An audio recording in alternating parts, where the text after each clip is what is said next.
Chapter 1.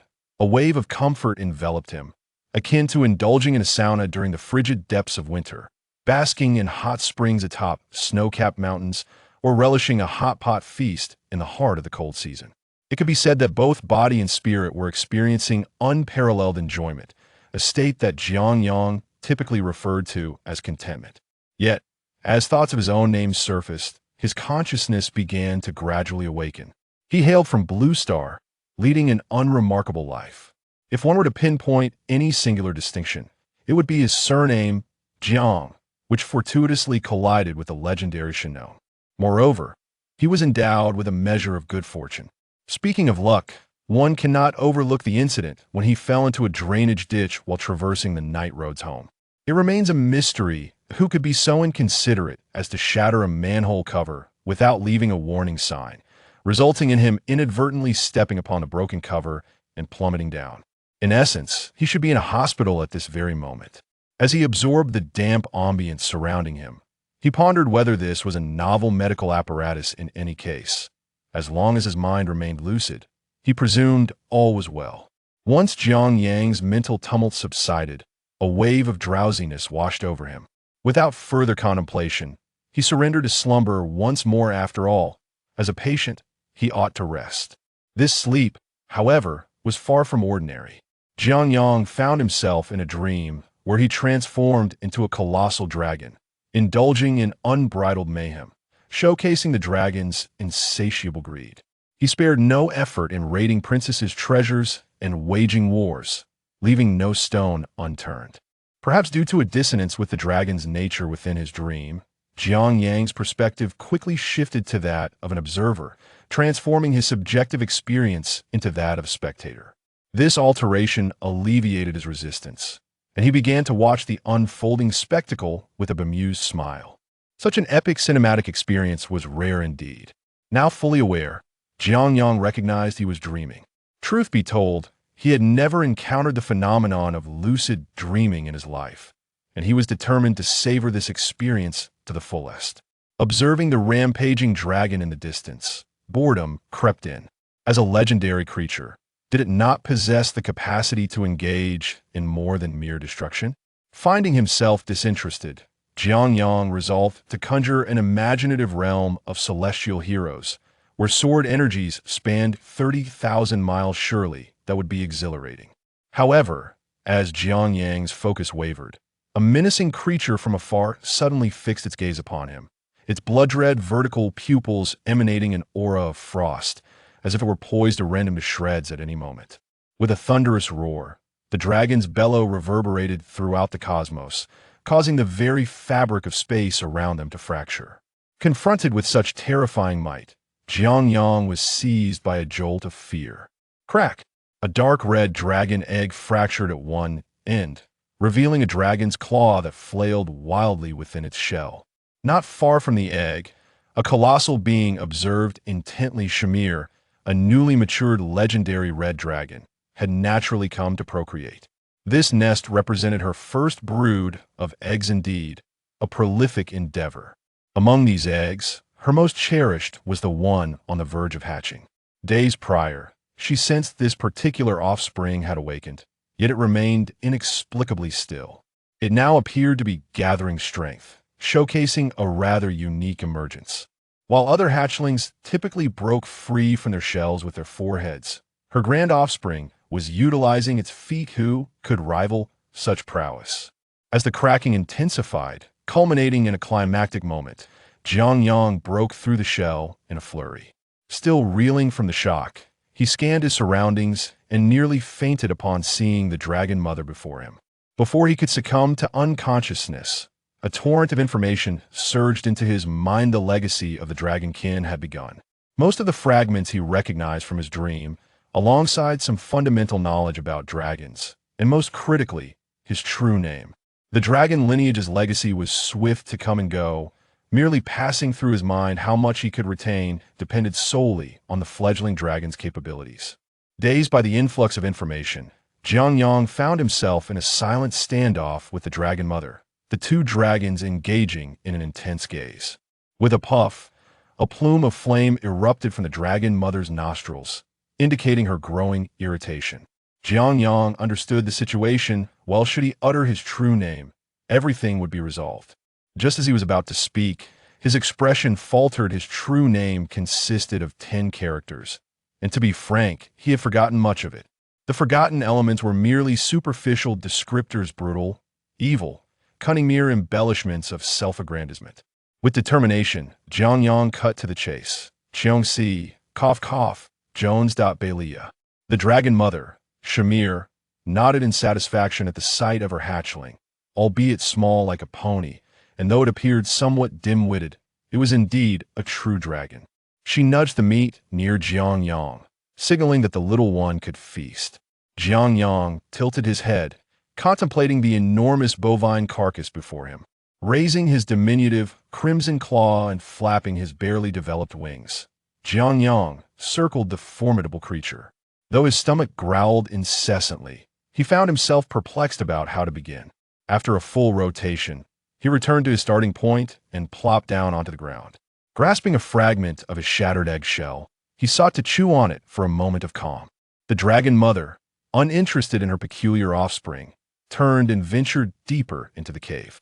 With her departure, Jiangyang commenced an examination of his own physique: vibrant red scales, sharp claws, and upon touching his head, he discovered a pair of small horns. Having confirmed he was no longer human, Jiangyang felt no significant emotional upheaval. This body was that of a dragon, and the entity he had just encountered was most likely his biological mother, a red dragon of the malevolent lineage. Clearly, he had entered a fantastical world. The silver lining was his high starting point as one of the mightiest dragons, not a discarded egg, but with a powerful dragon mother for protection. The downside, however, was that he had not anticipated this transmigration, and dragons, as creatures, often seem to serve as stepping stones for others. If he were a dragon in a fantasy realm, he might merely need to accumulate merit, survive, and perhaps even become a minor deity overseeing a region, worshipped by the masses. But these Western dragons were entirely different. They were universally reviled, and the notion of being revered was laughable should one be discovered. A horde would likely descend upon them. Even if they did not attack immediately, they would undoubtedly plot something sinister behind the scenes. As he surveyed his surroundings, he found nothing of substance, and upon turning his head, he realized he had unknowingly devoured the last remnants of his eggshell. The gnawing hunger did not abate. In fact, it intensified. Jiangyang recognized that it was time to seek sustenance.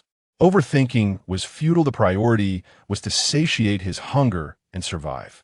Returning to the carcass of the bovine, Jiangyang had no desire to test the resilience of the hide with his infant teeth. He opted to start with the eye, consuming the lantern's eyes or before proceeding to the brain. Surely, this substantial mass would suffice to fill his belly. As he indulged in the unpalatable, he closed his eyes, clearing his mind, and focused solely on devouring, imagining he was simply feasting on roasted piglet, albeit with an unfortunate seasoning. Upon the first bite, the gelatinous eye fluid flooded his mouth. The flavor was indescribable, reminiscent of a creamy, milky fruit jelly drizzled with chocolate sauce. Jiangyang was taken aback, uncertain whether it was the dragon's taste buds at play or if the creatures of this world simply possessed such flavors. Regardless, it was undeniably delectable. As he savored his meal, the other 4 dragon eggs stirred once more, catching Jiangyang's attention. He glanced at the 2 swaying eggs, anticipating their imminent hatching. Should he welcome his siblings? Jiangyang shook his head. They might not recognize him. So why should he cater to their primal instincts with his humanity? A howl erupted. Lisa.Esther.Mesubelia. Caesar.Thanatos.Belia. 2 more hatchlings emerged, and Jiangyang gleaned insights into his own appearance from their forms. Seeing his younger siblings exude such an imposing presence, he reassured himself that he must not be lacking in stature either. Chewing on raw flesh, Jiangyang beamed at the 2 little dragons, who were curiously observing him. More accurately, they were seeking their mother, for within the legacy of memories, it was known that dragon mothers would always guard their hatching offspring, awaiting the utterance of their true names. Given the present circumstances, it was evident something was amiss. They were eager to know where their mother had gone. Clearly, no one could answer that query, and Jiangyang was disinclined to engage in such matters. His sole focus was to satiate his hunger. As the dragon mother delayed, the two hatchlings grew impatient and broke free from their shells, dashing toward the food. Their sharp teeth tore into the bovine hide, and their not yet fully unfurled claws frantically clawed at the carcass. Their ferocity and brutality were beyond description, leaving Jiangyang utterly astounded. He was not shocked by the savagery of the hatchlings, as he had anticipated such behavior. Rather, he was bewildered by their apparent lack of intellect. How could they conceive of using their undeveloped teeth to gnaw through the several centimeters of thick hide? Before long, the dragon siblings recognized the challenge before them as freshly hatched beings. They were unable to breach the defenses of the food before them. This predicament stemmed from their mother's negligence. Returning with such a robust prey without any preparation was a grave oversight.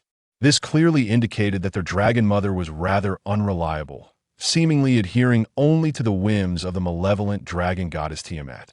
The young dragon siblings, driven to the brink of madness by hunger, found themselves utterly powerless against the blood and flesh before them. It was only when they noticed Jiangyang savoring his meal with great delight that they exchanged glances. Their malevolent instincts whispered to them in unison, "Eliminate the eldest brother, the firstborn, and seize the opportunity to claim his place at the feast." With a fierce roar, the juvenile dragons charged at Jiangyang without a second thought. However, Jiangyang had anticipated such an occurrence and remained vigilant towards the two younglings. As the dragons lunged at him, he swiftly retreated, evading their assault. Bang! The two young dragons were taken aback by Jiangyang's rapid reaction. They were unable to halt their momentum and collided headfirst into the solid skull of a bull. But the encounter did not end there. Seizing the moment while they were momentarily disoriented, Jiangyang retaliated with a fierce roar and pounced upon them. Possessing a human soul granted Jiangyang a greater mastery over his physical form, enabling him to deftly sweep his youthful tail towards the neck of the dragon sister, while delivering a sharp claw strike to the dragon brother's face. When one holds the advantage, one must not afford the enemy a moment's respite. Understanding this well, Jiangyang pressed his advantage against the dragon siblings, who found themselves with little room for resistance. It wasn't that Jiangyang was exceptionally fierce, rather, he had the strength to fight back after having eaten, while these two little creatures did not possess such vigor. The softness of his claws felt akin to a gentle tickle against their bodies. "How dare you challenge authority? How dare you show such disrespect? How dare you lay your hands upon Lord Jiangyang?" After several minutes of this playful skirmish, Jiangyang began to tire. His current physique was ill-suited for vigorous exertion. Just as he prepared to resume his meal, a sudden voice echoed in his mind. "Host Jiangyang detected. Binding complete. Planting system activated. Beginner's package X1." What a delightful surprise! His golden finger had arrived, and it was a system, a most fortunate development indeed. The dragon siblings, now thoroughly cowed, lay prostrate on the ground, witnessing their elder brother's wicked grin, and hastily bowed their heads to shield themselves. Though Jiangyang's assaults were not particularly severe, they were undeniably painful. Whether life or death was a separate matter, but the discomfort was all too real. Fearing further retribution from Jiangyang, the dragon siblings trembled in terror, dreading another round of punishment. Yet, Jiangyang was no longer inclined to pay them any mind. His focus had shifted from them to the system, as eating was no longer his primary concern. With thoughts of his newfound golden finger, Jiangyang scurried towards the cave entrance, seeking a safe haven to explore the intricacies of the system. As they watched their elder brother depart, Caesar and Lisa exchanged puzzled glances. Though uncertain of the situation, it seemed they had been liberated. The two dragons regarded one another before, in the next instant, launching themselves at the bull's head. Driven mad by hunger, they voraciously tore into the flesh, their ferocity far surpassing that of Jiangyang. At the entrance of the cave beneath the black iron mountains, at the foot of a dormant volcano, a juvenile red dragon peeked out. This dragon was none other than Jiangyang. In order to investigate the system without revealing himself, he had sprinted several hundred meters away, a daunting feat for one so newly hatched. However, in his excitement, Jiang paid little heed to the distance he had covered. He was consumed with the desire to fully comprehend the system, eager to ascertain the nature of this planting system. Is the system present?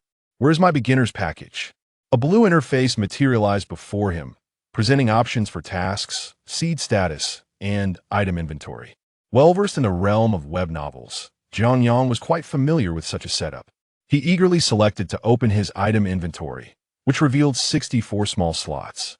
Indeed, it was controlled by thought alone, and Jiang could hardly contain his anticipation as he chose to open the beginner's package. Beginner's package opened. 1 ordinary hoe, 1 standard water bottle, 5 low-grade fertilizers, 5 excellent seeds of the holy fruit. Task issued. Cultivate 1 system plant to maturity reward. 1 small bag of ordinary fertilizer, random excellent seed. Gazing at the assortment of white and green items in his inventory, Jiang found himself perplexed by the system's intentions. Logically, one would expect his beginner's package to contain items like a cleansing pill, a physique enhancement potion, or a strength elixir. Yet all he found were agricultural tools. Was he meant to cultivate crops?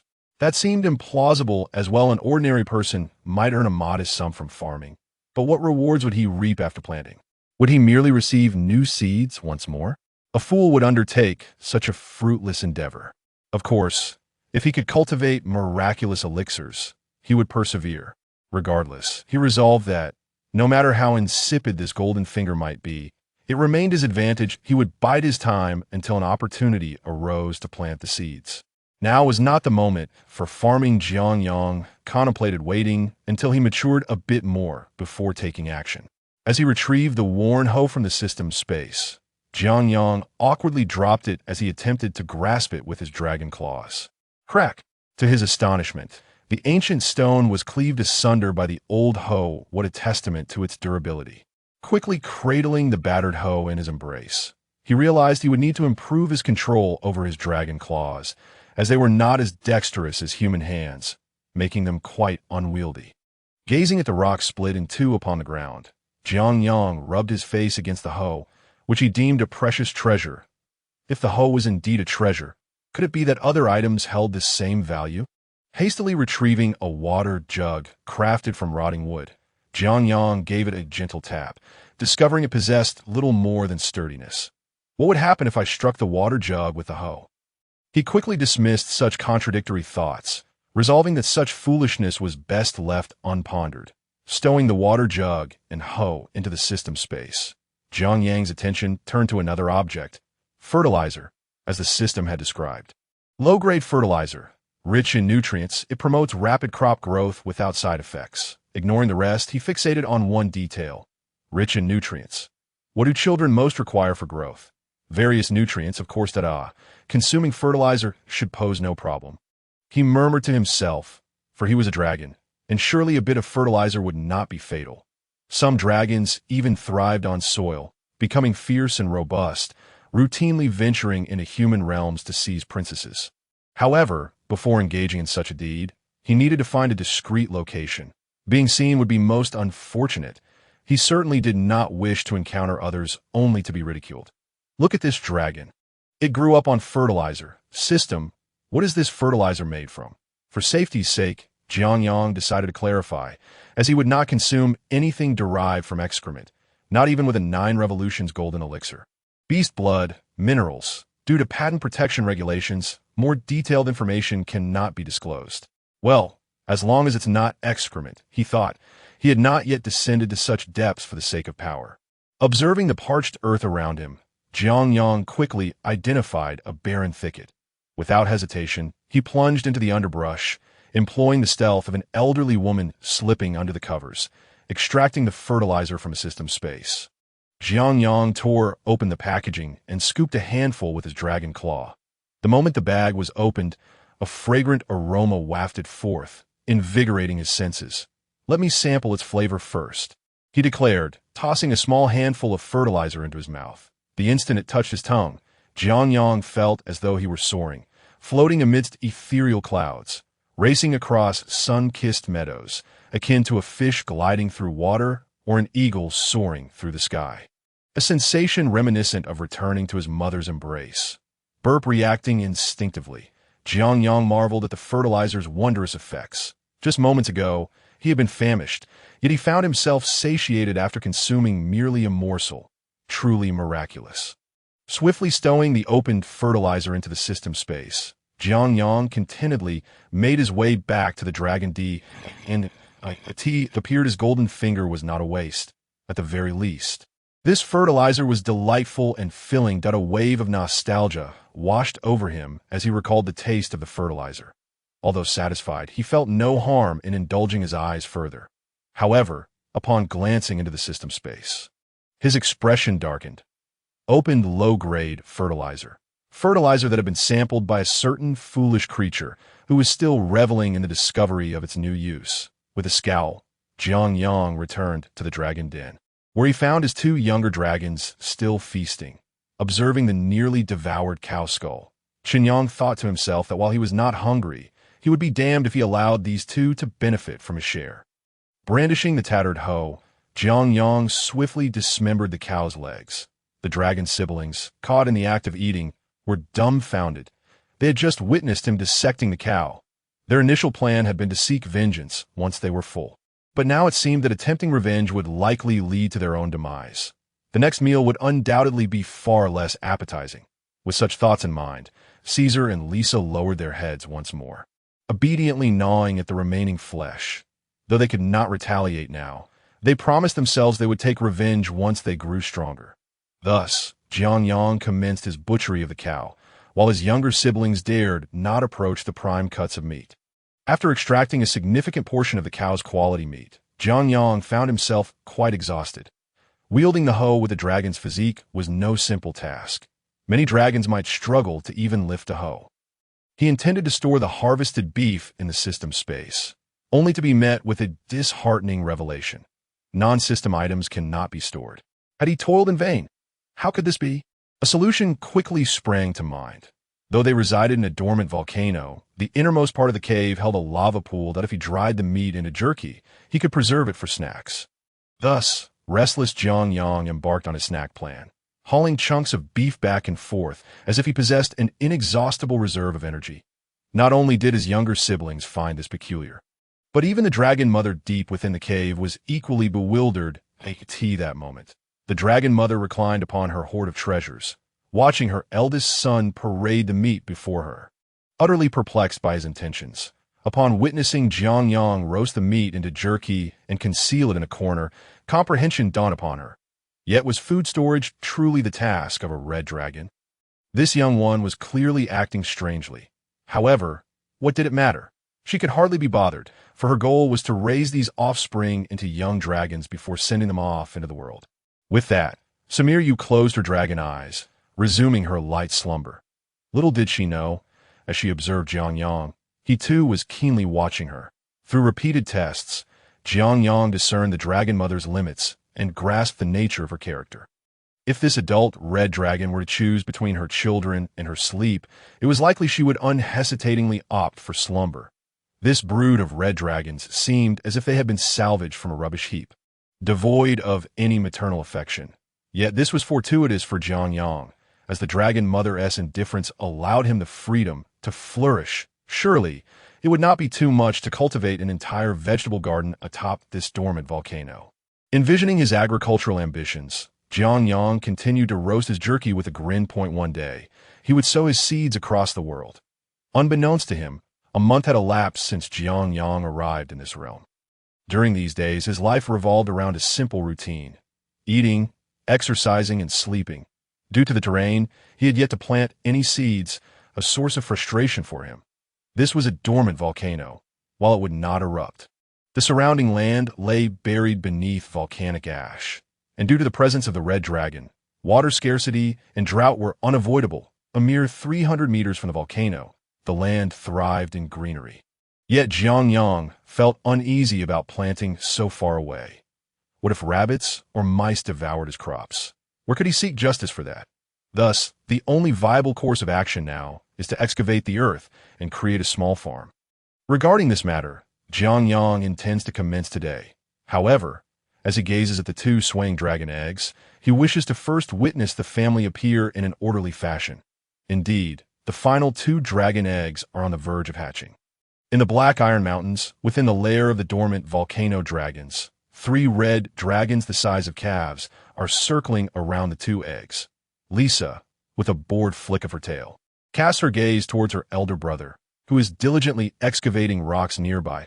It is perplexing. Despite being from the same clutch, her brother's size surpasses that of both her and her younger sibling. Typically, she has not observed Jones, this fellow, consuming much, leaving her utterly baffled as to what sort of anomaly he truly is. Not only is Lisa musing over this, but even Caesar is quietly scrutinizing Jiangyang. The grudge from their previous altercation still lingers in Caesar's mind. He is determined to seek revenge at the first opportunity. Yet, observing the robust elder brother, Caesar feels uncertain. If his vendetta fails, and he is instead vanquished, it would be a tremendous embarrassment. Unbeknownst to Jiangyang, who remains oblivious to his dragon sibling's ulterior motives, he continues with his tunneling plans. Fueled by a diet rich in fertilizer, Jiangyang is brimming with energy. Akin to a small superhero, constantly restless, that he is currently intent on excavating a 3-room apartment for himself, which would serve as both a residence and a means of physical exercise. Truly a perfect blend of practicality. With fervent strokes of his hoe, the rocky walls of the cave crumble like tofu, yielding large chunks with each strike. Naturally, his dragon siblings have taken note of Jiangyang's remarkable prowess with the hoe. Unfortunately, they are neither strong enough to compete nor sly enough to steal its for the dragon mother. She regards the hoe's tattered appearance with disdain, for her treasure trove is replete with far superior equipment. Why would she covet such a dilapidated tool? Just as Jiangyang expands his makeshift bedroom, he hears the voices of Lisa and Caesar from the tunnel's entrance. It seems the eggs are about to hatch. Humph, they ought to feel honored to have me as their brother. It appears the little ones are about to make their entrance. Jiangyang, hoisting the hoe upon his shoulder and covered in debris, rushes out of the tunnel, emerging in a whirlwind of dust. His first sight is of the 2 trembling dragon eggs that, at last, the family is gathered in harmony. Jiangyang squats down, retrieves his water bottle, and takes a sip before stowing it away. Upon witnessing this, Lisa and Caesar's dragon faces twitch. Their elder brother, with a waist bent under the weight of the water bottle and a hoe slung over his shoulder, seems to have forsaken the pride of a red dragon. If they could, they would express their shame in being associated with him. But alas, they dare not voice their thoughts. Curiously, they ponder why their elder brother exhibits such adept control over his body. Even wielding the hoe with his tail, that moment, heavy footsteps resonate from the depths of the cave. It is their dragon mother, Shimiryu, come to witness the hatching of her final offspring. Jiangyang finds this scenario all too real. Being born in the middle is always awkward, akin to being the unloved grandchild. Finally, under the gaze of the entire family, the last 2 dragon eggs shatter. A prolonged silence envelopes the cave, the reason being quite simple. The creatures that emerge from the broken shells are not true dragons, but rather intellectually deficient dragon beasts. Or dragon beasts, you may wonder. A comparison with Jiangyang and his siblings makes it abundantly clear. They lack horns, wings, and possess short, stout limbs, only able to traverse on 4 hooves. Their scales are dull and lackluster, exhibiting a grayish-red hue. This is shocking. Jiangyang is left in disbelief. How does one remedy a brother with such low intelligence? Or is it a congenital disability? Lisa and Caesar cast a disdainful glance and turn away, retreating deeper into the cave.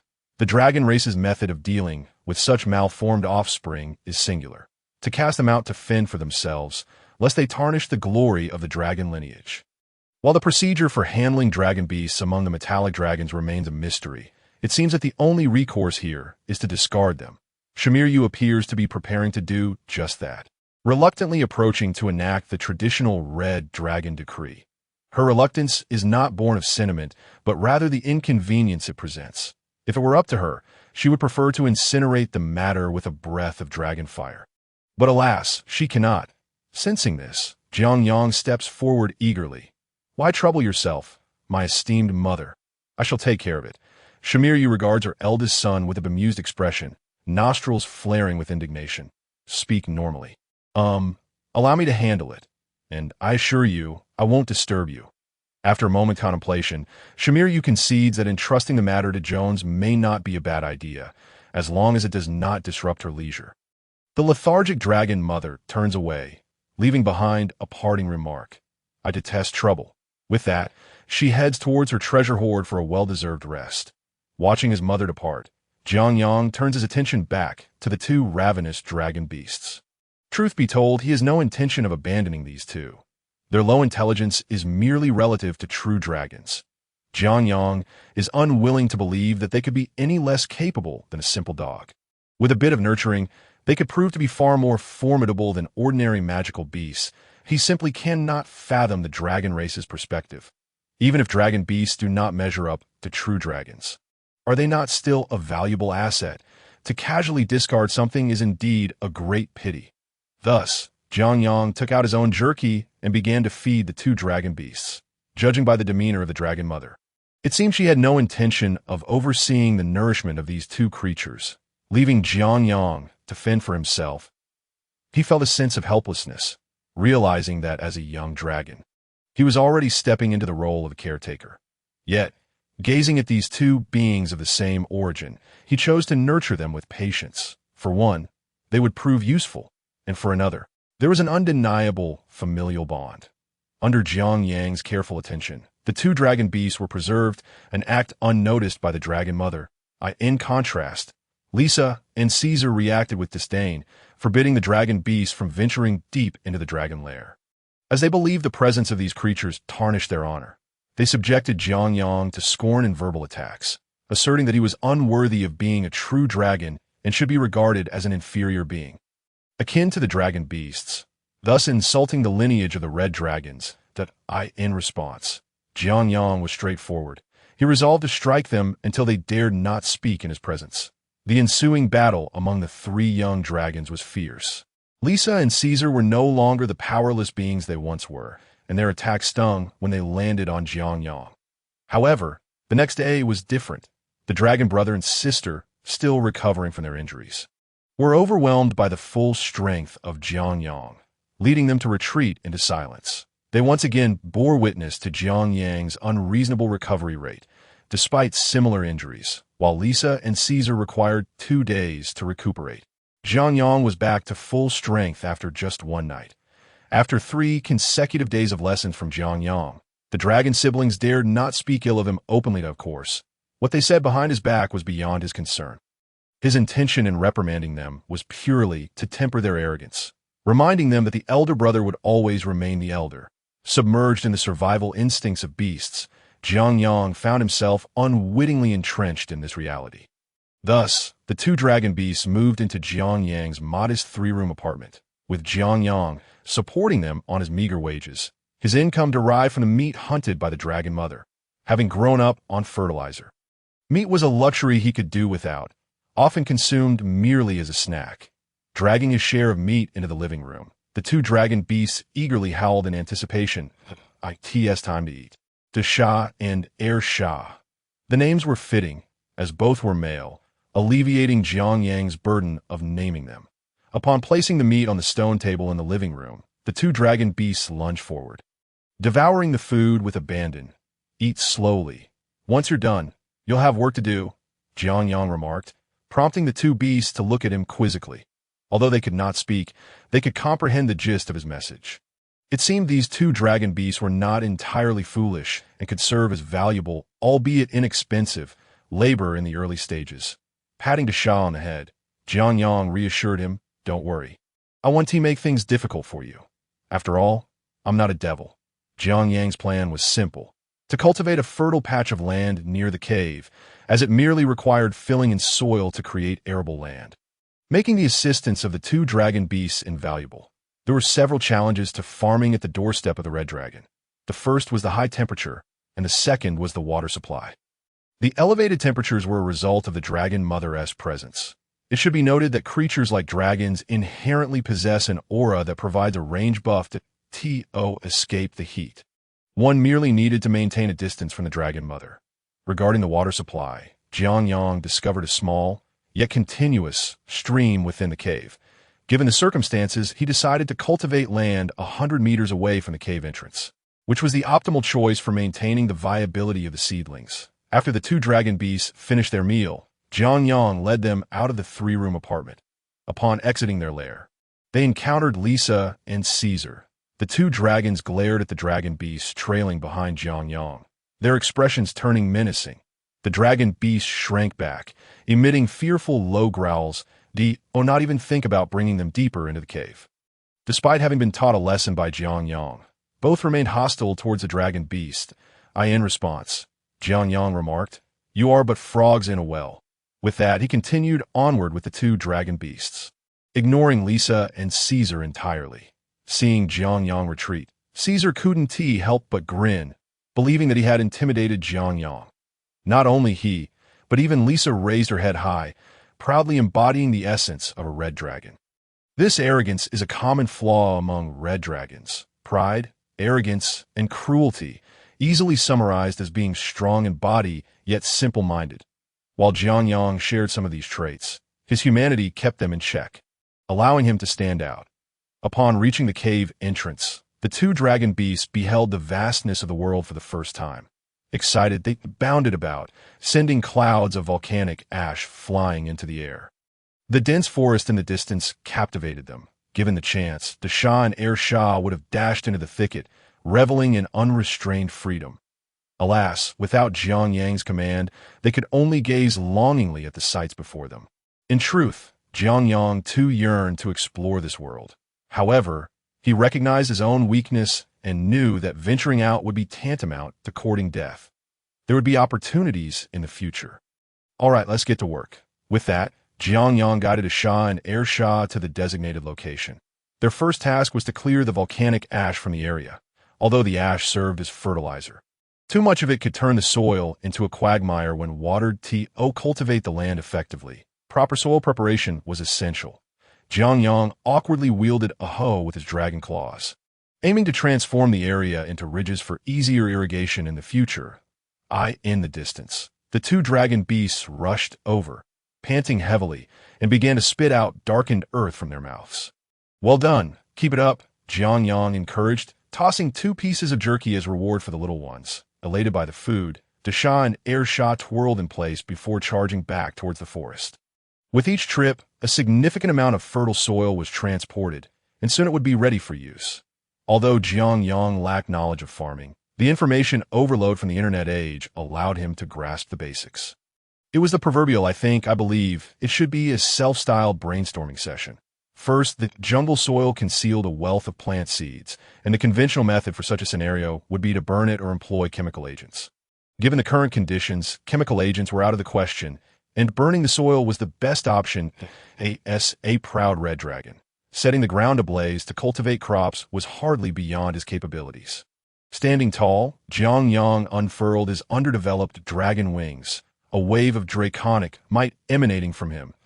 In the next moment, with a sudden thud, Jiang Yang plunged directly into the earth, subsequently rolling about in a frenzy. What a jest! Where would a young dragon acquire dragon breath? Spitting phlegm would likely be a challenge that, in truth, the simplest method was to roll in the mud, relying on his own body heat to scorch the seeds nestled within the soil. One should not underestimate the body temperature of a young red dragon. Their blood could ignite dry tinder, and a mere touch from an ordinary person would likely result in grievous injuries. Of course, there was also the possibility of transforming into some sort of dragonborn, embarking on a path of grandeur. In the distance, the Shah and Air Shah, upon witnessing their leader rolling about, promptly joined in this chaotic revelry. The trio of dragons frolicked joyfully, reveling in the loose earth. Time passed unnoticed until Jiang Yang and the duo finally ceased their antics. The seeds in the soil had been thoroughly dealt with. Now, the remaining tasks were straightforward. It was merely a matter of restructuring the furrows, mixing in some fertilizer, and watering the earth in preparation for planting. For the fertilizer, Jiang Yang intended to use a touch of volcanic ash along with a small amount of chemical fertilizer. He could also utilize the dragon dung from the dragon mother, but such material required processing and could not be used directly. Most importantly, Jiang Yang was hesitant and simply did not wish to handle such waste. Once he had capable subordinates, he could delegate this task. Handing the water jug to Er Shah, Jiang Yang instructed, "Go fetch some water, my friend, that I believe in you." Pleased by his leader's praise, Er Shah bounced excitedly and cast a proud glance at the Shah. The confidence radiating from Er Shah's eyes left Shah feeling somewhat glum, but with no tasks assigned to him, he could only stew in his discontent, gripping the water jug tightly in his mouth. Er Shah dashed toward the forest without looking back. Watching his departing figure, Jiang Yang smiled. Such diligent laborers were hard to come by that moment. He resembled a heartless boss exploiting his employees. Yet the employees were blissfully enthusiastic about their toil. Gazing upon the furrows he had meticulously arranged, Jiang Yang noted they were modest in size. Only 5 by 5, but sufficient for his initial planting endeavors. Once again hoisting his hoe, he readied himself for work, while the Shah had his own task, that he needed to devise a simple windbreak at the edge of the field to prevent volcanic ash from burying the crops when the wind picked up. After explaining his intentions to the Shah at length, the latter finally grasped the gist of Jiang Yang's plan, albeit only partially. This misunderstanding could hardly be blamed on the Shah. While dragon beasts were indeed smarter than ordinary creatures and could comprehend dragon speech, their ability to understand was somewhat lacking. After all, being a dragon beast, if they were truly sharp-minded, they likely would not have ended up discarded. Understanding Jiang Yang's meaning, the Shah began to gather the surrounding volcanic ash, constructing a high mound encircling the field. Given the limited materials, this was the best he could manage for now, but it was certainly better than having nothing. Jiang Yang's work was no less arduous. He mixed a bit of volcanic ash into the soil and shaped it into a trapezoidal form. After toiling for the better part of the day, and with Er Shah making several trips back and forth, Jiang Yang finally completed the preparation of the first piece of land for dragon cultivation. Now, only one final step remained: fertilization, reluctantly extracting half a bag of chemical fertilizer from his system space. He felt a pang of regret, as this was his own sustenance. Scattered across the soil was truly disheartening. This half bag could sustain him for over a month, if he conserved a bit. He could probably last 2 months without issue. As he opened the bag of basic fertilizer, a fragrant aroma wafted forth, instantly captivating the Shah and Er Shah, who stared hungrily at the half-bag. Noticing the eager gazes of his subordinates, Jiang Yang pondered briefly before tossing a small handful before them. With a howl, like ravenous wolves descending upon their prey, the Shah and Er Shah immediately began to compete for that modest handful of fertilizer. "Hey, don't fight." Perhaps Jiang Yang's words proved effective, as the two instantly quieted down and, with an unspoken agreement, divided the small portion of fertilizer between them. They licked the fertilizer off the ground, their mouths smeared with volcanic ash, yet they continued to enthusiastically savor it. Having pacified the Shah and Er Shah, Jiang Yang shifted his gaze back to the cultivated field, reluctantly extracting the fertilizer. He expressed his reluctance. "Sigh. Please don't let me down." The white fertilizer cascaded down like raindrops into the furrows. Yet, in Jiang Yang's eyes, these were no mere raindrops. They were akin to his very lifeblood. The basic fertilizer dissolved upon contact with the soil, seamlessly merging with it. Having scattered half of it, Jiang Yang returned the remaining fertilizer to his system backpack. "That I'm being thrifty, not stingy," he justified to himself for skimping on the task, as he was uncertain of the outcome once the holy fruit ripened. Nevertheless, this fertilizer was undoubtedly a crucial tool for surviving his juvenile phase. Just look at how it positioned him above Lisa and Caesar. The efficacy of the basic fertilizer was undeniable. Additionally, glancing at the Shah and Er Shah, who were eagerly awaiting their leader's next move, he knew their rations depended entirely on him. If the fertilizer supply were to dwindle, their food security would become a grave concern, transforming the issue from mere farming to a matter of survival. Shaking his dragon head, Jiang Yang retrieved the seeds of the holy fruit. They appeared quite ordinary. Lacking any remarkable features, with utmost care, he sowed the seeds, anxious about misplacing them and jeopardizing the harvest. Placing 4 seeds in their designated spots, he covered them, watered them, and gently patted the soil down. As for why he chose 4 instead of another number, it was simply a precautionary measure. And one could guarantee that accidents wouldn't occur, not even Jiang Yang himself. "Let us go. We shall excavate a new cave. It will serve as our temporary resting place," Jiang Yang resolved, intending to dig a small cave adjacent to the existing one, modeled after the three-room layout within. Thus, Jiang Yang and his two companions embarked on their new endeavor. Unbeknownst to him, the four vibrant seedlings had already breached the soil, unfurling their lush green leaves.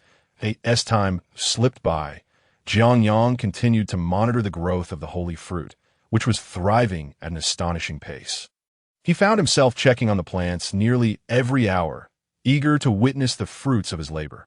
Clutching the water jug, Jiang Yang returned to the garden, his heart racing as he beheld the holy fruit plants, now standing several dozen centimeters tall. Pouring the water from the jug into the furrows, he observed how the liquid was swiftly absorbed by the earth, vanishing before his eyes, watching the holy fruit thrive with a newfound moisture. Its leaves grew even more vibrant, eliciting a satisfied smile from Jiang Yang. Upon noticing the pale yellow buds blooming on the plants, he felt an unprecedented sense of fulfillment. The leader of the fear wolves mockingly regarded Desha, conveying a clear message: compel the dragon beast before him to surrender or face annihilation. With a roar, Desha unleashed a fierce growl, his ferocity erupting in an instant.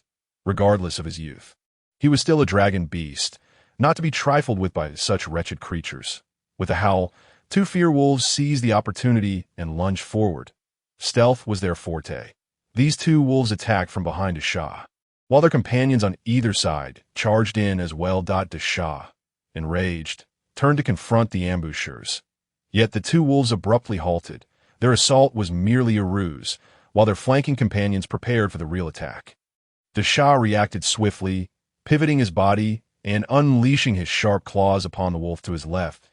A sickening crack echoed as the left wolf emitted a piercing wail, its spine shattered. However, the assault from the fear wolves was far from over. The wolf on the right surged forward with renewed vigor, toppling Desha to the ground. The two beasts tumbled in a chaotic frenzy, sending fallen leaves and twigs scattering in their wake. The fear wolf leader, witnessing Desha ensnared, let out a low growl, issuing commands. They were perilously close to the dragon's lair. A swift resolution was imperative. If the red dragon detected their presence, none would escape alive. Dozens of fear wolves converged, seemingly intent on tearing Desha apart. Yet, Desha was far from passive. Despite his youth, the resilience of a dragon beast surpassed that of mere magical beasts. Trapped beneath the weight of the wolves, Desha revealed his formidable claws and swung them with all his might. A sickening squelch echoed as blood sprayed from the wolf, its throat torn asunder, rendering it incapable of further combat. What awaited this particular fear wolf was only death. However, before Desha could rise, several more wolves rushed in, pinning him back to the ground. Their razor-sharp fangs lunged for Desha's neck. But the struggling dragon beast narrowly evaded this lethal strike. Yet the wolf's fangs pierced through his scales, embedding into his shoulder. The excruciating pain drove Dashan into a frenzy. He whipped his head around and sank his teeth into the neck of a terror wolf, which was caught off guard by this unexpected defiance. The scent of blood thickened in the forest air, and the terror wolf leader, witnessing the dragon beast being subdued, was momentarily electrified with excitement. At long last, the opportunity had presented itself. All that remained was to claim the dragon beast's life, drain its blood, and in doing so, enhance his own power. The thought of a thunderous roar, the furious dragon's cry, sent a shiver down the terror wolf leader's spine. As he turned his rigid head, he was struck dumb by the sight before him. A young red dragon, accompanied by a dragon beast. What was this? A windfall from the heavens, or a feast of pure meat? The terror wolf leader's heart raced with exhilaration, but he quickly regained his composure. The approaching young dragon was no small creature, and a confrontation could prove perilous should the red dragon arrive. Not only would they leave empty-handed, but they could also lose their lives. Reluctantly, the terror wolf leader issued command for his subordinates to drag Dashan away, while he remained to confront the young dragon. The hierarchy of the terror wolves brooked no dissent. They began to retreat, hauling the still struggling Dashan with them. From a distance, Jiang Yang's fury ignited as he beheld the scene, his dragon eyes turning blood-red. These wretches deserved to perish. A howl of exhilaration erupted from the terror wolf leader. Today, he would vanquish the red dragon here. The glory of defeating a red dragon would be his. With these thoughts, the terror wolf leader charged headlong at the oncoming Jiangyang, unfazed by the largest terror wolf barreling towards him. Jiangyang stood his ground. With his tail coiling around the handle of a hoe, a fierce glint ignited in his eyes. "Die, you wretch!" In a flash, a glimmer of cold steel sliced through the air. And to the terror wolf leader's astonishment, a long tail swept towards him. With a sickening sound, the iron hoe embedded itself in the wolf's neck as Jiangyang summoned every ounce of strength to wrench it free.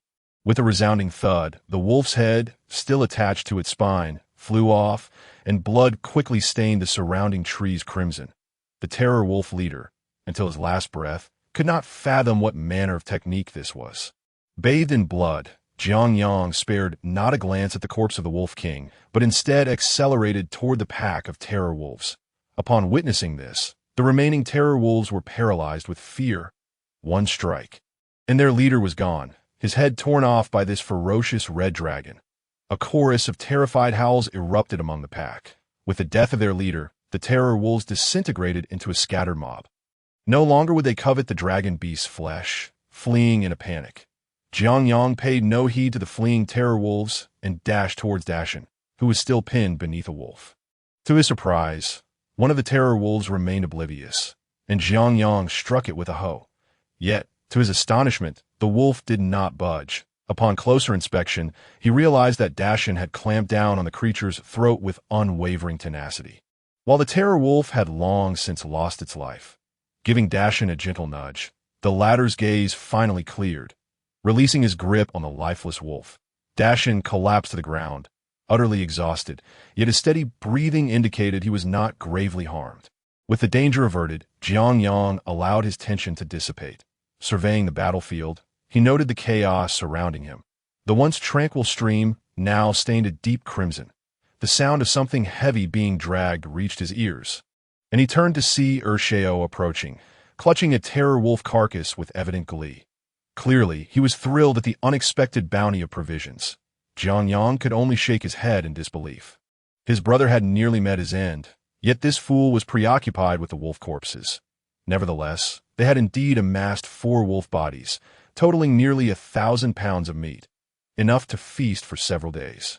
Regardless, the ordeal had concluded, serving as a stark reminder to Jiangyang that a moment's negligence could lead to dire consequences. Eventually, once Dashan had recovered, Jiangyang led the two back to their cave. Dragging along the 4 wolf carcasses, they took breaks as needed, resting before continuing their haul. Just before sunset, they returned to the dragon's lair, where Lisa and Caesar stood frozen in disbelief at the sight of the 4 wolf corpses. Caesar paced anxiously. "Jones, did you slay them?"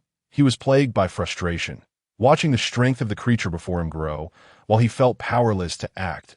If this continued, when would his plans for vengeance come to fruition? Moreover, the sight of the 2 dragon beasts ignited a surge of anger within him. Why were these 2 worthless creatures still alive? Must the name of Berlia endure such humiliation indefinitely?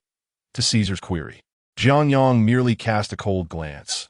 Leading Dashan and Urshao back into their quarters, of course, he did not forget the 4 wolf corpses. These were trophies, and he intended to hang the skulls of the terror wolves above his bed. Ignoring Caesar's attempts to engage him, the latter let out a low growl, causing the 2 dragon beasts to tremble in fear. Despite often being chastised by his elder brother, the inherent pride of the red dragon would not allow Caesar to concede. He would never submit. Watching as Jiangyang ushered the 2 dragon beasts into their quarters, Lisa licked her lips at the thought of terror wolf meat, something she had yet to taste. Should she ask her brother for a morsel? However, she quickly dismissed the notion. No matter how delectable wolf meat might be, she would not relinquish her dignity. Glancing at the irritable Caesar, Lisa coldly remarked, "He can now slay terror wolves, and 4 at that." Caesar hissed softly, "What does that matter? Mere lowly beasts, upon encountering a red dragon, would likely be paralyzed with fear. What do you intend to do?" Lisa inquired. Caesar replied in a hushed tone, "I will destroy that which he holds most dear." Those 2 dragon beasts will not live much longer. As half a month passed, the dragon's nest remained undisturbed, and Jiangyang indulged in a leisurely, pastoral existence. His days were filled with meals, basking in the sun, tending to plants, exercising, and sleeping, never engaging in unnecessary activities. Compared to humans, the biological clock of a red dragon was peculiar. Their formidable bodies allowed them to forego sleep at night. Enduring months without rest without issue that a red dragon would only enter a prolonged slumber during the transition from juvenile to young dragon, to adult, and then to mature dragon, elderly dragon, ancient dragon, and ultimately to primordial dragon. It is noteworthy that there exists a phase between elderly and ancient dragons known as decline. One must endure this trial to ascend to ancient dragon status, or else they would meet their end before the dragon god. Given the legendary longevity of red dragons, living for several millennia was a trivial matter. However, if one wished to continue living, they must confront the trials of decline. In the midst of the mundane, it is worth noting that despite the fact that the crimson dragon, Hong Long, does not require slumber, Jiang Yang has maintained the human custom of indulging in brief moments of rest during the late hours of the night. His rationale for this habit is simple. To live to the age of 90,000, one must avoid the folly of sleepless nights. As a new day dawned, Jiang Yang opened his dragon eyes. Returning from a state of meditative repose, a glance at the scratches on the wall reminded him that today marked the day his mother received her wages. With a yawn, he rose from his stone bed, brushing off the hay that clung to him, and prepared to claim his welfare benefits. As he passed his bedside, Jiang Yang patted the skull of the wolf leader, allowing a bright smile to grace his features. Though this expression appeared rather fearsome on the visage of a red dragon, Jiang Yang perceived it as a beam of sunshine. Stepping out of his modest three-room dwelling, he was greeted by the woeful faces of Desha and Ersha. Aware of their melancholy, Jiang Yang chose to feign ignorance. Once, the duo had relished the days when they received their wages, but their recent increase in appetite necessitated that Jiang Yang mix a few grains of fertilizer into their food. Unfortunately, fertilizer was not a daily luxury. On paydays, it was conspicuously absent. Come now, lift those long faces. Once my fortunes improve, you shall feast to your heart's content, he remarked, albeit awkwardly. Upon hearing this, Desha and Ersha's excitement was palpable as they wagged their tongues, nearly wagging their tails in delight. Noticing the peculiar change in their demeanor, Jiang Yang fell into contemplation. He wished to cultivate two formidable fighters, not merely to care for a pair of simpletons. It seemed he would need to devise a method to enhance their intellect in the future, but that was a matter for another time, as he needed to claim his welfare benefits first. Otherwise, Lisa and Caesar would not be lenient. Deep within the dragon's lair, Jiang Yang ambled over, discovering that his dragon brother and sister had already been waiting for quite a while. It was during these moments, when the three dragons were gathered together, that tranquility might prevail, and the reason was straightforward. They all gazed upwards in unison at the vast opening above. That was the grand entrance through which their dragon mother would return home, and her arrival would herald the moment of receiving their wages. In no time, a shadow flitted past, momentarily obscuring the sunlight before re-emerging. It was their mother, who descended into the cavern with her imposing wings still exuding an air of authority. With a thunderous crash, a bear was unceremoniously dropped onto the ground. Yet the three young dragons did not rush forward to partake in the feast. Instead, Lisa regarded the bear-like beast before casting a glance at their dragon mother. Torn between desires, she ultimately remained silent as she approached what was to be their wages for the day. Jiang Yang, however, was undeterred. He approached their mother and respectfully inquired, "Oh, mighty and beautiful, cruel and merciless mother, why has the food supply diminished so significantly of late?" Upon hearing this question, Lisa and Caesar turned their gazes towards him, marveling at their elder brother's audacity, while also sharing in the confusion that accompanied the inquiry. The bear before them, measuring 8 meters in length and weighing several thousand pounds, would only suffice to satiate the trio for a mere 3 days. Once their mother's wages were dispensed, they would be left to endure hunger for 2 days out of every 5. This was not the first occurrence. The rations for the young dragons have been steadily decreasing for some time, though not to such a dire extent as today. Their mother, Shu, was not pleased with Jiang Yang's question. She dismissed the food scarcity as a temporary setback, assuring him that in a month's time, the supply would return to normal. though she could undertake additional hunts to ensure her offspring were well fed. She was loath to make the effort, thinking, if they are not starving, what more do they want? With a flash of her teeth, she warned, in due time, you shall understand. With that, the unreliable dragon mother turned to delve deeper into the lair. And it was obvious she was heading off to sleep. In this regard, Jiang Yang had inherited his mother's penchant for laziness. Not expecting any further riddles from her, Jiang Yang resignedly retrieved his hoe and commenced his task of cutting. Despite the dwindling food supply, he did not intend to take more than usual, slicing off only a third of the available food. Naturally, his dragon siblings remained oblivious to his benevolence, merely finding him increasingly irksome. As he transported his share back to the three-room dwelling, Jiang Yang's mood soured. His financial situation was precarious. This meant he would soon be facing a deficit. The life of a prosperous farmer had yet to commence. Yet he was already pouring in money, leaving him exasperated. With two mouths at home clamoring for sustenance, if he did not devise a solution, he would indeed face bankruptcy. Upon returning to the three-room dwelling, the Shah and Heir Shah were evidently unaware of the food shortage, devouring their meals with the same fervor as always. Tea times, being a bit dim-witted was not so bad. At least it brought them joy, did it not? Eat up, for once you finish, there will be work to do, Jiang Yang thought, choosing not to restrict their appetites. After all, managing finances was the concern of the owner. To exploit his employees would be rather unrefined. And given to Shah and Heir Shah's adorably clueless countenance, it was unlikely they understood the concept of alleviating their elder brother's burdens. Soon enough, the substantial amount of meat disappeared into their bellies. And though they lacked fertilizer, the Shah and Heir Shah were nonetheless content, beginning to display affection. Jiang Yang could only shake his head in disbelief. These two were becoming more and more akin to simple hounds. Once they had eaten their fill, Jiang Yang quietly remarked, "Let us be off. It is time for a stroll." Thus, the three of them ventured out from the three-room dwelling toward the fields as they journeyed. The Shah and Heir Shah frolicked joyfully, while Jiang Yang chose to turn a blind eye to their antics. The task of educating these two was a daunting one. Eventually, they reached the farmland, where verdant plants were already bearing fruit. Though not yet ripe, it would be but a few days until they were ready for harvest. Engaging in the routine of watering and tilling the soil, Jiang Yang generously scattered 10 grains of fertilizer across the field. "Hasten your ripening, for I long to reap the rewards of fertilizer once more." Meanwhile, the Shah and Heir Shah gazed longingly, momentarily wishing they could be planted in the earth.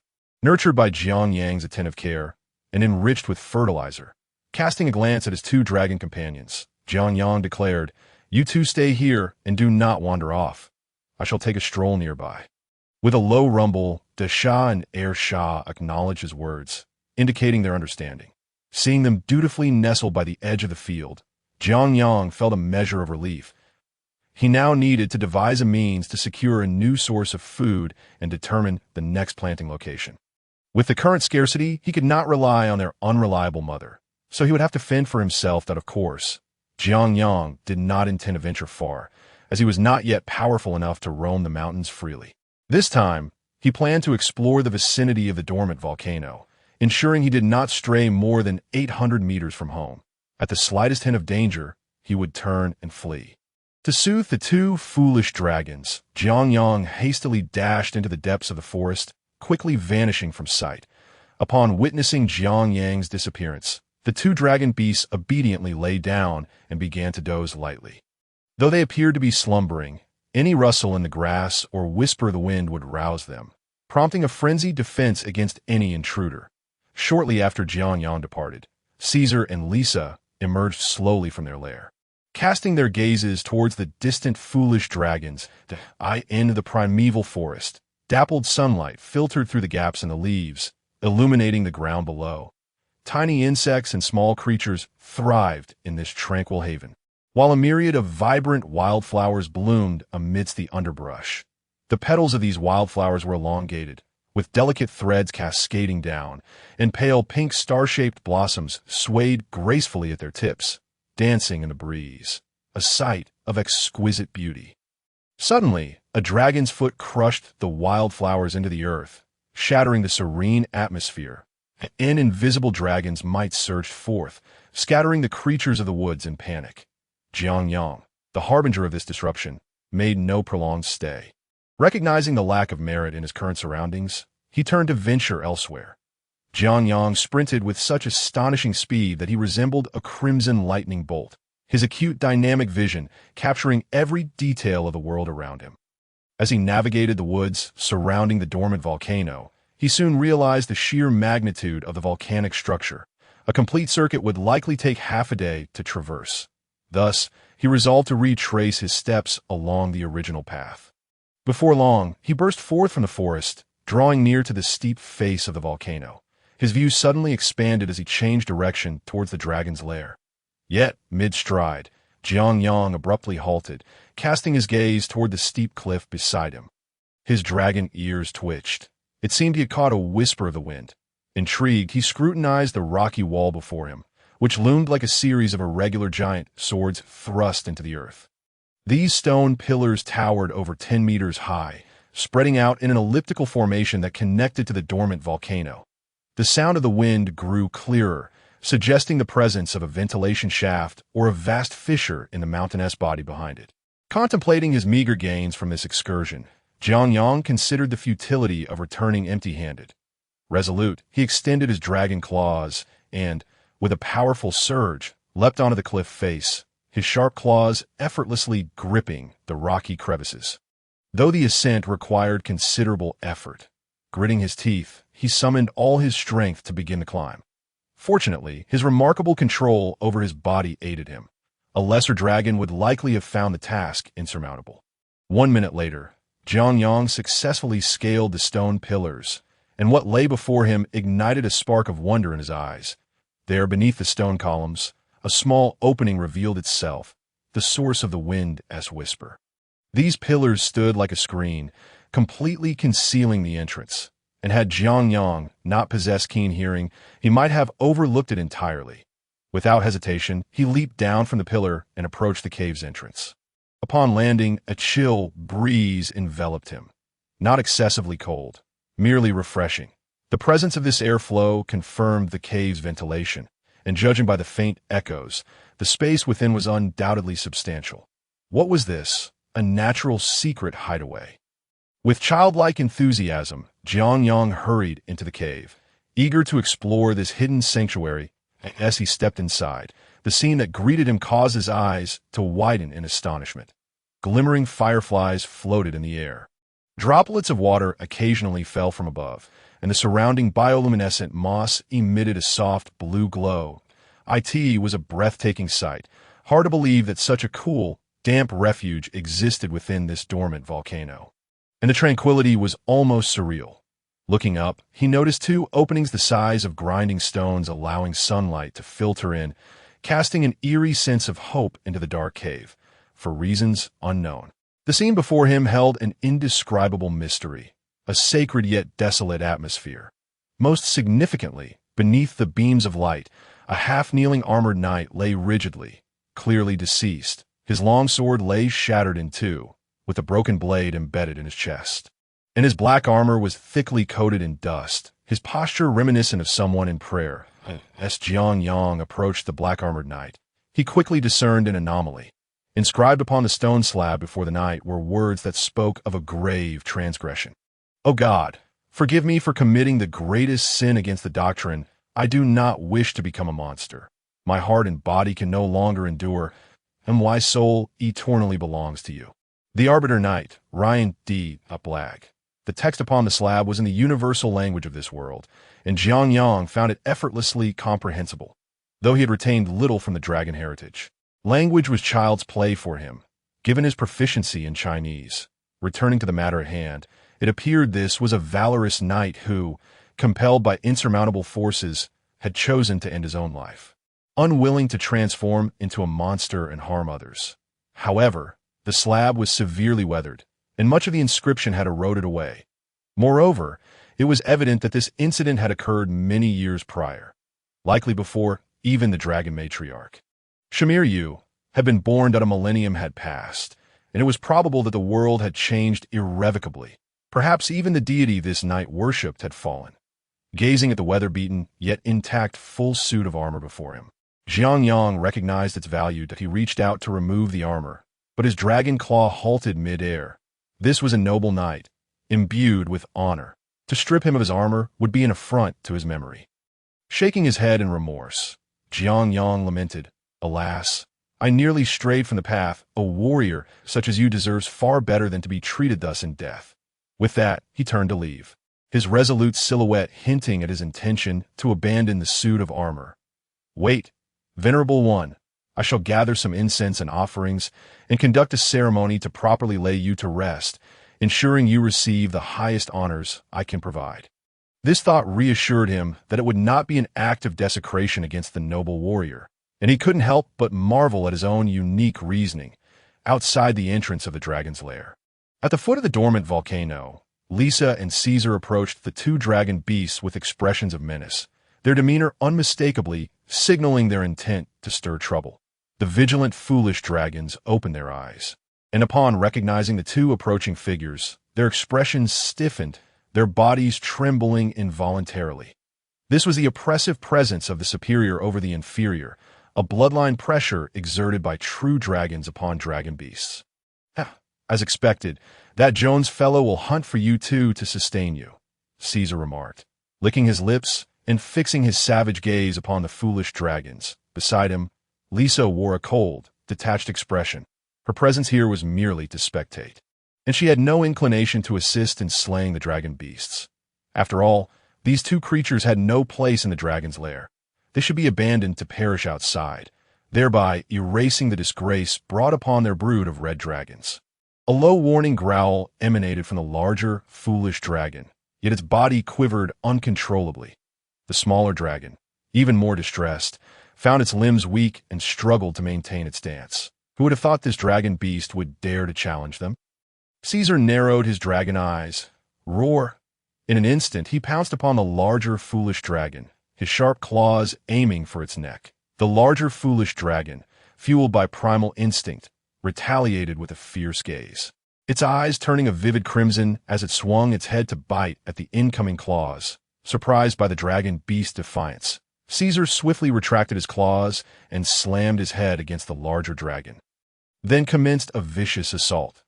Lisa stood nearby, bewildered, as she witnessed the fierce clash between Caesar and the larger foolish dragon, her mind racing with confusion. After all, this dragon was born merely a month after them, and was a dragon beast. She could not comprehend why it was able to hold its ground against Caesar. Little did they know, the truth behind the wolf attacks was more complex than they realized. Not all the fearsome wolves had fallen to Jiang Yang's hand. In fact, the larger foolish dragon had personally dispatched 3 of them, while Jiang Yang had merely slain their leader. If Lisa were to learn this, her astonishment would surely deepen. "Awoo!" the smaller dragon wailed in distress, witnessing the intense battle, yet feeling too timid to intervene. Compared to the battle-hardened larger dragon, the smaller dragon was still far too inexperienced, more akin to a pet nurtured under Jiang Yang's wing. "Roar, you insignificant wretch!" Caesar let out a furious roar, seizing the opportunity to strike with his claws in an instant. With a sickening sound, deep gashes that exposed bone appeared on the chest of the giant fool, as Caesar swiftly retreated to create distance between them. The wounds on both sides indicated that Caesar held a slight advantage. After all, the disparity between a dragon beast and a true dragon was vast. Currently, it was merely in its juvenile stage, and as it grew, the difference would become utterly pronounced. The giant fool panted heavily, his blood-red eyes radiating a dangerous light as the bloodline of the red dragon within him surged. This was not a favorable sign, for the red dragon was inherently malevolent. Should the giant fool continue to fight, he would be consumed by madness, ultimately devolving into a mindless beast. Caesar, momentarily taken aback by the giant fool's reckless fighting style, turned to Lisa. She nodded in agreement, signaling her readiness to join the fray. With a roar, Caesar lunged once more at the giant fool, and Lisa charged alongside him, her own fierce cries echoing through the air. With the addition of another young dragon, the already disadvantaged giant fool stood no chance in mere moments. He was pinned to the ground, while Caesar and Lisa savagely tore at him. Yet the giant fool refused to concede. roaring defiantly as he retaliated against the two dragons. But his fists were no match for their four claws, and soon he succumbed to defeat. The struggle among beasts was merciless. The giant fool was now a mass of wounds. His blood soaking the earth around him, he longed to rise and counterattack, yet his body had reached its limits, unable even to move a finger. Caesar and Lisa released their grip and turned their attention to the still active second fool, who stood foolishly by the field's edge, not fleeing on the ground. The giant fool emitted a fierce hiss, and upon seeing that he still had the strength to roar, Caesar turned to snap his neck. Better to eliminate this one first, lest he escape and ruin their revenge. However, pausing his actions, Caesar recognized the wisdom in Lisa's words. If they scared this one away, the satisfaction of revenge would be greatly diminished. He turned to the second fool, a cruel smile spreading across his face. This coward, too timid to assist his companion even when faced with near death, was truly a pathetic dragon beast. Yet a question lingered in Caesar's mind. Why had this coward not fled? Was he paralyzed by fear?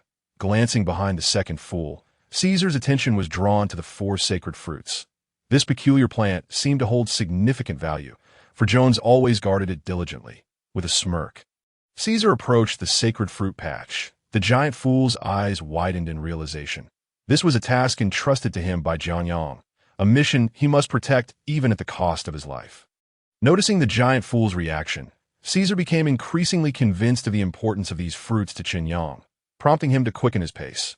This time, he intended to settle both old and new scores, ensuring his elder brother lost everything.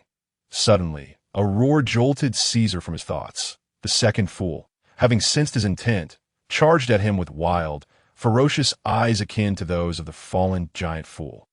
In an instant, a red blur darted past. Lisa, who collided with the second fool at an astonishing speed, sinking her teeth into his neck. The second fool fell to the ground, struggling in vain against Lisa's relentless grip. With a sickening crack, the second fool's body stiffened, a wave of weakness washing over him as his body temperature plummeted. Lisa, her mouth stained with blood, forcefully expelled the dragon beast's blood. She had no desire to swallow such filth. A horrific gash marred the second fool's neck, blood gushing forth uncontrollably. The giant fool, witnessing this gruesome scene, froze in shock, his breath becoming labored. A heart-wrenching roar filled the air, echoing the depths of his sorrow and rage, as he teetered on the brink of collapse. Meanwhile, Caesar was exhilarated, refocusing his attention on the sacred fruits. Only these weeds remained to be dealt with. Lost in thought, Caesar dashed toward the patch, but suddenly he felt an unsettling shift in the atmosphere. Looking up to the east, he spotted his elder brother charging toward them at breakneck speed, devoid of any roar. Lisa was closest to the incoming Jianyang, who leapt high, swinging his hoe downwards toward her head. With a sickening thud, pain shot through Lisa's back, nearly driving her mad. She felt as though her bones would shatter. In midair, Jianyang pivoted, his tail striking like a whip. With a thud, Lisa was sent crashing to the ground, blood spilling from her mouth. Caesar stood in shock, entirely taken aback by Jianyang's ruthless assault. Upon meeting Jianyang's gaze, a chill coursed through Caesar's body. In the past, their battles had never escalated to this level. Their elder brother had never resorted to wielding a hoe, his eyes always carrying a mocking glint. But now, his expression was devoid of anger or malice, as calm as still water, as if he were regarding a lifeless object. With a swift motion, Jianyang retrieved his hoe, approaching Caesar with alarming speed, his tail sweeping outwards. The sharp edge aimed directly at Caesar's EYE.IT was too fast. Evasion was impossible. Caesar instinctively raised his forepaw. A piercing agony shot through him as the hoe pierced completely through one of his limbs. Jianyang yanked forcefully, attempting to tear Caesar's paw off, yet he underestimated the resilience of the young dragon's body, failing to succeed. Nevertheless, it mattered little. Jianyang swung his tail, sending Caesar soaring into the air, crashing violently onto Lisa. The sound of shattering bones filled the air as both dragons emitted cries of despair. Die, Jianyang muttered, raising the hoe to strike at their heads. This time, neither could escape. Suddenly, the hoe halted mere inches from Caesar's eyes, Jianyang looked up, meeting the gaze of Samiriu, the dragon mother, who had approached unnoticed. She surveyed the brutal battlefield, flames of anger flickering in her nostrils. She did not align herself with either side. She merely despised the disturbance these young dragons had caused to her tranquility. Jianyang withdrew the hoe, his expression cold as he regarded Caesar and Lisa. "Don't let me catch you off guard. I'll slay you." The two young dragons trembled, disregarding their grievous injuries, scrambling to flee toward their lair. Blood spilled freely along their path, yet they dared not pause, fearing their elder brother would pursue them without regard for their mother. Meanwhile, Samiriu felt a wave of annoyance. It was normal for young dragons to bicker, but such life-and-death struggles within mere months was unprecedented. Casting a glance at the near-death dragon beast, she couldn't care less. If it was to be killed, so be it. Once it was done, she would have her peace. After all, it was merely young dragons fighting. Her punishment would amount to little more than a reprimand for poor supervision. As the dragon mother departed, Jianyang had mistakenly believed she would intervene. After all, within dragon lore, any dragon nurturing younglings was forbidden from allowing their offspring to perish unless absolutely necessary. Burdened with pent-up emotions, Jianyang approached the barely conscious second fool, extending a claw to touch him gently. The second fool responded with a faint, almost imperceptible sound that "You'll be fine. Have some fertilizer." Seeing the second fool in such a state stirred a deep sadness within Jianyang. The fertilizer, the second fool's favorite, lay before him, yet he could not even open his mouth. Jianyang's heart boiled with rage as he witnessed this scene. His fury toward his dragon siblings surged to a breaking point. Hastily, he forced the fertilizer into the second fool's mouth. Upon tasting it, a glimmer of light sparked in his eyes, but the very next moment, blood gushed forth like a fountain, splattering high into the air. Observing the life signs of Ursheo fluctuate dramatically, Jianyang felt a chill in his heart. Could it be that Ursheo truly could not be saved? A mournful howl escaped from Dashao, who seemed to sense that Ursheo's end was near. Gasping for breath and suppressing the fury that urged him to storm into the dragon's lair, Jianyang patted Ursheo's cheek, urging, "Stay awake. Please, do not succumb to slumber. There must be a way." Yet, Ursheo's consciousness was waning, his eyelids uncontrollably drooping. In a state of desperation, Jianyang surveyed his surroundings in search of a means to revive Ursheo, even considering imploring the dragon mother for assistance. Suddenly, his gaze fell upon a cluster of miracle fruits. The items within the system were anything but ordinary. Surely, the plants it produced possessed extraordinary effects. Rushing to a plant of miracle fruit, Jianyang poured out a small bag of fertilizer without hesitation. The fertilizer was instantly absorbed by the soil, and the miracle fruit plant responded as if invigorated by hormones, its green fruits rapidly turning red. Ding! Task completed. Ignoring the system's notification, Jianyang hurriedly collected the ripened miracle fruits into his backpack and examined their properties. Miracle Fruit X50 replenishes blood, invigorates circulation, aids digestion, detoxifies, and stimulates cellular activity. Hidden effect. Infused with dragon blood, the fruits gain a fiery quality, enhancing effects by 50 for red dragons, 15 for dragonkind, and reducing effects by 130 for cold attribute beings.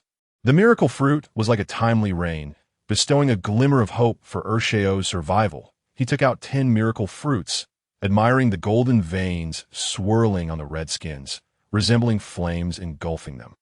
There was no time to ponder the fruits any longer. Jianyang rushed to Ursheo's side, disregarding whether he could consume them, and forced the fruits into his mouth, after shoving 7 or 8 miracle fruits into Ursheo's mouth. The latter seemed to sense something, his dying body trembling slightly. "Swallow. Just chew a little," Jianyang urged anxiously. Although the fruits should prove beneficial, they had to be ingested to take effect. Upon hearing Jianyang's call, whether by sheer will or a fleeting spark of life, Ursheo's large head lifted slightly, and the miracle fruits slid down his throat. The miraculous scene unfolded. After consuming the miracle fruits, the horrific wound on Ursheo's neck surprisingly ceased bleeding, and a layer of flesh began to rapidly form over it. Soon, Ursheo's heavy breathing resumed, and his beastly eyes gradually regained their luster. Jiangyang breathed a sigh of relief. It appeared that Ursheo had stabilized. Allowing Ursheo to recuperate on his own, Jiangyang dashed over to Dashao. This time, the situation was considerably easier. Although Dashao bore severe injuries, he had not yet reached the brink of death. He easily swallowed the miracle fruits Jiangyang provided. And soon the bleeding from his wounds had stopped. Hearing Dashao's mournful cries, Jiangyang gently patted his head with a dragon claw, reassuring him, "Do not worry. I will ensure your safety." At that moment, Jiangyang felt a deep sense of guilt. Upon arriving in this world, he had always been mindful of the need to temper his expectations, and he reminded himself not to impose human sensibilities upon beastly instincts. Lisa and Caesar were quintessential examples of the temperament of red dragons, and Jiangyang had mistakenly believed they might change under his guidance. It was evident now that he had overestimated himself. This was also why he felt a stronger bond with the two simple-minded dragon beasts rather than with the dragon siblings. When ferocious beasts possessed high intelligence, yet succumbed to their primal instincts while plotting mischief, it was undoubtedly a catastrophe. In contrast, Dashao and Ursheo were far easier to manage. Their emotions were plainly written on their faces, and with a bit of training, they could become trustworthy companions. Both dragon beasts' injuries had stabilized. But the effects of the miracle fruits were limited. They had not reached the realm of resurrecting the dead. It would likely take several days for Dashao and Ursheo to fully recover, during which they would be unable to move. After this incident, Jiangyang had entirely abandoned any hope for the dragon siblings and was constantly seeking an opportunity to eliminate them, lest they cause him trouble in the future. Jiangyang still harbored a grudge against them for their previous actions. Having chosen to strike decisively, they could not blame him for his ruthlessness. Just like today, it had been over 10 days since the farming incident, and Lisa and Caesar had made considerable progress in their recovery. As usual, today was the day for the Dragon Mother to distribute rations, but Lisa and Caesar dared not approach Jiangyang. Instead, they cowered in the deepest part of the cave, trembling as they secretly observed their elder brother with their dragon eyes. The thunderous roar echoed. The Dragon Mother had returned. This time, she brought back a large crocodile, enough to satisfy the hunger of the three siblings. Seeing the Dragon Mother return, Lisa and Caesar finally dared to approach the prey. However, with a swift motion, Jiangyang's tail sent Lisa flying, while Caesar stood frozen in place. Too terrified to move. Still want to eat meat? Go eat dirt instead. Jiangyang growled menacingly, causing the dragon siblings to hold their breath in fear. Lisa, having been flung away, emitted a mournful cry, casting a pitiful glance at the Dragon Mother, hoping she would intervene. Yet the Dragon Mother, Samiriyu, averted her gaze and made her way to her treasure bed, stating, "If you value your lives, keep your distance from him."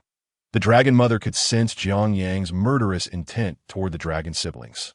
In truth, Samiriyu secretly hoped her eldest son would eliminate the two young dragons. The reason was simple. Jiangyang's behavioral style did not align with that of a typical red dragon. She could not fathom where his compassion stemmed from, as his character was more amiable than that of many metallic dragons. If Jiangyang were to kill Lisa and Caesar, Samiriyu was certain her eldest son would grow into the most powerful and ruthless red dragon in the future. Samiriyu's inaction only exacerbated the plight of Lisa and Caesar. In the past few days, they had only eaten 3 times, and they were now ravenous. Pitifully, Lisa crouched on the ground while Caesar stood foolishly by the prey. When Jiangyang glanced at Caesar, the latter jolted and scurried away. Their stomachs growled with hunger, yet the dragon siblings dared not approach Jiangyang even a step. The memory of their previous battle had instilled a deep fear in them. Once, they had dreamed of taking revenge on their elder brother upon growing up, but now they could not even dare to entertain the thought. The rate Jiangyang was growing, he would still overpower them in the future. Noticing Jiangyang's restless gaze, Lisa and Caesar instinctively retreated, uncertain if they would even survive to reach adolescence. They could only watch as Jiangyang cut the meat and transported it back to their lair. Lisa and Caesar were too frightened to seize the opportunity to steal a bite. If they did, Jiangyang would have every justification to beat them. Before long, the crocodile meat was entirely cleared away, leaving only a trail of blood. Caesar looked longingly at the bloodstains on the ground, but he shook his head in resistance. he were to eat dirt? Where would the dignity of a red dragon lie? Yet his hunger was undeniable. Grinding his teeth in frustration, he turned away. He decided to sleep in hunger, planning to hunt in the forest in a few days, for he would never submit to his elder brother. Noticing Caesar's departure, Lisa pondered for a moment before lying down on the ground. Hunger rendered her immobile, her dragon eyes fixated on the bloodstains before her, the scent of blood wafting enticingly. Unable to resist, she extended her tongue to lick the ground, relishing the long-forgotten taste of food. Tears welled up in her dragon eyes as she savored the moment. That night, amidst the star-studded sky and the howling cold wind, a certain area within the dragon's lair remained serene. Jiang Yang lay on the stone bed, perusing his system backpack. Ordinary miracle fruit X150. Replenishes blood, invigorates circulation, aids digestion, detoxifies, and stimulates cellular activity. Hidden effect, infused with dragon blood. The fruits gain a fiery quality, enhancing effects by 50 for red dragons, 15 for dragonkind, and reducing effects by 130 for cold attribute beings.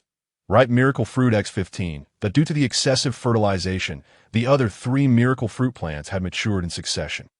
Now, Jiang Yang possessed a total of 160 miracle fruits. They were highly useful and delicious. If this were a game, they would be akin to basic healing potions, and for Jiang Yang, they had become a life-saving artifact. Would you like to exchange 20 miracle fruits for 1 miracle fruit seed? Observing the exchange rate of the system, Jiang Yang remarked that this 20-to-1 ratio seemed rather unscrupulous.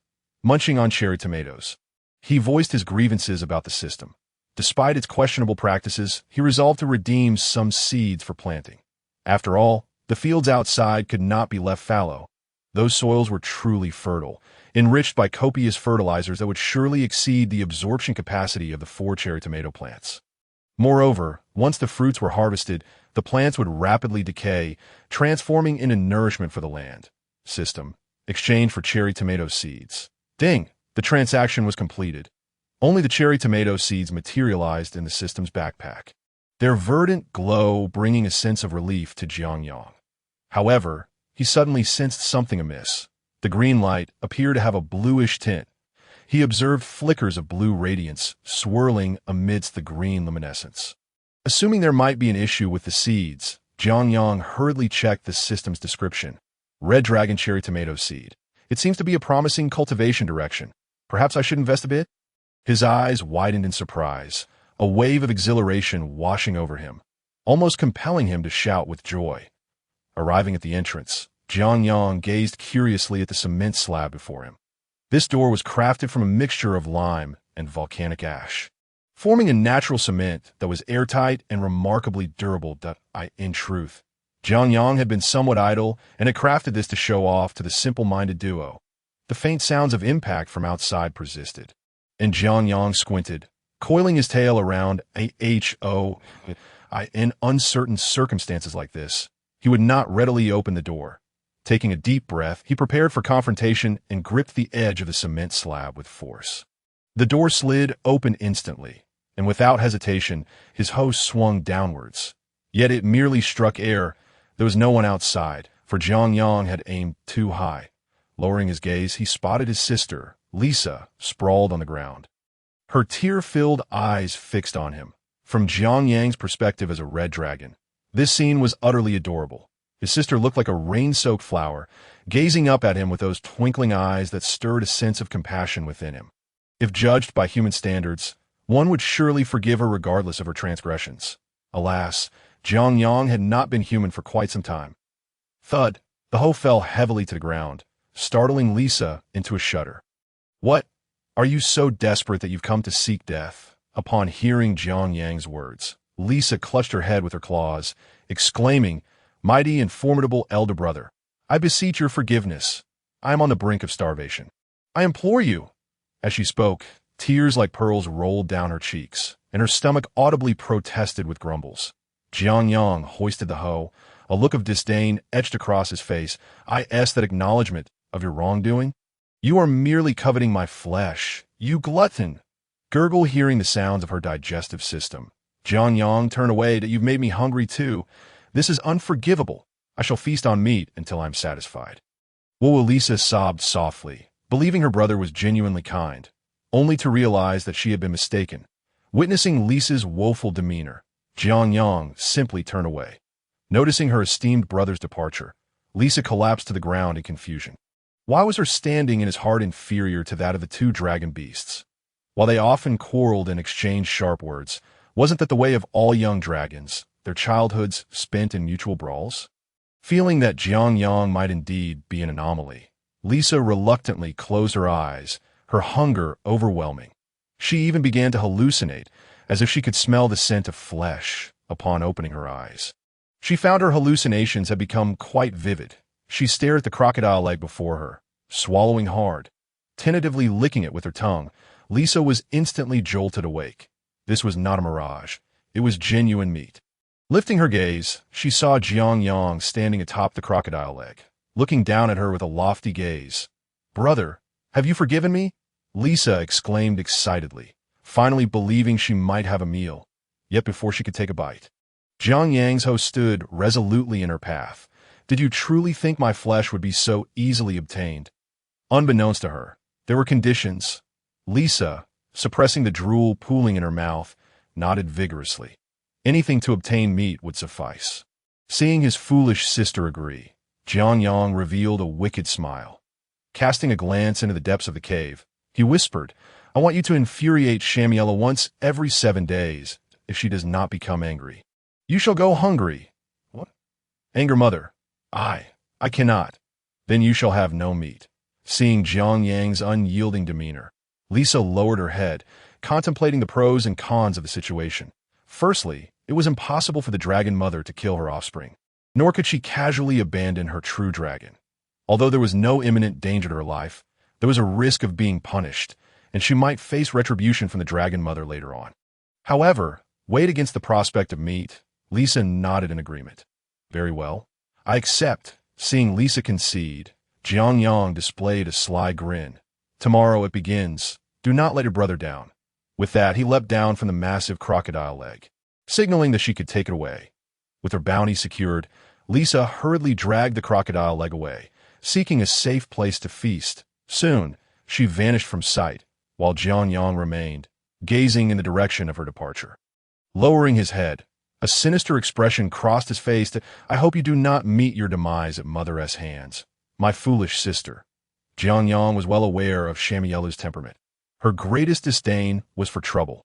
If a young dragon provoked her, the consequences would be dire. Yet, Jiangyang's scheme was not aimed at eliminating Lisa by the dragon Mother S. hand. His primary objective lay in that hidden cave and the methods to eradicate pests.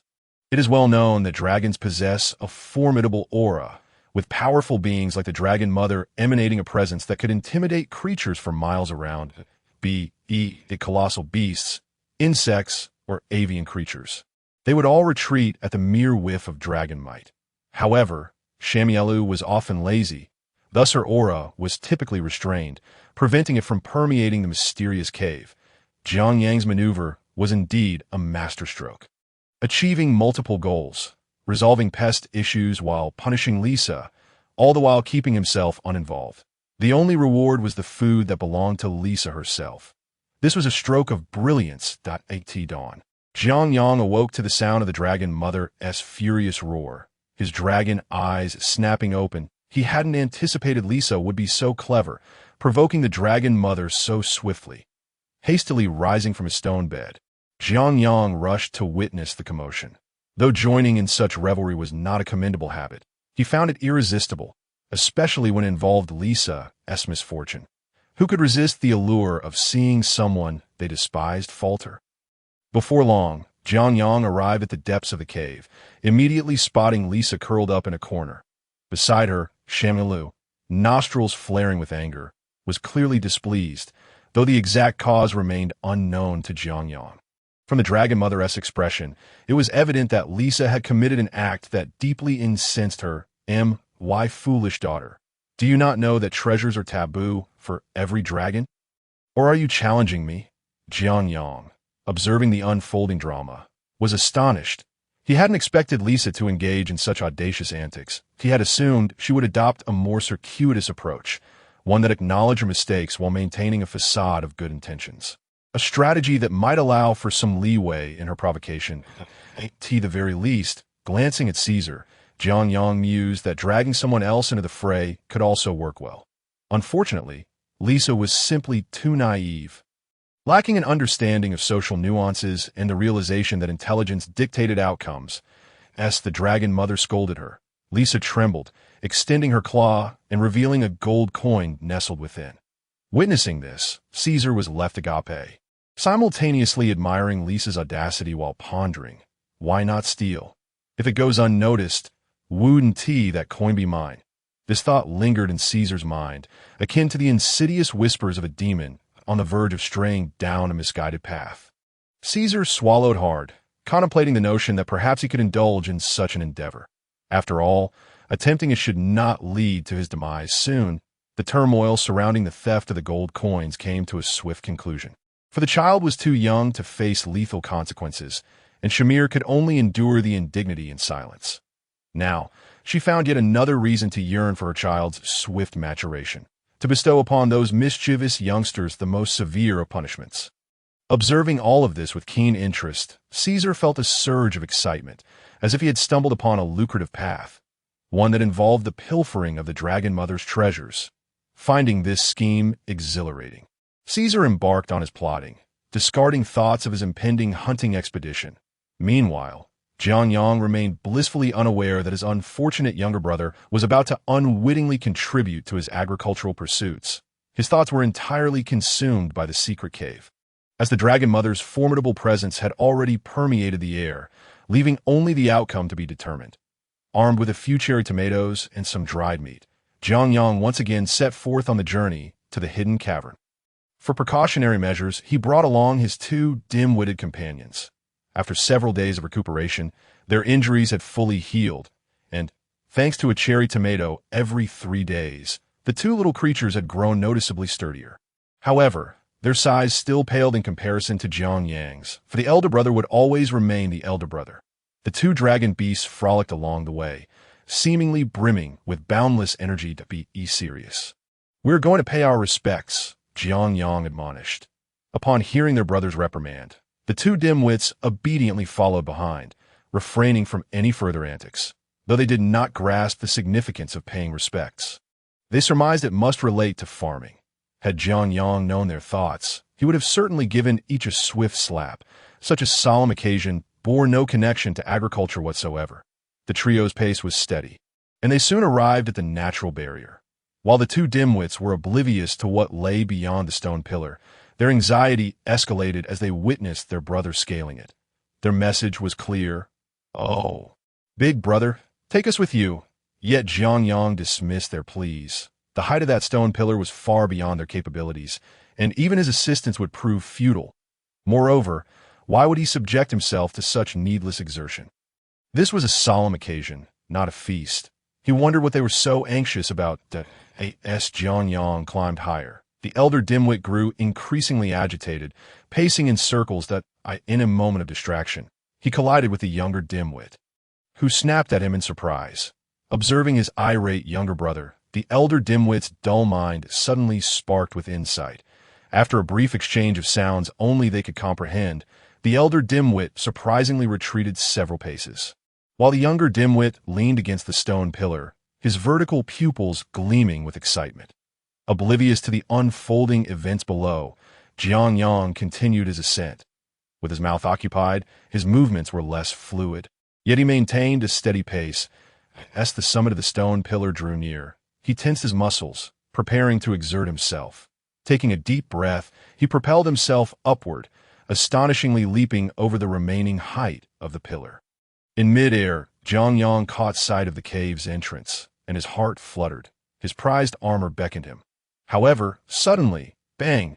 A crimson figure hurtled toward him from below, striking him unawares. What the? With a resounding thud, Jiang Yang collided with the stone wall and began to slide downwards. Thud! The sound of two heavy objects hitting the ground resonated. Trembling, Jiang Yang rose to his feet, casting an indignant glare at the sight beside him. There stood the dim-witted elder, celebrating his own entrance.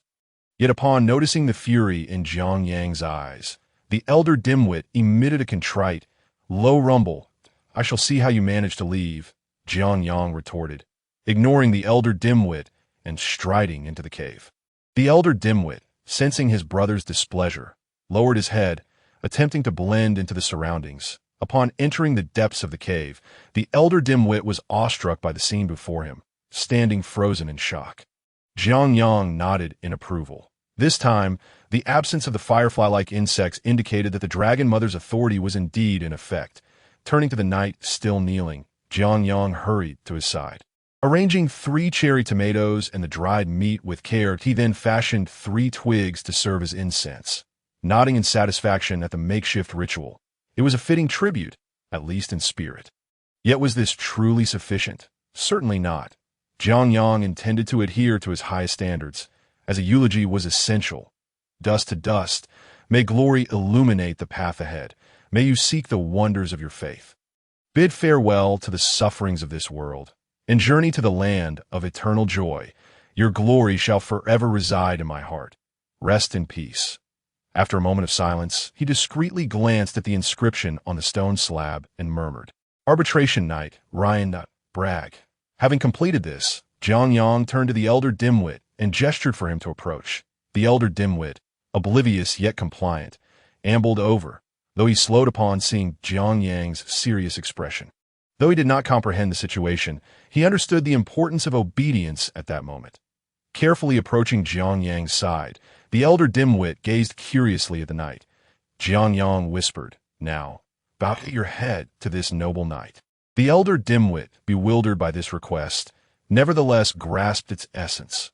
With a resounding thud, he earnestly struck his head against the ground, his large skull colliding with the ancient stone slab, shattering it into fragments. The commotion startled Jiang Yang, as the cavern echoed with the sound, revealing just how heavy the elder dimwit's head truly was. Yet the surprises did not end there. A chilling occurrence unfolded. The knight seemed to stir momentarily, and in the next instant, an invisible breeze swept over the silver sand, causing the armor to clatter and disintegrate. Jiang Yang quickly covered his nostrils with his claws. After all, this was ashes, though he relished fertilizer. He had not descended to that level of depravity. The silver dust danced on the wind before gradually dissipating into the air. Gazing at the remnants of the broken sword and scattered armor, Jiang Yang found himself at a loss for words. Now he need not dig a grave. Meanwhile, the elder dimwit remained disappointed by the disappearance of the silver light, yearning to experience its flavor. But alas, it vanished too swiftly. Jiang Yang chose to disregard the elder dimwit's musings, for he had another task at hand: sowing seeds. Indeed, he had come with the intention of planting directly into the earth. However, before planting, he needed to address the state of the soil and, glancing at the knight's broken sword, deemed it inferior even to his own hoe. Better to dig a hole and bury it instead. It would serve as Bragg's tomb, far more dignified than allowing the ashes to scatter with the wind. Summoning the still-dazed elder dimwit to assist, the 2 dragons commenced their burial of the sword. Digging a shallow hole in a corner, they covered it with soil and compacted it, deeming the task complete. "Roar!" the elder dimwit exclaimed with excitement. His sentiment was clear. "Isn't this still akin to farming?" Jiang Yang's expression darkened. Such a solemn matter bore little resemblance to agriculture. Yet upon reflection, he realized the distinction between the two was not as vast as he initially thought. Covering his face with his claws, Jiang Yang lamented that he must have caught the elder dimwit's foolishness. How could he equate such matters? Hurry up and get to work. Enraged by humiliation, Jiang Yang exerted his authority, compelling the simpleton to obediently begin tilling the soil. With only 3 seeds at his disposal, there was no need for extensive land cultivation this time. A modest plot of 2 square meters would suffice. Fortunately, the 2 sunlit areas were perfectly suitable. And to err on the side of caution, Jiang Yang decided to reserve 1 seed. A true dragon should not be overly reckless. Leaving no way out is a folly only the foolhardy would commit. Given the environmental conditions, it was unnecessary to create ridges for planting saffron. One merely needed to ensure the soil was well drained and sufficiently fertile. He first dug and loosened the earth, ensuring its aeration before covering it again. Then soaked the ground with water until it was thoroughly absorbed, making it ready for planting. Of course, the application of fertilizer was indispensable, a formidable tool for enriching the land. Jianyang, not one to be stingy this time, generously scattered a handful of common fertilizer across the plot, ensuring an even distribution without favoring any side. Carefully stowing away the fertilizer, he was left with only the final step, with 2 saffron seeds in hand. Jianyang meticulously planted them in the center of the plot. The task was complete. Everything was perfect. The simpleton also came to observe the saffron planting site, expressing his belief that it would surely yield delicious results once matured. Jianyang was speechless. He recalled that saffron was typically used for tea, and he had never seen it consumed raw. Giving the simpleton a gentle pat on the head, Jianyang instructed, "Have you devoured those meats?" After uttering this, he retrieved 3 cherry tomatoes into his system space. It sufficed that his intentions were clear. He had no intention of allowing 3 tomatoes to rot here. After resolving the offering, Jianyang turned his attention to the armored creature, T.O.B. Frank. It was best to leave this creature here for the time being, as taking it back could attract the covetous eyes of the Dragon Mother. Moreover, it was genuinely cumbersome to transport. The thought of carrying it away led him a glance at the simpleton beside him. What should be done with this half-ton of meat? Jianyang felt a headache coming on. Despite the headache, he could not abandon the simpleton here. "Come, tell me how you got in." Upon hearing his elder brother's inquiry, the simpleton began to describe his entrance with exaggerated gestures and loud exclamations. After grasping the gist of the simpleton's explanation, Jianyang realized he was indeed a dragon in spirit. As he understood the concept of leveraging strength, it seemed necessary to employ the same trick to send the simpleton out. But suddenly, a better idea struck Jianyang. Minutes later, the simpleton trembled before Jianyang, or more accurately, before the hoe in Jianyang's hands. "Fear not, just leap. I assure you, one swing of this hoe will send you soaring."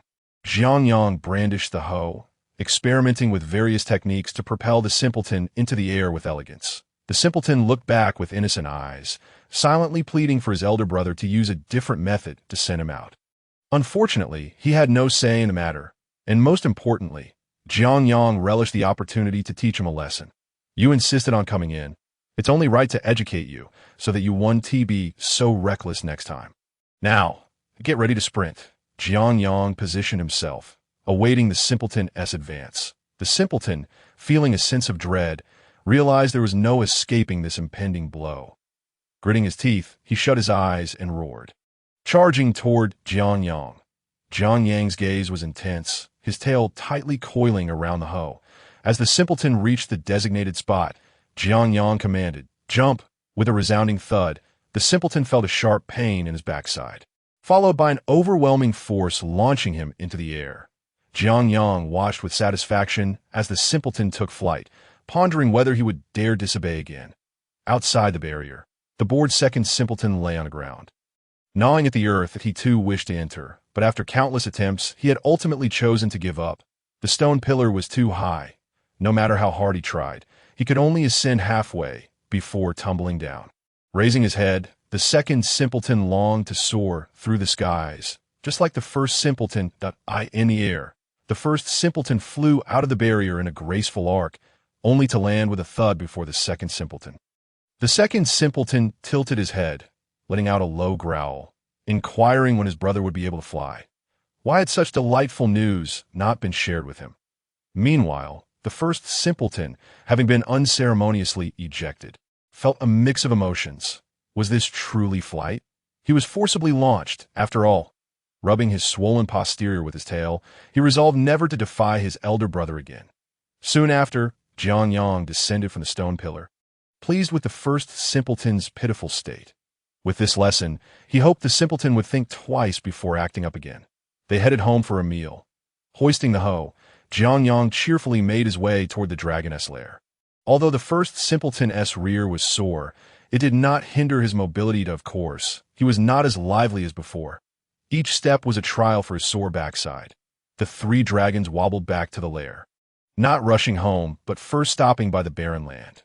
Jianyang intended to plant the cherry tomatoes as well. However, before planting, he decided to check his inventory. Cherry tomatoes, 60. Mutated cherry tomato seeds, 5. Ordinary cherry tomato seeds. 1. Saffron seeds. 1. Low-grade fertilizer, for 1 open bag. Common fertilizer, 2. 1 open bag. Common hoe, 1. Common watering can. Excellent, his prosperous farming life was on the verge of realization.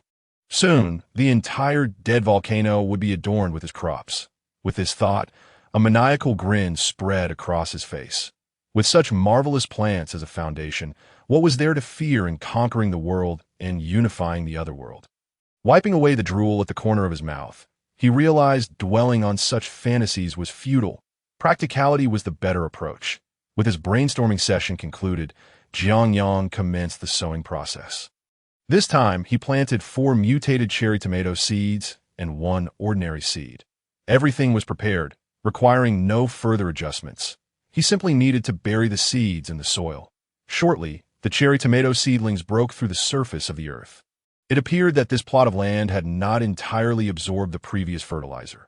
Given the current growth rate, it was likely that this batch of cherry tomatoes would mature in less than half a month.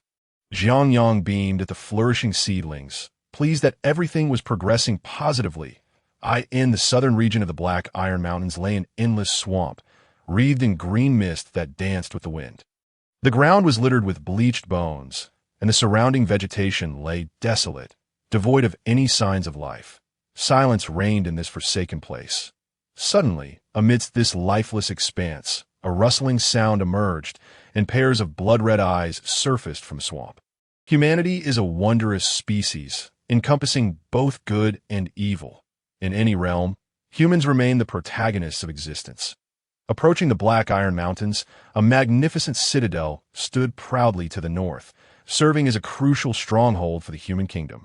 Dividing civilization from barbarism, behind it lay millions of souls, while before it loomed a hell that countless adventurers dared not enter. A realm teeming with magical beasts and chaotic entities, the tumultuous Black Iron Mountains. Yet we all understand that every situation has its duality. While the Black Iron Mountains are fraught with peril, they also harbor treasures beyond imagination. Rare resources, hidden treasures, and mystical herbs abound, leading some to sudden wealth. While most meet their demise, this city is known as Steel City, built upon the rich iron or the Black Iron Mountains. How wealthy is this city? Let it be said that the lord of the city has extravagantly enveloped all the city walls in iron plating, the thickness of which measures over 10 centimeters. This place is abundant in iron, as well as in individuals who possess a fierce demeanor, their heads metaphorically hung from their belts. Due to the perilous nature of this land and the ferocity of its people, it follows that their leader is, of course, a figure of iron-fisted authority. Edward Deed Eric, a seasoned nobleman in his 50s, prefers to be addressed as Edward VI, for it is a rare feat for a noble lineage to endure for 6 generations without decline. At this moment, Eric is engrossed in affairs of state, unfazed by the late hour, with the full moon suspended in the sky above him. In the eyes of this lord, his existence is solely devoted to honor and the iron fortress painstakingly established by his forebears. With a creak, the door latch emitted a jarring sound, causing Eric's hand, poised over a document, to pause momentarily, his brow furrowing slightly. This hour, I wish not to hear of any troubling news you cannot resolve. Though Eric's hair is streaked with gray, his voice resonates with a calm authority, his gaze and demeanor conveying that this is a man not to be underestimated. The armored knight bowed his head, feeling as though he stood before a mighty lion in its prime rather than a mere man. Taking a deep breath, the knight conveyed the purpose of his presence. There's been a complication. The rascals from the west have intervened. Tisset. Eric clicked his tongue, evidently impatient. With a dismissive wave of his hand, he stated in a measured tone, "No matter, they cannot escape at this hour. First, address the impending monsters, and ensure that the losses to the Iron City are minimized." The knight straightened and nodded in acknowledgement before turning to exit the chamber. Just then, Eric spoke again, "Replace the door by tomorrow." Is there truly not a single soundless door in the entire Iron City? The knight paused, then swiftly turned to affirm the order, gently closing the door behind him. Left once again in solitude, Eric savored the surrounding tranquility as he rose and approached the window that he pushed open the glass pane, allowing the night wind to rush in. rustling the documents on his desk as if they were being reviewed by some unseen force. Relishing the cool breeze, Eric gazed down upon the inky blackness of the city below. This is his realm, populated by his subjects, whose fates, be they righteous or malevolent, he alone should determine, rather than leaving it to gods. Demons or the fearsome abyss, I end that moment. Eric's gaze sharpened to a piercing intensity. The raucous wind, seemingly subdued by his presence, as dawn broke over the black iron mountains, outside the dormant volcanic lair of a dragon. Jianyang basked in the sunlight with his companions. The previous night had brought an inexplicable chill. Only the robust red dragon could withstand such cold, as any ordinary person would have been rendered a fool by the frost. Nearby, the large, simple-minded one flipped over, allowing the sun's rays to warm his pale belly. His elder brother had once advised that sunbathing should be even. To avoid acquiring an unsightly natural tattoo, one should refrain from wearing anything during the process. Though he did not fully grasp the reasoning, he dutifully followed the advice. Molten lava cascaded onto the dry branches, igniting flames upon contact, the intense heat scorching the green leaves, and thick smoke began to seep into the burrows of the field mice. Satisfied with his efforts, Jianyang found his precious water flask met his expectations. Indeed, nothing provided by the system was ever subpar. Observing the black smoke entering the field mouse burrow, the simple-minded one could not contain his excitement. Howling in anticipation, the feast of field mice was imminent. Meanwhile, the large simpleton watched intently as Jianyang ignited each burrow. This novel method of hunting intrigued him far more than the prospect of consuming field mouse flesh. A spark of intelligence ignited in his mind, his beastly eyes becoming a touch clearer. With urgency, the simple-minded one fixated on the burrow emitting black smoke, letting out an impatient growl, questioning why the field mice had yet to emerge. Wondering if they had suffocated inside, Jianyang shared the sentiment of confusion. Surely, such foolish creatures do not exist. Minutes passed, yet the burrow remained silent. Doubtful, Jianyang began to suspect that the field mice might indeed have perished within. As for any undiscovered burrows, he deemed it unlikely. The strength of dragons is formidable. Even he, Jianyang, could trace a scent to its source, provided there were no extraordinary means to conceal it. Just as Jianyang pondered the situation, the large simpleton suddenly let out a howl. Standing atop a small mound, he frantically dug with his forelegs. His speed was remarkable. By the time Jianyang approached, the ground had been excavated into a pit nearly 2 meters deep. Observing the large simpleton with only his rear end protruding, Jianyang chuckled at the sight. However, his expression shifted abruptly as he caught a familiar scent. It was the scent of field mice. Sure enough, the large simpleton emerged from the pit, his mouth brimming with substantial field mice. These creatures were sizable, comparable to house cats, leaving one to wonder if an ordinary kitten could withstand them. The other simpleton rushed over, eager to share in the bounty. Yet, rather than consume the field mice, the large simpleton regurgitated them, licking the dirt with distaste. Evidently, the taste of the field mice repulsed him. The other simpleton, however, was undeterred. He immediately devoured a mouthful, only to retch violently in response. The contorted expression on his face made it clear that the flavor of the field mice was indeed unpalatable. Jianyang, uninterested in the simpleton's lack of discernment, focused on examining the deceased field mice. Upon dissecting one, he quickly discerned an anomaly. It became evident that the field mice had not succumbed to suffocation. Rather, there was a deeper mystery at play. As he inspected the remains, Jianyang fell into contemplation. This particular field mouse had evidently been frozen to death. Upon dissection, its blood had solidified into ice, its innards frozen solid as well. Moreover, an additional puzzlement arose. Externally, the field mice bore no signs of frostbite. The entire situation emanated an air of the uncanny, plunging Jianyang's previously buoyant spirits into despair. Reflecting on his dragon heritage, he found himself at a loss, as the memories of his lineage had been obscured from him. In truth, due to possessing a complete human soul, many memories have been instinctively erased during his acceptance of the dragon legacy. Besides language, names, and a few grandiose memories of his ancestors, Jianyang could scarcely recall any dragon-related magic. I sense that a significant event is imminent, Jianyang mused, gripped by a premonition of impending misfortune. It was imperative to uncover the events of the previous night. Could the sudden drop in temperature be linked to the demise of the field mice? The most effective means of clarification would involve consulting the Dragon Mother. Although since Lisa's theft of gold coins, she had not bestowed a kind countenance upon any of them. Reluctant to provoke the ire of Shamir Yu, Jianyang steeled himself for the confrontation ahead.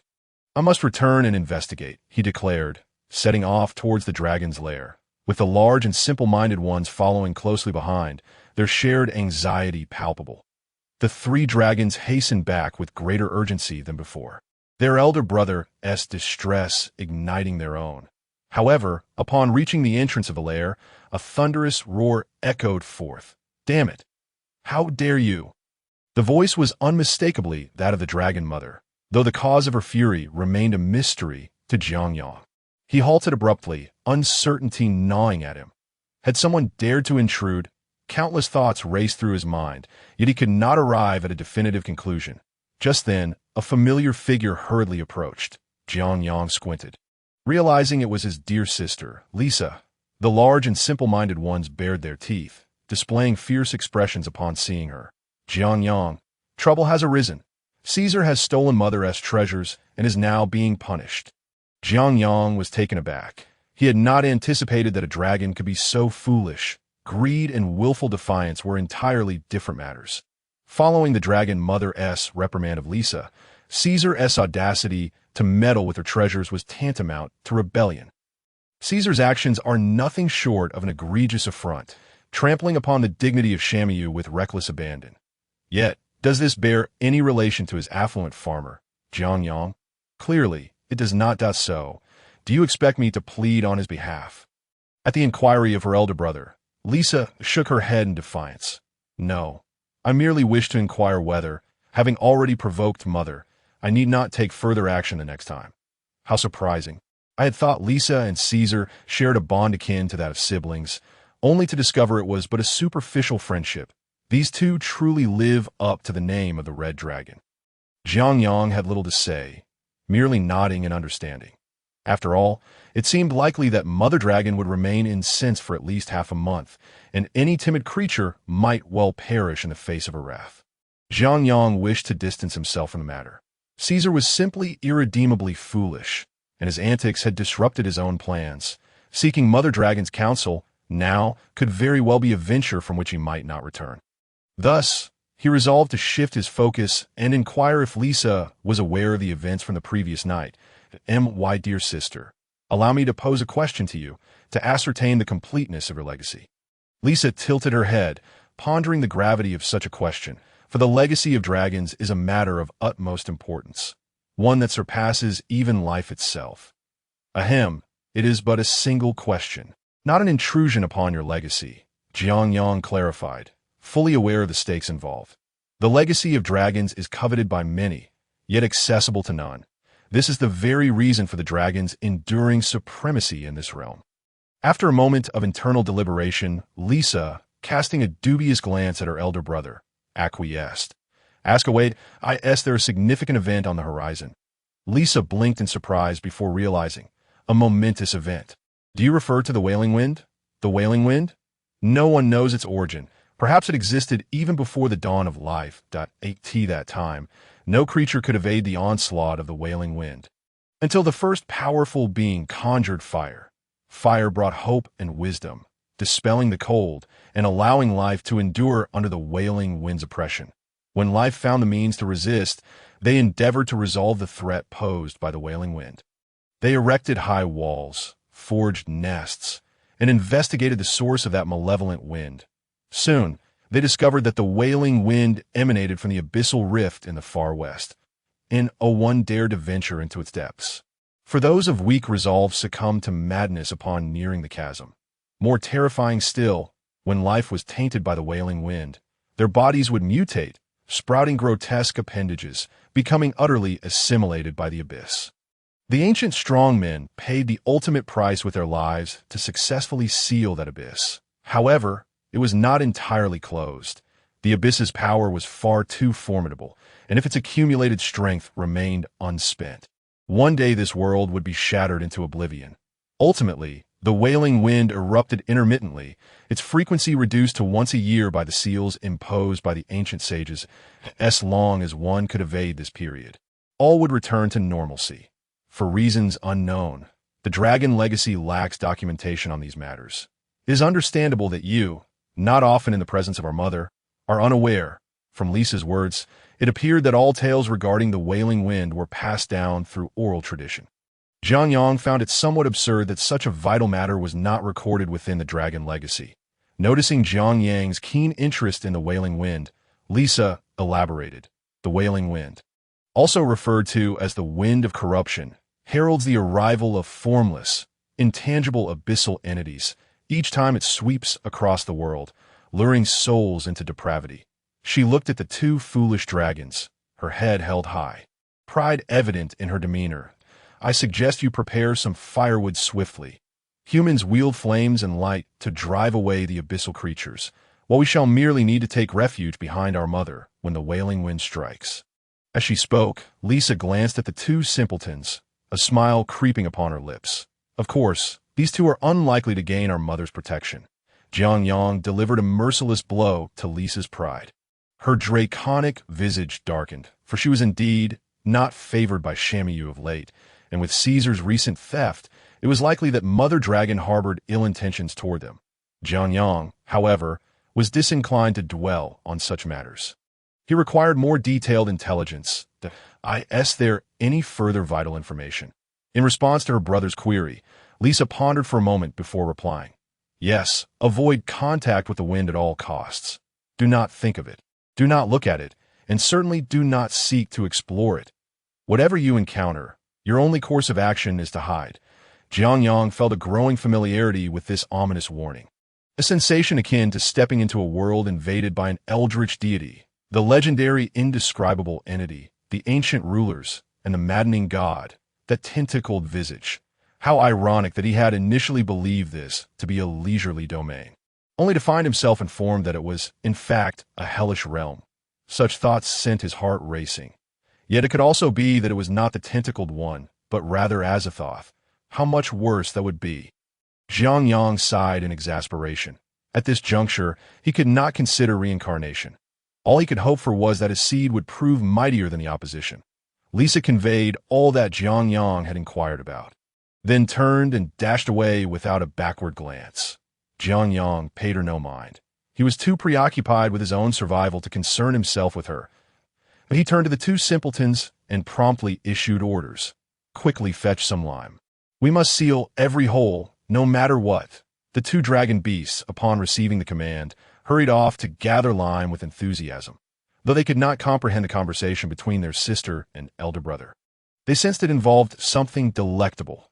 With their minds fixated on food, the two gluttons set to work, diligently laboring despite their appetites. Before long, heaps of lime were brought forth, and Jiang Yang, refusing to waste any more time, hastily mixed in volcanic ash and water, transforming the substance before him into a form of cement. It would be no small feat to seal the cracks in a 3-room, 1-hall structure, but it had to be done. Otherwise, they would be left to the mercy of fate. First and foremost, Mother Dragon would undoubtedly refuse to allow the two simpletons inside. That was certain. Furthermore, this malevolent entity could be far more sinister than Lisa had described. The absence of the wailing wind from Dragon Legacy indicated that it was something too perilous for young dragons to witness. Perhaps seeing it could result in instant demise. As for the seeds of the holy fruit outside, Jiang Yang felt they were doomed to fail wherever they were moved. Approaching Mother Dragon would mean being scorched to death, while moving them indoors could lead to the loss of several plants, wasting the nutrients of that patch of land. However, with no other options, he had to either hastily mature them or bring them back inside. Without a moment's hesitation, Jiang Yang raced toward the fields, believing that hastening their growth was far better than reaping nothing. Yet upon arriving at the fields, his claws, poised to apply fertilizer, suddenly froze mid-air. Not hasten the growth of the wailing holy fruit during its evolution. Otherwise, it may transform into the red dragon holy fruit. Task: retrieve the wailing holy fruit. Any. Task rewards. Ordinary seed tis. 1. Basic fertilizer 'tis. Shall we take a gamble? After all, the wailing wind occurs but once a year, and missing this opportunity would mean waiting another year. More importantly, he did not lack for holy fruits, yet he was in dire need of fertilizer. With enough fertilizer, a mere seed could yield countless harvests in a day. All that was required was sufficient fertilizer. Moreover, it was essential to note that this was not mere low-grade fertilizer, but rather the glimmering, blue-hued basic fertilizer. The system had made it abundantly clear. As long as one wailing holy fruit matured, he would receive those 2 bags of fertilizer. The gambler's mentality began to take hold. Jiang Yang found himself contemplating the possibility of survival for even one fruit. Besides, with Mother Dragon's formidable presence, it seemed unlikely that any foolhardy creature would dare to assault the dragon's lair. The sound, akin to a demonic whisper, echoed incessantly in Jiang Yang's ears, tempting the young red dragon to plunge into the depths of this gamble. A sudden chill swept over him, and Jiang Yang felt a jolt of realization. Oh no, that was a close call. Jiang Yang suddenly awoke, his entire body inexplicably drenched in beads of sweat. These droplets emerged upon the surface of his skin, only to crystallize into ice and fall away the next moment. Witnessing this scene, Jiang Yang swallowed hard. The sheer power displayed, even before the onset of events, was nothing short of terrifying. He was keen to uncover the identity of the mischief maker and wished to extend a blunt greeting. Dian, however, upon reflection, he decided against it. Provoking trouble was not his intention, and courting danger was certainly not in his plans. Refocusing his gaze upon the fields, Jiang Yang took a moment to calm his mind and contemplate. Ultimately, he resolved to take a gamble, turn a bicycle into a motorcycle, since he possessed the resources to turn the tide. Unlike those who were true gamblers, who would risk everything to wager their last penny, as night fell and darkness enveloped the land. The steel city shimmered with light, resembling anything but a place preparing for slumber. This was the first day of the wailing wind, and the residents had long since stocked up on provisions for 3 days and ample firewood, all in anticipation of this fateful day's arrival. On the desolate streets, the wailing wind howled past, unimpeded by any obstacle that a faint, pale mist rose from the ground, piquing curiosity about what lay hidden within its shroud. Suddenly, a sound echoed. The residents, eavesdropping at their windows, instinctively clutched their ears and recoiled. This was the cry of a creature from the abyss, and a young mage from the academy recognized its origin, cautiously tugging at his father's sleeve. He garnered a look of confusion and returned. It was the lantern-bearer, who could teleport into shadows cast by lanterns, slaughtering individuals to procure oil for his lamps. Silence was imperative, within the confines of their home. The father and son continued their hushed exchange, unaware that the yellow-robed creature was already standing at their doorstep. Raising its desiccated finger, the lantern-bearer began to chew on it, its serrated maw crunching noisily. This action seemed to calm him, as he swayed the tattered oil lamp, his head rotating a full 180 degrees to survey the scene behind him. Shall we proceed? This family, their dialogue was remarkably wooden. Devoid of any semblance of intelligence, they only engaged their minds when it came to slaughter. After all, this was an annual celebration, and returning without a victim would leave the lantern-bearer in quite the predicament. Most pressing was the fact that his lamp oil was running low. Without timely replenishment, he would face true demise, or until a human lit a lantern at a canine creature, oozing black sludge, stared with blood-red eyes at the room before it. This family relied on their fireplace for warmth, which meant they merely needed to access the roof and locate the chimney, transforming their seemingly impregnable home into a trap. Filthy, foul-smelling sludge dripped down. Were it not for the creature's ability to speak, one would struggle to discern its mouth's location. This was a mire hound, capable of relocating its organs throughout its body.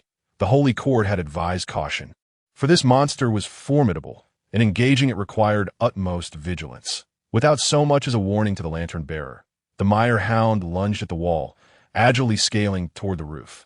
Inside, the father and son were nearly paralyzed with fear, the sound indicating that 2 abyssal monsters awaited at their door. He wants to extinguish the fire through the chimney. We cannot let him succeed. The young mage cried out urgently. Without hesitation, the father brandished a shovel. Resolutely placing it across the fire, in mere moments. The sludge cascaded onto the shovel's surface. Suddenly, a figure stood atop the pitch-black shovel. The family's patriarch stared up in shock. The shovel had obstructed the bonfire. Allowing the lantern-bearer to enter, the lantern-bearer appeared weightless, hovering above the shovel as he regarded the terrified father and son. He tossed his lantern, which was cloaked in darkness beneath, illuminating nothing despite the bonfire's flames still flickering. Let there be light for others. This night was destined for sleeplessness. The harrowing night finally passed, and AI clenched his teeth as he stared at the report in hand. How could this happen? This year's protective measures were the most comprehensive to date. With a resounding crash, his fist slammed onto the table, his fury palpable as his eyes turned crimson. In a single night, Steel City had suffered a loss of nearly 1,000 lives. A toll AI could not fathom. With a thunderous roar, he overturned his iron desk, unleashing his rage upon the metal surface until it was unrecognizable. Suddenly, AI lifted his gaze, puzzled by the presence of a knight who had appeared unbeknownst to him. Geeston, when did you arrive? The knight, known as Geeston, scratched his dark hair, his handsome face breaking into a sunny smile. Just now. This door I replaced yesterday really makes no sound. AI's brow twitched as he decisively commanded. Replace the door back. A noisy door is safer. Yet, no door could withstand the abyssal creatures. My lord of the city, it was evident that Geeston also felt the weight of last night's events. Reflecting on the loss of 999 living souls, countless families shattered and homes destroyed, this was the greatest loss since the founding of Steel City. Without exception, AI refrained from expressing anger. For he viewed Geeston as a successor. One must possess fortitude to fully govern Steel City. If Geeston could not even muster the courage to argue, he was likely a lost cause, and AI would let him choose his own path. Do you wish to take the initiative? Know that engaging them will only summon more monsters, and I am aware of the lantern-bearer, the multitude of mire hounds, the headless bald boy, the wailing people, and the bloody princess. These are all elite abyssal creatures. AI rubbed his temples, sighing, It is good that you know.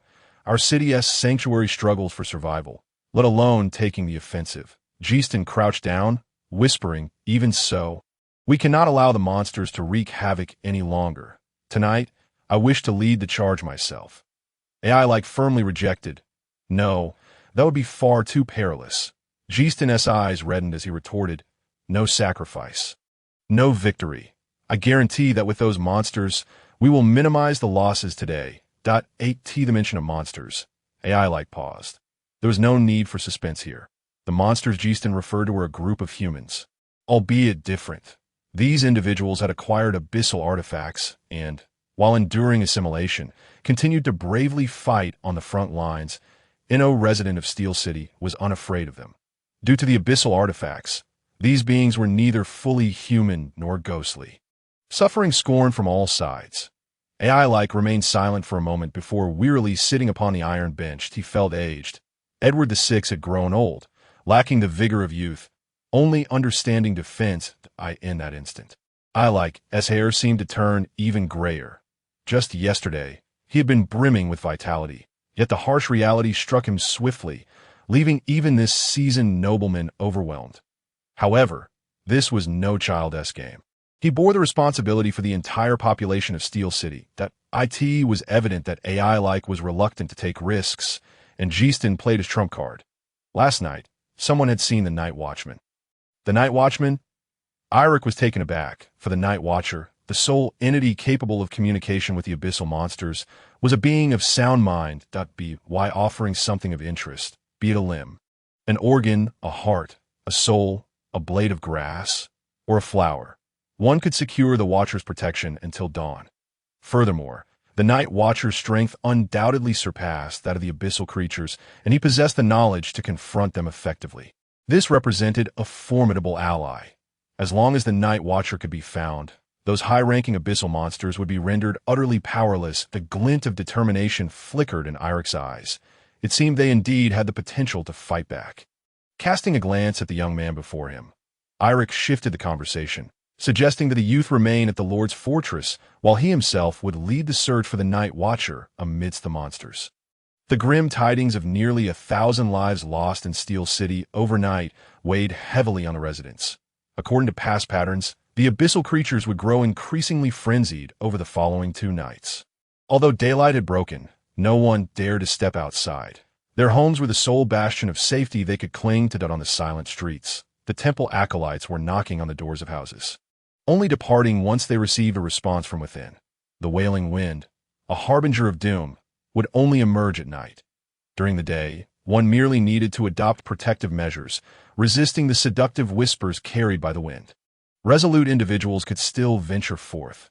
Knock. The door received a firm rap, yet after a prolonged wait, no reply echoed from within. Just as the acolyte in white robes was about to strike the door again, his companion suddenly halted him. No need to knock again. Observe the wall. There upon the facade of the house were black claw marks ascending from the ground, distinctive prints of the mud dog. The acolyte shook his head. It appeared that this family was doomed. Should we investigate further? Yes. Let us see if there are any new clues. After some time, the 2 acolytes finally managed to pry open the iron door. Upon entering the room, a nauseating stench assaulted their senses. The floor was smeared with pale yellow grease and dried blood. This scene was unmistakably the work of the lantern-bearer, likely accompanied by the mud dog. The absence of any bodies indicated that this time, the abyssal monsters were more ruthless than anticipated. Wait, one acolyte mused. Tonight the Lord of the city will take action. Humanity cannot remain passive forever. With that, the 2 acolytes exited the room, for this scenario had become all too familiar to them. Bang! The iron door slammed shut, revealing the acolytes' simmering frustration. However, just as they secured the door, a shadow tumbled from the fireplace within the house. It landed in the embers with a thud. A boy's head, wide-eyed and contorted in an expression of profound disbelief at his untimely demise, while the acolytes in the city were busy gathering clues. Eirik was not idle. Within the Lord's fortress, he surveyed the grotesque figures below. The man donned a mask of contrasting black and white, his pupils an unsettling mismatched pair, one purple, the other yellow. Nearby stood a youth with a single eye sprouting from his forehead, that eye seemingly possessing its own disdainful consciousness. Fixated on Eirik, a girl with fish gills on her cheeks, the gills still functioning, and a brawny man with a spine protruding like a bony wing from his side. Completed the unsettling gathering. Sabi, Leon, Emilia, and Dashin. These were their names. Eirik rubbed his temples. I presume you are all aware of last night's event. If this continues, Steel City will surely be left in ruins. Sabi stroked his chin, his peculiar eyes darting toward Justin, who lowered his gaze, unable to meet Sabi's stare. This wasn't out of fear, but rather because Justin had failed to deliver. The information about the Night Watcher had come from Sabi, including an analysis of their respective combat abilities, culminating in the conclusion that they could indeed fight. Sabi's request was straightforward. He merely wanted Justin to speak favorably of them in front of Eirik, ensuring that they would not be treated awkwardly in the city. Observing Eirik's animated discourse, Sabi shrugged. The notions of righteousness and the greater good for Steel City were mere platitudes that held no sway over him. Bowing slightly, Sabi remarked, Lord of the city, rather than lofty ideals, we are more inclined to fight for our own interests. Noticing Eirik's displeasure, Sabi pressed on without fear. We shall give our utmost effort. All we ask is that you acknowledge our contributions and prohibit any further demonization of us. Eirik knitted his brows. While such a request sounded simple, its execution would be fraught with difficulty. After all, the wailing wind was the embodiment of humanity's deepest fears and loathing. In simple terms, if they could not withstand the wailing wind, how could they possibly contend with the infected? The answer was clear. They could not. Thus, harsh words became their greatest weapon. Should Eirik prevent such discourse, he feared his own standing would plummet. Furthermore, Eirik surveyed the gathering. Can you guarantee that you will not be assimilated by these abyssal artifacts? His gaze fixed on Dashin, whose bony wing would instill dread in anyone, even Eirik himself. Yet Eirik was not foolish enough to adopt an entirely confrontational stance. He spoke slowly, rest assured, once we resolve this matter, I will not shortchange you. Your wages will be doubled. After all, you remain the unsung heroes of Steel City. Unsung heroes? Wasn't that merely a euphemism for those who remained in the shadows? Leon squinted, his third eye narrowing, a clear indication of his long-held discontent with Eric at the tea that moment. Eirik was eager to conclude his meeting with this peculiar assembly. He wished only to finalize the battle plans and disperse. Let us discuss tonight's strategy. First and foremost, we must locate the wandering night watcher. I have heard from Justin that you possess a means to do so. Given the circumstances, these holders of abyssal artifacts had no choice but to comply with his directives. They could not leave Steel City for numerous reasons, the foremost being the Empire's scrutiny over them. Without orders from their superiors, they were condemned to remain in Steel City until they perished. Returning to the matter at hand, upon hearing Eirik's inquiry, Sabi glanced toward Amelia, the girl with fish gills. She retrieved an item from her satchel, an old lantern, identical to that of the lantern-bearer. By igniting this lantern with our own blood, we can seek out the hope of life within the darkness. This lantern, however, originated from a high-ranking abyssal monster, and its use would entail severe abyssal corruption for the user. Yet, who could afford to be concerned about that? Eirik's eyes gleamed with determination. Excellent. We shall set forth tonight, and the temple will coordinate with us. Thus, a plan that lacked meticulousness began to take shape. It was difficult to fathom whether these few individuals could emerge from the clutches of the wailing wind. Moreover, what price would the Night Watcher exact from this group? Such questions lingered, shrouded in uncertainty. Not everyone, however, was preoccupied with the troubles of Steel City. For instance, Jiang Yang, who was savoring barbecued meat in his spacious three-room apartment, remained blissfully unaware of the events unfolding in Steel City, even if he were informed. He would likely only be interested in the spectacle. He took a skewer of meat from a branch, sinking his teeth into it. The rich, savory grease enveloped his palate, while the tender meat was delightfully chewy, absolutely delectable. Beside him, the dim-witted duo, Dashin and Erzhan, mimicked his actions. Though their culinary skills were wanting, they relished their meal. Teascake, this wailing wind, doesn't tea seem all that formidable? Tea that moment. Jiang Yang was brimming with arrogance, his expression practically screaming of inflated pride. Seed status. The Wailing Maiden's fruit will mature in 17 hours. Seed status. Saffron will mature in 20 hours. Jiang Yang continued to grill the meat with a cheerful smile, regarding the wailing winds as merely a trivial nuisance in his life.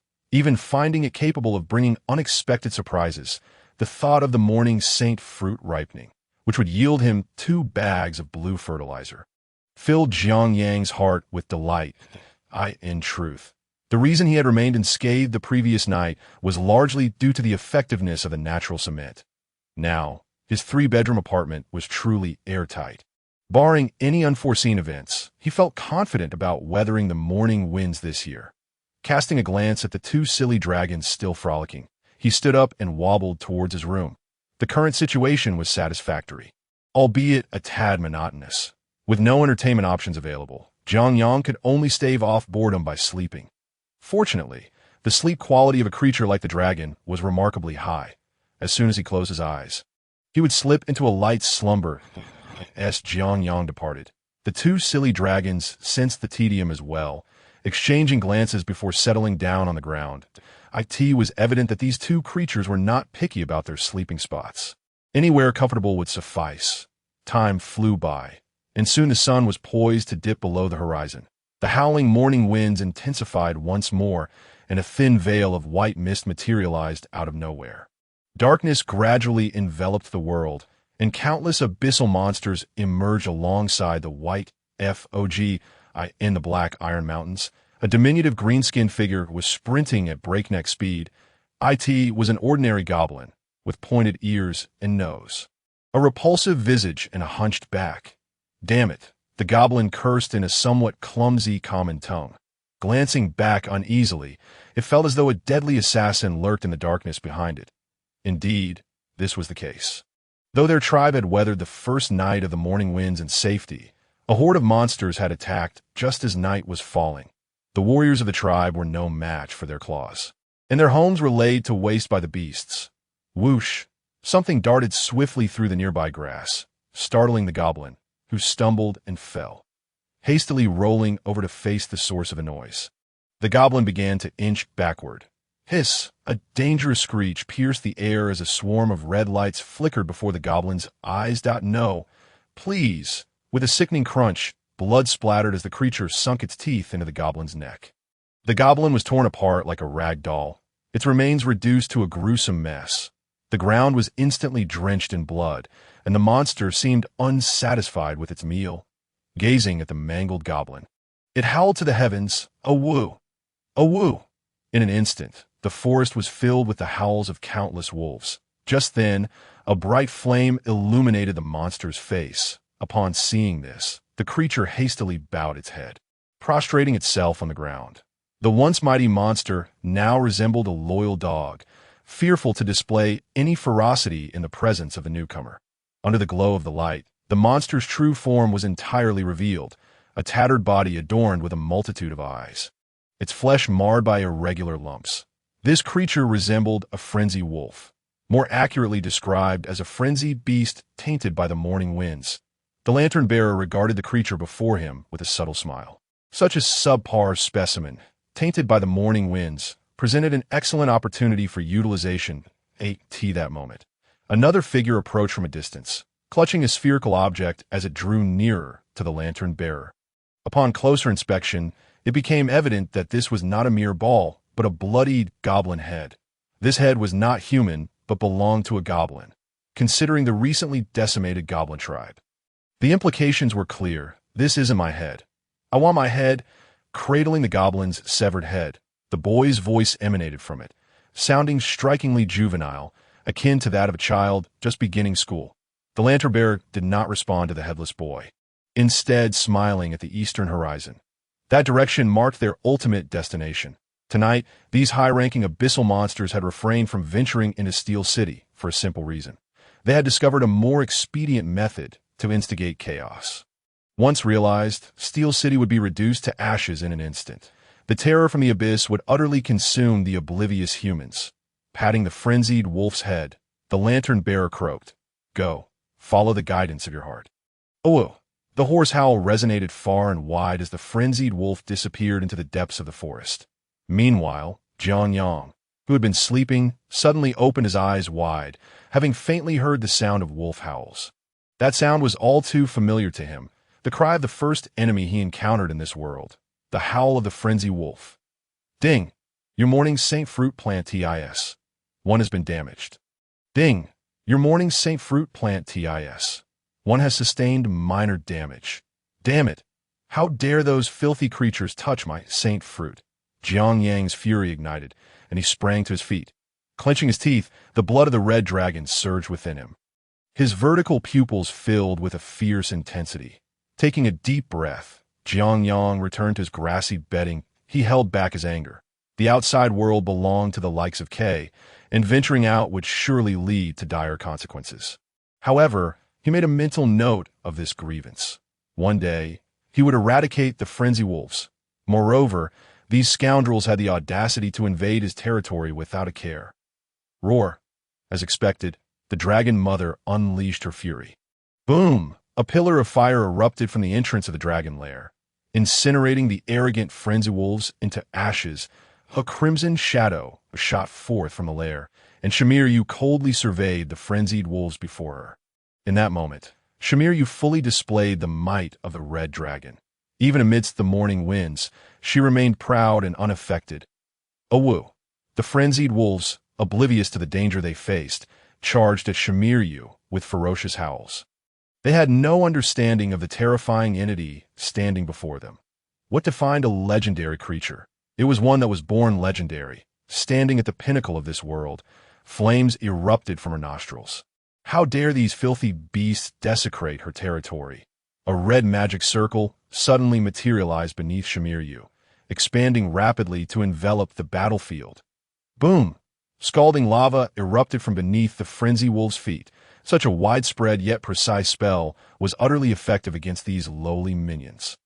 In no time, every visible frenzy wolf was annihilated. After accomplishing this, Shamiryu did not return to the lair, but turned her gaze toward the encroaching white mist. Why was there no commotion outside? Pressing his head against the stone wall, Jiang Yang strained to listen for any sound from outside, But even after half a minute, he heard nothing. Logically, the Dragon Mother's wrath should have caused a cataclysmic uproar, if not a seismic upheaval. How could it be that she let out a single roar and then fell silent? At that moment, Jiang Yang felt a wave of unease wash over him, a foreboding sense that all was not well.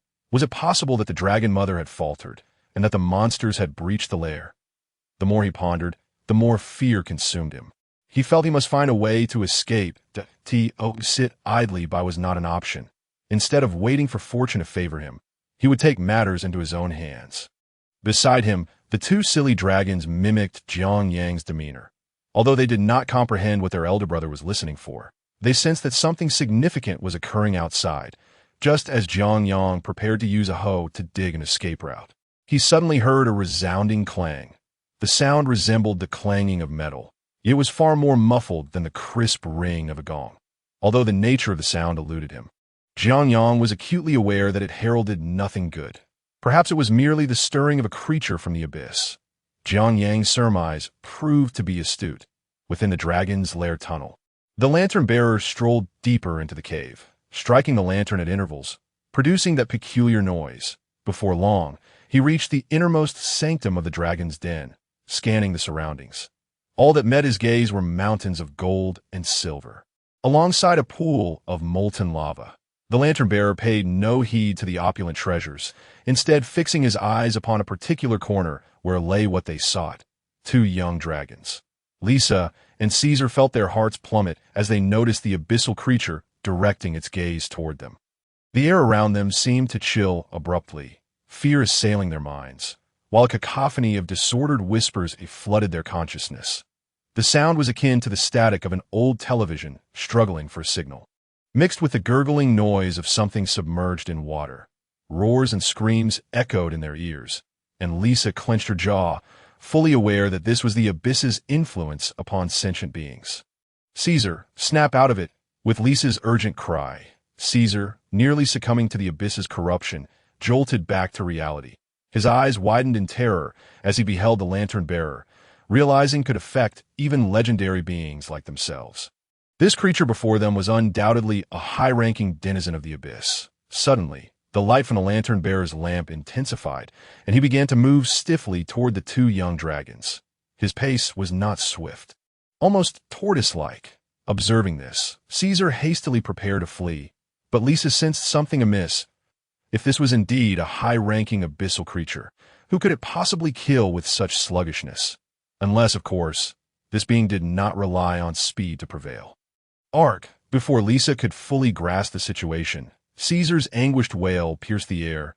Somehow, he had bypassed the lantern-bearer, fleeing toward the cave's exit without a backward glance. However, his escape was short-lived, as he soon encountered disaster.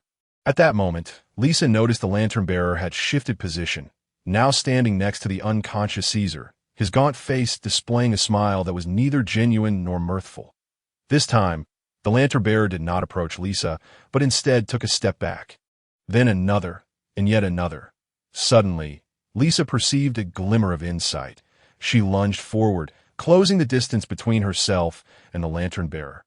Witnessing this, the creature's smile vanished. Rickety last, Lisa comprehended the nature of the entity before her. The lantern-bearer possessed the ability to traverse the shadows cast by his lantern at will. Either one remained beneath his flickering light, clinging to life, or ventured beyond its reach, facing instant annihilation. The area not illuminated by the lantern was, of course, shrouded in shadow. Thus, when Caesar fled the light, he fell victim. Armed with this newfound understanding, Lisa felt her fear begin to ebb, replaced by the fiery resolve typical of a red dragon. She contemplated how to eliminate this foe. Only when the lantern-bearer's prey strayed outside the illumination of his light could she possibly teleport. As she mused, Lisa emulated her older brother, coiling her tail around a golden sword amid the mountain of treasures. This sword was imbued with magic, adorned with intricate runes. Ordinary attacks would prove futile against abyssal creatures. Only special methods could yield results. For instance, the sword bore the inscription of a basic radiant glyph, which might just be effective. The lantern-bearer regarded this scene with an impassive expression, as if dismissing such an object as adequate only for inferior beings. The the radius of the lantern's light gradually diminished. And the creature's hoarse voice echoed ominously. Why? Why do you not struggle? It is that exquisite torment, watching death approach step by step, while you remain powerless to escape. Such delectable fear, such madness teetering on the brink of collapse. His maniacal laughter rang painfully in their ears. Abruptly, the laughter ceased, and the flame within the dilapidated lantern extinguished. Now, with the light extinguished, the lantern-bearer's voice emerged from behind Lisa, devoid of any pretense of entertainment, signaling that it was time to act. "Oh no, we truly cannot remain here," Jiangyang muttered as he hastily packed his belongings and hefted a shovel, preparing to dig an escape route. That moment, the two foolish companions, paralyzed by fear, could scarcely stand. Jiangyang, witnessing their cowardice, scolded them. "What are you afraid of? Those two are in trouble, and you haven't even bothered to celebrate their misfortune. Hurry up and help me dig." Jiangyang had not forgotten Shah's skill in digging. If the three of them worked together, they might still have a chance to flee before the young dragons were devoured. With his teammates lacking initiative, Jiangyang took matters into his own hands, striking the wall with his shovel. Crack! "Do you see my head?" A chill raced down his spine, and he shuddered involuntarily. What on earth? How did this creature get in here? He stiffly turned his head to observe a small, headless boy clad in simple linen, standing before him. The dragons, I subtly glanced toward the living room, where, as expected, the campfire had extinguished due to neglect. It was her fault for being so engrossed in the noises outside that they had completely overlooked the dwindling hope represented by the dying embers. The headless boy aimed the goblin's head at Jiangyang and inquired, "Would you like to play a game of ball?" Goodness, Jiangyang dared not accept. He suspected that the game would cost him his life. However, adhering to the conventions of horror films, refusing to play might lead to a swift demise, an option he could not entertain. For the sake of his own survival, Jiangyang feigned calmness and asked, "How do we play?" "Anything goes. You can catch the ball or throw it. The choice is yours," gazing at the goblin's head. Jiangyang grasped the true nature of the so-called ball. These abyssal creatures were utterly depraved. Why couldn't they pursue harmonious coexistence? Without a moment's hesitation, Jiangyang opted to catch the ball. The choice was inconsequential. He merely sought to buy time while assessing the enemy's capabilities to prevent any deceit from the foe and to buy himself additional moments to think. The game must commence with a monster. "Respect your elders and cherish the young. You go first," Jiangyang suggested. The headless boy paused momentarily, taken aback by the phrase "respect your elders." He could scarcely recall his own age. "Then you shall go first." "Young one," he replied coldly, extending the goblin's head toward Jiangyang. Yet, Jiangyang dared not take it, hastily retorting, No. Isn't it respect for the elders first? You should go ahead." The little creature was surprisingly polite. The headless boy scoffed, already envisioning the moment he would sever this young dragon's head to keep as a trophy. Since it was his turn, the headless boy wasted no time and simply tossed the goblin's head downward. Observing this, Jiangyang chuckled. How could a head possess any bounce? It would surely crash to the ground. He had already envisioned the outcome, a draw. However, to Jiangyang's astonishment, the goblin's head inexplicably bounced back up from the ground. The headless boy appeared to have anticipated this, effortlessly engaging in the game of catch. "All right," Jiangyang mused, "I must have fallen into his trap. This game seems innocuous, but something is amiss. After all, this creature was an abyssal being. How could it possibly abide by conventional rules? Cheating and deceit were likely second nature to the headless boy, meaning the end result would inevitably be a stalemate. Taking a deep breath, Jiangyang engaged his intellect, which he deemed to be quite remarkable. To devise a solution, it was impossible to resolve matters through the game, so he needed to shift his perspective. The fundamental question was whether there existed a way to obliterate this headless boy. He recalled the creature's initial query upon entering. "Have you seen my head?" Observing the boy's neck, he noted the clean severance, as if cut by a sharp blade. According to ancient lore, such unclean entities were often bound by resentment. By dispelling that resentment, they would dissipate into nothingness. With this realization, Jiangyang cleared his throat and asked, "Ahem, did you say you were searching for your head?" "Indeed, my head is missing," the headless boy replied. Clapping the leather ball, the headless boy responded to Jiangyang. Casting a glance at the bobbing goblin head, Jiang Yang queried in confusion. I assent that in your hand. The headless boy, annoyed by such a foolish question, felt Jiang Yang was becoming bothersome. How can you speak without a head? Can you use someone else's? What do you rely on for thought? A soul or pectoral muscles? How are the benefits in the abyssal trade? Is there any gold? If not, you can follow me to farm. Why are you silent? I see you can articulate quite fluently with that goblin head, and you can still speak normally even when being patted. Suddenly, the headless boy ceased his clapping, allowing the goblin head to tumble to the ground. This young dragon was truly vexing him. He no longer wished to play, as the other seemed to have acclimated to his form and no longer felt fear. If that were the case, then it was time to end the other's life. Your turn, the headless boy said coldly. Now, as soon as Jiang Yang picked up that head and tapped it, the headless boy would acquire a new head. If Jiang Yang picked up the cranium and did not follow the game rules, he too would lose his head. This rule applied to both parties. But the headless boy, lacking a head from the outset, could act freely. Lifting the goblin's large head, Jiang Yang tapped it with his dragon claw, confirming it was a true skull, genuine flesh. This object, not made of rubber, had just bounced. How scientifically implausible. Noticing Jiang Yang still examining the goblin head, the headless boy urged, stalling is a violation of the rules. You will die all the same. Cough, cough, I'm just testing the feel. ILL, be quick. Jiang Yang began to feign innocence, carefully scrutinizing the head before him, where the consciousness of the headless boy resided, allowing him to speak through the goblin head. By the way, do you have a spare head? What? A chuckle escaped Jiang Yang. He then tossed the goblin head downwards. As he did so, the goblin head displayed a sinister grin, which was in truth the smile of the headless boy. Finally, this loquacious creature was about to meet its end. Watching Jiang Yang's figure gradually shrink, the headless boy felt a surge of elation. Suddenly, however, something felt amiss. His goblin head seemed to have fallen into something. At that moment, Jiang Yang revealed a sly, triumphant smile. With a swift motion, the headless boy sensed his head had entirely vanished. It was a true and utter loss of connection, no matter how he tried to perceive it. He could not locate it. As the creature truly became the headless boy, Jiang Yang swung his hoe with determination. While you're down, I aim to take your life. Can you withstand 30 years of my effort? With a resounding thud, the hoe pierced through the headless boy's form, striking the ground beneath. Finally, the headless boy grasped what had transpired. His head had been hidden away by this young dragon in some manner. Fuming with rage, the headless boy lunged at Jiang Yang. Sensing the aggressive approach, Jiang Yang leapt back to evade the onslaught. However, he was not merely a dodger. He placed his dragon claw in his mouth and bit down fiercely. Taishang Lao Jun, the Three Pure Ones, Ultraman, Lin Jing, Crayon Shinchan, Peppa Pig, descend upon me to aid in vanquishing evil. Scorching dragon blood gushed forth, yet the domineering crimson blood of the dragon passed right through the headless boy's body.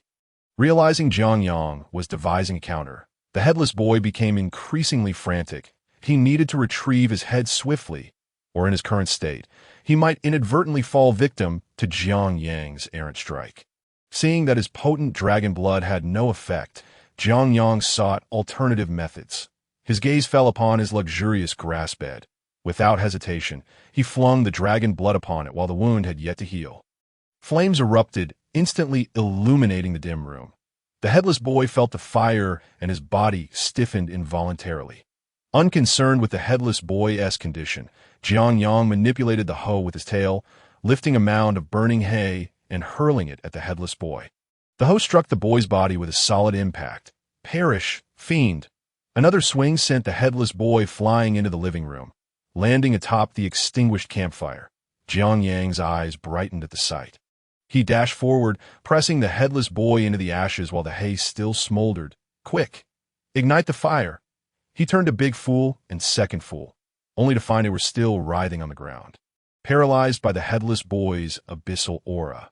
However, upon hearing Jiang Yang's call, Second Fool surprisingly responded. It was unexpected that Second Fool would be the one to react, leaving Jiang Yang somewhat astonished.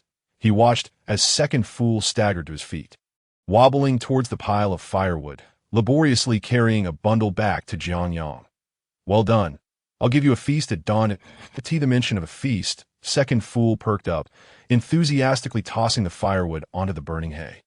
Ah! Flames surged instantly, a heart-wrenching wail echoing in the minds of the three dragons.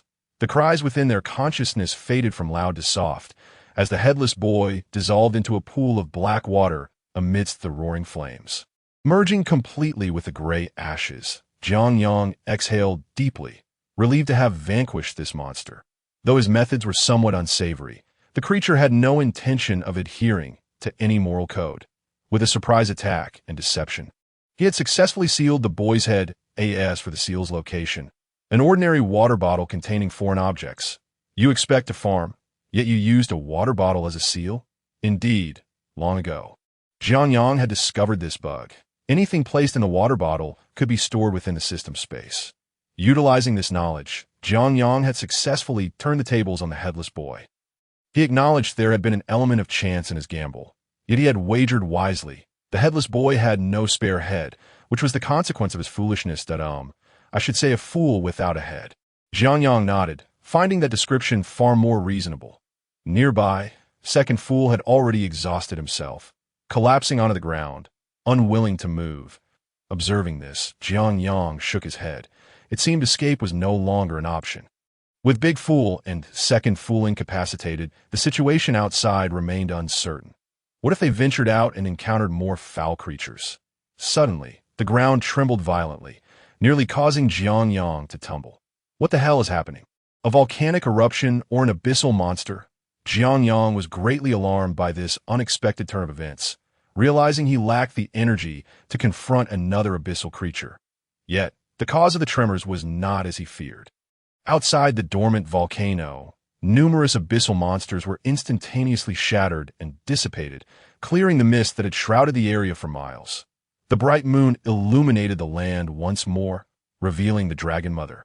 Enveloped in flames, her dragon eyes laced with bloodshot fury. "Filthy insects! You think such petty tricks can bind me?" she roared. As the tempest surged, the nearby forest bowed under the force, those with shallow roots being uprooted and swept away. In the distance, the primeval woods faced catastrophic devastation within a fan-shaped radius. All but a mere display of the Dragon Mother's might. It was evident that this adult legendary red dragon was prepared to unleash its true power. Numerous high-ranking abyssal creatures, witnessing this scene, ceased their actions in an instant. The mire hound tilted its head, realizing that they were indeed overreaching. An adult red dragon was far beyond their capabilities to contend with. Yet, they were merely stalling for time, their primary focus resting on the actions of the lantern-bearer and the headless boy. Regardless of the circumstances, they were determined to fulfill their objective today. Unbeknownst to these abyssal monstrosities, one of the allies they awaited had already been reduced to ashes by a young dragon. Meanwhile, Jiang, the instigator, felt a surge of excitement upon hearing the Dragon Mother's roar. A splendid announcement, a momentous piece of news. The Dragon Mother remained formidable, and her voice indicated that she was in excellent condition. Within his modest abode, Jiang leapt 3 meters into the air in sheer exhilaration. Without a moment's hesitation, he resolved to seek assistance, aware that another abyssal creature lurked within the dragon's lair. Moreover, the safest place now was undoubtedly by the Dragon Mother's side. He hurriedly concealed the 2 simple-minded companions in his room and lit a bonfire within. For these 2 were dragon beasts and posed no risk of being incinerated. Having completed these tasks, Jiang hastily pushed open the cement door and dashed outside. However, as he exited, he was momentarily stunned. The lantern-bearer, passing by Jiang's door, was equally taken aback to see a young dragon emerge from within. Reacting swiftly, Jiang retreated and shut the door in one fluid motion, observing the young dragon's sudden appearance and disappearance. The lantern-bearer felt a sense of affront. Meanwhile, Jiang, unconcerned with the lantern-bearer's sentiments, was still reeling from the shock he had just experienced. Little did he expect that he would encounter a surprise attack in his lifetime. Hearing the commotion outside, it was clear that the lantern-bearer had not departed and was likely devising a means to enter the room. Unwilling to sit idly by, Jiang retrieved a hoe and took a mouthful of fertilizer. Taking a few deep breaths to steady his nerves, he narrowed his dragon eyes, coiled his tail around the hoe, and swung it swiftly. Crack, a large chunk of rock shattered, followed by another swift strike. Jiang Yang had no intention of confronting the lantern-bearer directly. He planned to excavate a pathway to the outside. With a mouthful of fertilizer consumed, he declared, "My fate is mine to control," and unleashed his full might, fervently digging a tunnel. His speed surpassed that of any drilling machine, and in no time he had burrowed dozens of meters away. By the time the lantern-bearer regained his composure, Jiang Yang had already opened the tunnel and was racing towards the exit. Witnessing this, the lantern-bearer nearly choked on his own blood. Was that young dragon truly a mere child? He would believe it if someone called Jiang Yang a gopher. Just as Jiang Yang was about to escape the dragon's lair, the lantern-bearer was determined not to let him succeed. Their plan could not afford any mishaps, should Jiang Yang reunite with the dragon mother. Everything they had worked for that night would be in vain. The sound of the lantern striking echoed, causing Jiang Yang, who was sprinting, to momentarily lose focus. His mind clouded, his footsteps grew unsteady, and his speed diminished. By the time he regained his senses, the lantern-bearer had closed in. Realizing the imminent danger, Jiang Yang gritted his teeth and resolved, "I'll send you a grand gift." He hurled a water bottle towards the lantern-bearer. Initially dismissing the shabby vessel, the lantern-bearer suddenly sensed a familiar aura. Seizing the moment of distraction, Jiang Yang accelerated, creating distance between them. As he ran further away, the lantern-bearer tilted his head, observing the rolling water bottle on the ground. The bottle soon stabilized, revealing a pair of unblinking eyes glaring from within. That moment, the lantern-bearer, lost in thought, ceased his pursuit of Jiang Yang. Meanwhile, Jiang Yang took this opportunity to escape the dragon's lair and enter the battlefield beyond. The howling winds carried a chilling lament, compounded by the dissonant whispers that filled the air. Enduring this discomfort, Jiang Yang fixed his gaze upon the dragon mother, who was dispatching the abyssal creatures with ease.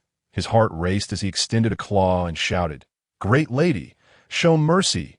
At this, all eyes on the battlefield turned towards him. In that instant, Jiang Yang felt as though his mind had been struck by a hammer. Under the scrutiny of countless high-ranking abyssal monsters, even his seasoned mind struggled to withstand the pressure. Fortunately, he was not alone. Shimiryu unleashed a breath of dragon fire, forcing the high-ranking abyssal creatures to retreat in disarray. Liberated from the abyssal gaze, Jiang Yang, despite the mental strain, hastened towards the dragon mother. Shimiryu regarded him with confusion, unable to comprehend why her beloved son had abandoned the safety of their home. Rushing to Shimiryu's feet, he observed that his farmland lay perilously close to her toes. Had he not shouted just in time, his crops would have been utterly obliterated beneath her foot. Ding! Task completed. Ignoring the system's notification, Jiang Yang swiftly examined the purple morning holy fruit. Morning holy fruit. 'Tis 3, a holy fruit eroded by the winds of lament. Consuming it grants immunity to the winds of lament for half an hour, and temporarily bestows abyssal powers. Come forth, let chaos consume this world, returning to the primordial disorder. The abyss shall endure. Side effects: diarrhea, detoxification, weakness, abyssal poison. Overindulgence may lead to irreversible transformation. Gazing at the softly glowing purple fruits in his inventory, Jiang Yang could not suppress an exceedingly sinister grin. The morning holy fruit did not disappoint. It was worth the considerable risk he had taken. With these 3 fruits, Jiang Yang believed he could stride confidently through the black iron mountains. Yet, while he might walk boldly, the outcome of his venture remained uncertain. Observing Jiang Yang's maniacal laughter, Shimiryu's expression soured. Did this impetuous boy rush out merely to showcase that ghastly grin? What an unsightly display, what? Jiang Yang wondered, perplexed by the dragon mother's words. Soon enough, the arrogant Jiang Yang faced retribution as Shimiryu curved one of her toes and flicked him away. Whoosh! Jiang Yang was propelled back into the dragon's lair like a cannonball. Struggling midair, he thought incredulously, "But I have important news to share." His hubris had led Shimiryu to conclude that the boy had been addled by the winds of lament, prompting her to send him back to the lair before addressing the matter. Thud! Jiang Yang landed heavily on the ground, still unable to comprehend where he had offended Shimiryu. Scrambling to his feet, he prepared to relay the news once more. This time, He vowed to maintain a serious demeanor throughout his report to the Dragon Mother. Their stronghold had been compromised by enemies. However, before he could take a step, he noticed the lantern-bearer lurking stealthily. There stood the lantern-bearer, clutching Lisha and Caesar, seemingly ready to slip away unnoticed. Upon noticing Jiang Yang's gaze, the lantern-bearer maintained an expressionless facade. Jiang Yang brandished the hoe and then produced a morning holy fruit. Sensing the potent abyssal energy emanating from the fruit, the lantern-bearer released Lisha's tail. Observing Jiang Yang's lack of immediate action, the lantern-bearer cautiously advanced a step towards the cave's entrance. Jiang Yang held the morning holy fruit to his lips, poised to transform at any moment. This abyssal creature was evidently superior to the headless boy. Caution was essential.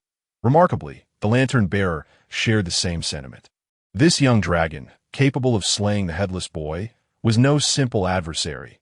Every move warranted careful consideration. The two engaged in a mental chess match, each weighing their options until the lantern-bearer could no longer suppress his madness. Do you wish to become lamp oil? Had it not been for the necessity of their plan, the lantern-bearer would have preferred to keep his rusty mind at bay. You dare to threaten me? Jiang Yang had always detested threats. Without hesitation, he tossed the morning holy fruit into his mouth, swallowing it without chewing. This display left the lantern-bearer stupefied. Such a vast reservoir of abyssal energy consumed so casually. Did this young dragon seek a death wish? At that moment, the lantern-bearer mistakenly believed Jiang Yang to be consuming a profound abyssal artifact, unaware that it was merely a temporary berserk potion. Boom!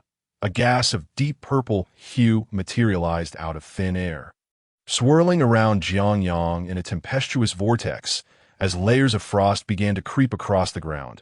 The overwhelming aura of the abyss left the lantern holder in a state of profound alarm, causing him to involuntarily release his grip on Caesar's hand.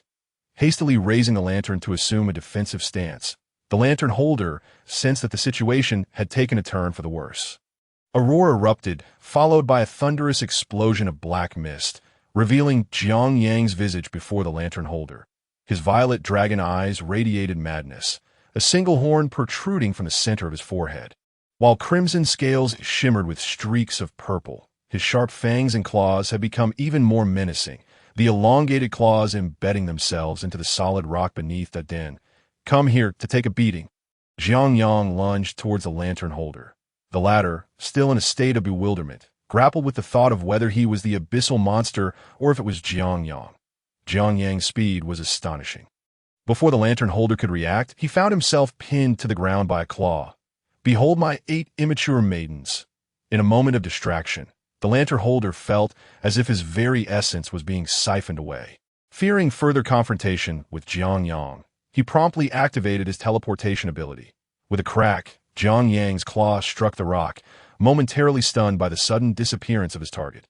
However, he quickly refocused on the lantern holder, now shrouded in darkness, who had entirely lost the will to fight, fully aware that his opponent was incomparably stronger. With the mission of the night rendered futile, he realized he had no chance of capturing the young dragon. Without a moment's hesitation, the lantern holder chose to flee. He still had to oversee matters in Steel City, and dying here was not an option. When it came to escaping, he had never encountered anyone faster than the lantern holder. In the blink of an eye, he vanished completely from the dragon's lair. With the target lost and a frenzy bubbling within, Jiang Yang, under the influence of the frenzy potion, felt a wave of discomfort wash over him. With a roar, he transformed into a streak of purple light, charging towards the battlefield outside. On the battlefield, numerous high-ranking abyssal monsters lay dead or wounded. Yet, without news of the lantern holder's success, they would not retreat an inch. Even if it meant their demise, death held no significance for them. Whether it was their own or that of their prey, the only thing they cared for was to spread fear and chaos throughout the world. Just as the monsters were making their last stand, the lantern holder's figure suddenly reappeared. Leave. Without any further words, he simply uttered that one command. The other abyssal monsters, recognizing the gravity of the situation, did not question his authority, and each utilized their own abilities to escape the dead volcano's lair. Those with special abilities fared better. However, the abyssal creatures lacking such powers could only run for their lives. Initially, they could have teleported through the mist, but alas, the mist had been dispersed by the Dragon Mother. Shamiryu observed the fleeing abyssal monsters without pursuing them, instead leisurely doodling on the ground. Just then, she abruptly turned her gaze behind her. A purple flash surged from the dragon's lair, swiftly pouncing upon a mire hound with astonishing speed. In the blink of an eye, the mire hound was reduced to a puddle of muck, having not even emitted a cry of anguish. However, mire hounds possessed a peculiar trait that rendered them immune to physical attacks. Thus, they quickly reformed. This moment, Jiang Yang became even more exhilarated, seeing that the creature before him could revive. In the distance, Shamiryu squinted, feeling a strange familiarity with that creature. Upon closer inspection, she realized, to her astonishment, that it was her own eldest son. It appeared he had been tainted by the abyss. After some contemplation, Shamiryu concluded that the best course of action would be to leave him under the sun to perish at dawn, thereby sparing herself the effort, having arranged for Jiang Yang's eventual fate. Shamiryu completed the final stroke of the magical array beneath her feet. These bastards think they can leave after the fight. There's no such thing as a free lunch. The magical array took shape. The magic net responded, and the golden array rapidly expanded, enveloping the entire dead volcano. Above, the stars shone even brighter as the array illuminated the night. All creatures within the Black Iron Mountains sensed an overwhelming pressure. As if a divine being were gazing down upon the range, the abyssal monsters, in their flight, halted instinctively. Looking up at the sky, a magnificent meteor shower, heralding destruction, had arrived. What is that? On the rooftop of the high tower, Elric gazed in astonishment towards the depths of the Black Iron Mountains. He beheld the sky aglow with radiant streams of light, as roaring meteors, trailing fiery tails, plummeted into the mountains. The elder of the temple narrowed his eyes. 8th tier magic meteor shower. It seems a legendary mage is honing their skills within the Black Iron Mountains. Truly, a bold individual. Elric furrowed his brow, acutely aware that the chaotic magic net surrounding him was not merely a meteor shower. An 8th tier spell could not possibly influence Steel City from 1,000 miles away. Taking a deep breath of the chilling, mournful winds, Elric spoke with a facade of bravado. This is the legendary super tier magic. The falling stars, super tier magic? Could it be that within the mountains lurks at least a low-tier mage, someone nearing divine status? The elder's eyes widened in disbelief, astonished that such a powerful being resided in the Black Iron Mountains. Yet, the question lingered. What sort of enemy could compel this mage to unleash a super-tier attack? The two elders fell into deep contemplation, pondering whether this incident was connected to the recent reduction of abyssal monsters in Steel City. It was known that today, Steel City had been preparing for a comprehensive counterattack. Yet, the outcome was unexpected. All high-ranking abyssal monsters had vanished, leaving only a few insignificant specters and inferior creatures tainted by the abyss. This left Elric feeling quite disheartened, for the plan he had meticulously orchestrated throughout the day had ultimately yielded no results. The monster's disappearance was one thing, but even the Watchers had gone missing. The Watchers were crucial to their strategy. Without them, engaging the abyssal creatures would lead to mutual destruction. With the Watchers' assistance, they would have an overwhelming advantage. It seemed the night would pass in such a manner. The elder of the temple stroked his beard, a smile emerging on his wrinkled face. He felt this was quite favorable, for at least no lives would be lost, wouldn't it? However, Elric did not share this sentiment. He harbored an unsettling premonition that the abyssal monsters were undoubtedly scheming something, for they would not abandon an entire night of hunting opportunities without cause. Elric's intuition was indeed correct. The abyssal monsters were concocting an insidious plot. However, their hubris led them to target the wrong quarry. They had set their sights on Shamiryu, the adult red dragon. Perhaps in other biological circles, Shamiryu is not particularly renowned, but within dragonkind, a legend had long been told. There existed a dragon of immense magical prowess, identity unknown, age undetermined, who would always employ perfect transformation spells to conceal her identity after committing nefarious deeds, like her fellow dragons. She had a penchant for treasure. However, rather than painstakingly pillaging the wealth of other creatures, she preferred a more direct approach. stealing from other dragons' hordes, be it metallic dragons or various lesser breeds. She had dealt with young, adult, and even mature dragons alike. Upon hearing that a relative of her second aunt had been assaulted, a horde of ancient metallic dragons would emerge seeking vengeance. Naturally, the outcome was futile. Not even a single scale of Shamir US was ever recovered to this day. The Dragon Clan had yet to ascertain who was responsible. Having amassed considerable treasure, Shamir U chose to withdraw and sought a secluded corner to enjoy her twilight years. The year she decided to retire was when she was still a young dragon, for where all the treasure she had stolen had gone. One might ponder why the volcanoes of the Black Iron Mountains have ceased their eruptions. Indeed, it is true that the treasures buried beneath them have effectively sealed their fates, rendering any possibility of an eruption utterly impossible. Instead of molten lava, the subterranean veins now flow with gold, ample enough to purchase multiple human empires. Returning to the matter at hand, with such formidable prowess as that of Shamir U, the abyssal creatures are essentially doomed. However, as with all things, exceptions exist within the forest. Countless abyssal monstrosities congregate beneath a verdant dome of light.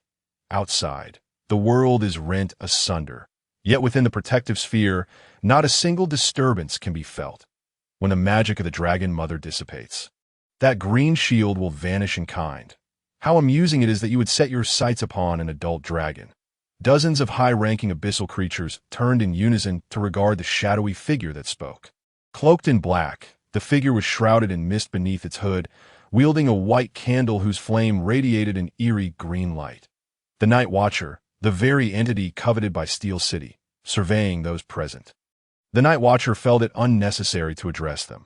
These creatures, if one were to excavate their brains, might not even yield 2 pounds.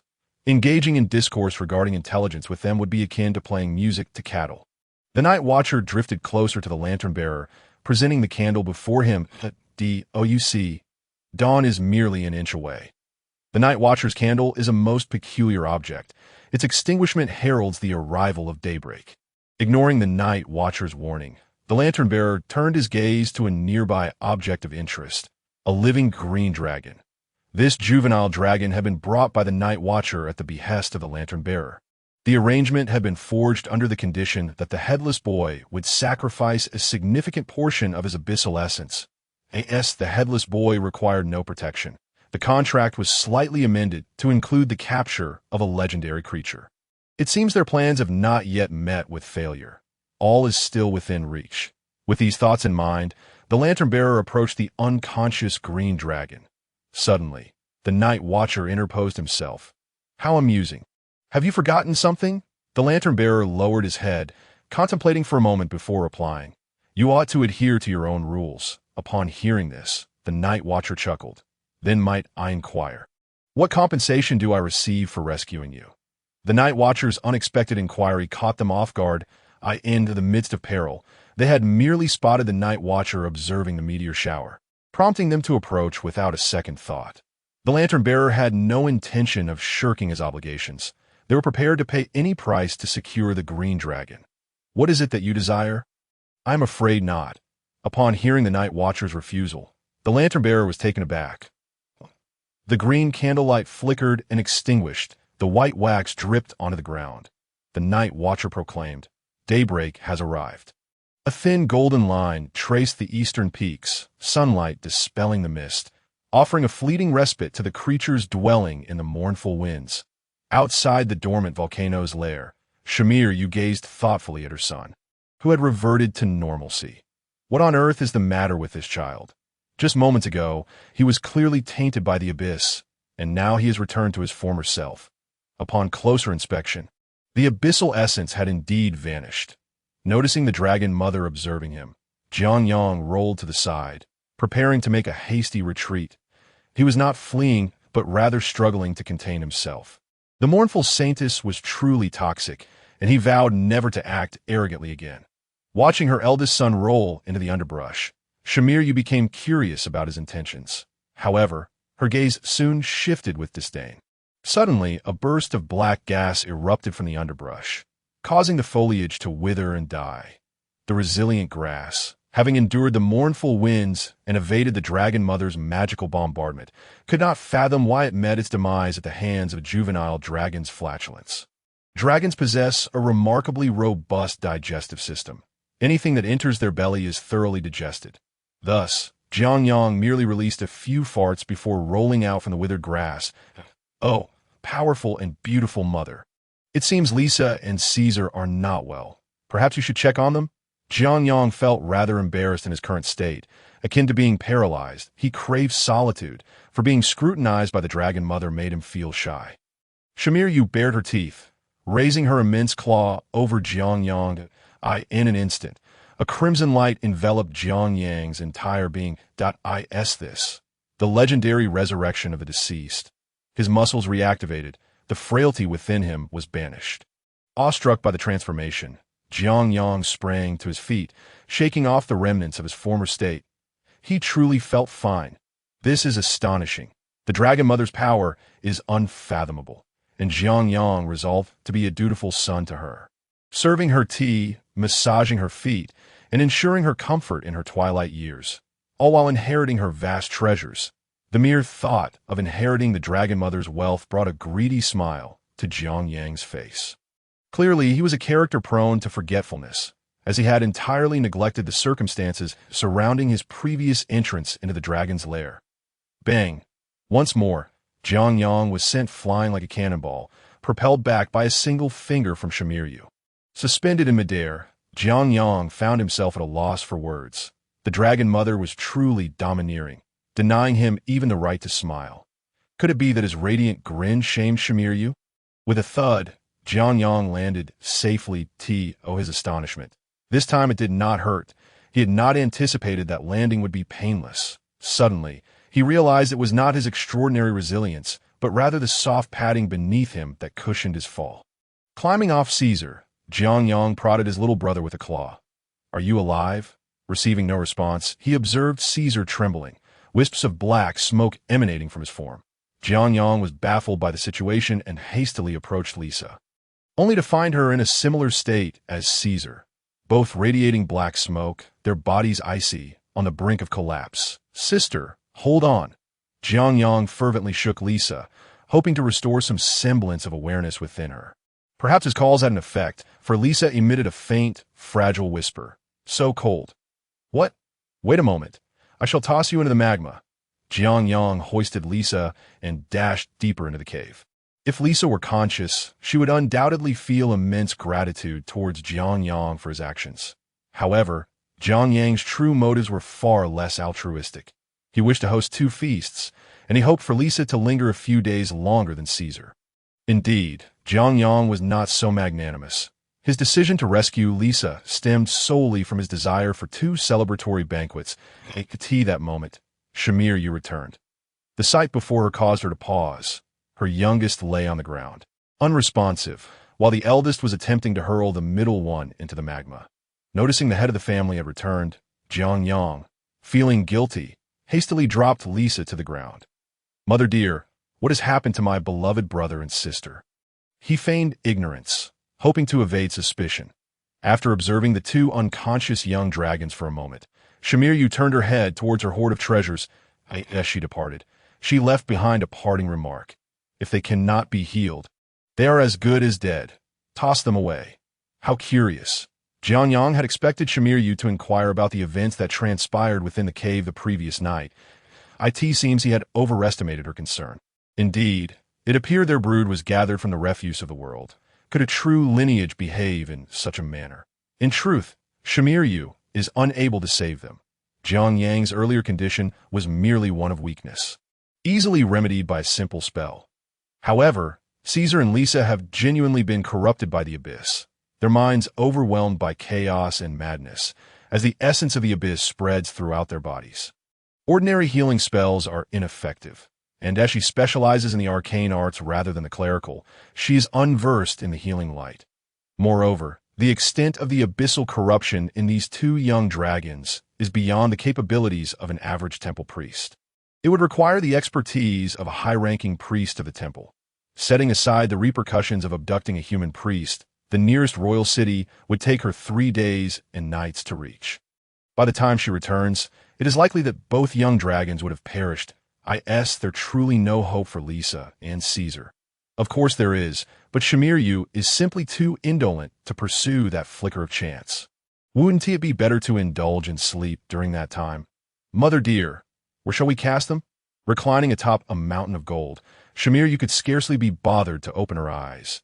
Decide for yourself. Do not trouble me. Very well. With a grin, Jiangyang accepted the task and promptly relocated Lisa and Caesar back to the three-room apartment.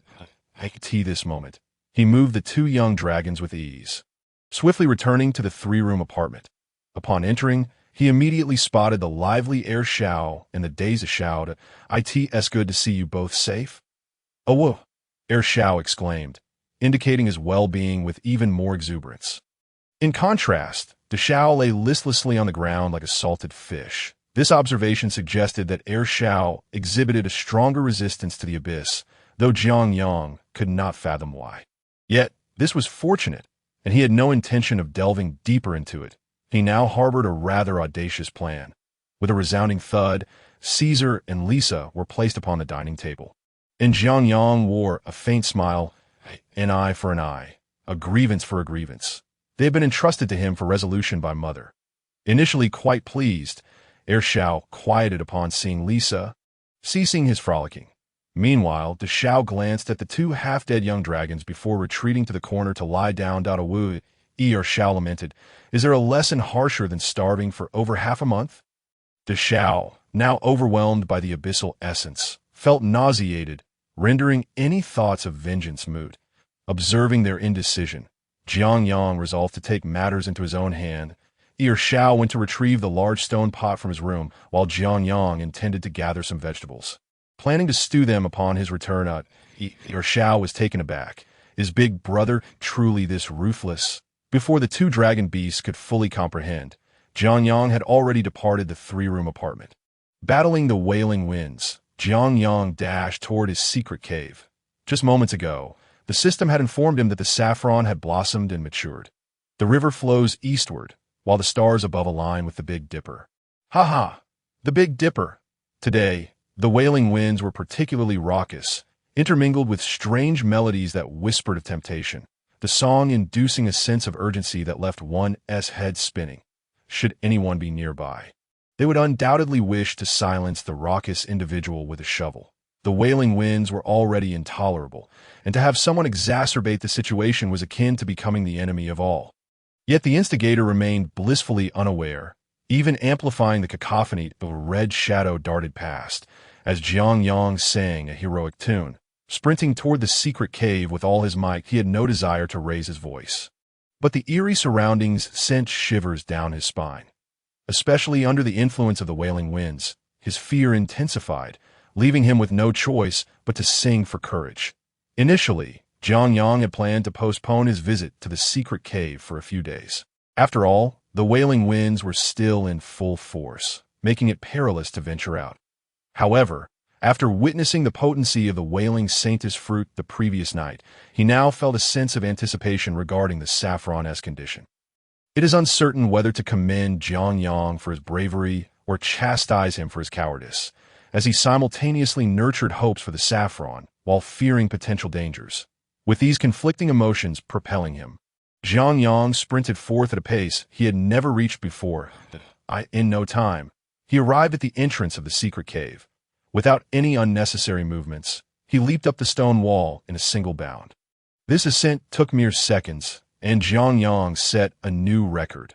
Seamlessly vaulting over the wall and into the cave, he let out a sigh of relief. Phew, as long as I run fast enough. The wailing winds cannot catch me. Haha. Rubbing his dragon claws, Jiang Yang gazed toward the saffron cultivation area. Beneath two sunlit spots, two saffron flowers had fully blossomed. A gentle breeze swayed the crimson stamens, while flecks of luminescence flickered upon the purple petals. The petals arranged neatly and upward, akin to jade bowls cradling the stamens within. Bathed in sunlight, the saffron appeared to radiate light. Jiang Yang was profoundly taken aback by this scene. It was simply breathtaking. Oh my, it makes me want to move in here. The moment he laid eyes on the saffron, he was captivated and a thought crossed his mind. He must cultivate a sea of saffron blossoms in the future. Regardless of their utility, simply for their aesthetic appeal, he hurriedly approached the saffron, cautiously using his dragon claws to gently prod the stamens, then leaned in closer to inhale their fragrance. Hiss! How delightful! A refreshing aroma enveloped him, intertwined with a hint of medicinal scent. After appreciating the saffron from every angle, Jiang Yang prepared to take action. However, before proceeding, he harbored question. Were these two saffron flowers of distinct varieties?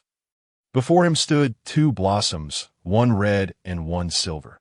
Though their forms were identical, their colors and overall essence differed greatly. The red saffron exuded a seductive allure, while the silver saffron offered a sense of hope. Oh well, I'll figure out once it's in my backpack. Let me see how I can pluck these flowers. Ding. Obtain saffron stamens, TIS. 100. 20 stamens could be exchanged for one saffron seed. Saffron stamens, TIS. 50. Invigorates blood circulation and dispels stagnation. Can cure melancholic thoughts, chest tightness, hemoptysis, febrile madness, panic and confusion, blood clots, postpartum abdominal pain from retained blood, bruising and swelling. Note: afternoon tea is delightful, but avoided during bleeding unless one desires an excess of blood. Flower of Hope, TIS. 50. Invigorates blood circulation and dispels stagnation, with a 30 effect on dragonkind, 30 on beings of the light faction, 100 on special individuals, such as Deshao, and 50 on special individuals like Jiang Yang, a gift from a valiant knight. Even when reduced to bones, they strive to leave hope for future generations. Who could have imagined that a knight who perished in despair would give rise to the flower of hope? Observing the system's evaluation, Jiang Yang inhaled deeply. Why is this the case? With this exclamation, the cave trembled thrice. Tea this moment, Jiang Yang felt quite despondent. He had devoted himself tirelessly to preparing for a burial ceremony, sacrificing sleep and peace of mind. Yet the outcome was that Deshao received a one-fold enhancement, while he was left with only a 0.5-fold increase. Where is the fairness in that? Alas, no amount of impotent fury could alter the outcome. After the stamens were harvested, the two saffron flowers transformed into motes of light, dissipating into the air. The beauty before him did little to uplift Jiang Yang's spirits. This was a bitter loss indeed. If given the chance to start new, he might have thought, what is the harm in taking just one? After all, this body is named Jones. What connection does it have to Jiang Yang, who has gold beneath his knee?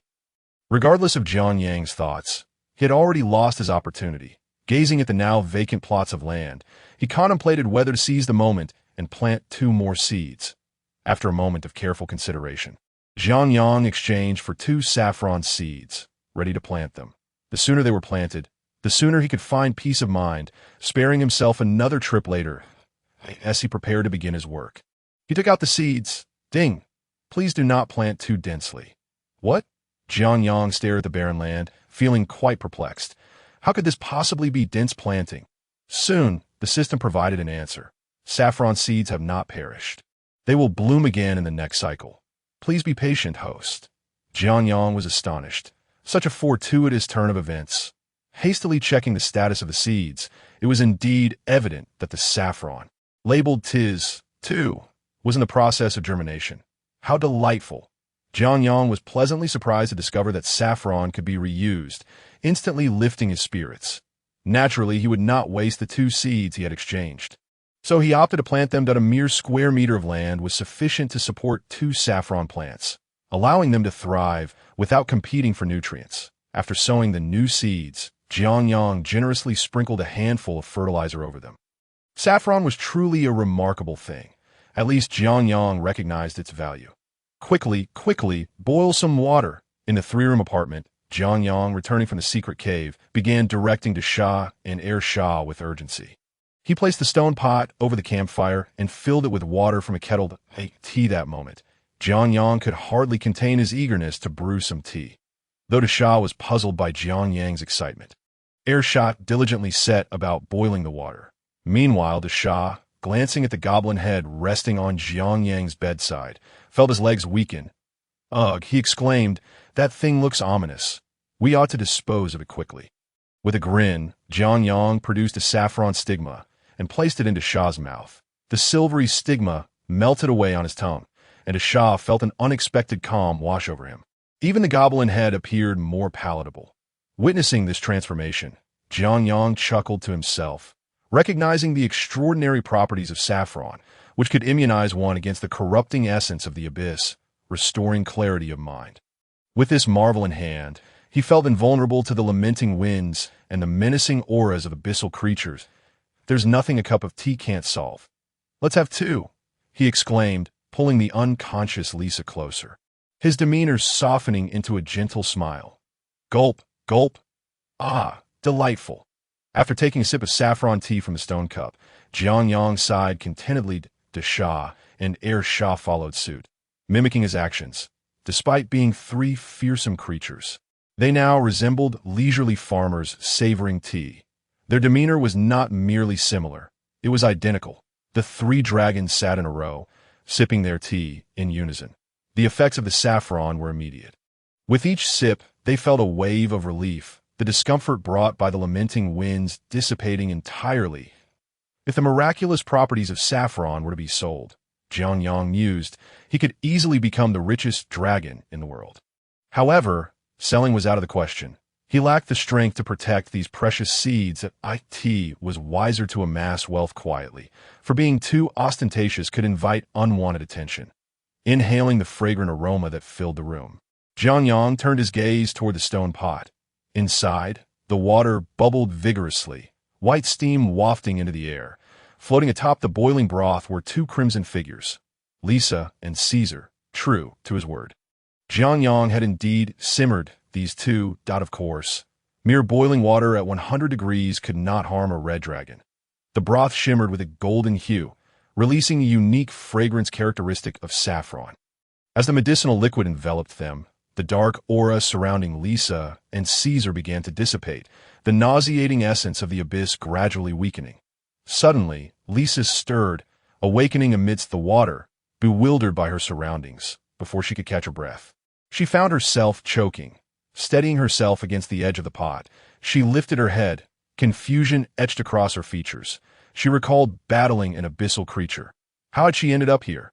Observing Jianyang and the other dragons lined up in the distance, Lisa murmured, "Jones, what has happened to me?" "Ah, surprisingly better than anticipated," Jianyang replied, slightly astonished that Lisa was able to speak so soon after regaining consciousness. He had merely tossed a saffron stigma into the broth. And yet the results were remarkable. Glancing at the teacup in his hand, Jianyang surmised that the stigma could probably infuse the water several more times like a tea that moment. The weak Lisa pieced together the events. She must have been defeated by the abyssal creature and subsequently rescued by Jianyang. Looking down at the golden liquid surrounding her, she became curious about its nature. Noticing the still unconscious Caesar, Jianyang offered a warning. "I suggest you drink the bathwater. Otherwise, when Caesar wakes up, there may be none left for you." "What do you mean?" Lisa inquired, puzzled by Jianyang's words. Leisurely sipping his tea, Jianyang explained, "You were tainted by the abyss, and your dear older brother, saved you using that very bathwater. If you wish to avoid Caesar drinking it all upon waking, I advise you to act quickly." Upon hearing the words abyss taint, Lisa's heart sank. She understood all too well the dire consequences of such a fate. Her mind consumed by chaos, transformed into a mindless monster driven solely by bloodlust. Sensing her weakened state, Lisa quickly realized that Jianyang was not deceiving her. There was indeed a significant amount of abyssal essence lingering within her, but thanks to the medicinal liquid, it was gradually being purged. "Oh no, I must. Caesar is waking up." Lisa's heart raced as she plunged into the bathwater, drinking eagerly. The golden liquid vanished at an astonishing rate, while the bewildered Caesar struggled to comprehend the situation. He saw Lisa consuming the bathwater with two dragons and his older brother nearby. As the water level dropped, Caesar suddenly felt an icy chill envelop him. Dark energy began to seep from his body, and chaotic whispers echoed in his mind. Deep, deep abyss. Caesar trembled violently, his recently regained consciousness under siege once more. Just as it seemed the abyss would engulf him again, Lisa had no intention of caring for her younger brother's fate. There was a limited quantity of this broth, Even a single sip could mean the difference between survival and succumbing to the abyss. She could not afford to share, not when her own survival was uncertain. In no time, the entire pot of broth was consumed by Lisa. Caesar soon realized that as the golden liquid diminished, the abyssal taint within him intensified. You wretch, spit out the broth. Lisa clamped her mouth and nostrils shut, unwilling to surrender even a drop of the precious liquid, despite her stomach feeling painfully full. Watching helplessly as Lisa's belly shrank, consuming every last drop of the broth, Caesar fell into despair. Without that essence, how could he survive? Though relieved to have ingested the broth, Lisa was not entirely at ease. While saffron had suppressed the abyssal essence, it appeared that the quantity she had consumed was insufficient. She estimated that she would require at least 6 more pots of this concoction to fully cleanse her body of the abyssal taint. Just then, as anxiety gripped both Lisa and Caesar, Jiang Yang's disconcertingly sinister laughter echoed through the air. The two dragons turned to him, their eyes lighting up in unison. Indeed, they were on Jiang Yang's territory. He was certain to possess more of that miraculous potion. Noticing the cup of tea in Jiang Yang's hand, they sensed a richer saffron aroma emanating from it. For the sake of their lives, Caesar finally decided to humble himself before his elder brother. Jones, dear brother, I implore you, have mercy on me. For the sake of our shared lineage, grant me the chance to survive. Jiang Yang took a sip of tea, completely unimpressed by Caesar's pitiful plea. Shared lineage? Is that in reference to your scheming for half a month to eliminate the Shah and Heir Shah? Very well. Caesar is acutely aware that he has stumbled into a perilous situation. His elder brother is evidently intent on revisiting past grievances, and should this conversation continue down that path, Caesar's already slim hopes may dwindle to nothing in contrast to the rather dim-witted Caesar. Lisa exhibits a far greater intellect. She boldly declares, I willingly submit to my brother, Jones de Belial, swearing by my true name to be utterly obedient to him before the young dragon. Jiang Yang chuckled. A 300-year contract carries considerable weight. It is essential to understand that swearing by one's true name would reach the ears of Tiamat. In this realm, contracts are not made lightly. Very well, my foolish sister. Your choice is indeed astute. Having received a response, Lisa decisively severed her ties with the sibling duo and embraced her elder brother. Witnessing this scene, Caesar was taken aback, pondering why Lisa appeared so adept at this betrayal. Her defection was alarmingly swift. Little did Caesar know that on that fateful night, Lisa had already been swayed by Jiang Yang with the allure of a crocodile, L.E.G. At this juncture, Caesar had already been isolated within the dragon's den, preoccupied with thoughts of the dragon mother's treasures, oblivious to his predicament. Turning to the solitary figure crouched in the cauldron, Jiang Yang smiled. My foolish brother, do you still wish to engage in futile resistance? I am willing to submit. Ultimately, Caesar pledged his allegiance to Jiang Yang, vowing to serve for 300 years before being granted saffron tea. The recruitment of the dragon brother, dragon sister was a significant boon for Jiang Yang. For, to quell external threats, one must first secure domestic tranquility. If chaos reigns in the backyard, how could Jiang Yang extend his reach across the globe? Moreover, with the assistance of 2 red dragons, Jiang Yang's endeavors would undoubtedly become far more manageable. Within the 3-room apartment, Caesar clutched a stone cup, tears streaming from his dragon-like eyes. Woo-woo! What is this? It is simply divine. Slurping with delight, Caesar's pitiful demeanor elicited a smirk from Jiang Yang. Is it truly delightful? Yes, it is. If it pleases you, drink your fill. Shortly, you must venture out to work. Upon hearing the word work, Caesar was momentarily dumbfounded, uncertainly inquiring, work? What kind of work? It appeared that the younger brother was still oblivious to Jiang Yang's rules. In his realm, one must pay a price to reap benefits. Casting a glance at the severely damaged door, remnants of yesterday's battle, Jiang Yang slowly articulated, naturally, you are to gather firewood and cement to repair the house. The wailing winds have yet to cease. Indeed, the wailing winds have not abated. Is it not too perilous for me to venture out in my current state? Caesar grinned, hoping his elder brother would permit him to rest before enduring further servitude. Yet, Jiang Yang, was no benevolent benefactor. He would not allow anyone to feast without labor. Does it have any bearing on me? If you do not return with half a ton of firewood today, do not expect the next round of medicine. Caesar's dragon-like eyes widened in disbelief. Was he mistaken? The winds were still howling outside, and he was an injured party. Nevertheless, Jianyang remained indifferent to his plight. And Caesar had no choice but to labor, injuries and all, braving the biting cold that, of course, Lisa was not to be left idle. Jianyang assigned her tasks involving cement. After all, the wailing winds still had a day to go, and one could only wonder what mischief might arise on this final night. As the wailing winds drew to a close, the residents of Steel City began to glimpse the light of hope. As long as they persevered for one more day, they could return to their normal lives, free from a fear of abyssal creatures' incursions that, as was customary, the streets today remained desolate on the marble-paved avenue. A young man clad in black strolled leisurely. This youth was indeed handsome, yet he emitted an unsettling aura that left those who beheld him feeling perturbed. Two aspects stood out: the oilcloth bundle slung across his back, long enough to conceal a weapon, and the blood-red eye surveying his surroundings, seemingly brimming with curiosity about the world. This young man was none other than Leon, the bearer of abyssal artifacts in Steel City. I hope it is not bad news that I tea this moment. Leon's mood was far from pleasant. Just as matters seemed to be concluding, the captain had informed him that another incident had occurred the previous night. The corpse had been discovered just this afternoon, and given the circumstances, it was highly likely to be a new abyssal creature. The emergence of a new abyssal creature was not particularly surprising.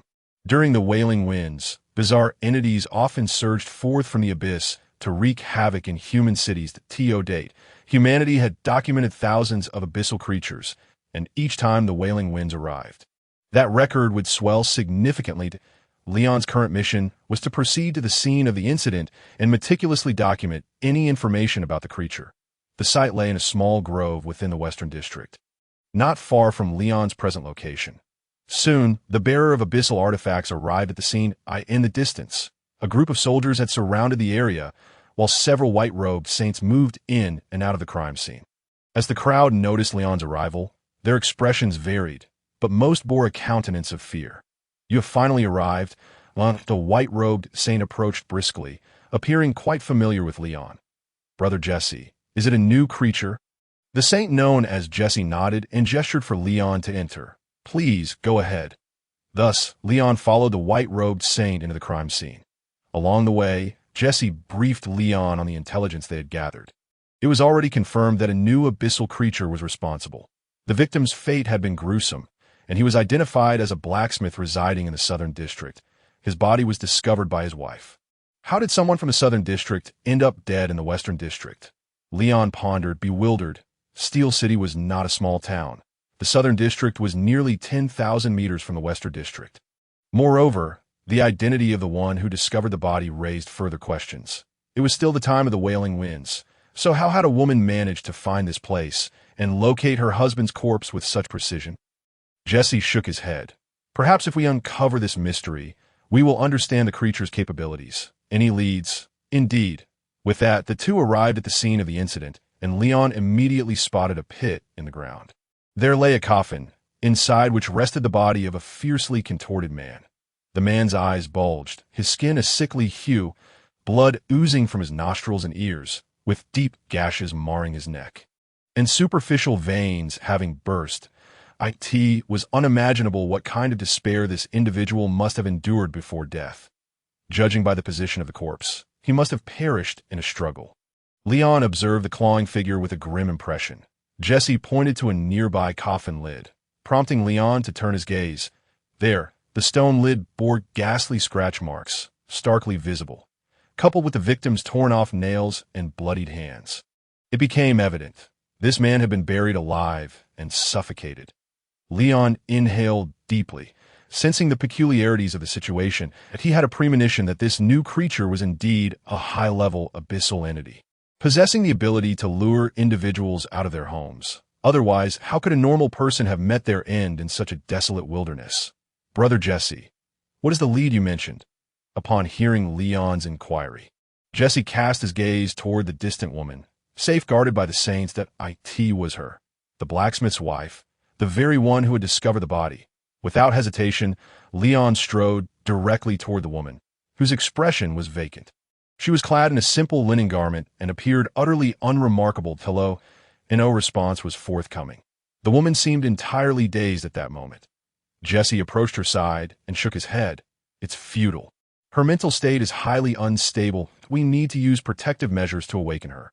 However, in her current condition, employing such measures could result in a fatal clash between the wailing wind and the sacred power. Leon furrowed his brow. So the lead is severed. Jesse patted his shoulder and indicated the object clasped tightly in the woman's hand.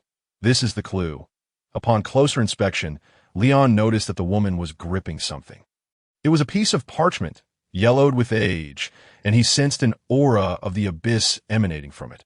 All the answers lay within this parchment. As he reached for the parchment, Jesse intervened. Your approach is incorrect. Observe me. With that, Jesse pivoted and executed a bend, contorting himself into a backward shape. Gradually moving closer to the woman, he unfolded the parchment with one hand. For reasons unknown, this parchment can only be held by her.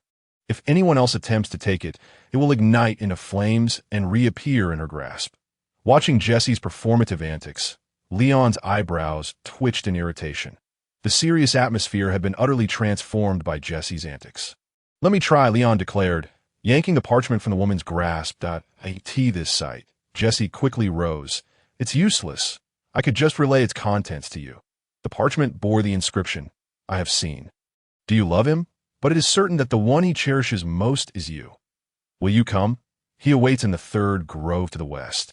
If you do not arrive before dawn, he shall perish, of course. Be cautious during your night journey, lest you meet your demise before him. The blacksmith, Kyle, soon to be consumed by darkness. Was this the reason she found the body? Leon pondered, as one of his lingering doubts was resolved. Jesse, visibly perplexed, inquired, How can you possess it? We tried countless times. Perhaps it is because I am also a monster. Leon replied with a wry smile, acknowledging that their peculiar existence was a reason for public disdain. Sensing Leon's thoughts, Jesse comforted him by patting his shoulder. Cheer up. At least you haven't killed me yet, right? In response to Jesse's jest, Leon shook his head with a smirk. Rest assured, I would end my own life before I take yours. Returning to the matter at hand, they had discerned the reason for the blacksmith's wife's presence. However, one question lingered. How had blacksmith Kyle come to be here? Leon scanned the surroundings but found no useful clues. It was now apparent that this monster delivered death notices to the victims' families before causing harm, likely to lure them from their homes. Jesse nodded, recognizing the validity of Leon's analysis. If that is the case, then the blacksmith's wife has narrowly escaped a fate worse than death. Raising his head, Jesse suddenly paused. Unaware of Jesse's unusual demeanor, Leon continued his analysis. I do not know if this woman is safe, but I want to understand how the blacksmith met his end here. Have you asked her this question? After a prolonged silence, Leon turned to Jesse, who waved a hand in front of Leon's face. Pushing Jesse's hand away, Leon felt perplexed by his companion's odd behavior. What is wrong with your eyes? At Jesse's inquiry, Leon rubbed his eyes. What? I don't feel anything amiss. Jesse pointed to his forehead. I meant that one. It seems to have been fixated on the parchment for quite some time. Both men turned their attention to the parchment, and a troubling realization dawned upon them. The words had vanished, replaced by vivid crimson symbols.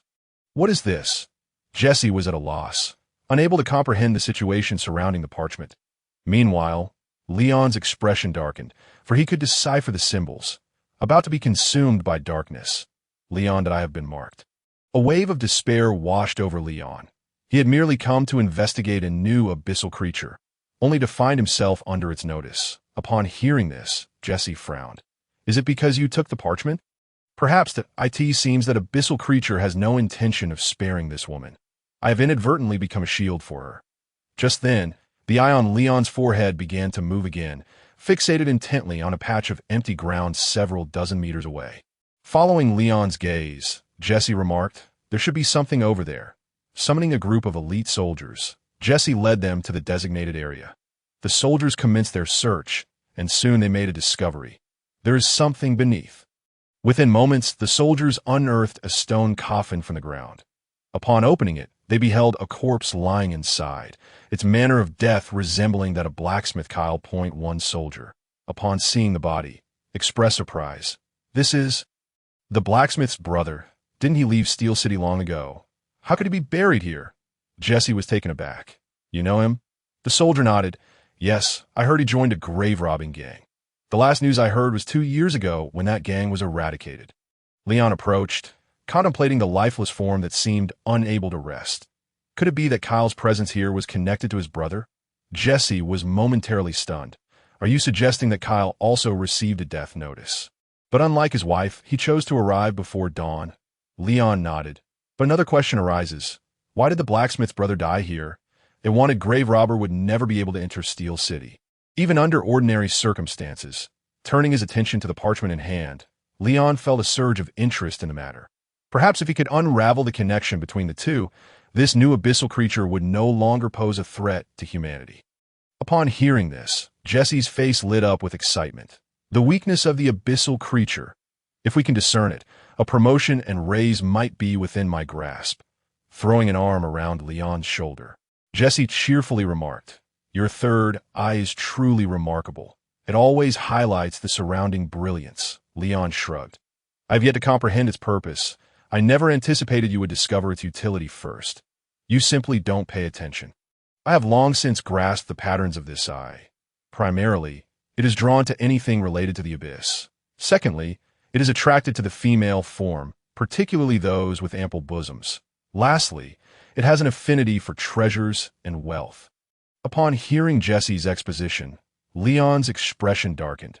Jesse continued unabated. Whenever I follow its gaze, I invariably stumble upon unexpected treasures, be it a beautiful woman or some riches. So my third eye is a lecherous entity. No wonder Amelia avoids him. The surrounding soldiers cast envious glances, pondering whether it was too late to cultivate friendships. They had no interest in wealth. They merely desired a beautiful radar to accompany them on outings. Enough of this banter. Let us formulate a plan tonight to see if we can capture this abyssal creature. That is easily arranged. I shall consult the elders at once, with you as bait. That abyssal creature will undoubtedly seek you out. Thus, the fishing expedition in Steel City was set to commence. As night fell, a thin veil of white mist swirled through the streets, mingling with the eerie sounds of the wailing wind. Fleeting phantoms flickered in and out of existence, akin to shadows of figures traversing through the ethereal mist. Rickety this hour, who would dare wander the streets? These apparitions could not possibly be living souls. Yet, they appeared so vividly, their laughter, playful banter, and hushed whispers resonating in his ears. Ding-dong, the melodious chime of the music box filled the air, a sound both crisp and enchanting. Accompanying the music, Leon heard the laughter of children, so genuine, and drawing ever closer. Beneath the street lamp, Leon gazed into the distant fog and discerned a dark silhouette hastily approaching him. As the footsteps grew clearer, he finally recognized the figure rushing towards him, a girl clad in a long dress. Clutching an antiquated music box, Big brother, is it beautiful? She inquired, and as she spoke, the gaping wound where her head was severed began to ooze blood, an acrid stench assaulting his senses. Casting a glance at the oil lamp hanging nearby, Leon smiled softly. Come into the light. My vision is poor. The abyssal creature hesitated at the edge of the lamp's glow, sensing Liang's fearless demeanor, contemplating a retreat. That moment. However, Liang unexpectedly stepped closer to the girl. Venturing into the darkness, the audacity of this move elicited a cruel smile from the abyssal being, her half-formed head enhancing the eeriness of her grin. Let us play a game, Big Brother. Very well. But if I win, you must tell me where the higher abyssal monsters reside. The girl raised the music box, gently winding the key atop. This music box can only be wound 20 times. If wound too much, it will break. We shall take turns, winding it no more than 12 times each. The game is quite simple, is it not? Receiving the music box, Liang carefully twisted the key. And what will happen if we lose? As they exchanged the music box, the girl's friendly smile morphed into something sinister. The loser's head will explode, just like the music box. As the winding tightened, the music box emitted a strange sound, its once clear melody now a jarring creak. When a music box returned to Liang's possession, the key was fully wound, if all went as expected. Victory was assured, he will not delay, or else the uncles and aunts will be displeased. Unbeknownst to him, Liang had become encircled by a multitude of phantoms, their features obscured by the mist of blood-red eyes scanned the surroundings, revealing a disdainful glimmer. Shaking the music box in his hand, Liang chose not to proceed further. With just 2 more turns, victory would be his, yet he refrained, for this game was inherently unjust. And the reasoning was simple. The moment he entered the darkness, the music box had forged a bond with him. Regardless of who turned the 21st key, it would be his own demise. One must never trust the rules set forth by abyssal creatures. Their ultimate aim is to claim your life, not to achieve victory. Noticing Liang's intent to abandon the game, the girl's expression morphed into one of malevolence. Disrupting the rules of the abyssal game would relinquish all restraints upon her, granting her the liberty to attack at will. With a swift motion, a razor-sharp trident lunged toward the girl's neck. This trident, entirely obsidian, emanated a potent scent of the abyss. Upon its first sight, the girl shrieked, and the surrounding phantoms scattered in disarray. In the blink of an eye, the girl vanished, along with the music box in Liang's grasp. Has she fled? Liang murmured, storing the trident, a hint of disappointment in his voice. It was still too challenging to eliminate an abyssal creature amidst the fog. Despite the element of surprise, she had escaped. Within a nearby dwelling, a group of white-robed acolytes observed the unfolding scene through a peephole. How terrifying, one remarked. Who are you referring to? Certainly, it is that Liang fellow brazenly moving about in the dark. That Liang was well aware of their ambush.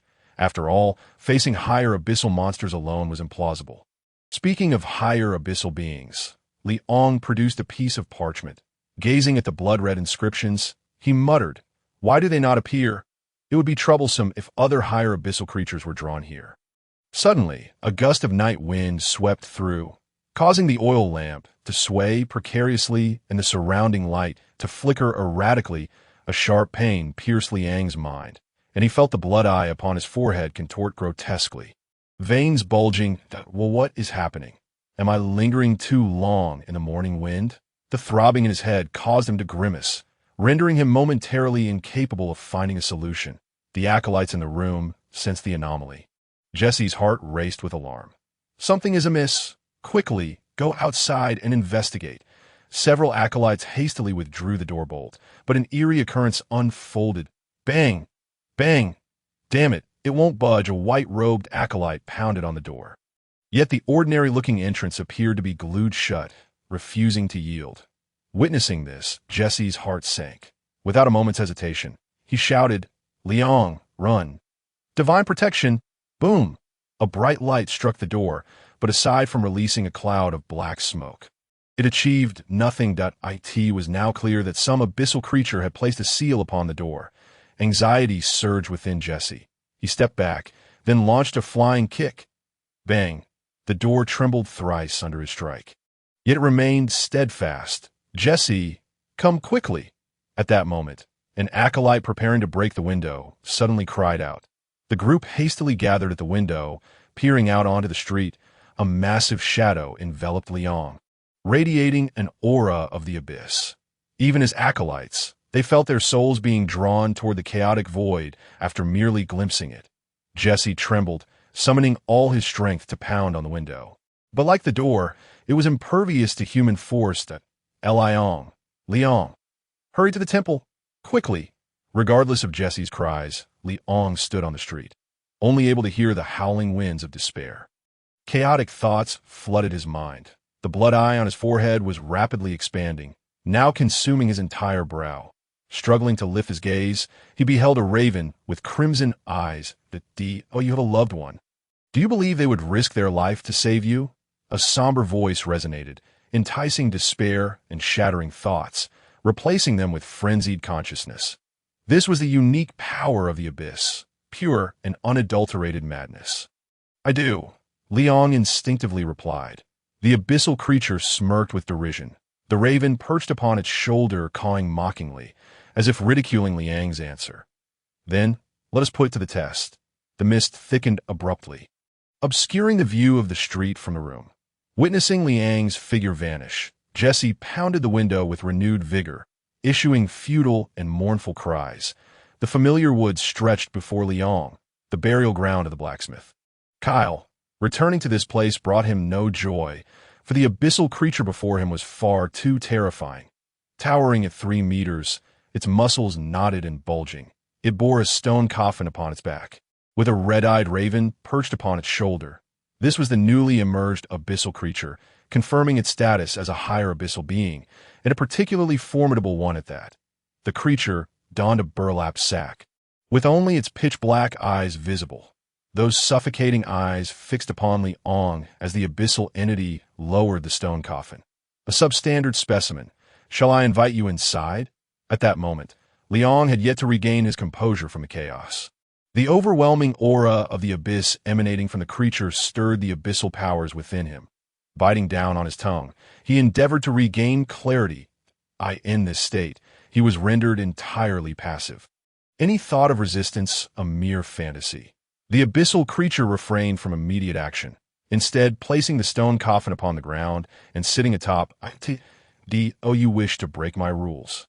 I find myself quite intrigued, for the sight of that room full of saints is indeed captivating. These words. Leon paused in astonishment, a foreboding sensation surging within him. You wretched being, he chuckled. For wisdom is a precious commodity. Not everyone possesses it. You may refer to me as the gravedigger, who has only just arrived in this city yesterday. As anticipated, the individual before him was not only rational, but possessed considerable intellect. Yet in comparison to the Watcher, this individual seemed far more enamored with slaughter and chaos. Leon struggled to suppress his tumultuous thoughts. Since they were able to converse, it was evident that he sought to extract information. However, in his current state, he could hardly formulate coherent thoughts, let alone divulge any secrets to the gravedigger. Why are you doing this? Upon hearing Leon's inquiry, the gravedigger initially had no intention of responding. Yet, after some contemplation, he reasoned that having just awakened his consciousness, it would be rather dull to act as he had in the past. Most importantly, merely annihilating an enemy's physical form was too base. A far more gratifying endeavor would be to shatter their spirit. Do I need a reason to kill, being one who hails from the abyss? Ha ha! At that moment, the raven perched upon his shoulder emitted a piercing cry. The gravedigger paused. Do you think I'm being overly verbose? The raven tilted its head, excitedly gazing towards the distant city, as if it had spotted something of interest, following the raven's line of sight. The gravedigger patted its head. Almost forgot. That group is preparing a party that if we arrive too late, there will be nothing left to enjoy.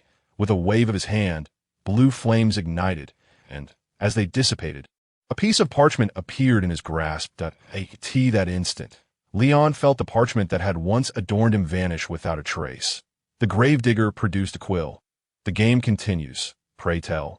Who do you believe loves you the most? Without a response, everything remained shrouded in uncertainty. A hasty reply could easily trigger a fatal outcome. Yet even in Leon's silence, the gravedigger continued his actions. Odiolfalina. She has a surname. Could she be a noblewoman? As the abyss erupted within him, pain surged through Leon's mind, forcing him to kneel. However, what truly terrified him was not the mental torment, but rather how the other party could possibly know that name. Ah, your sister. Do you truly believe she would come to your rescue upon learning of your peril? Rolling the parchment up, the gravedigger presented it to the raven. Without hesitation, the crimson-eyed raven seized the parchment and soared toward the city. Watching the raven take flight, the gravedigger rose to his feet. It was time for him to carry out his task. With a thunderous crash, a heavy coffin lid fell to the ground, revealing the pitch-black interior of a stone sarcophagus. The gravedigger stepped forward and grasped Leon by the ankle. Anticipated, struggle in the darkness, wander, suffer, and endure the torment of your spirit. Will your most trusted ally come to your aid, or will she merely observe coldly? The air within was scarcely sufficient for you to survive until dawn. Your hope now rests entirely upon your sister. With a swift motion, the gravedigger hurled Leon into the stone sarcophagus, grasping the coffin lid with one hand. He smiled. In the darkness, allow yourself to harbor hatred.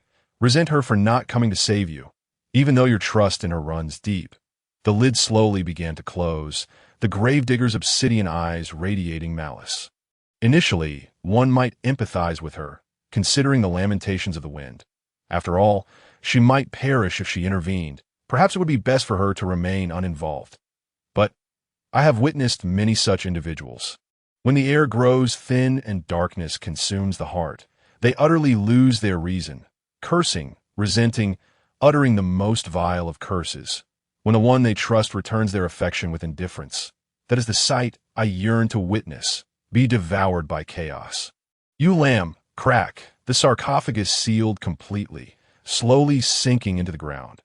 Abyssal monsters are predominantly wicked beings, relishing in the sight of their prey, spiraling into madness within the confines of their own rules.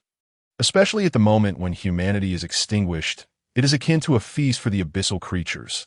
The gravedigger epitomizes such a monster, for his rules of engagement are both intriguing and cruel, manipulating human nature and instilling terror. Whether the buried or those receiving death notices, they are perpetually tormented psychologically. When the parchment is dispatched, this trial of humanity commences in Steel City, Eastern District, within a castle constructed of white stone. Numerous robed saints bustle in and out. This is the Temple Church, the second core institution of Steel City, its power enveloping a significant portion of human territory, with a presence in every empire. In this magical realm, the might of faith is not to be underestimated, particularly mainstream beliefs that on the second floor of the church, in a simply adorned room, a strikingly beautiful woman clad in red nun's attire gazes out over the entirety of Steel City. This woman possesses flowing golden locks, azure eyes, and skin as fair as snow, her figure strikingly pronounced. Indeed, quite pronounced. This individual is Leon's sister, Felina, the chief nun of the Steel City Temple, the dream of countless young men. Caw! Suddenly, the cry of the raven pierced the air, prompting Felina to glance in its direction, puzzled. Why would there be birds flying about at this hour? Her gaze soon fixated on the approaching raven, and her expression hardened. The abyss. The gravedigger's raven alighted upon the windowsill, discarding the parchment before dissipating into a cloud of black smoke, as if it had never been there. Felina furrowed her brows, staring intently at the parchment for a prolonged moment before finally picking it up. As she unfurled the parchment, its contents caused her heart to skip a beat. It seems I must venture out. A glint of cold determination flickered in her eyes as she turned to the towering crucifix that loomed over 2 meters high on the wall. In no time, under the astonished gazes of the saints, their chief nun emerged from the temple, bearing a crucifix larger than herself. Felina, chief nun and battle nun leader of the Steel City Temple, as well as the commander of the temple's armed forces. The gravedigger could never have anticipated that Leon's sister was affiliated with the temple, and moreover, one of the strongest figures in Steel City. Had his mind been sharper, he might have discerned the clues as to why a bearer of an abyssal artifact would mingle among a cadre of saints. The primary reason lies within Felina herself. This chief nun is not only the object of affection for countless youths, but also a fearsome force known as the Crusher. Those who find themselves as her enemies can expect but one fate. Their bones will be ground to dust. When a massive crucifix descends upon them, the unparalleled sense of oppression is suffocating. Amidst the lamentations of the wind, a figure races down the street. A crimson-eyed raven glides leisurely through the air, occasionally glancing back with apparent interest. This time, he and his master have indeed caught a significant prize. He believes that his master, the gravedigger, shall surely bury this nun deep beneath the earth. Not for any particular reason, but simply due to the raven's inexplicable confidence in its master's invincibility. Sprinting through the streets, Felina pursues the raven, effortlessly bearing the weight of several tons as she carries the crucifix. In this moment, the crimson-eyed raven serves as a traitor, guiding Felina along, proclaiming, "Come forth, glorious leader." Meanwhile, our gravedigger remains eager to see whether the prey will make an appearance. It appears she shall not come to your rescue. He chuckled darkly, gazing into the distance. Half an hour had already elapsed, In such circumstances, he could ascertain that the prey would not reappear. According to past experiences, during this time frame, if there were no movements, it generally indicated that the prey had perished along the way. Otherwise, they would have long since made their appearance. Typically, the prey tends to appear around the 1 hour mark. Surpassing this threshold, the likelihood of emergence diminishes significantly. Casting his gaze downwards to the place where Leon lay buried, the gravedigger murmured, "Those who wish to save you would charge forth without hesitation. Those who do not wish to save you will seek excuses amidst their struggles." Reaching for the massive iron spade at his waist, a glint of cold malice flashed in the gravedigger's eyes. In the face of danger, there exists no true friendship, only the omnipresence of darkness. Whoosh! The iron spade swung forth, the gust it generated bending the surrounding trees. Boom! Earth and stone erupted, dust soaring dozens of meters into the air, sweeping away the fallen leaves below. The clash between the crucifix and the spade caused the earth to crack several meters wide. Thus, I detest everything. Whether you are saved or not, you shall meet your demise. Weapons clashed violently as Felina executed a graceful turn in the air, distancing herself from the gravedigger. Caw! A red-eyed crow alighted upon the gravedigger's shoulder, audaciously taunting Felina.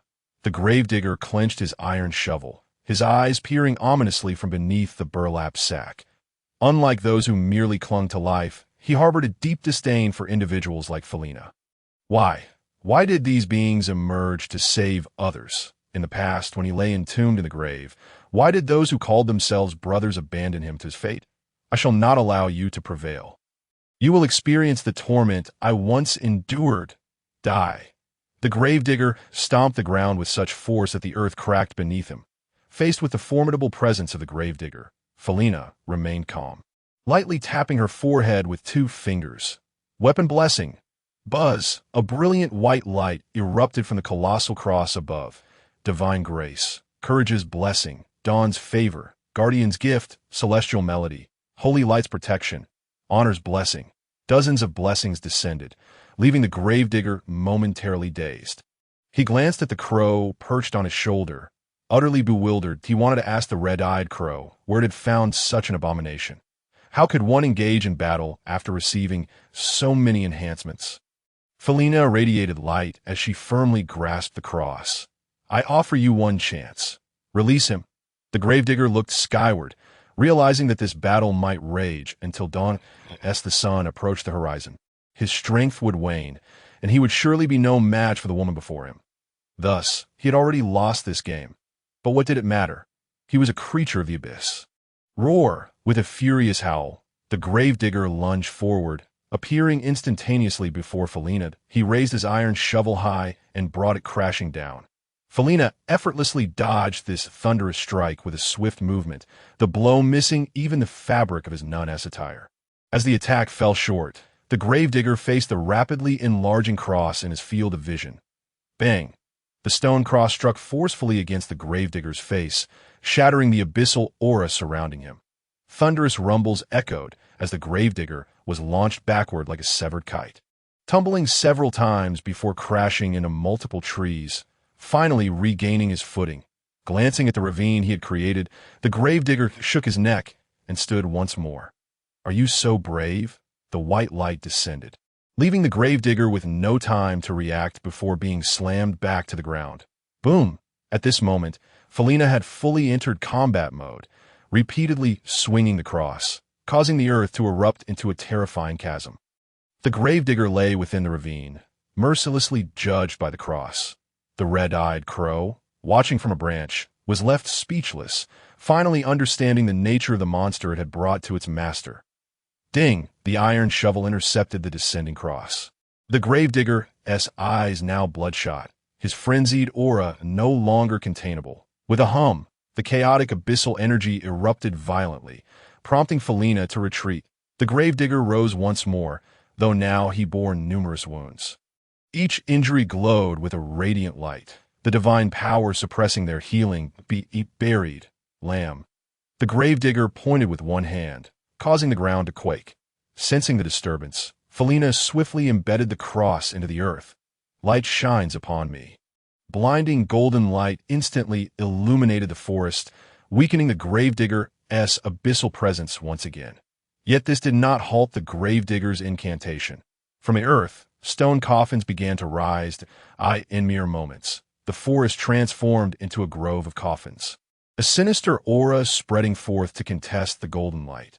The gravedigger removed the burlap sack from his head, revealing a face that had perished from asphyxiation. Light must eventually fade, but darkness endures. Praise the abyss! With a clap, the gravedigger brought his hands together, unleashing a tempest of dark energy that surged toward Felina.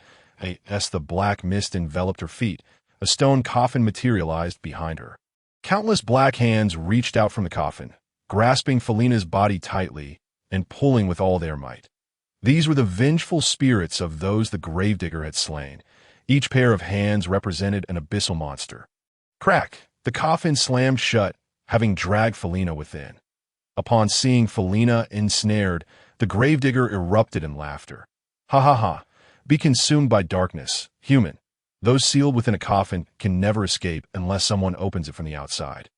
This ability was the gravedigger's most prized skill. Whether it be coffins, houses, or boxes, once sealed, escape was impossible.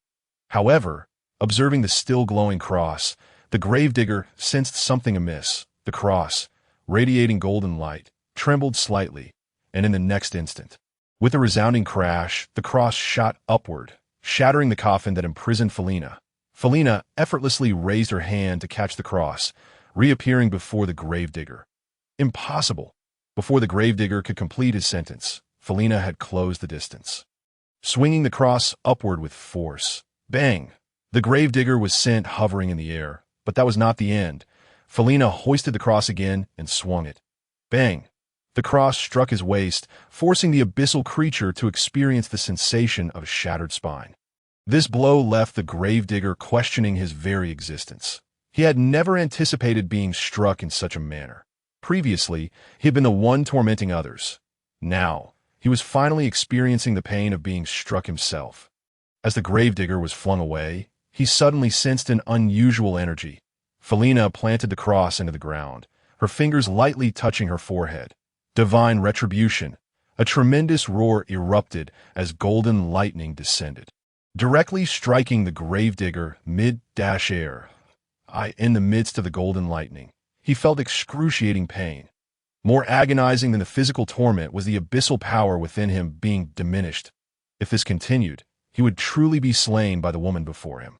Crack, crack, crack! Suddenly, the surrounding coffin swung open, and shadowy figures emerged. These were all humans slain by the gravedigger, each wielding a curved blade and carrying specialized shovels meant for tomb raiding. Their identities were easily surmised. They were all grave robbers. As these abyssal creatures appeared, the temperature around them plummeted. Kill her! At the gravedigger's command, the ghastly figures of the grave robbers surged forward. Witnessing this scene, a smile graced Felina's lips. Her target had become all the clearer. She turned her gaze toward the one coffin that remained unopened, knowing her brother was likely imprisoned within.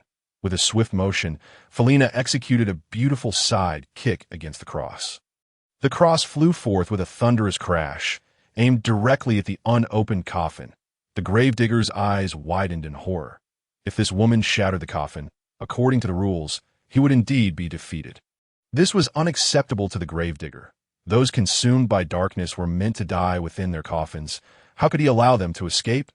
Yet, in his disarray, the gravedigger could do nothing to halt the impending disaster. Helplessly watching as the cross collided with the stone coffin, as the coffin crumbled into ruins, the gravedigger let out a furious roar of defiance. No! As the coffin shattered, the abyssal creatures froze in place. Suddenly, a tempest arose, and dark shadows emerged from the coffins, snatching the grave robbers back into their depths. Crack, crack! The coffin sealed once more, slowly sinking into the earth.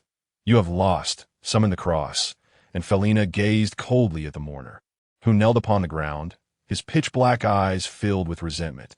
According to the rules he had set, his opponent had fulfilled all conditions and subsequently triumphed over him.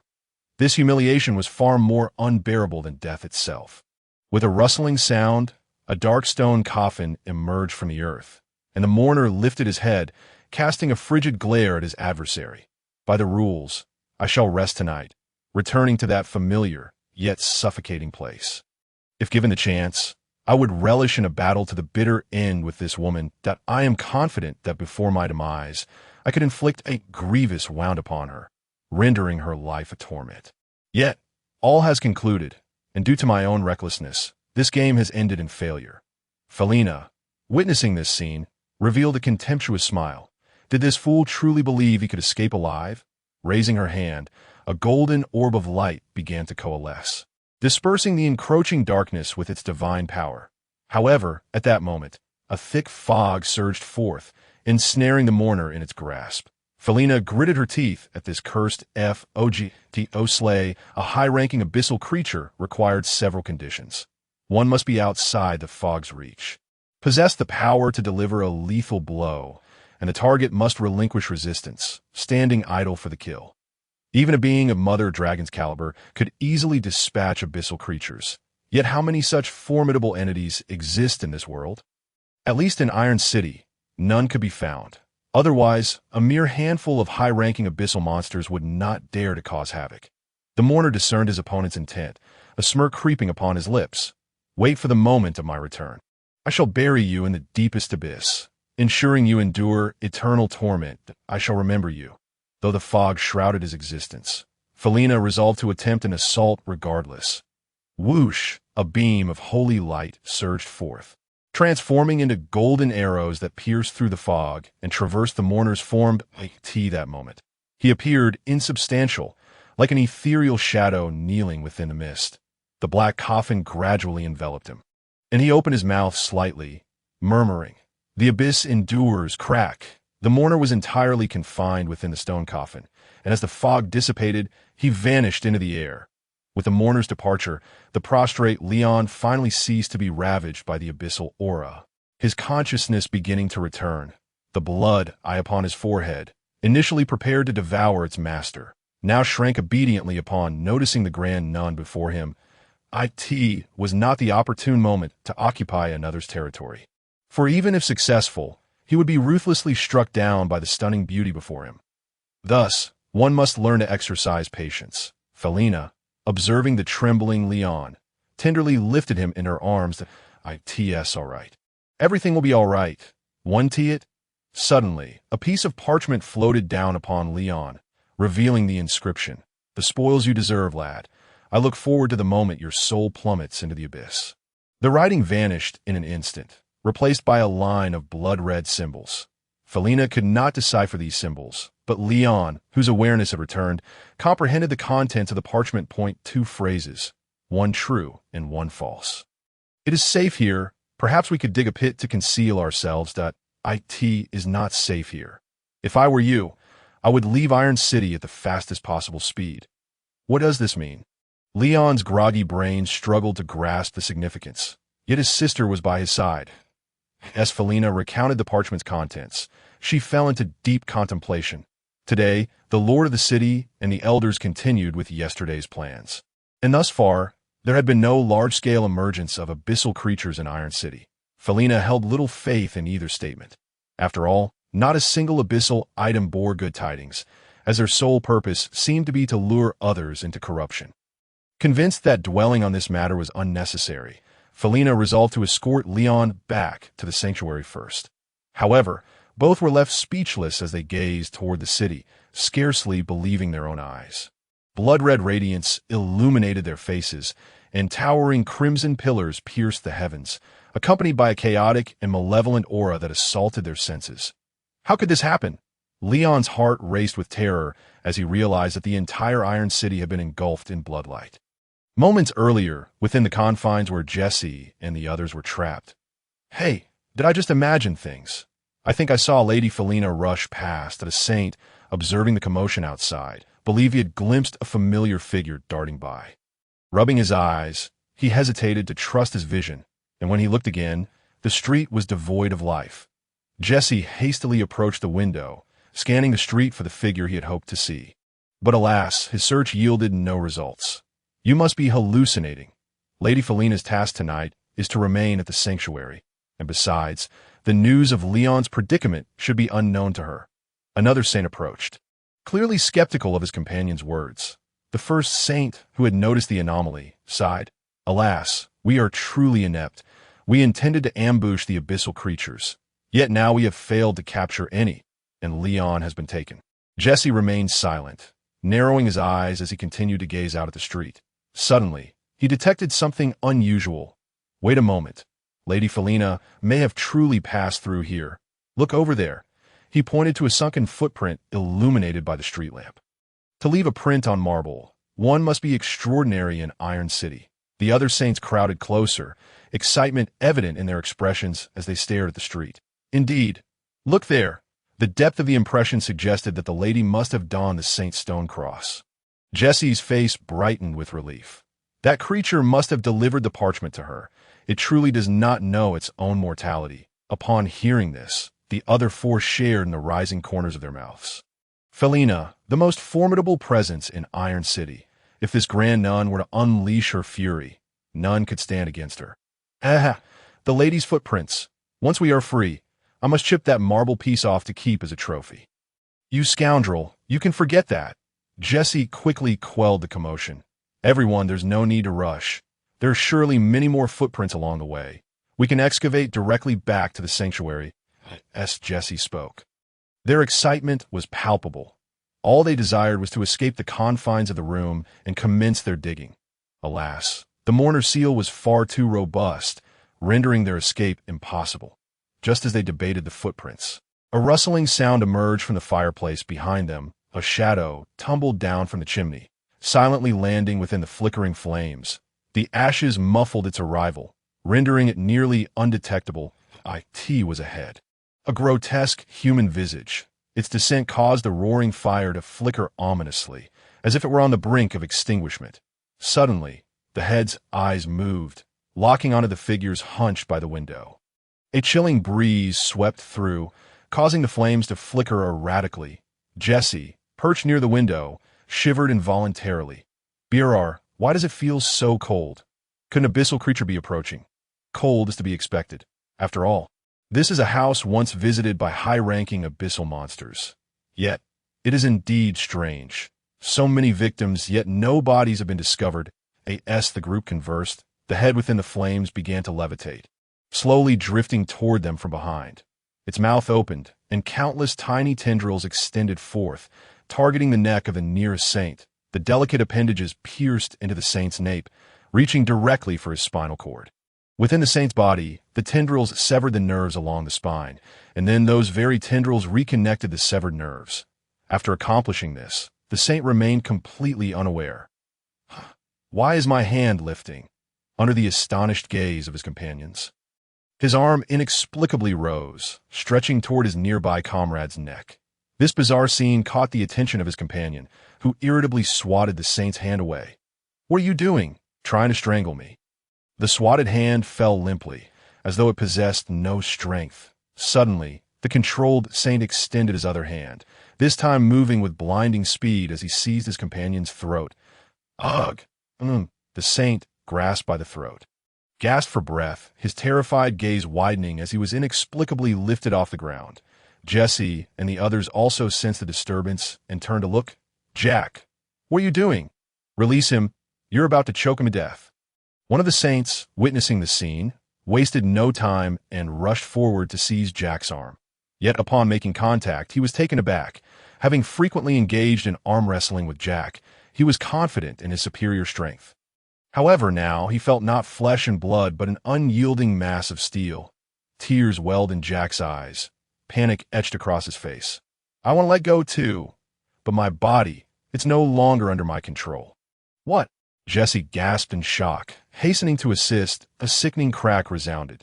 The saint, being choked, tilted his head, blood oozing from the corner of his mouth. This man had been brutally slain by Jack, his neck twisted beyond repair. The four stood in stunned silence, their minds blank. Their companion had just perished before their eyes, and the perpetrator was none other than their closest friend, Jack. You bastard, what have you done? Jesse roared, swinging his fist towards Jack's cheek. Yet Jack's reflexes were lightning fast. He caught Jesse's punch and twisted it forcefully. Another crack echoed as Jesse's arm contorted grotesquely. Ah! The intense pain erupted from Jesse's lips. Meanwhile, the assailant was in a state of utter despair. Weeping uncontrollably, he had never wished to harm his friends, yet his body betrayed him. Kill me, please, for the love of God. It's the abyss, it's absolutely the abyss controlling me. Divine being, end this torment. Compared to Jack's breakdown, the other three were scarcely more composed. One Saint grasped Jesse. Quickly creating distance from Jack, as the space widened, they finally glimpsed the head that it gaped wide, countless tendrils embedded in Jack's nape. The head appeared unconcerned about being discovered, casting a fleeting glance at the two with its blood-red eyes. How did it come to be in this room? Unlike his companion's confusion, Jesse acted decisively, raising his still functional arm. Holy light. Purify the filth before us. A beam of white light shot forth. Thud. The holy light struck Jack but yielded no effect. Jesse stood frozen. This monster had turned Jack into a shield. Yet even as a shield, the creature connected to Jack should have been affected. Why did it remain unscathed? The saint still near Jack drew his sword, aiming a fierce slash at the creature's head.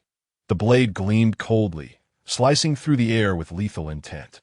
However, Jack simply caught the blade with his hand, unfazed even as the razor-sharp edge sunk into flesh and bone. His body no longer belonged to him. It had been entirely commandeered by the creature. Seeing his strike fail, the saint swiftly withdrew his sword to strike again. With a sickening squelch, Jack's entire arm was severed, blood gushing forth to stain the floor crimson. Damn it! The saint was momentarily at a loss. If this continued, Jack would surely perish. The creature was cunning, caring not for Jack's life. Consistently using his body as a shield, it seemed the head sensed impending doom. It hadn't anticipated that these individuals would possess the audacity to retaliate. The other two had also armed themselves, and if this persisted, it would soon be in dire straits. The blood-red eyes glowed ominously as within Jack. Another nerve was reconnected. Awe! A heart-wrenching wail erupted, the sudden restoration of pain nearly causing Jack to faint. The saint opposite him paused, bewildered, concerned for Jack's safety. But in that moment of distraction, Jack surged forward, his single arm swinging out to topple the saint to the ground. Yet it did not end there. The head, sensing the shift, dispatched a multitude of tendrils that plunged directly into the saint's mouth. Choking sensations overwhelmed the saint as he struggled on the ground. Gripping his sword tightly, he swung at the tendrils before him. Yet the next second, the sword hung motionless, mere inches from its target, unable to descend. In that instant, he too experienced Jack's plight, his body slipping from his control. The head wore a sinister grin, splitting off yet another tendril that pierced through the lifeless saint's nape. To their horror, the saint with a broken neck, already devoid of life, inexplicably rose. That Jesse's eyes widened in rage. Bastard! Without a moment's thought, he charged forward with his sword drawn. Clang! The blades clashed as the saint inexplicably raised his sword to block the creature. Jesse, sever my spine. As long as my body cannot move, it cannot control us. Clang! Clang!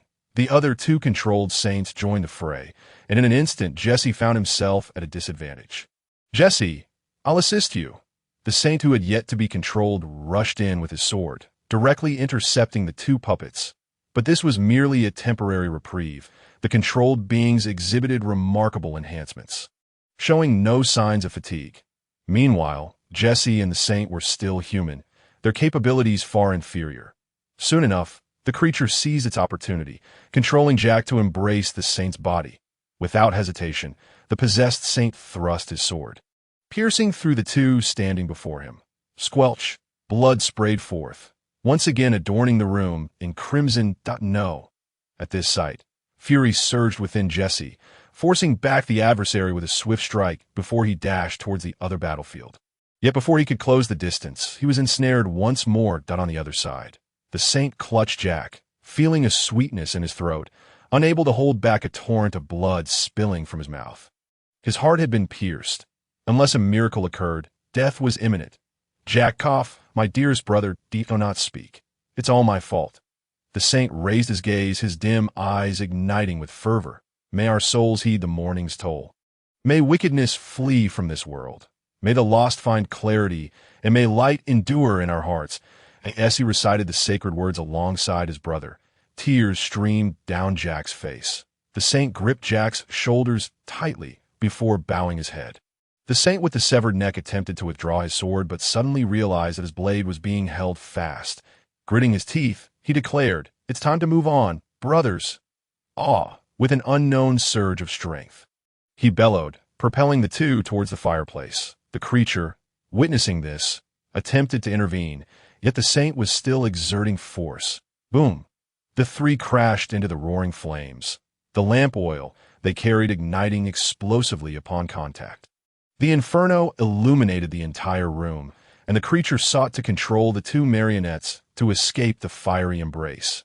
Yet no matter how it manipulated them, it proved futile. Within the flames, Jack restrained the necklace saint, his teeth clenching the edge of the fireplace, refusing to relent despite the pain of splintering teeth and blood filling his mouth. Seeing this, the creature hesitated, reconnecting Jack's pain receptors once more. Yet Jack, at this moment, was no longer swayed by agony. The torment of his body paled in comparison to the anguish within his soul, transforming sorrow into strength. Perhaps this was the truest reflection of Jack's current state. Soon, the creature's tendrils were entirely incinerated, and it lost all control over its puppets. Hiss! The creature emitted a cry of frustration, displeased with the loss of its marionettes. However, it still possessed one intact and optimally functioning puppet. Squelch! Scalding blood splattered across the face of the abomination, which turned in bewilderment. There lay its sole puppet, pierced through the chest by a wicked blade. Jesse, cough, survive. Clang! The blade clattered to the ground. The puppet, its spine shattered, was rendered entirely incapacitated, devoid of any combat capability. Such grievous harm rendered it beyond movement, and there was little need for any attempts at rescue. Injured and battered, Jesse gazed at the creature, then staggered towards it. The monster's eyes widened in disbelief, unable to comprehend how a cripple could vanquish its perfect puppet. Jesse delivered his retort. Surprised? But my strength emanates from fury. With a sudden lunge, he charged at the monster, his speed leaving it in shock. Whoosh! A mass of inky tendrils lashed out, aiming for Jesse's face. Yet, in a flash of cold steel, those tendrils were severed and fell to the ground, denying the monster any chance to react. Jesse swung his sword with righteous fury. Bang! The creature's head was cleaved in twain, the sword's residual force driving it deep into the floor. Black ichor flowed from the monster's cranium, twitching a few times before falling still. Thud! Jesse collapsed to the ground, tears streaming uncontrollably. He had triumphed, yet all his brothers were gone. He had contemplated this outcome before, but when faced with such a brutal scene, Jesse found it unbearable. Perhaps heaven was celebrating Jesse's victory. As the door swung open, gripping his sword, Jesse struggled to his feet. Now was not the time for sorrow. The wails of despair had yet to cease. Countless souls faced the same plight. He stepped towards the door, prepared to meet death this night. But as he emerged from the house, the sight before him plunged him into despair. Countless individuals, controlled by the monster's will, stormed the residences. The streets in utter chaos. Puppets. They shattered doors and trampled flames. Homes were no longer sanctuaries. The cacophony of screams and wails filled his ears, and Jesse stood frozen, confronted with this hellish reality. A dozen puppets noticed Jesse's presence, and without hesitation, charged toward him. Raising his sword, Jesse's icy heart reignited. This night would be a fight to the death. Suddenly, however, those puppets seemed to lose their focus, halting in their tracks. They redirected their assault on the surrounding houses, completely disregarding Jesse.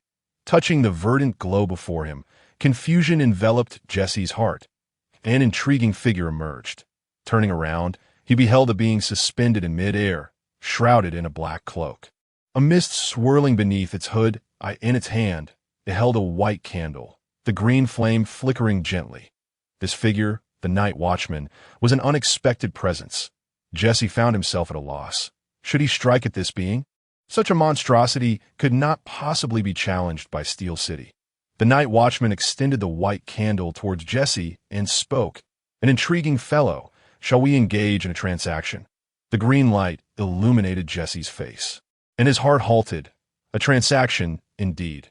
Yes, a wholly equitable exchange, at least from my perspective.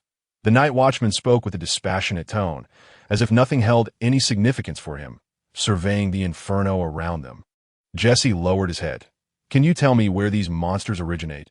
Upon hearing this, the night watchman raised his hand and snapped his fingers. Snap! The surrounding scene abruptly shifted, and to Jesse's astonishment, he found himself inside a house. Within, a father and son lay lifeless on the floor, alongside the lantern-bearer and the mire-hound. The instant he beheld these two abyssal monstrosities, Jesse felt his soul plummet into icy depths. A piercing chill engulfing his mind. The rustling sounds echoed incessantly in his head. Oh, not be alarmed. This transpired 2 days, AG. It's the night watchman spoke. Jesse's awareness returned to normalcy, and the scene around him began to shift. Almost there, just one more legendary sacrifice, and summoning that great one would be effortless. The lantern-bearer's voice was hoarse as he spoke, then waved his hand to produce 2 strands of black hair. He cast the hair onto the corpses of the father and son, and, as the delicate black strands settled upon their foreheads, in an instant, the once lifeless bodies opened their eyes, and their heads and bodies began to separate. What unfolded next nearly made Jesse retch. The 2 heads commenced feasting upon their own bodies. Bones, flesh, and innards were all chewed and devoured. Once they had completed this grotesque act, the 2 heads dove into the fireplace. The vision froze, the surroundings shattering like glass. Jesse soon found himself back on the familiar street. Before he could voice his questions, the night watchman directly addressed his unspoken thoughts. They seek to summon a lower-tier abyssal monster. The aberrant cranium. Once that great head descends, not just Steel City, but the surrounding area for 1,000 miles would plunge into the abyss. Alas, these creatures were too arrogant, leading to mishaps in their pursuit of legendary beings, rendering their ritual incomplete, and they were forced to alter their plans slightly. Casting his gaze over the monsters controlling humanity, the night watchman murmured, "Such inferior products, unafraid of fire and light, for these beings yearn for illumination before their demise." Hearing this, Jesse's heart jolted. If what the night watchman spoke was true, then to thwart these monsters, they would have to extinguish all light in Steel City. However, such an act would be akin to suicide, for the creatures cloaked in mist would seize the opportunity to annihilate everything within their sight. These heads harbored many secrets, yet all were premium content. To hear them would require a price. The scene before him was a harrowing tableau. A husband strangled his wife, an elder cast his grandchildren to their doom, and a brother, shielded by his sibling, brandished a dagger and plunged it into his elder's back. Each victim was filled with confusion and resentment, while the perpetrators suffered equally. What do you desire? Jesse realized that this could not continue to be why the time Steel City restored order. How many would remain alive? And what torment would the survivors endure? He turned towards a dwelling, witnessing a young man slay his aged father, yet the anguish that followed was palpable. Only those like Jesse, who had endured such experiences, could truly understand. The night watchman gazed at the blood-soaked sky, then withdrew his gaze. He extended a finger to Jesse's chest, speaking with calm detachment, a heart that embraces death to live, a soul steadfast in the light. A blade aimed at a loved one, an utterly furious intent. Any of these can ensure your survival until dawn. Jesse lifted his head, tears filling his eyes. That I offer you everything. I beseech you, save Steel City. With a thud, Jesse knelt, this saint before the abyssal monster. The night watchman's cloak rustled more intensely, the candle's flame gleaming brightly, a follower of a light, kneeling before the darkness. What a mockery it was. The mist beneath the hood remained placid, and the night watchman did not respond immediately. After a few moments, he placed his palm upon Jesse's head. Pure and unblemished faith. This is precious to me. Thus it is I who profit. Puffed. A blood arrow fell upon the night watcher's feet, the sharp blade piercing through the chest and extracting the heart. Thank you. Thank you. This saint ultimately succumbed before the abyss. Raising his hand, the white soul, the red consciousness, the golden faith, and the still beating heart all levitated, grasped tightly by the night watcher, AS for the long sword. The Night Watcher cast it, but a fleeting glance, it was merely an opportunity for the wretch before him to cling to life. Yet this great saint did not disappoint the Night Watcher. The collection of treasures grew, and the light blooming amidst the darkness was truly intoxicating, as these items were gathered into the black robe.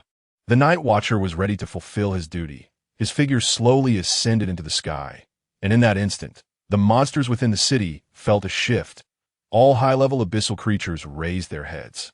Gazing at the green light in the heavens, in that blood-soaked emptiness, how minuscule that green glow appeared. Yet that flicker of candlelight tugged at the hearts of everyone in the Iron City. Even the battling Felina looked up, as did both sides of the conflict, halting their actions. When the light reached a certain height, the Night Watcher's calm voice resonated. Now, this city shall be protected by the night.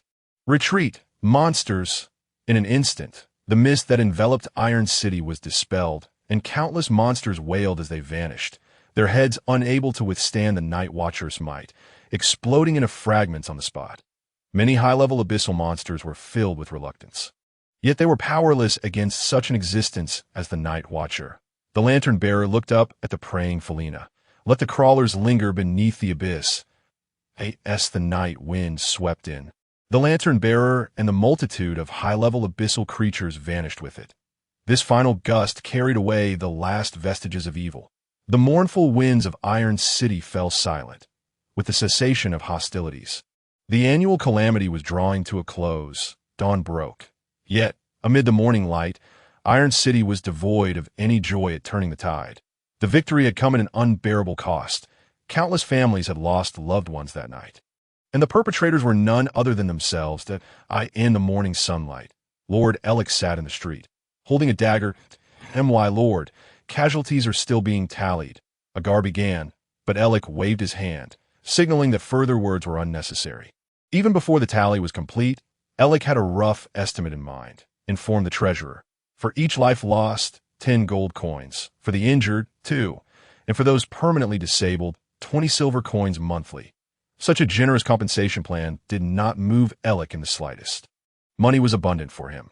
The immediate concern was to stabilize the hearts of the populace. The pain inflicted upon Iron City by this mournful wind could not simply be described as tragic. Gather the soldiers. Today we shall bury the dead collectively to prevent the outbreak of plague. After arranging everything, Elec sighed and rose from the ground.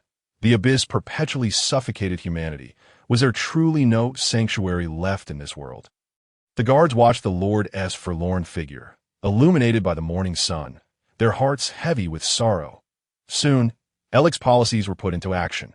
First came the consolation of the residents, followed by the repair of facilities and homes, as well as the collection and burial of the bodies. Everything proceeded in an orderly fashion. The preparations for the collective burial quickly took shape, and Elec ascended a platform before the witnesses of the entire city.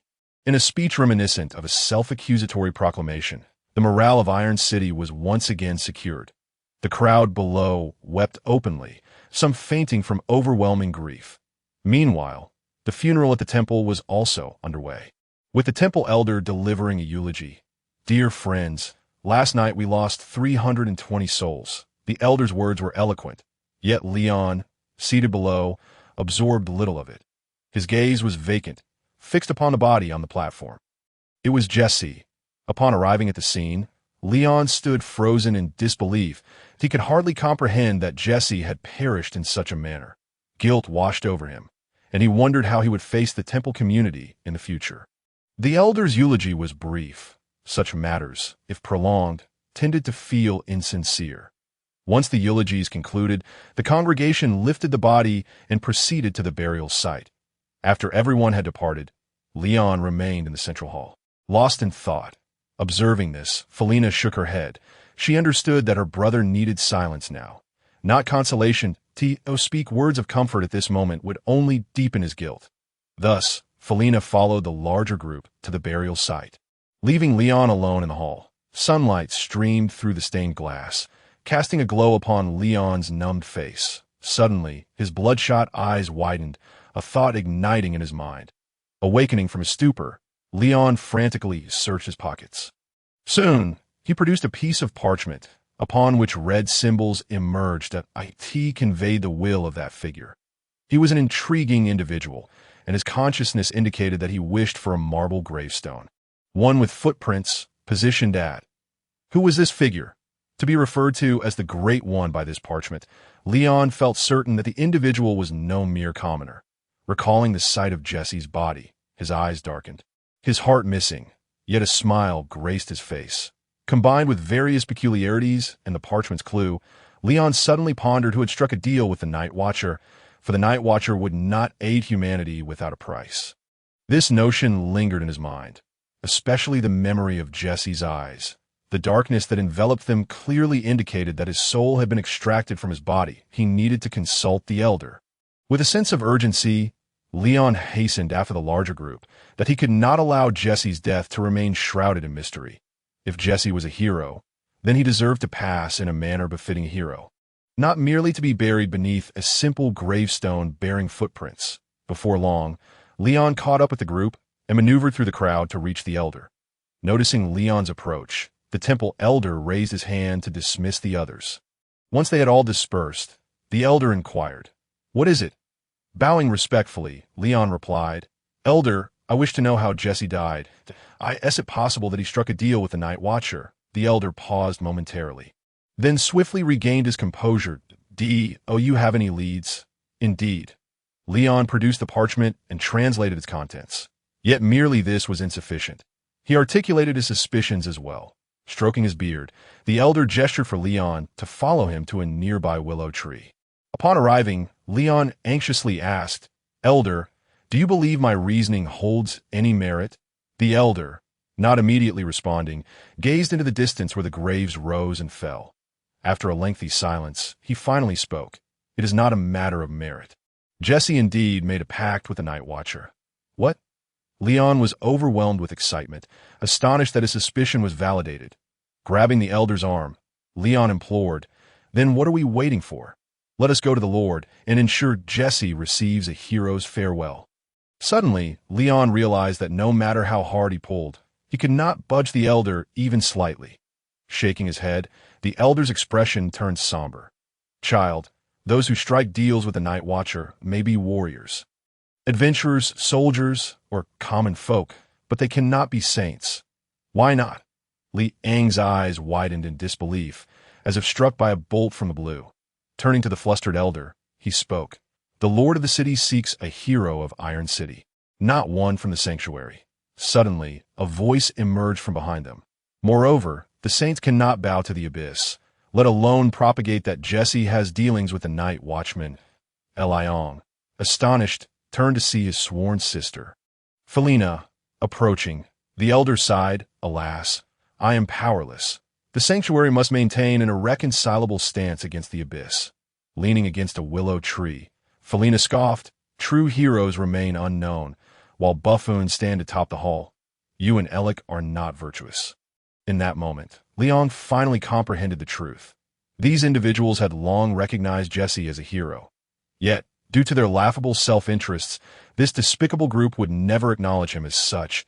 Tears brimmed in Liang's eyes. How could these vile beings render Jesse's death so absurd? "You bastards!" The flames of rage burned within him, and hatred filled his mind. The blood eye on his forehead glimmered with terror. This lad sought death.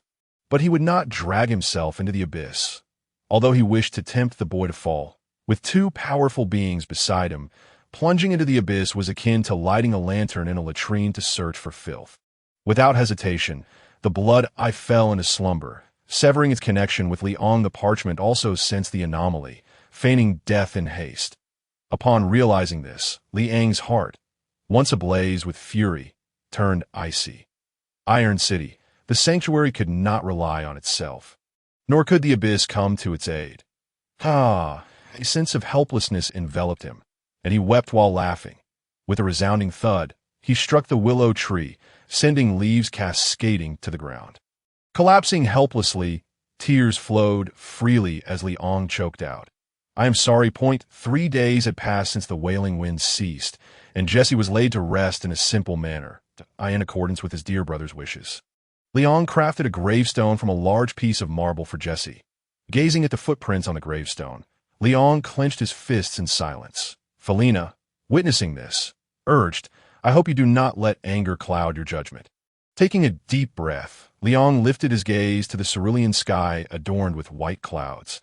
"I apologize for putting my sister in a difficult position. I shall go and apologize to the elder." At last, Leon understood that some matters could not be confronted solely by the two of them. However, this ordeal served as a lesson for him. In the eyes of the powerful, only interests mattered. They would never consider the feelings of insignificant individuals like them. This was true for both Iron City and the Sanctuary. Perhaps this was why they held positions of power, while he was destined to remain a mere inconsequential monster. A gentle breeze swept by, causing the white flowers before the gravestone to sway, as beneath the vast blue sky, the siblings remained silent for an extended period. Ultimately, the chapter of the hero concluded. Yet life must persist. Shifting his gaze towards Iron City, it appeared to have regained some vitality, in stark contrast to the desolation of the Sanctuary-esque graveyard. Merchants began their trade, adventurers shouldered their packs once more, and ordinary citizens resumed their daily lives. That a sense of human warmth permeated Iron City, a remarkable recovery in the wake of such trauma. One could not help but admire Alec's prowess. This seasoned nobleman certainly possessed considerable acumen in city governance. At that moment, Alec stood by the window, surveying a significant portion of Iron City. Breathing in the scents carried by the wind, he sighed, "It has not been an easy journey." This old lord was indeed reflecting on his own struggles. For managing such a vast city required his personal involvement, with every matter demanding his attention. Given the intensity of his workload, maintaining order in Iron City was truly no small feat. Creaking open, the door announced the arrival of Justin, who, without waiting for a glance, inquired, "What troubles you, my lord?" "Regardless, the wailing winds have passed. I believe this matter should be a concern to you."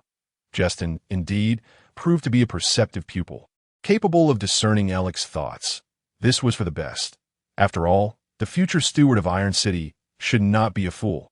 "You may treat me as such, for you will eventually adopt the surname Edward. But for others," Justin smiled slightly, "I understand. Speculating on others' thoughts can be quite off-putting." Turning around, Alec retrieved a bottle of wine from the cabinet. Upon seeing this, Justin quickly arranged the goblets on the table. Accepting the wine from Alec, Justin proceeded to pour it with great poise. The vivid red liquid flowed down the glass wall, filling it perfectly to half.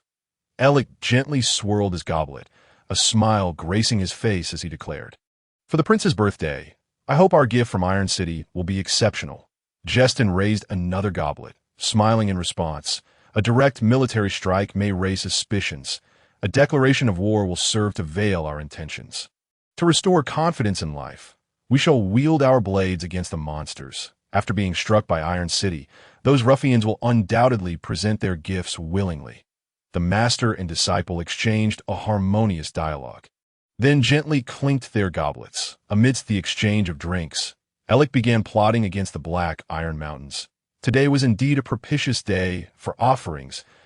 In the lair of the dormant volcano, Jiang Yang hummed a tune as he returned to his three-room abode. Since the wailing winds had subsided, Jiang Yang had restructured the farmlands, hastening the growth of plants. Just moments ago, he had visited a mysterious cave to hasten the maturation of 4 saffron plants, successfully completing a tidal quest. Meanwhile, the farmland at the entrance was once again in use. After employing fertilizer to expedite growth, Jiang Yang's stock of holy maiden fruits had become abundant once more.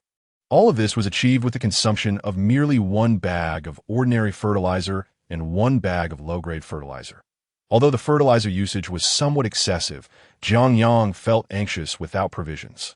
With the cessation of the wailing winds, the food supply for the Dragon Mother had also returned to normal, which was the foundation of Jiang Yang's boldness in using fertilizer liberally. Host, Jiang Yang. Title: Farmer increases seed survival rate with a 1 in a million chance of growing mutated plants. Seed status: 10 red dragon holy maiden fruits, growing. Seed status: 8 saffron plants, growing. System items: wailing holy maiden fruit, purple, tis. 2 red dragon holy maiden fruit, green, tis. 200 saffron stigmas, green, tis. 214. Saffron stigmas, flower of hope. Tis.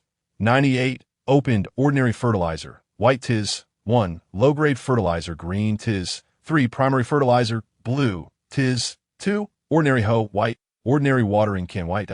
Seeds held. 1 leaf lotus, green. Corn, white. This was all that Jiang Yang possessed at that moment. As he approached his goal of becoming a prosperous farmer, gazing at the array of items before him, he could hardly suppress the drool from the corner of his mouth. The 1-leaf lotus was an excellent seed granted by the system upon completing a title quest, while the corn was a common seed awarded following the harvest of the wailing holy maiden fruit task. Ever since the cessation of the wailing winds, Jiang Yang had been searching for suitable planting sites for these two types of plants.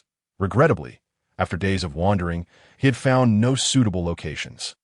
Ultimately, it was his insufficient strength that kept him from venturing too far. Otherwise, how could such a vast expanse of the Black Iron Mountains lack suitable farmland? Pushing open the door to his 3-room abode, Jiang Yang held his head high, swaying his tail as he stepped inside. As soon as he entered the living room, a synchronized voice greeted him. "Welcome back, Big Brother. Following Big Brother, we feast 9 times a day, with each meal different. Let's go, let's go, let's go." After uttering those words, both Lisa and Caesar felt a profound despair, pondering when this bittersweet and arduous life would finally come to an end. Jiang Yang feigned satisfaction with a nod, then offered a verbal commendation. "Very good, quite spirited." The reason for the pretense was that Jiang Yang also found the slogan painfully awkward. His intent was not to establish any corporate culture, but rather to implement a specialized training regimen for Lisa and Caesar. These two individuals exhibited a deeply ingrained nature, and if left unchecked, they would inevitably embody the infamous characteristics of a red dragon. Despised by all that it is not to say that the red dragon persona is inherently bad, but rather that it requires moderation. An excessively arrogant and brutal disposition would lead to misfortune, regardless of the circumstances. Jiang Yang aimed to correct their character through this approach. That it is essential to understand that a sense of shame must be cultivated. Before one can master social interactions, one must experience public humiliation at least once, which is commonly referred to as the more you practice, the more proficient you become. Nearby, Desha and Shah struggled to suppress their laughter, yet the earlier scene lingered in their minds, ultimately causing one of them to burst into fits of giggles. Lisa and Caesar turned around in anger. Had Jiang Yang not been present, it is likely they would have lunged at each other in a brawl. "All right, shortly you will accompany me outside. We shall venture eastward for a stroll." Under Jiang Yang's guidance, the group of dragons swiftly departed from their 3-bedroom apartment, heading towards the eastern foothills of the dead volcano to survey the terrain. Meanwhile, every action of Jiang Yang and the dragons was meticulously observed by their mother, Shimiriu. After all, the sudden revival of her 2 offspring struck her as rather peculiar. Yet, what could be more pressing than her own slumber? With a turn, the dragon mother buried her head in a mound of gold. These younglings were growing far too slowly. She still had to carve out time to feed them, which was an exasperating nuisance. Initially, she had hoped 2 of them would perish to lighten her burden, but now, to her dismay, those 2 had inexplicably returned to life. This year, Abyss was truly disappointing, failing even to extinguish a couple of dragon hatchlings. Just as the dragon mother lamented the unreliability of the abyss, her perception magic suddenly detected a living entity intruding upon her territory. Opening her dragon eyes, Shimiriu glanced towards the distant cave entrance. Several kilometers away from her lair, a horde of small, green-skinned creatures was advancing. This band of green-skinned monsters numbered nearly 100, each carrying boxes and making their way towards the dead volcano. They were goblins, a species resembling goblins, but less exaggerated in their ear shape and devoid of sharp teeth. Furthermore, their temperaments diverged. Goblins were more bloodthirsty and greedy, while these creatures, known as gremlins, exhibited a greater sense of order. Though they were by no means virtuous, in comparison to goblins, they were akin to rascals versus outright scoundrels. Leading the gremlin horde was an elderly gremlin with a white beard, donned in a floral shirt. The old gremlin surveyed the sluggish procession behind him and impatiently urged, "Hurry up, when we meet the master. I expect all of you to be sharp-witted." This elder gremlin, Yoda, was the mayor of the gremlin town. And he was not leading his party into the Black Iron Mountains to wage war against any race, but rather to pay a visit to the red dragon of the dead volcano. Shimiri understand the rationale behind this visit. One must consider recent events. Steel City had unexpectedly issued a decree calling for the eradication of monsters in the Black Iron Mountains, mobilizing adventurers from all corners of the city. Regardless of age or gender, anyone who presented the head of an exotic creature or a monster could claim a reward from the city lord. The location of the Gremlin town was rather precarious. Situated squarely within the purview of Steel City's purging campaign, it would be inaccurate to claim that the Gremlin town was merely unfortunate. Their choice of location was indeed problematic. Creatures of the magical realm. They should have remained deep within the Black Iron Mountains, yet they opted to establish their camp on the outskirts. This decision meant that when humans engaged in conflict with the Black Iron Mountains, the Gremlin town would bear the brunt of the assault. Given such a delicate position, it was primarily due to Yoda's own ambitions. The old fellow had envisioned a prosperous path forward through trade with humans. Hence, he established a tribe at the edge of the Black Iron Mountains with the primary goal of amassing wealth. Was this strategy effective? One only need observe the treasures the gremlins bestowed upon Shimiri to find the answer. Among the nearly 100 gremlins, almost half were burdened with supplies and riches, rendering them not simply wealthy, but exceedingly affluent. That Yoda's scheme was remarkably successful. Within Steel City, various factions engaged in clandestine dealings with him. Even the temple sought Yoda's assistance when in need of resources from the Black Iron Mountains. That if Steel City represented the dividing line between barbarism and civilization, then the Gremlin town served as the nexus between the two, profiting amidst the interplay of both worlds. Alas, the pursuit of wealth is fraught with difficulty. The elderly goblin let out a heavy sigh, then extended his hand, adorned with numerous golden rings, to stroke his beard. A grin spread across his face, revealing a mouthful of pearly white teeth, each embedded with vibrant gemstones. The air was thick with the presence of a nouveau riche, and Yoda relished in adorning himself with precious items. Soon, the band of goblins arrived at the dormant volcano. Yoda first adjusted his disguise, then addressed the goblins behind him. "Those who bear treasures, follow me inside to pay your respects to His Majesty," while the rest kneel upon the ground. Thus, the goblins divided into two groups, one kneeling in homage, the other venturing deeper into the cavern. Within the depths of the cave, Shamaru was already well aware of the situation outside. In simple terms, someone had come to bestow riches upon her. Perched atop her mountain of gold, Shamaru observed with interest the approaching goblins. Upon catching sight of Shamaru, the old goblin immediately dropped to his knees. "Great Majesty Bridget, you remain as formidable and awe-inspiring as ever, causing me to tremble even in your presence. Your cruelty is akin to the abyss, your breath akin to that of the hellish dragon mother, who, in boredom, scraped coins trapped within her scales with her claws.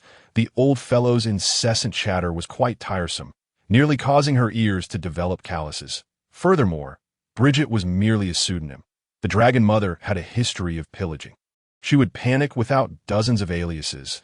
As for whether Shammer was a pseudonym, who could say? Very well, save your flattery for other dragons. I am not like that wretched lot." Yoda hastily nodded in agreement. "Your Majesty, your benevolence illuminates the Black Iron Mountains, unmatched by those despicable dragons.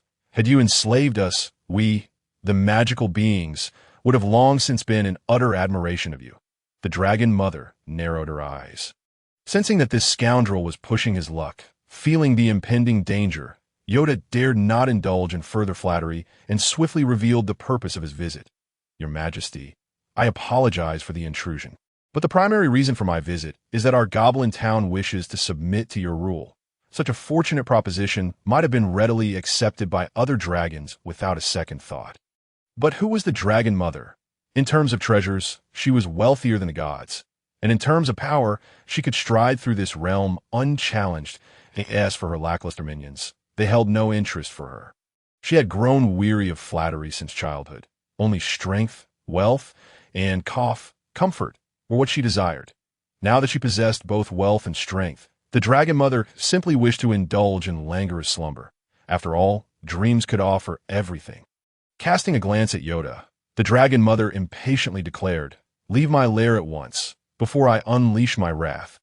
Taken aback by such a response, Yoda sensed that today's endeavor might prove challenging. He quickly signaled to the others behind him, and these cunning goblins understood the cue. They promptly opened the treasure chest they had brought.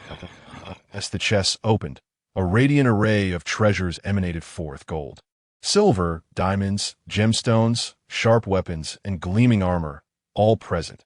While the Dragon Mother had little interest in these items, she did consider enhancing her mountain of gold. Suddenly, however, she noticed several intriguing boxes. These pearls seemed quite remarkable. They were not particularly large, nor were they of exceptional quality, yet the Dragon Mother sensed a unique aura surrounding them. Seeing this, Yoda felt a surge of joy. He was not afraid of the Dragon Mother taking an interest, but rather that she would dismiss them. Keep the treasures, and you may leave. Yoda, who had intended to elaborate, was abruptly cut short. That it was all too sudden, observing the Dragon Mother's lack of interest in ruling the Goblin Town. Tears sprang to Yoda's eyes. Oh, Great Majesty, I must confess, we are in dire straits. Recently, Steel City issued a universal extermination order, and my Goblin Town is on the brink of peril. With a swipe of her claw, Shamara drew the treasures closer, scarcely glancing at the gold and silver. Instead, she was more intrigued by the small pearls. Watching them tumble through her fingers, their brilliant light flickering incessantly, Shamara nodded in satisfaction. Casting her gaze back to the still lamenting Yoda, the Dragon Mother scoffed. Sensing a wave of hostility, Yoda quickly stifled his sobs and donned a sycophantic smile. Your Majesty, might you lend us your assistance? After all, the Black Iron Mountains are your backyard, and these vile humans have become intolerably brazen. The Dragon Mother narrowed her eyes, her massive form rising, causing the treasures cascading off her body like a waterfall. Firstly, I detest trouble. Secondly, the affairs of humans are of no concern to me. Should they dare to venture into the depths of the Black Iron Mountains, those high-level magical beings will ensure they find no resting place. Her fierce dragon eyes narrowed, flames billowing from her mouth. I know not what schemes you are plotting, but do not provoke me. With a resounding roar, a torrent of crimson dragon breath erupted, melting the surrounding gold and sending the goblins tumbling head over heels. Yoda rolled several times on the ground, his white beard singed to a charred black, and no longer daring to incite the Dragon Mother's ire. Yoda quickly stabilized himself and lay prostrate before her. Your Majesty, please, quell your wrath. We shall depart at once. As the dragon's breath ceased, the Dragon Mother let out a cold huff and returned to her treasure mound. Casting a glance at the boxes of pearls, she spoke. Since I have accepted your treasures, I cannot simply disregard you. Upon hearing this, Yoda, who was preparing to leave, felt a glimmer of hope and immediately knelt. Bowing his head, the Dragon Mother flashed a grin. If you cannot win, why not retreat? I suggest you relocate deeper into the Black Iron Mountains. That way, the humans cannot reach you. Hearing this, Yoda's expression of joy froze on his face. Relocate? How would he earn a living then? If he could not make money, he might as well be obliterated by the humans. That Yoda's eyelids twitched, and he flatteringly replied, Your Majesty speaks wisely. We shall deliberate upon your advice upon our return. Realizing his plan had come to naught, Yoda dared not linger longer. That if he truly angered this formidable being before him, the annihilation of his goblin town would occur in mere moments. Ultimately, Yoda retreated in disgrace, and as he exited the cave, his eyes were met with the charred remains of his kin. This was the tragic aftermath of the Dragon Mother's breath. Yoda displayed no excess emotion regarding this, waving his hand as he commanded, Take them away. Do not sully the eyes of Her Majesty. Thus, the goblins shouldered the bodies of their fallen comrades and followed the elder goblin back to their town. Meanwhile, Jiang Yang remained blissfully unaware of the events transpiring within the dragon's lair. Even if he had known, he would have had no interest in intervening. After all, he was still young and lacked the ability to command followers. Moreover, the trivial matters at hand paled in comparison to the scene before him. Hurry, let's see if there's any treasure to be found. Before him lay a ruin, overrun by verdant foliage, its age suggesting it had existed for at least several millennia. Given the scale of the current expedition, Jiang Yang had ventured quite far. but he also discovered sights he had never encountered before. The ruin resembled a small town, not vast in size, yet the peculiar architecture hinted at the unique cultural traditions of its former inhabitants. Lisa and the other dragons were equally enthralled by this unfamiliar locale, and after a jubilant cry, they dashed into the ruins. With his subordinates busily occupied, Jiangyang took a leisurely stroll through the remnants. Ah, wall paintings! As he wandered, Jiangyang soon stumbled upon a particularly striking mural. Approaching the mural with a keen eye for art, he observed a group of diminutive figures engaged in a ritual, seemingly devoted to a deity. The mural depicted the customs and beliefs of this ancient race, yet the severe weathering of the stone made it difficult for Jiangyang to discern the details. As he continued on his way, Jiangyang abruptly halted. Taking a deep breath, he squinted his dragon eyes. I smelled treasure. Suddenly crouching down, Jiangyang began to scour the nearby grass. It must be said, dragons possess an extraordinary sensitivity to the allure of riches. In mere moments, he uncovered something that sent a thrill of excitement through him. A pearl. A multicolored pearl as large as his eye. If this were in a past life, how many small goals could it fetch? Gingerly cradling the pearl, Jiangyang's dragon face contorted with a twisted smile. Jones, that's Lisa. Without a moment's hesitation, Jiangyang stuffed the pearl into his mouth. What are you doing? Upon hearing Lisa's inquiry, Jiangyang turned around, feigning a look of bewilderment. Lisa, eyeing him suspiciously, leaned in closer, gazing intently at Jiangyang. Glug, what the hell? Jiangyang clutched his throat, his mind racing with a flurry of thoughts. Bam! A claw struck Lisa's head, and Jiangyang's anger flared. This was a pearl worth several small goals, such a fragile thing. With a dragon's digestive system, it would likely be reduced to nothing. Stunned by her elder brother's sudden strike, Lisa covered her head, her innocent eyes wide with confusion as she looked at him. Rubbing her large head, Lisa quietly lamented, "This place has been thoroughly ransacked. There can't possibly be any treasure left." This was the very reason Lisa had sought out Jiangyang. They'd circled around the ruins several times. What lay before them were signs of human destruction. Evidence that this location had been frequented by some intelligent creatures no less than 10 times. Humph! Retreat, Jiangyang ordered, his frustration palpable. He had been momentarily dazed by the unexpected surprise, even forgetting that he was a dragon and had placed the pearl in his mouth. Unable to comprehend why her elder brother was upset, Lisa, who relied on saffron for sustenance, opted to endure. Thus, the dragons retreated from the ruins, continuing their journey eastward. Jiangyang resolved to travel a bit further. If he still could not find a suitable location, he would have no choice but to return empty-handed. Perhaps luck was on their side, for shortly after leaving the ruins, the dragon's view suddenly opened up. A gentle breeze stirred, creating ripples across the lake's surface, while sunlight danced upon the water, reflecting dazzling rays. Breathing in the moist air, Jiangyang broke into a smile. He had found a planting ground for the lotus. Hastening to the lake's edge, Jiangyang extended his dragon claw to gently stir the water. Before him lay a lake so clear that the bottom was visible, its quality nothing short of perfect. Surveying the surroundings, all he could see was a serene tranquility. Just a glance was enough to cleanse the soul. Splash! Suddenly, a splash erupted as Urshao dove head first into the icy pond. Awoo! Urshao howled with excitement, having never seen so much water in his life. Soon, the summoned Ashao also plunged into the lake, joining Urshao in playful antics. Jiangyang, however, refrained from entering, as red dragons were inherently averse to water. Nevertheless, he found a way to enjoy the water. With a flick of his tail, pebbles from the lakeshore shot forth, skipping across the water's surface multiple times before sinking into the depths. Upon witnessing this, Lisa and Caesar grew intrigued, eagerly joining in the pebble-skipping game. Thus the dragons frolicked by the water's edge, yet a pair of emerald eyes fixated on the dragons, filled with fury. This place is delightful, albeit somewhat unsafe. Jiangyang tossed pebbles in his hand, his dragon eyes scanning the surroundings. While the location was indeed splendid, its distance from the dormant volcano posed a risk for planting the lotus here. Should a magical beast wreak havoc on the lotus, whom would he turn to for justice? Scratching his chin, Jiang pondered how to ensure the Lotus's safety, glancing at Lisa and the others. Perhaps assigning guards to this spot would be a prudent choice. They could pair up, alternating between day and night shifts to keep watch. Visions of being exploited by his former employer danced in Jiang mind. He was ready to put this knowledge to practical use.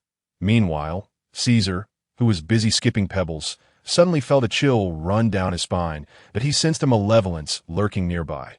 Looking around, he found nothing amiss. Could it be that he had consumed too little medicine? Perhaps the abyssal aura within him was causing the unease, prompting Caesar to nervously glance at his elder brother. He contemplated how to secure an extra portion of saffron tea. While this unfortunate soul was still strategizing, a terrifying force suddenly ensnared him. Splash! Before Caesar could let out a scream, he was yanked into the lake. Jiang had been watching closely, and upon witnessing the scene, he prepared to retreat and call for help. "Hang in there, little brother. I'll go get Mom." Without hesitation, Jiang turned to flee. However, the unseen assailant would not let him escape. A massive blue hand emerged from the lake, capturing Jiang as easily as one would grasp a chick. This blue hand, formed from water, even contained small fish swimming within it. "Brave one, do you know who I am?" Splash! Another young dragon plunged into the water.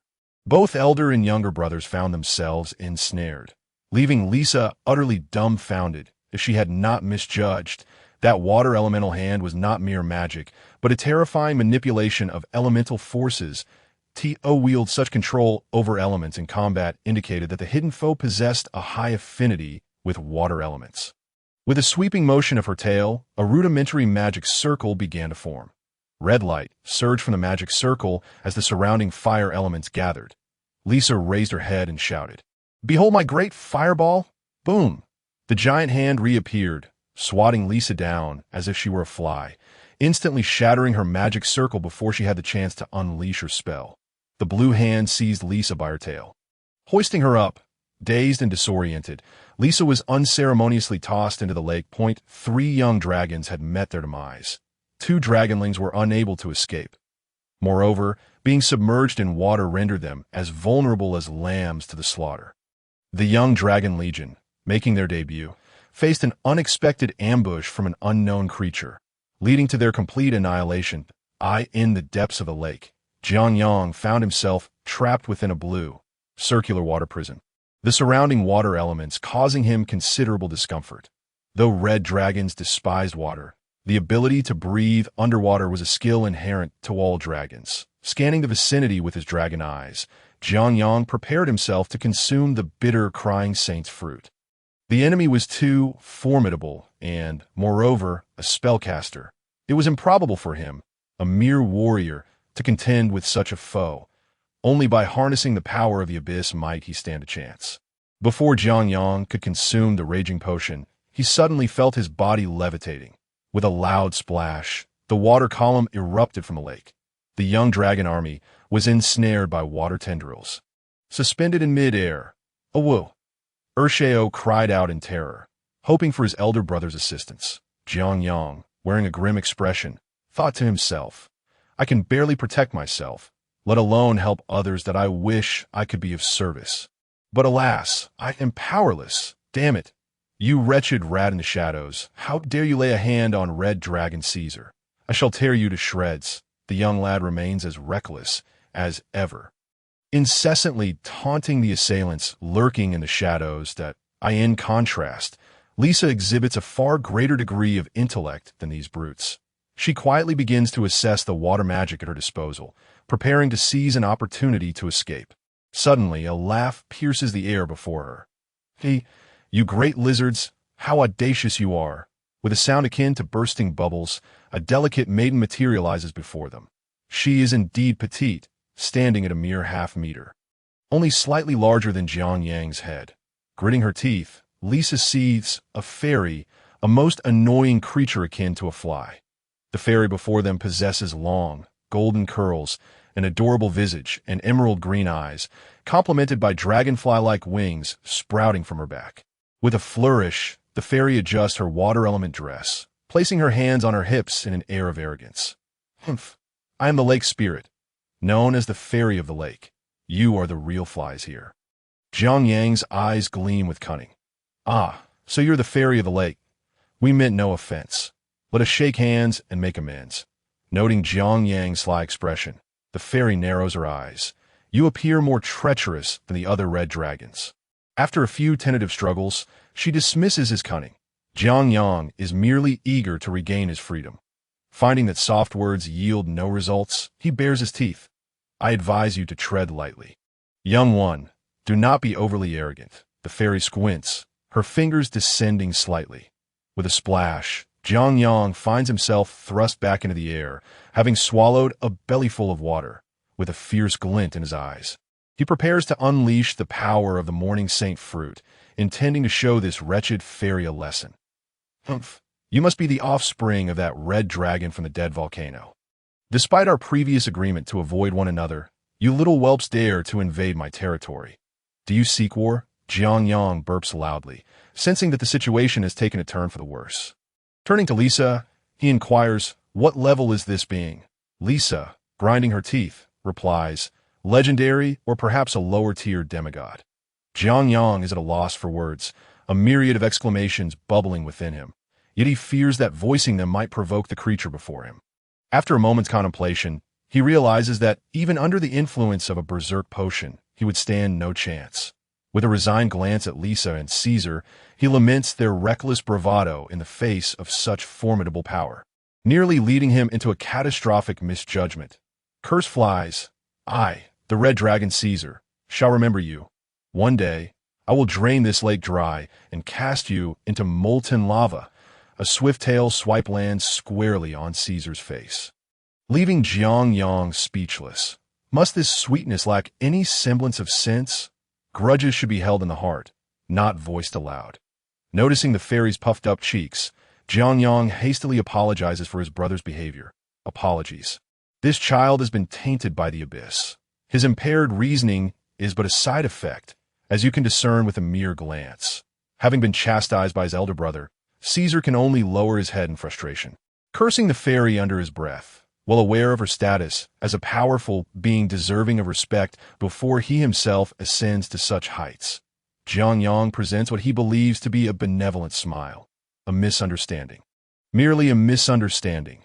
We assure you that we shall not set foot in your waters again, that he muses darkly to himself. Next time I return, there will be no lake left. The fairy seems to perceive everything with clarity, disdainfully retorting, even the abyss would not trust the words of a dragon. Taking a deep breath, she strives to suppress her rising irritation. We will compensate you.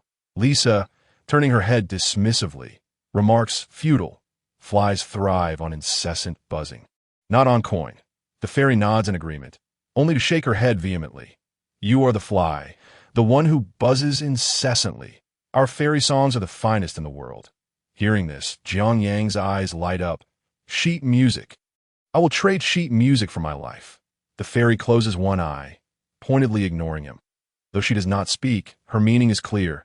Does a dragon truly understand music? Have you heard of Mozart? She seems to think that I shall remember her. One day, I will fill that wretched lake. The figures in the forest are racing at breakneck speed, led by none other than Jiang Yang. Moments ago, he had successfully escaped the clutches of the lake fairy after offering 3 sheets of music in exchange for his freedom. Had it not been for his past love of various musical forms, he might have faced a far worse fate. Hearing his elder brother's threatening words, Lisa and Caesar remain unfazed, even stifling laughter. This is because their dear brother, in a bid to save his life and appease the fairy, had no choice but to showcase his vocal talents, the quality of his voice. Oh dear, the sudden thud. Caesar is knocked flat to the ground by a tail swipe, for Jiang Yang's keen ears had detected his amusement, that I was merely recalling a pleasant memory. Caesar stammers, struggling on the ground, only to be met with his brother's icy glare. With a sweep of his dragon claw, Jiang Yang snarls, strike him. With that command, the other 3 dragons do not hold back, pummeling Caesar without mercy. Lisa, in particular, strikes the hardest. After all, one must seize the opportunity when it comes to disciplining a younger brother. Given that their elder brother possesses miraculous fruits capable of healing, as long as they do not kill him, he can be revived. Despite enduring the blows, Caesar refrains from retaliating, fully aware of his brother's terrifying strength. Yet even while being beaten, he wears a grin, showing no respect for his elder brother's authority. Just as the young dragons take turns administering punishment, an unusual sound suddenly emanates from nearby. Dragons possess keen hearing, and upon detecting the rustling of grass, they all turn to investigate. In the distance, a patch of grass stirs, and moments later, a group of green-skinned creatures bursts forth, led by a flamboyant old goblin. The ostentatious decorations adorning the goblin captivate Jiang Yang's attention. A delivery. A philanthropist? What a benevolent soul! Greedy glimmers spark in the eyes of Jiang Yang and the other dragons, causing the old goblin, Yoda, to break out in a cold sweat. Adjusting his singed beard, Yoda quickly signals to the goblins behind him. Suddenly, a surge of impressive presences erupts, revealing at least mid-tier warriors among them, with one even boasting the status of a high-tier warrior. TSK, Jiang Yang squints. It seems that the Black Iron Mountains are not to be trifled with, given that even the goblins have high-tier warriors. How dare you show such disrespect to His Highness? Kneel before me at once. Yoda bellows in indignation, clearly displeased with the goblin warriors who have suddenly unleashed their auras. Yet these warriors hold no resentment. Upon Yoda's command, they promptly kneel before him. Observing this scene, Jiang Yang is somewhat astonished. It appears that the old goblin possesses a certain level of authority. Yoda rubs his hands together, adopting a fawning demeanor before the young dragons. This ability to switch expressions so seamlessly is a skill that Yoda has mastered to a commendable degree, second only to Jiang Yang himself. Your Highnesses, allow me to introduce myself. I am Yoda, the mayor of the Goblin Town, fond of wealth and, secondarily, of generosity. With a clap of his hands, a goblin from the group steps forward, carrying a small wooden chest. Yoda takes the chest and slowly opens it. As the lid lifts, a burst of colorful light radiates outward. Hiss!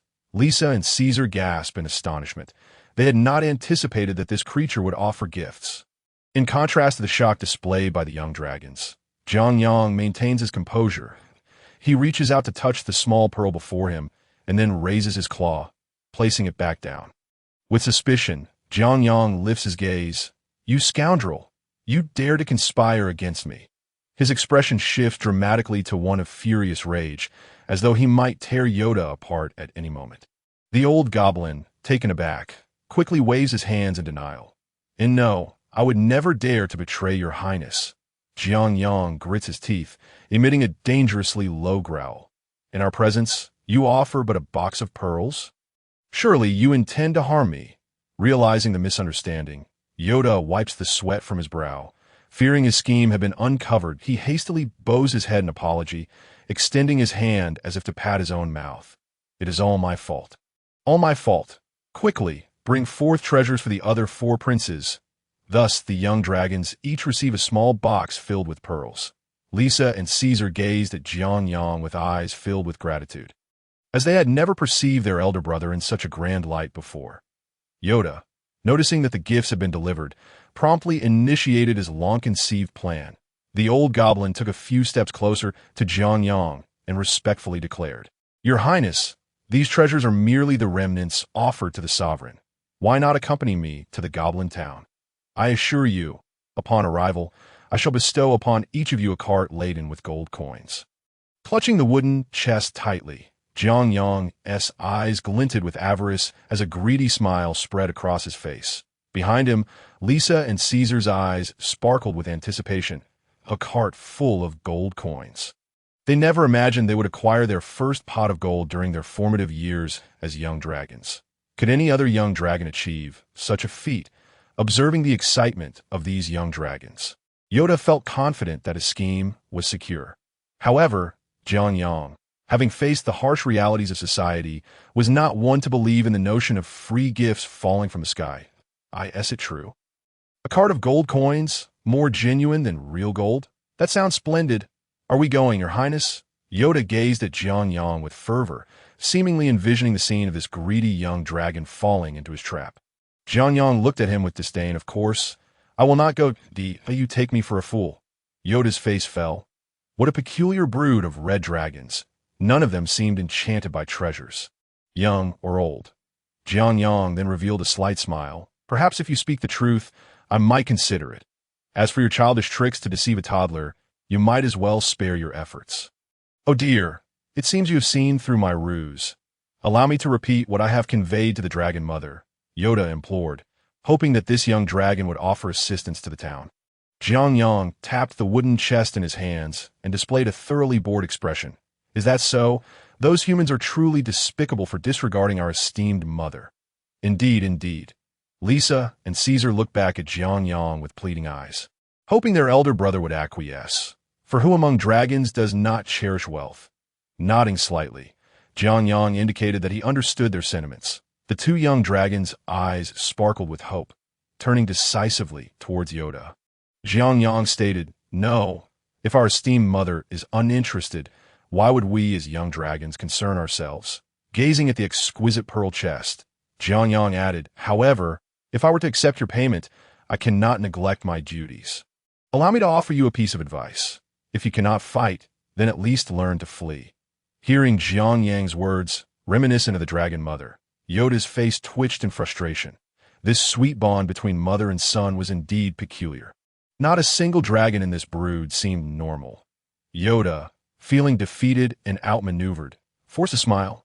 "Yes, your highness, you speak wisely. We shall give it serious thought." Cursing under his breath, Yoda left promptly, leading the goblins away. Bypassing Jianyang and his companions, as the goblins departed, Lisa and Caesar expressed their discontent. "Jones, why didn't you agree to him?" "Yes, it was so easy to earn money." Yet, Jianyang's only response was two words: silence. Once again placing his claw upon the pearl, Jianyang listened intently to the sounds emanating from it. Alas, the pearls have filled the room once more. He gestured for Lisa to come closer. Cautiously, Lisa approached Jianyang, clutching her treasure chest closely. This was her lifeline. Her first pot of gold must accompany her until her last breath. Unfortunately, Jianyang's objective was precisely the chest she held. "Open it and let me see," he commanded. "Not a chance. If I give it to you, I will have none left for myself." Jianyang raised his claw as the girl's arrogance resurfaced. Ultimately, under Jianyang's persistent pressure, Lisa reluctantly opened the treasure chest. "Great Red Dragon Jones, please leave me one pearl." Jianyang had little interest in the pearls themselves. His curiosity lay solely with their source. Placing his claw atop the pearl, he once again heard that familiar sound. If only there were fewer pearls. When will the days of being inundated with pearls come to an end? Withdrawing his hand, Jianyang turned his gaze to the other three dragons. Seeing this, Caesar and the others opened their treasure chests. Confident that Jianyang would not seize their pearls as he and taken Lisa said indeed, they observed that their elder brother merely brushed his claw against the pearls and then ceased further action. Jianyang surveyed his companions, confirming that only he could hear the pearls' whispers, and began to contemplate. After much thought, he quickly reached a conclusion. Drawing in a sharp breath, greed flickered in his eyes. These goblins, it seems, possessed something capable of producing pearls. He glanced in the direction the goblins had departed, a grin spreading across his face. "My dragon life has suddenly acquired a new objective." Caesar, finally exhibiting some wisdom, exclaimed, "Brother, do you mean to say a mere cart of gold coins? Ha! If I desire it, I shall claim the entire town." With that, Jianyang dashed southward towards the direction of the dormant volcano. The other dragons followed suit, with Caesar rushing to Jianyang's side, urgently stating, "What are we waiting for? Let us charge in." Patience, my friend. When circumstances appear unusual, there is often something amiss. This peculiar behavior from the goblins indicates trouble in their town. Until we ascertain the situation, it would be unwise to act recklessly. Observing the old goblins' various oddities, it is clear they are up to something. Where there is a plot, there are flaws, and seizing the opportunity to capture the goblin town shall pose no challenge. Turning to the direction the goblins had taken, Jianyang declared, "In a few days, once they lower their guard, we shall investigate what the goblin town is truly like." Lisa's eyes sparkled with excitement. She felt that the path to her fortune was about to unfold. Meanwhile, the simple-minded duo, Shah and Shah, bellowed joyously, affirming that they had long known following their elder brother would ensure they feasted well. Most exhilarated was Caesar, for this venture promised not only riches but also conflict, an utterly perfect scenario. Indeed, war encompassed the essence of life. Lost in these thoughts, Caesar remained oblivious to what lay ahead. The consequence of not watching where one is going is, bang! Alas, my aching back. The sudden halt caused Jianyang to be collided with the imposing Caesar, the impact reminiscent of a blind bone setter from past life. Losing his footing, Jianyang tumbled down the slope, but of course, the perpetrator was not spared either, as Caesar rolled down alongside him. The three dragons behind them stared in shock, and the next moment, their sharp fangs were bared. It seemed the time had come again for a thorough beating of Caesar. Jianyang landed in a most undignified manner, while Caesar fared even worse. It was as if fortune had turned against him. For a hole the size of his head was precisely where he landed. Ironically, Caesar's head became ensnared within the cavity. Jianyang rose to his feet, rubbing his barrel-like waist, and remarked, "You truly have a remarkable talent for beating your teammates." Last time it was the big fool, and this time it was Caesar. Jianyang wondered if the dragon mother were to strike him, whether his slight frame could withstand it, casting a glance at the inverted Caesar. Jianyang gestured to the dragons above on the slope. Upon receiving the signal, the three dragons charged down, claws poised for a flurry of punches and kicks aimed at Caesar. Yet, no cries of anguish from Caesar reached Jianyang's ears, leading him to marvel at the impressive soundproofing of that hole. Setting down the treasure chest, Jianyang lifted his gaze toward the small ridge before him. This place appeared to be a man-made alteration of the terrain, with craters of various sizes dotting the surroundings. The spot before him had been affected as well, a significant patch of earth churned up. However, compared to the surrounding area, this particular spot was elevated. Yet, these particulars mattered little. What truly captivated Jianyang was the soil at his feet. The rich, dark earth stirred his desires, for having played a certain farming game, he knew well. Black soil, red soil, yellow soil. Ah, my detour home has not been in vain. I have indeed discovered a place to cultivate corn. Indeed, after departing from the fairy lake, Jianyang did not return directly home, but took a winding route first. This was also why he encountered the goblins. With a burst of energy, he scaled the small ridge and gazed toward the nearby dormant volcano that was not far, merely a dozen kilometers away. A trivial matter for young dragons at their speed. Turning his head to the comrades still assaulting Caesar, Jianyang called out, "Just a few more swipes, and then your new task will commence." The dragons turned to him, spotting their big brother atop the ridge, brandishing a golden object. The item reflected golden rays in the sunlight, exuding a hint of sanctity that I hereby declare this territory claimed by me. Jianyang, Velia Jones, the nth generation descendant of Shunong, is there any descent? The big fool and the second fool howled in approval, affirming their brother's words. Caesar extricated his head from the hole, hastily collecting the scattered pearls, all the while muttering, "You are absolutely right." While gathering the pearls, Caesar felt something foreign in his mouth and, without a second thought, spat out the white fragment. As it hit the ground, it shattered into dust, swept away by the wind. The Goblin town, nestled on the fringes of the Black Iron Mountains, certainly lay at the deep end of the outskirts. Even if Yoda were audacious, he would not dare to flaunt his dark enterprises beneath the noses of humans. After a long day's journey, Yoda finally led the goblins back to their town, the town's gate.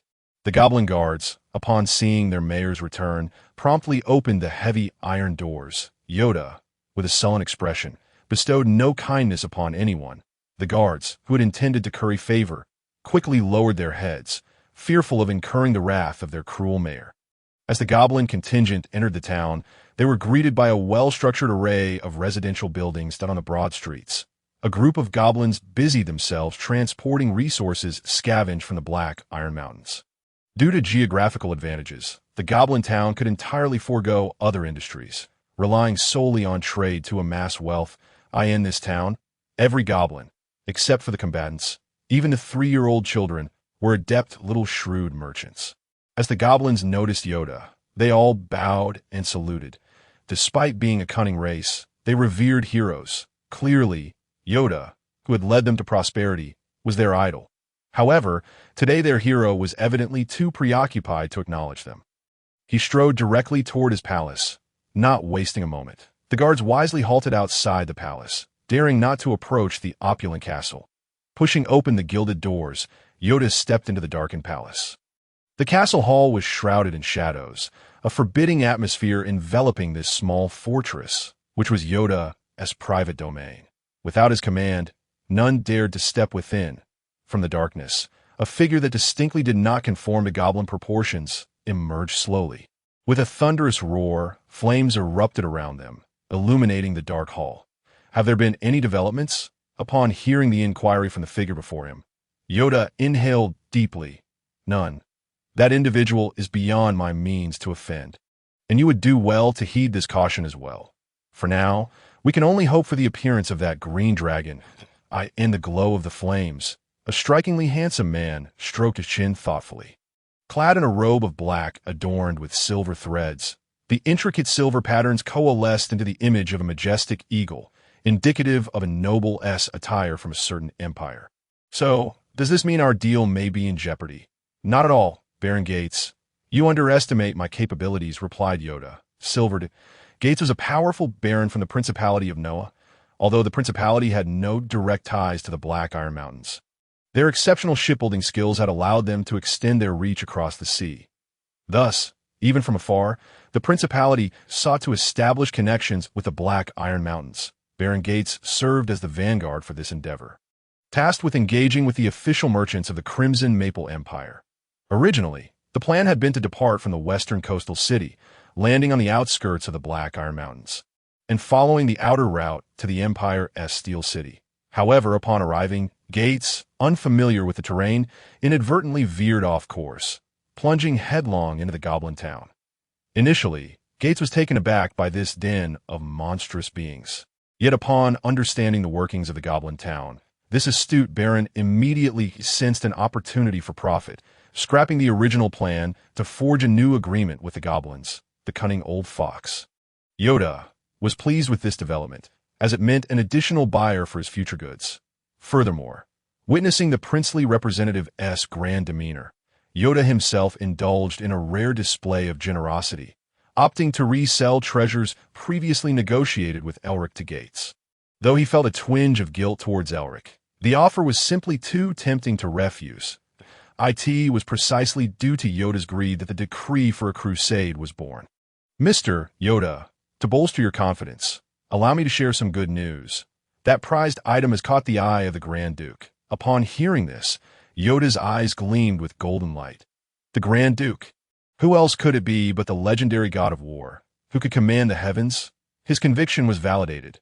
It was unwise to place all bets on Steel City. Casting a wide net would yield greater rewards. Adjusting his beard, Yoda contemplated the favorable turn of events. Once he resolved the matters with Steel City, their goblin town, no, soon to be the Goblin Kingdom, would flourish without issue, with a faint smile gracing his lips. Yoda nodded. Baron Gates, rest assured, your offer is generous and your sincerity is commendable to I. Yoda am a person of reason. He gazed into the distance of the stained glass windows, his ambitions swelling uncontrollably within him. Regardless of the circumstances, I must first secure Steel City. Since I cannot ensnare him with greater troubles, I am left with no choice but to compromise and drive that green dragon away. Gates, however, held no interest in Yoda's machinations. After all, he represented the Principality and could not engage in reckless conflict with Steel City. Moreover, allying with monsters would brand him a traitor within the ranks of humanity. This notion was unanimously agreed upon by both Eirik and Gates. Private matters were to be resolved in private. None could bring them to the forefront. This was precisely why Gates refrained from assisting Yoda. Waving his hand, Gates made his way toward the castle stairs. Mr. Yoda, if it truly comes to that, bear the pressure for a month, or... Fixing his gaze on Yoda, Gates dared not underestimate the cunning old fox. Alternatively, send more hands to assist me in constructing new ships. With that, Gates dismissed Yoda's response, for he was already well aware of the outcome, as long as he remained here. He was one of the protectors of Goblin Town, and Yoda would not easily let him depart until the safety of Goblin Town was assured. Of course, Yoda lacked the audacity to impede him, as he was a man of the Principality of Noah. Yet any notion of providing assistance was out of the question. According to the original plan, they aimed to reach the Black Iron Mountains before the Wailing Winds, intending to treat those ships as disposable assets. Subsequently, they would travel to the Red Maple Empire to procure new vessels, navigating those exceptionally secure routes. Regrettably, plans had shifted. Gates did not head to Steel City, and thus the new ships were undoubtedly lost. Now, should he wish to return, he would have to construct the ships himself. Fortunately, shipbuilding was a skill commonly possessed by the people of Noah, and it wouldn't be long before new vessels could be crafted. At that time, he could rely on this route to engage in trade with Goblin Town. Ascending step by step to the castle's summit, Gates felt as though this staircase mirrored his future path, destined to rise ever higher, ensuring a profitable exchange with Goblin Town. Most importantly, retrieving a pearl the size of an eye, Gates stood atop the terrace, gazing at the distant sunset. It seemed the Duke hadn't noticed me. With a crisp snap, white powder scattered over Goblin Town. As Gates inhaled deeply, "Silver family, Gates, shall restore your former glory." The pearl powder, carried by the evening breeze, drifted southward towards the Black Iron Mountains, Chio rubbing his nose. Kaiser poked his head out from a burrow. Just moments ago, an unpleasant scent had pervaded the air, which he found exceedingly bothersome. Nearby, Desha lay indifferent, resting with his eyes closed, for nighttime was when snakes, insects, and other vermin emerged. Kaiser glanced at Desha, then disdainfully retreated back into the burrow. Although the dragon siblings and the two dimwits had reached an uneasy truce, they still regarded one another with thinly veiled contempt. Especially Kaiser, whose inherent pride led him to look down upon the two dragon beasts. Returning to his burrow, Kaiser resumed counting the pearls. "Damn Jones, making me guard this wretched place." Indeed, employee Kaiser was officially on duty. Yesterday it had been Lisa and Air Shah, and today it was Kaiser and a Shah. After careful consideration, Zhang Yang felt that a shift system was ill-suited for dragons. Thus, he opted for a single group to guard for a day. As dragons possessed abundant energy and could easily stay awake for a day and night. Yet despite their vigor, Kaiser still felt an overwhelming sense of humiliation, were it not for the box of pearls accompanying him. He would have quit long ago. 1360-7. As Kaiser picked up the last pearl, just as he was about to announce the count, his claw slipped, sending the pearl rolling away. Witnessing this, Kaiser's eyes widened. Those pearls were his lifeblood. He hastily extended his claw to press down, but due to the clumsiness of a dragon's paw, he merely succeeded in grasping at emptiness. Thus, Kaiser watched helplessly as the pearl rolled into a crevice and vanished from sight. "Damn it," he muttered under his breath, then began to excavate the stone fissure, though it was merely a small pearl. Kaiser was determined not to let it escape. His treasures were limited, and losing even one was unacceptable. With a clawful of loose earth, he dug out a sizable chunk. After a few more digs, Kaiser soon spotted the small pearl. His dragon eyes lit up. Thankfully, it hadn't been lost. He extended his claw once more, but this time he was taken aback. His claw pierced the earth, inadvertently pushing the pearl into another burrow. To his dismay, he discovered another burrow adjacent to the first. Frustrated, Kaiser no longer exercised caution, digging frantically into the in no time. The soil before him was completely cleared, and he found himself momentarily stunned by the sight before him. Before him lay a vast cavern, its depths seemingly endless. What was even more astonishing was that, despite the absence of any light source, the walls of the burrow shimmered with silvery luminescence. Hurriedly diving into the expansive burrow, Kaiser rushed toward the objects emitting the silver glow. He extended his claw to tap on them, only to be met with a sound reminiscent of metal striking metal.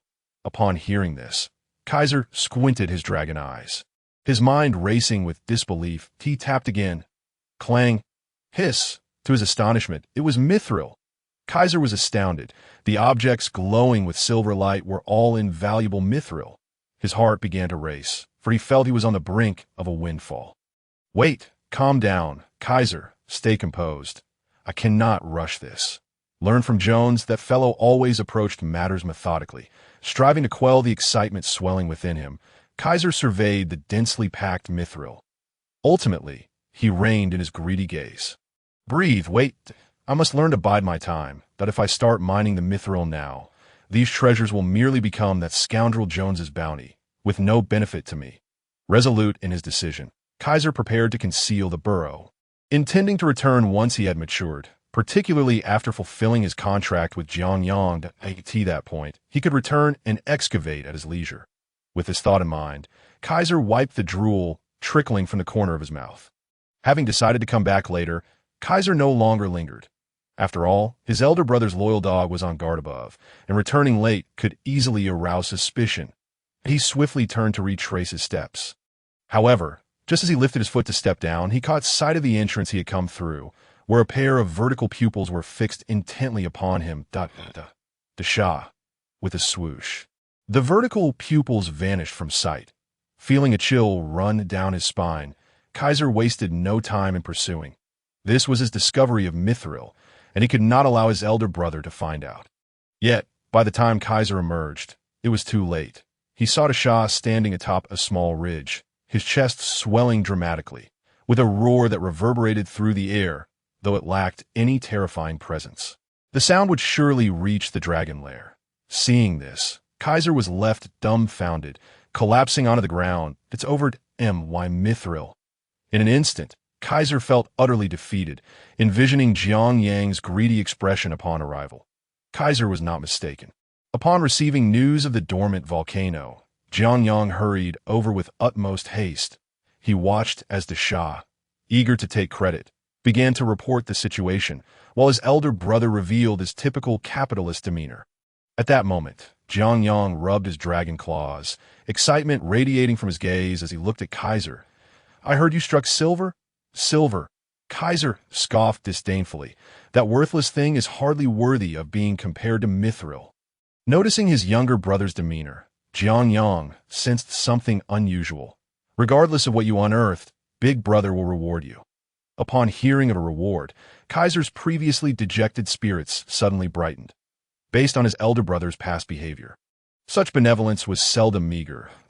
If Jiang Yang were to be particularly generous, perhaps he could acquire a substantial amount of Mithril from the cavern. Jiang Yang rummaged through his belongings and produced 2 small pearls. "Here, a reward. I heard you lost a small pearl in your quest for the mine, so I, your elder brother, shall generously compensate you." Doubled the Kaiser's dragon face, contorted in disbelief. "Are you serious? 2 pearls in exchange for a Mithril mine?" It is evident that Caesar appears quite discontented. After a moment of contemplation, Jiang Yang suddenly conceived an idea. He first spat into his hand, and then dabbed it with some mud in a swift motion. He lunged forward, his claws swinging with remarkable speed. Slap! A crisp, resounding slap landed on Caesar's face, leaving him momentarily dazed. Before Caesar could voice his confusion, Jiang Yang preemptively declared, "Do not inquire. It is simply an honor." Observing the muddy claw print on Caesar's face, Jiang Yang nodded with satisfaction. Wasn't this the mark of the CEO of his group? What else could it be but an honor? Giving the still-stunned Caesar a pat on the back, Jiang Yang encouraged, "Keep striving, and aim to earn more of these slaps. Honors."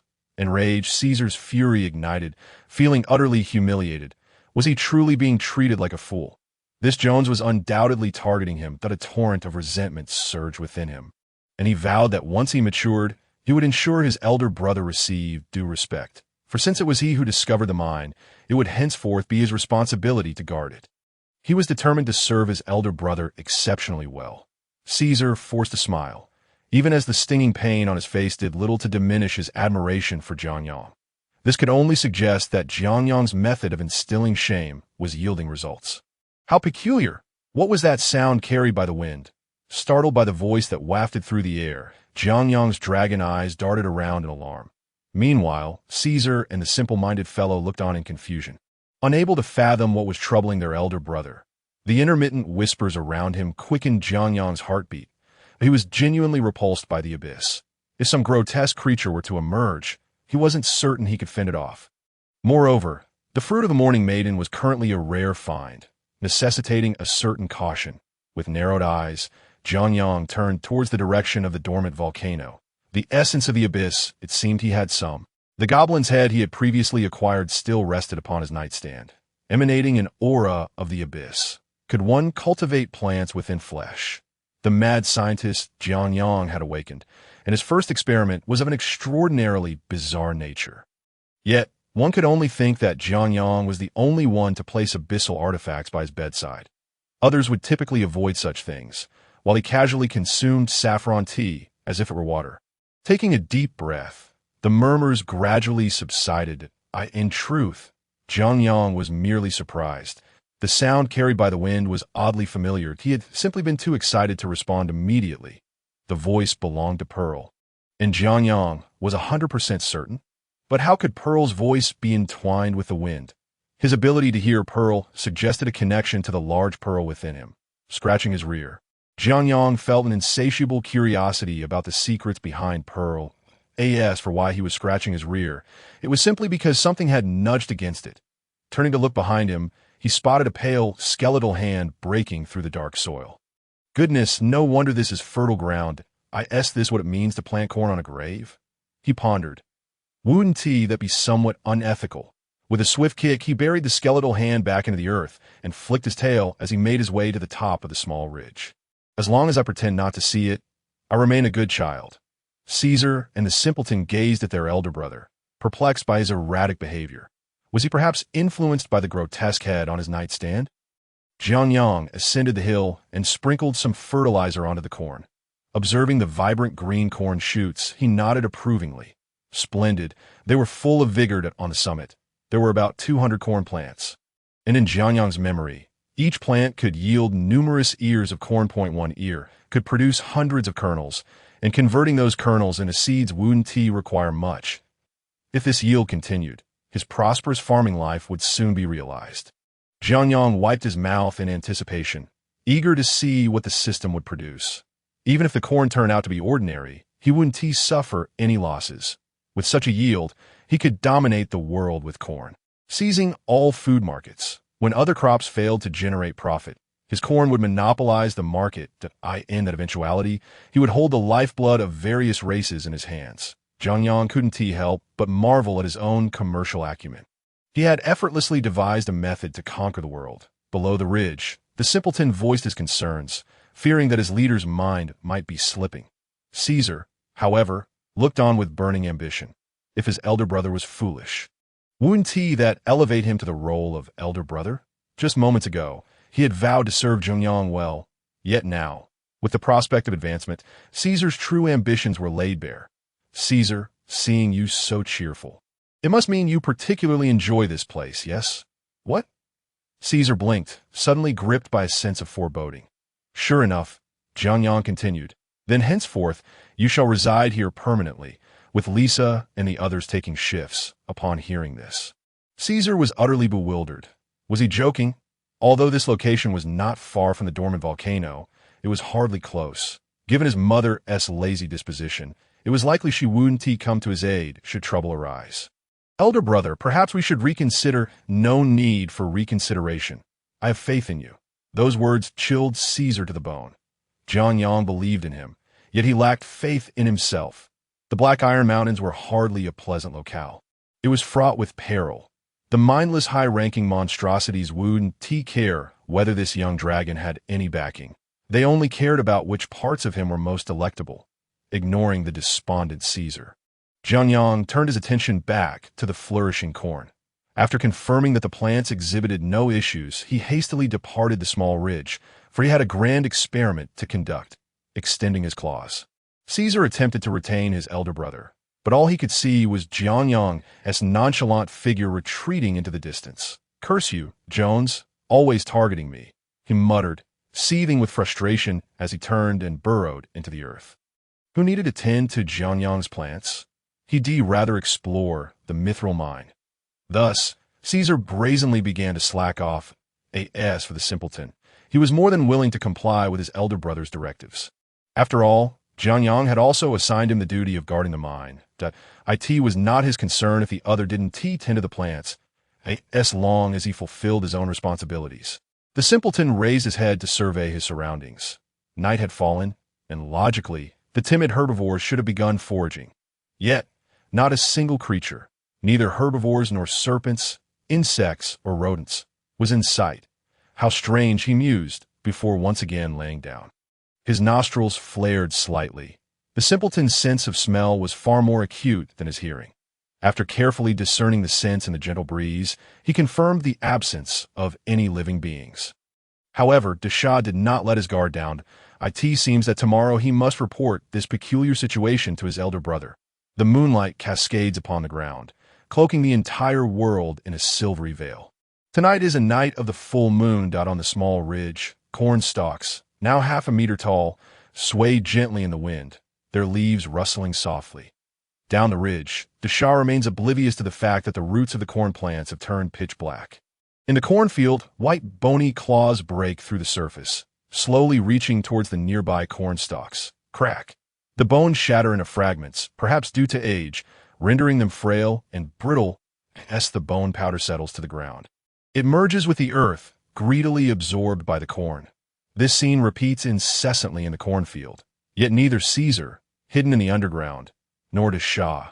Down the ridge, take notice, this moment, Jiang Yang, deeply engrossed in examining the goblin head, has not actively considered the state of the seeds in the three-bedroom apartment.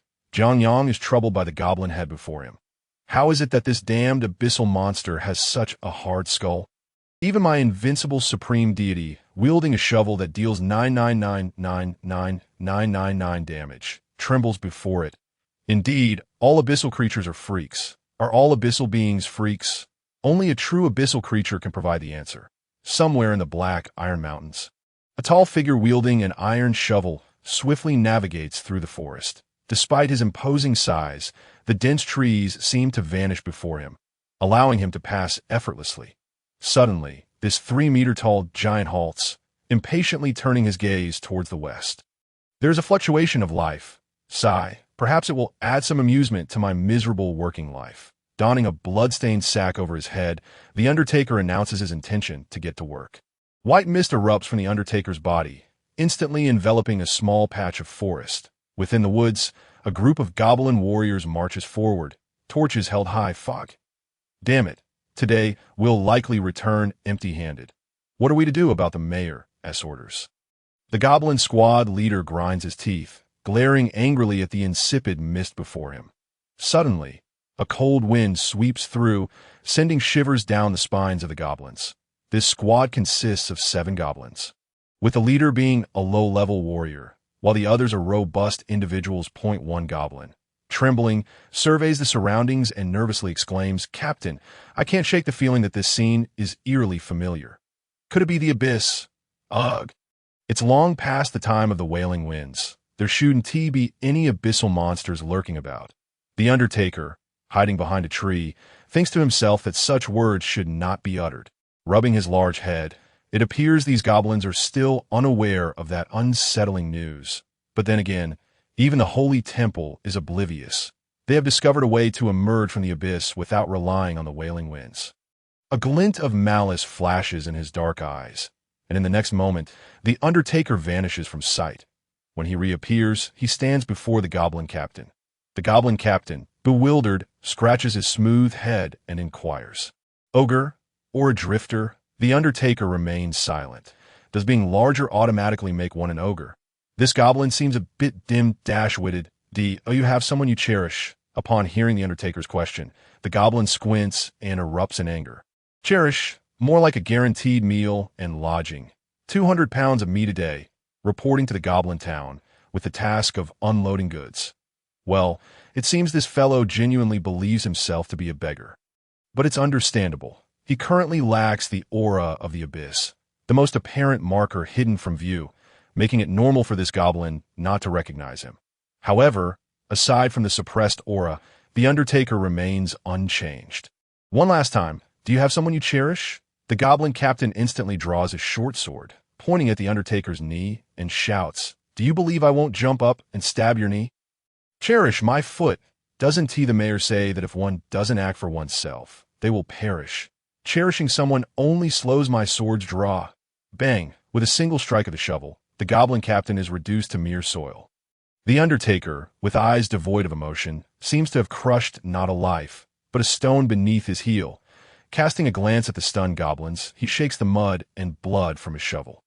Turning towards the lambs awaiting slaughter, The Undertaker removes the sack from his head. Congratulations, you have broken the rules. Abyss, abyss. The goblins are left dumbfounded, staring in disbelief at the Undertaker's ghastly visage. Who would dare believe that after the wailing winds, abyssal monsters could still emerge from the abyss? If this news were to spread, the entire world would tremble. The Undertaker refrains from further dialogue. A being without someone to cherish does not deserve even a single word from him. Boom! The shovel sweeps outward, instantly clearing the trees before him. The dust settles. A fan-shaped expanse of desolation remains, and the goblins have been reduced to a mist of blood. Hiss! Suddenly, the Undertaker collapses to the ground. Emitting a low groan of pain, a wave of abyssal energy surges from within him, only to be swiftly crushed by a mysterious force. Moments later, the pain dissipates, and the Undertaker stands, taking a deep breath. Surveying his surroundings, he slings the shovel back over his shoulder. Digging into his pocket, he retrieves a blood crystal, cradling it in his hand. Oh, Lord of Eternal Night, I shall fulfill the mission you have bestowed upon me. With that, the Undertaker sets forth towards the goblin town, eager to reach his destination before the night ends. Who could have imagined that the humble goblin town would be coveted by four formidable factions? The West Coast, Iron City, the Dead Volcano, and the Abyss. Among these, Iron City holds the greatest advantage, for they possess the favorable circumstances. If Auric were to be a bit more ruthless, conquering the goblin town would be effortless. Next is the West Coast, represented by Baron Gates from the Noah Principality, who merely needs to stall. When the time comes, he will flee with no regard for the other factions. Jiang Yang ranks third, simply because the chairman has no interest in that area, leaving the task to CEO Jiang Yang, a fledgling dragon. The most unfortunate is the Undertaker from the Abyss. He has employed some secret method to forcibly participate in this endeavor. Yet, given the Undertaker's current state, even a high-level professional could engage him in a fair fight. Jiang Yang remains unaware of this lively gathering. Even if he were, he lacks the inclination to participate, for he is confronted with a horde of skeleton soldiers, alongside the battered Caesar and the Shah. Jiang Yang's mind races. Has the land been taken? The Shah nods in grievance, indicating it is all his fault. Turning once more to Caesar, Jiang Yang's brow furrows. The mithril mine is gone too? Caesar hangs his head in shame, explaining that it's not his fault. There were several high-level undead on the opposing side, and he was fortunate to escape the mine alive. Shifting his gaze back to the undead, he observes them continuously hunting beasts, then chopping them into a paste to fertilize the corn. Undead, moving during the day. I can tolerate, but stealing my livelihood. Jiang Yang's face twists in anger, wishing he could smash these miscreants on the spot. However, the undead corn green, excellent quality corn planted in ancient undead burial grounds.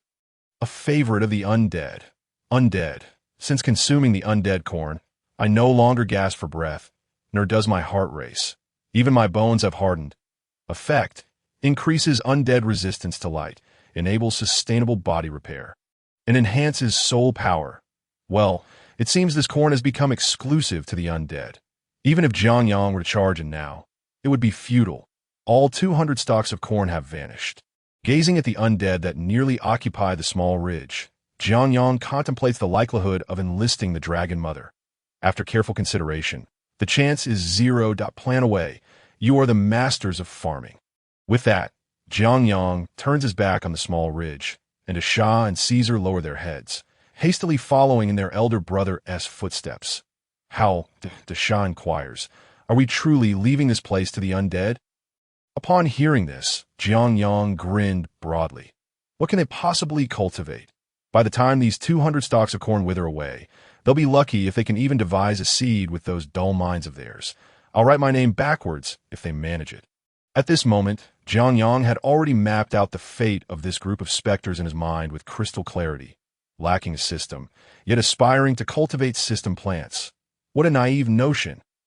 When it comes to cunning, he had never feared anyone. Alas, dear mother, our doorstep is besieged by the undead. You must take action, no matter what. Clutching at Shamir Yu's toes, Jiang Yang wept most pitifully. Although the chances of successfully enlisting the Dragon Mother as assistants were slim, it wouldn't cost him anything to TRYAS for pride. Could it possibly be exchanged for 200 stalks of corn? If not, then what was the point? Shimiru squinted, pondering when his eldest son had become such a vexation. With an impatient flick of his fingers, he cast Jiangyang aside and murmured, "Undead? What concern is that of mine?" Jiangyang fell silent. Was that all the Dragon Mother had to say?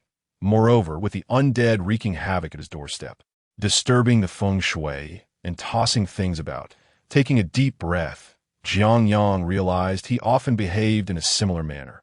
Stealthily observing Shimiru's expression, he confirmed that the dragon was genuinely uninterested in the matter. And so he slinked away in defeat. If he truly managed to sway the Dragon Mother, she might very well be the first to seek his demise, not wishing to be swatted away like a fly. Jiangyang chose to concede. After all, he had already secured an invincible position. Now all he needed to do was wait. He refused to believe that without the seeds granted by the system, this group of specters could stir up any significant trouble. Thus, Jiangyang hastened back to the two halls. With the increase in population, it was only natural that his modest apartment needed to be expanded.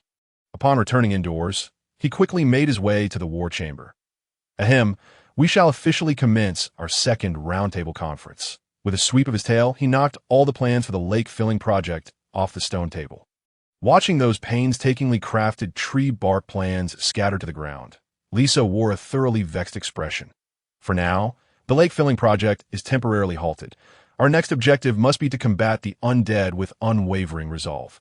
Casting a glance at the assembled dragons, Jiangyang cleared his throat and continued, I emphasize that this operation is an absolute act of justice, and my volcanic Red Dragon Company will resolutely strike down all nefarious elements.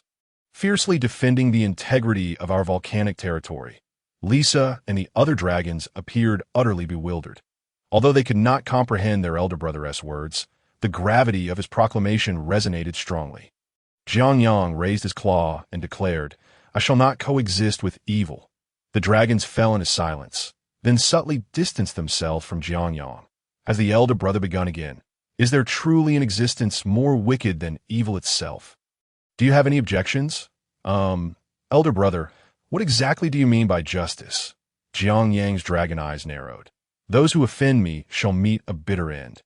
Meanwhile, the undead that Jiangyang was preoccupied with were also convening, albeit in a rather sinister locale. Within the silver mine, 10 high-level undead sat atop their graves, discussing the corn in their possession. Thanks to everyone's tireless efforts, we have successfully achieved our food quota and are poised to set new records next year. One undead, armed with a longbow, remarked as he squeezed the corn in his hand. However, for reasons unknown, these kernels cannot be replanted, not even with the bone meal of our subjects. They simply refuse to germinate. Scanning the assembly of undead, the longbow-wielding specter continued. In other words, we have yet to begin, and yet we have already reached an impasse. Upon hearing this, the flames of their souls flickered violently. They had slumbered for so long, and now they were on the brink of re-entering the world. How could they allow this effort to falter at the last hurdle? A particularly bony undead spoke up. Those dragon whelps must surely be aware of the origins of these crops. If we can capture them, the high-level undead exchanged glances, then stood in unison. However, one among them stood apart. A greatsword-wielding specter, he struck his gravestone with a bony hand and proposed, to be frank, I do not support such blatantly reckless behavior. Gold. Zorn, do you not wish to return to your family? He lifted his head, his blue soul flame unwavering. Even upon hearing the word family, something he cherished in life, he displayed no reaction. Leaping down from his gravestone, Zorn strode indifferently into the depths of the mine. Why should the dead cling to the world of the living? The mage undead clenched his bony hands, his teeth grinding to the point of chipping. To be buried by our enemies here. To be humiliated in such a manner. Are you truly willing to accept this? The bony specter raised his hand in an attempt to persuade him. Zorn, the greatsword-wielding undead halted, turning back in fury. Zorn is already dead. What lies buried here is merely a skeleton. I have resigned myself to this fate. Not even the gods can stop me. That is my declaration. Within the blue flames of his soul, a flicker of purple fire emerged, leaving the assembled undead in stunned silence. The longbow undead patted his companion on the shoulder. He is not like us. Let him go. Watching Zorn vanish into the darkness, the rest of the undead turned as one. Though they were of the same kind, they were on divergent paths. Each had their own dreams, and even in death, they continued to strive for their ideals. Thus, these 9 dream-chasing undead, armed with their finest weapons, resolutely advanced towards a volcanic mountain. With determined strides and heads held high, each appeared as a valiant youth braving the winds. These 9 high-level undead were no trifling matter, if they coordinated their efforts. Even legendary beings would find themselves at a disadvantage. Their confidence stemmed from their strength, and their demise was also a result of it. As the 9 undead stepped into the caverns of the volcanic mountain, their eyes widened to the sight of a colossal figure sprawled on a mound of gold. In that moment, the 9 dream-chasing undead resembled level 1 novices wielding wooden swords against the mightiest boss in the game. To boot, seemed to be cheating. The undead turned their gazes toward their mage. Without needing to speak, the undead mage understood the question on his companions' minds. What about your perception magic? Trembling, the undead mage began to respond. It's above legendary. This is a demigod. The undead mage was certain that even with his perception magic, he could not fully conceal himself from such a being. Just then, the dragon mother smiled. I've heard that my eldest son has encountered you. Standing up, the golden waterfall reappeared, but at that moment, the undead were more concerned about their recently revived souls. A black magic circle rose beneath the feet of the undead, and the dragon mother pointed with a single hand. Supreme. Death. Devour. Fall. Illusion. Endless yellow springs. Boom. In an instant, a flow of half-virtual, half-real energy surged forth, engulfing the 9 dream-chasing undead without damaging any existing objects. What just happened? In a flash, Jiangyang, wielding a hoe and sporting a water jug on his head, rushed into the 2 halls. Observing the cave, which appeared entirely normal, he felt a wave of confusion. Yet his puzzlement was soon cast aside as he turned to Caesar and the others. Jiangyang raised his arm high and proclaimed, "Onward. To the little hillock, brother. I'm ready to take on 10. Roar." The big fool indicated he would handle the small fry, watching the young dragons dash out of the dragon's lair with fervor. Shimiryu opened one eye, then closed it again. Troublesome. Location: Little Hillock. Forces: Young Dragon Legion versus the Undead Army. As the temporary commander, Jiangyang surveyed the battlefield, a faint smile gracing his lips. After 3 years of practicing Wing Chun, I can finally put it to use. When the time comes, I'll take down those high-level undead, and you all can clean up the minions. The expressions of the other 4 dragons were quite telling, each wearing a look of incredulity as they regarded their elder brother. They knew Jiangyang was formidable, but 10 high-level undead were no laughing matter. Facing off against 10 high-level foes was a precarious venture, even for a young dragon like their elder brother. Noticing the eyes of his younger siblings upon him, Jiangyang held his head high. Of course, being reckless is unwise, so we will lure them out first. We draw them out and then deal with them one by one. Patting Lisa on the head, Jiangyang pointed towards the hill where the undead were gathering. Let us think of a way to fire a shot at them. Lisa's lips twitched uncontrollably as she gauged the distance. It was somewhat far, and my magic might miss the target. Jiangyang gritted his teeth, declaring, "Aim accurately, and when we return, I shall reward you with 2 cups of saffron." Upon hearing of the reward, Lisa immediately perked up. Agreed. 2 cups, she confirmed with her beloved elder brother, and only when she saw Jiangyang nod did she finally feel at ease.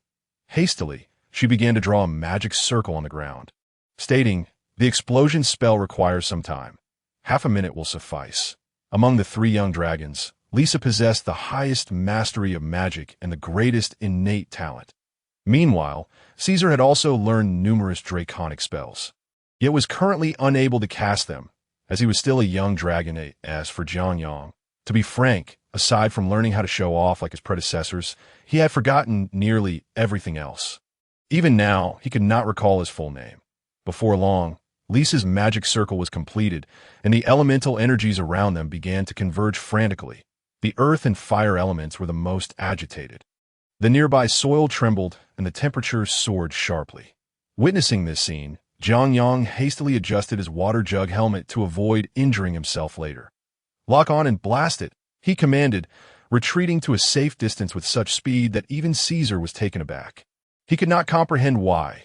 In this situation, he and the two dragon beasts should be the ones to flee first, while his elder brother appeared so adept. Lisa raised her head and took a deep breath. Two crimson glimmers flashing through her eyes as her youthful draconic might surged forth. Inferno, rock, majesty, intermediate explosion magic, pseudo-dragon breath, boom.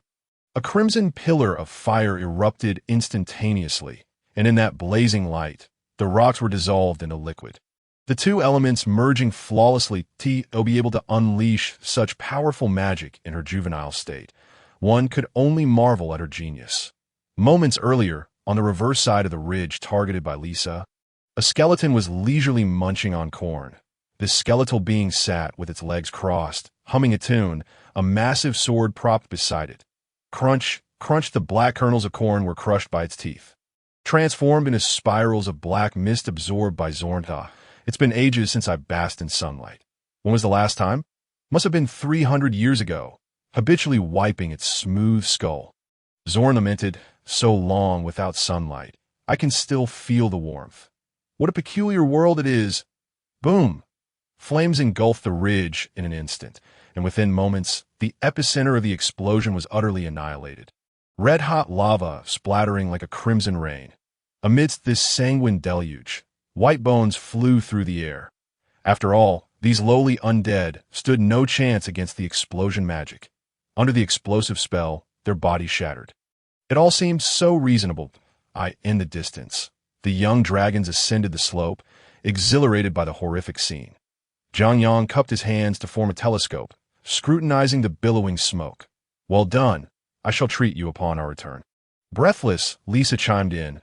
I desire beef stew with saffron and tenderloin with tomatoes. Now a small landowner, Zhang Yang was unconcerned. All right, I'll prepare it for you. After some thought, he concluded that using saffron that had already been utilized would suffice. As for the cherry tomatoes, the green leaves atop the fruits should belong to them as well. While Zhang Yang pondered the recipe, a black skeletal hand broke through the scorched earth, followed by half of its body. Bah! Spitting out the dirt, Zorn furiously surveyed the surroundings. What kind of world is this? Even the salted fish are being attacked. Is there no justice, no law? Soon enough, the furious Zorn spotted a figure in the distance. Sensing the same aura as the earlier magic, he wasted no time in pulling the massive sword from the ground. Grasping the sword that soared towards him, Zorn leaped into the air. His explosive power was undeniable. In the blink of an eye, Zorn was hovering above the young dragons, bellowing, "Howl of the wind." This scene left the dragons dumbfounded. Where had this being emerged from? The massive sword was enveloped in a terrifying whirlwind. Instantly pinning the young dragons beneath its forced in midair, Zorn contemplated briefly before subtly adjusting the blade's angle. The group of young dragons likely had adult dragons protecting them, for the sake of his own existence. It would be prudent to inflict serious injury as a sign of respect. Having made his decision, Zorn no longer hesitated. The aura of death erupted from him, propelling him forward like a booster. Caesar's dragon eyes widened in disbelief. Filled with reluctance, fixated on the incoming massive sword, he could no longer suppress the fury within. Roar! He had not anticipated that this young dragon possessed some spirit. Yet it was still too inexperienced for him. After some thought, he redirected the wind blade to spare the young dragon. All of this transpired in the blink of an eye. For any other young dragon, this strike would have been fatal. Ding, boom! A shockwave erupted, scattering the surrounding soil, and even Lisa and the other dragons were blown away by the fierce gusts, gazing at the purple monstrosity before him. Zorn's soul fire flickered.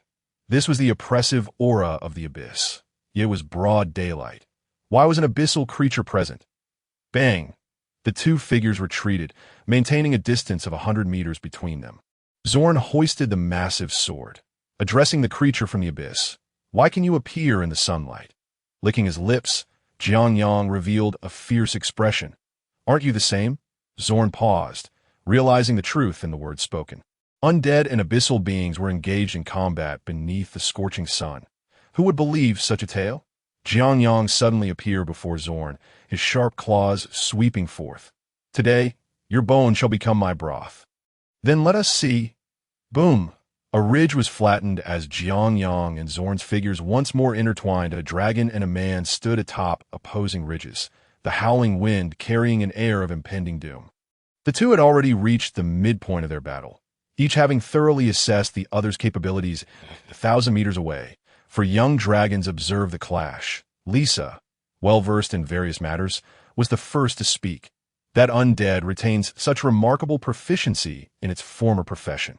Desha, unable to discern much, only noted that his elder brother had been chasing after the skeleton wielding the massive sword. Caesar nodded in agreement. A high-tier undead, whose profession was that of a soon-to-be legendary sword saint. Its swordsmanship is truly formidable, but Arsha tilted his head, glancing at the massive sword in Zorn's grasp, noting a distinct bite mark upon it. Fixating on the confrontation between the dragon and the man, Lisa regarded them intently. Jones possesses such strength. In a battle against a legendary profession, it likely would not be at a disadvantage. Here, it is worth noting the distinction between profession and race. Creatures like humans are inherently weaker and must rely on training to grow. This is known as a profession. In contrast, magical beasts and entities become stronger simply by surviving. There are many professions, yet the categorization remains uniform. Novice, low tier, mid tier, high tier, legendary, demigod of lower rank, true god of mid tier, and celestial god of upper rank. Therefore, being a high tier undead who retains the sword saint profession, Zorn can be considered exceptionally powerful.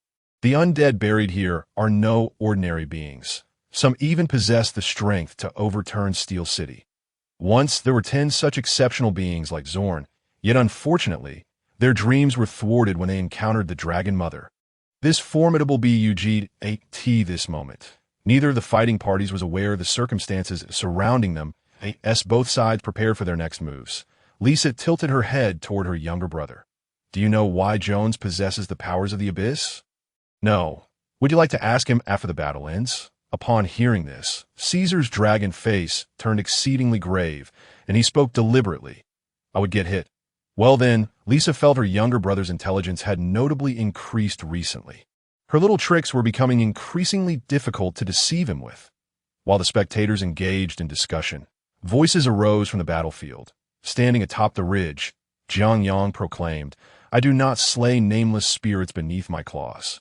Dare you reveal your name? On another ridge, Zorn pondered for a moment before lifting his massive sword to point directly at Jiang. Egonzwa. In jest, the notion of changing identities without a proactive mindset reveals deeper psychological issues. Revealing one's true name may easily render one a target. Furthermore, he is no longer the Zorn who valued honor above life itself. The abyssal Jiang paused momentarily. The name struck a familiar chord. Yet, he quickly regained his composure and, with an air of self-assurance, declared, I am Yi Guqing. With that, Jiang raised his half-meter-long claws. I possess a technique. Dare you to receive it? This move, known as divine tremor, causes the very fabric of existence to crumble to dust beneath its might.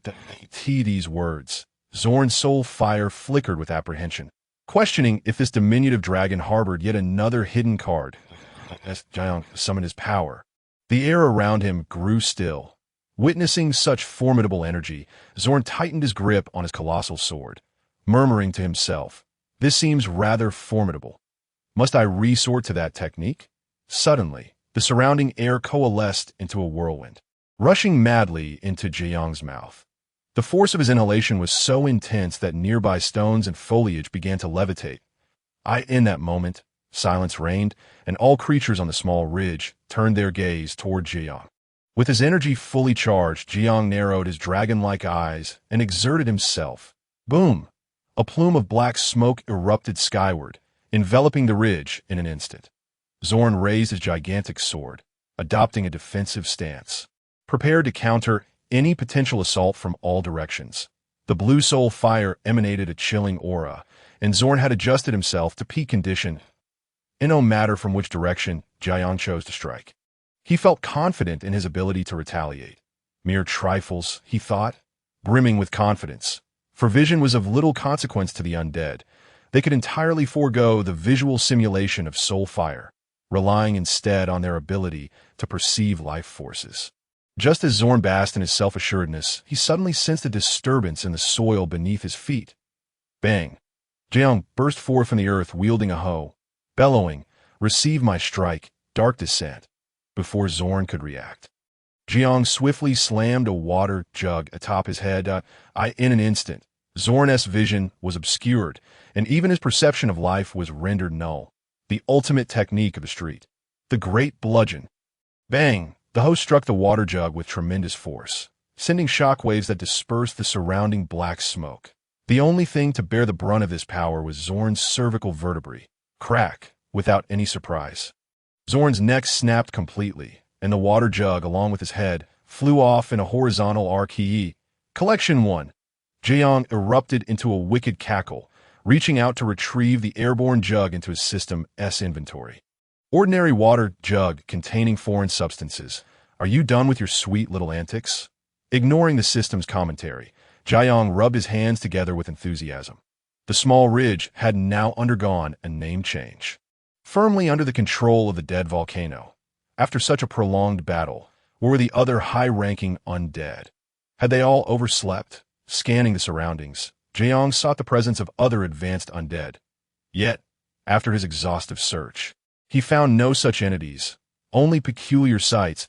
A swirling orb of blue and purple flames drifted by, heading toward an ordinary undead sitting on a stone not far off.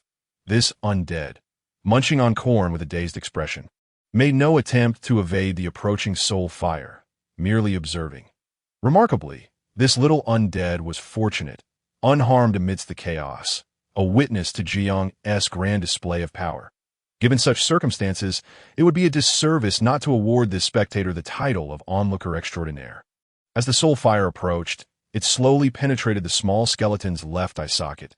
The flames erupted, the purple soul fire soaring over 2 meters in height, while the green soul fire in the right socket remained undisturbed. "I shall borrow your body for a moment," Zorn's voice resonated, as the ordinary skeleton lifted its hand to remove the decayed staff from its waist. Jeong squinted at the sight, realizing his grand sealing technique had inexplicably failed. Upon reflection, it must have been at the instant he retracted the system's inventory that this fellow managed to separate the soul fire from its head.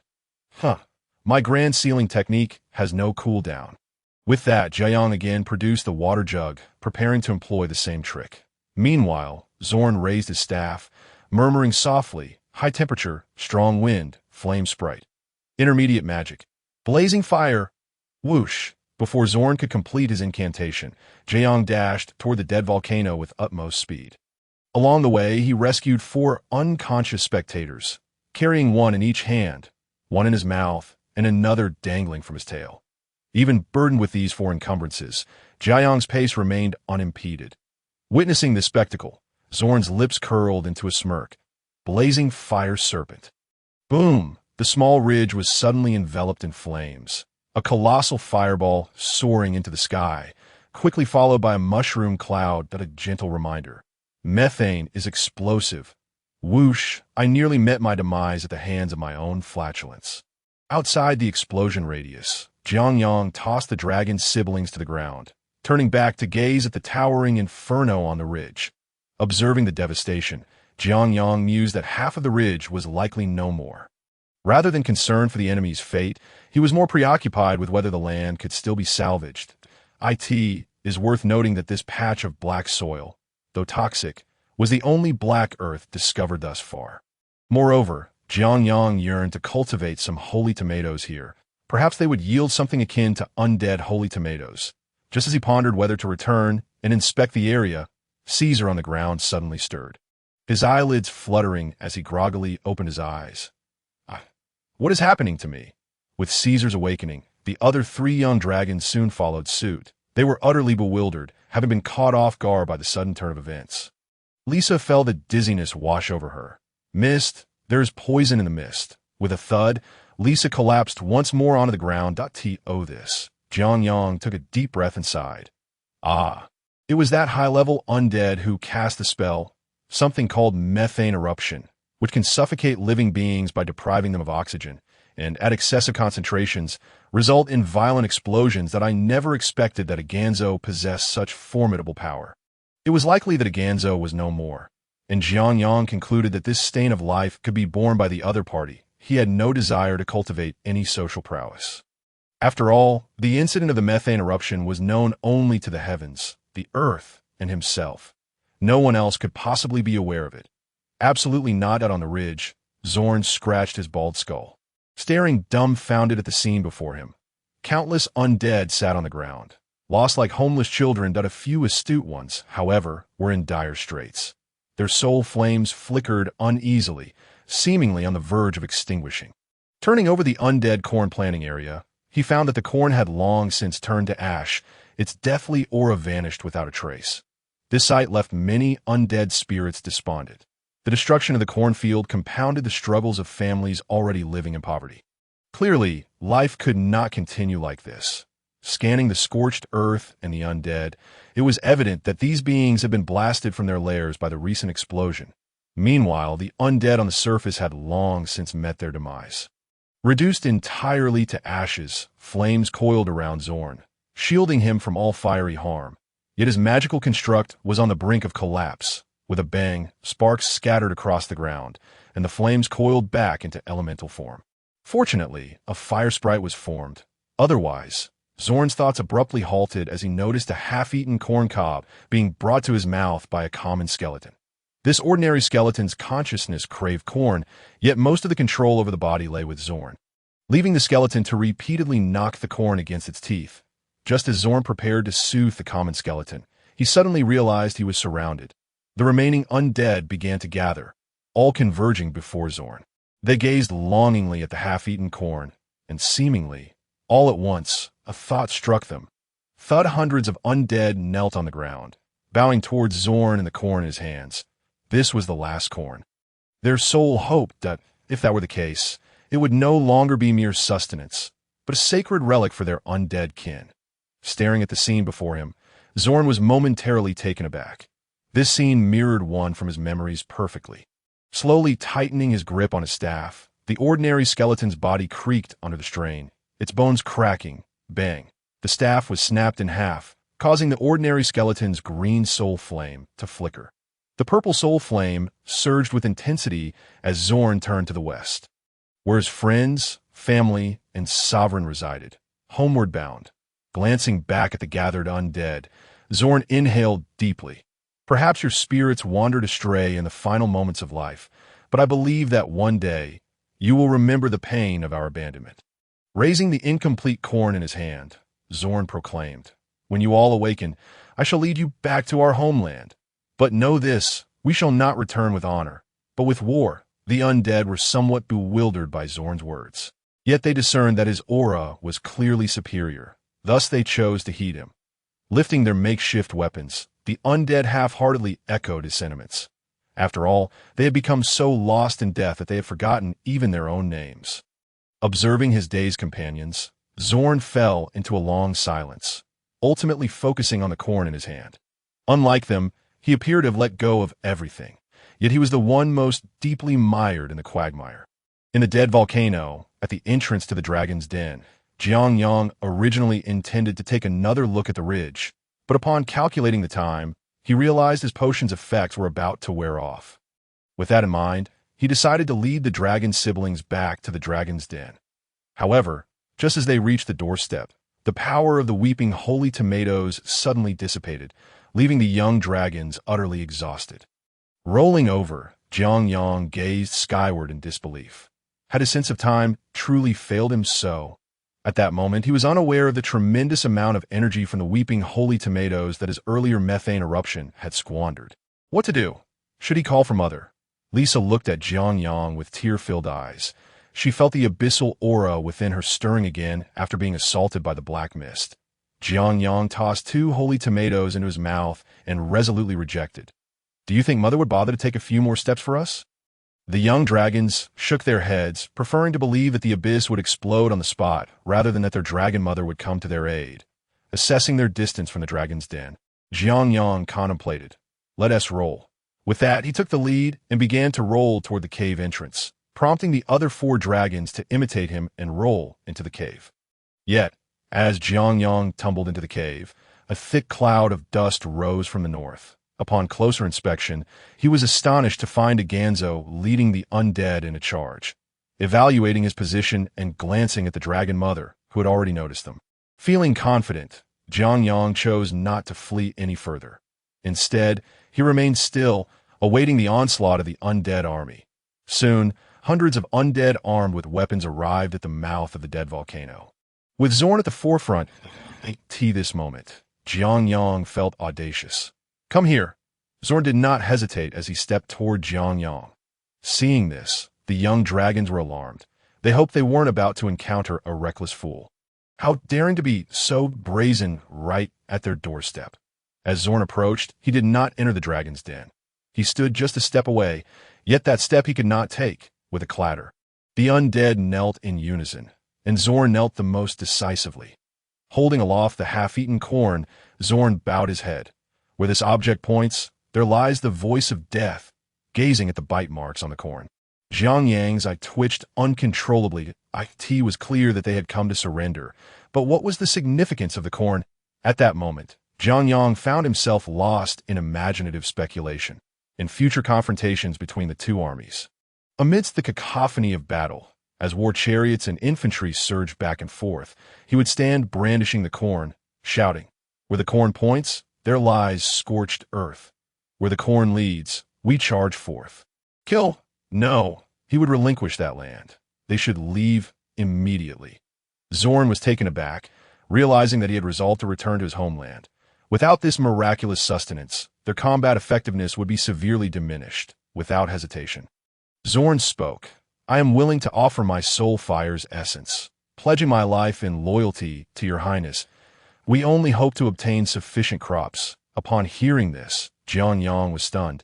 He had just initiated the first round of bargaining, and yet he had struck a blow to the very heart of their resolve. This has unexpectedly transformed from a cooperative agreement into a slave contract, a development that truly took Jiang Yang by surprise. He hastily rose from the ground, the sudden delight reviving him with vigor. Accepting the corn presented by Zorn with utmost seriousness, Jiang Yang proclaimed, "From this day forth, you shall bear a new name, the 1st Division of the Dead Volcano Planting Brigade. Congratulations on becoming official employees of the Dead Volcano." Upon witnessing Jiang Yang's acceptance of their allegiance, Zorn finally felt a weight lift from his heart. This meant they now possessed the leverage to reclaim their homeland.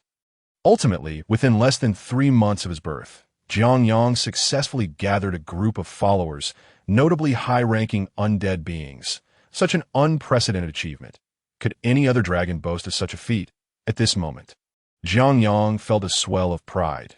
Even though his army of undead numbered only a few hundred originally, he could have had more, were it not for the methane explosion that claimed over 90% of his skeletal minions. In simpler terms, the once promising King Jiang Yang found himself relegated to the role of mere village chief due to a single misstep. Could others replicate such a sensational occurrence? Extending his claws, Jiang Yang endeavored to maintain an air of elegance before Mother Dragon. "I have heard you have reclaimed those undead." With a golden spear clenched between her teeth, Mother Shamir, you cast a sidelong glance at Jiang Yang. At that moment, there was little Jiang Yang could do but respond truthfully. "It is all thanks to your teachings, dear Mother, that I have perfectly inherited your majesty. When I unleashed my regal aura, the undead bowed in reverence." The primary reason behind this was Zorn's clear understanding. Without Jiang Yang, there could be no undead corn, and if they wished to walk in the light, they must forge an agreement with this young dragon. This is why Jiang Yang initially claimed he had established an unassailable position. Mother Shamir, you grinned. Her beloved son spoke so charmingly, far superior to those 2 troublesome dragon cubs who constantly vexed her. Thus, as a reward for her good son, Shamir, you declared, "Very well, you may relocate to the small ridge. That soon-to-be legendary little skeleton should be able to protect you." Jiang Yang was taken aback, incredulously gazing at Mother Shamir. Was she serious? They hadn't even reached their first birthday. It dawned upon Jiang Yang that the truly unprecedented figure was none other than his dear mother. This might not be ideal. It seems rather unsettling. With a flash of cold light, a golden spear was thrust before Jiang Yang. Watching the divine weapon quiver before him, sweat began to bead on his forehead. He had narrowly avoided becoming a mere kebab. Without hesitation, Jiangyang seized the spear, exclaiming, "Thank you for the precious gift. Mother, I shall pack my belongings and move at once." Shamir Yu was momentarily taken aback. When had she bestowed that spear upon him? Before Mother Dragon could process this, Jiangyang had already dashed away. Feeling utterly vexed, Shamir Yu fixed her gaze on Jiangyang's retreating form. When that little rascal returned, she would undoubtedly teach him a lesson. Not long after, the young dragon emerged from the hall, laden with pots and pans. Jiangyang appeared quite at ease, carrying only the two heads dangling from his tail and the golden spear in his grasp. The heads belonged to a fear wolf and a goblin. Originally, Jiangyang had possessed an undead head as well. However, with Zorn's surrender, he had no choice but to return that trophy. Once Zorn located his blown-apart body, he would successfully ascend to legendary status. Returning to the main topic, upon seeing Jiangyang exit, Mother Dragon immediately called out, "Halt! Beautiful and mighty mother, rest assured, we shall take good care of ourselves out here. Do not worry about us. Please refrain from feeding us again, for I fear we may not be able to hold back our tears upon seeing you." Jiangyang reassured. Shamir Yu narrowed her eyes. What did this little rascal mean? No matter his ulterior motives, her treasures must remain. Put down that weapon. It belongs to me. Jiangyang was momentarily stunned, then looked at the spear in his claws. Wasn't this a gift from you for our protection? Dear mother. Shamir Yu's expression darkened. She felt as though she had been outmaneuvered by her beloved son. If she denied it, she would be contradicting Tiamat's will. As for whether sending the young dragon away was a violation, Shamir Yu maintained that she simply found the space too cramped and wished to grant them more freedom. Moreover, she was not entirely neglectful. She would still visit to provide sustenance. She merely intended to relocate the young dragon's nest a tad further away, as for any danger they might encounter, without her timely intervention, that was simply beyond her control. After all, she was merely a young adult red dragon. Although feeling rather irked, she deemed the sacrifice of a single toothpick worth it if it meant a bit more peace to go on. Go on. She urged impatiently, reflecting on the error of having borne a brood of dragons. She vowed never to do so again. Watching Jiangyang and the others swagger away, Shamir Yu huffed two flames. Returning to her golden mound, she closed her eyes to rest. When had she acquired that spear? Shamir Yu reopened her eyes, recalling the long-buried memory. It belonged to some foolish war god. Clearly, it was not a good item. Shamir Yu decided to continue her slumber. Meanwhile, the expelled young dragons trudged away, dejected, for without Mother Dragon's protection, they felt vulnerable. Yet Jiangyang was in high spirits, as he affixed the relic of the undead to the golden spear and tentatively swung it a few times. This will do nicely. This made things far more manageable. Issuing orders would no longer be so awkward. Lisa, with her head hung low, cast a resentful glance at her elder brother. Jones, why do you think Mother wanted us out? Jiangyang, fiddling with the spear, replied without a second thought. It doesn't concern me. Mother's strength is not such that she fears my growth. After saying this, Jiangyang slyly glanced at Caesar. The truth behind Mother Dragon's decision to expel them was quite simple. She was simply fed up. Lisa and Caesar had been vexing her incessantly, and it was a testament to her mercy that she hadn't incapacitated them. Had they known the reason, Lisa and Caesar would have surely thrown themselves at Shamir Yu's feet, proclaiming, "This is merely our elder brother's task." Noticing her brother's gaze upon her, Caesar averted his eyes. Believing Jiangyang was merely boasting about his ability to obtain treasures from their mother. Regardless, the young dragons had been ousted from their safe haven and settled not too far away on the small ridge. Upon their arrival at the ridge, Jiangyang and the others beheld the undead diligently gathering the mithril scattered by the explosion that a glance around revealed a sea of glimmering white mithril blanketing the entire ridge. This sight left the young dragons drooling. Now, they had followers and wealth. All that remained was to grow stronger and achieve even greater glory. Wiping the drool from his mouth, Jiangyang gazed toward the dead volcano. Let us gather a few tons of mithril to present to dear mother. Caesar was momentarily stunned, his expression one of shock as he looked at Jiangyang.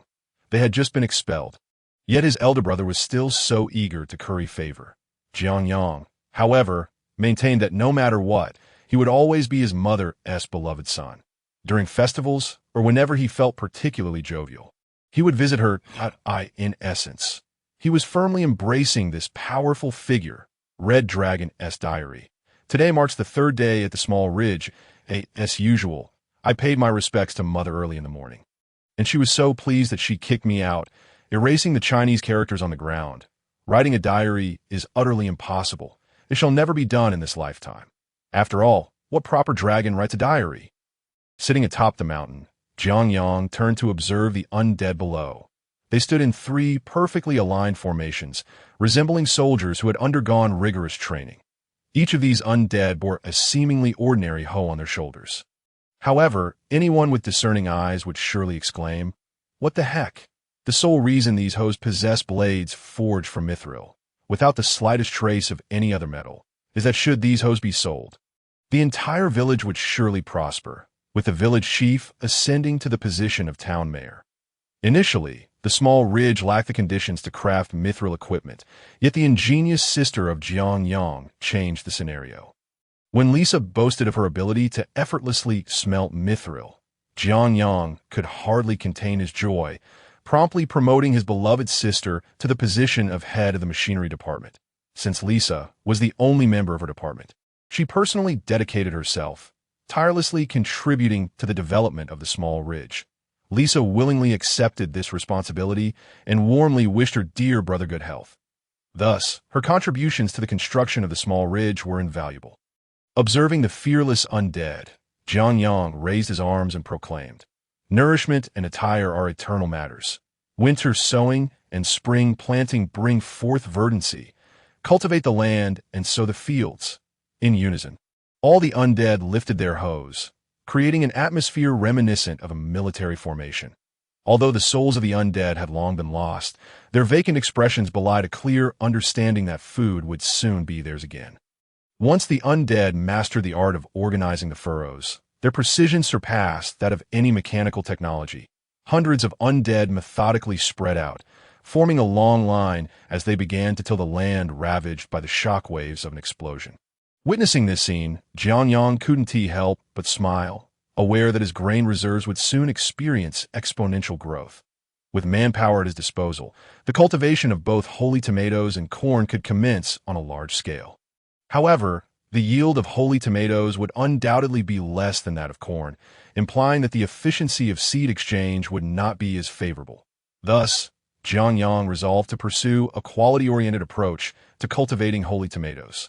Opting only for the finest batches, within his system backpack, the best variety of holy tomatoes was undoubtedly the wailing holy tomato, yet it required wailing winds to thrive.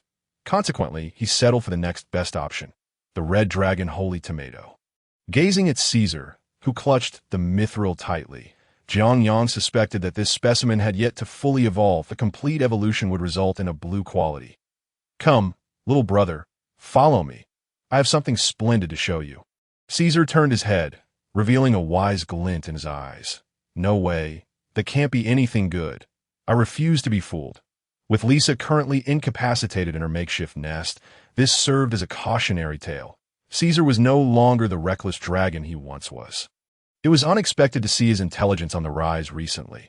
It seemed that tricking him would require more effort in the future. Swishing his tail, Jiang Yang turned towards the nearest mithril mine. Muttering, "Alas, it seems the undead have discovered a gem mine. I suppose I must personally investigate." Gems, gems! Caesar's dragon eyes nearly transformed into gem-like shapes. While mithril was rare and practical, the value of gems was undoubtedly on par, if not superior. Though Caesar did not understand the reasons behind it, he simply needed to know that these treasures were valuable. Cradling the mithril ore, Caesar hurried to keep pace with his elder brother. "Big brother, take me with you. Please, do stay close and be careful not to bump into anything." Thus, blinded by the allure of riches, Caesar followed his elder brother into the mine. This would be a trial. Ultimately, this trial concluded with Caesar questioning his very existence as a dragon, that he could not fathom why a mere misstep, stepping on his brother's tail, would result in such a severe reprimand. After all, it was Jiang Yang who had instructed him to stay close. This was utterly perplexing. Meanwhile, Jiang Yang emerged from the mine, his spirits lifted as he glanced at the water skin in his backpack. Ordinary water skin, filled to the brim with dragon blood. Caesar turned to his brother, enviously eyeing the bulkier form of Jiang Yang, which dwarfed his own, if only he could grow a bit faster. He would not have been left at the mercy of his brother Dada. It seems I was too eager. Here, have a few fruits to replenish your strength. Cautiously accepting the fruits, Caesar felt an overwhelming suspicion that Jiang Yang might be deceiving him. Since birth, he had navigated life through a series of traps and pitfalls. Reluctantly, he tossed a fruit into his mouth, savoring it slowly. Observing this scene, Jiang Yang felt a surge of frustration. Am I not a dragon capable of providing fruits for my own kin? Here, take 10 more and enjoy them to your heart's content. Caesar was taken aback. This sudden windfall left him trembling with joy as Jiang Yang stuffed 10 holy tomatoes into Caesar's claws. He affectionately patted his dragon brother's head. In the past, our family was impoverished, and I could not provide for you all. Now that we have wealth and land, it is only right that I treat you better. In truth, that water skin filled with dragon blood might not suffice. He needed to devise a way for Caesar to recover swiftly. This, in essence, represented Jiang Yang's true thoughts. To be honest, Caesar sensed that an even greater pitfall awaited him, though he could not yet discern what it might be. Jiang Yang realized that he needed to be absent for a while, prompting him to hasten to his temporary laboratory. This would be the place where he would conduct research on system seeds in the future. As he watched his elder brother dash away, Caesar's dragon visage contorted in inner turmoil. I seem to have landed myself in a predicament. Regardless of Caesar's musings, Jiang Yang's agricultural plans could not be halted. He sped to the laboratory, which was merely a slightly cleaner cave. Inside, the two simple-minded ones were fiddling with a goblin's head, having received Jiang Yang's latest task, to find a way to open it. Faced with a challenge that even Jiang Yang could not solve, the two dragon beasts were utterly stumped. As they stared blankly at the stone table, Jiang Yang approached and inquired, "If this isn't working, why not go catch some fish?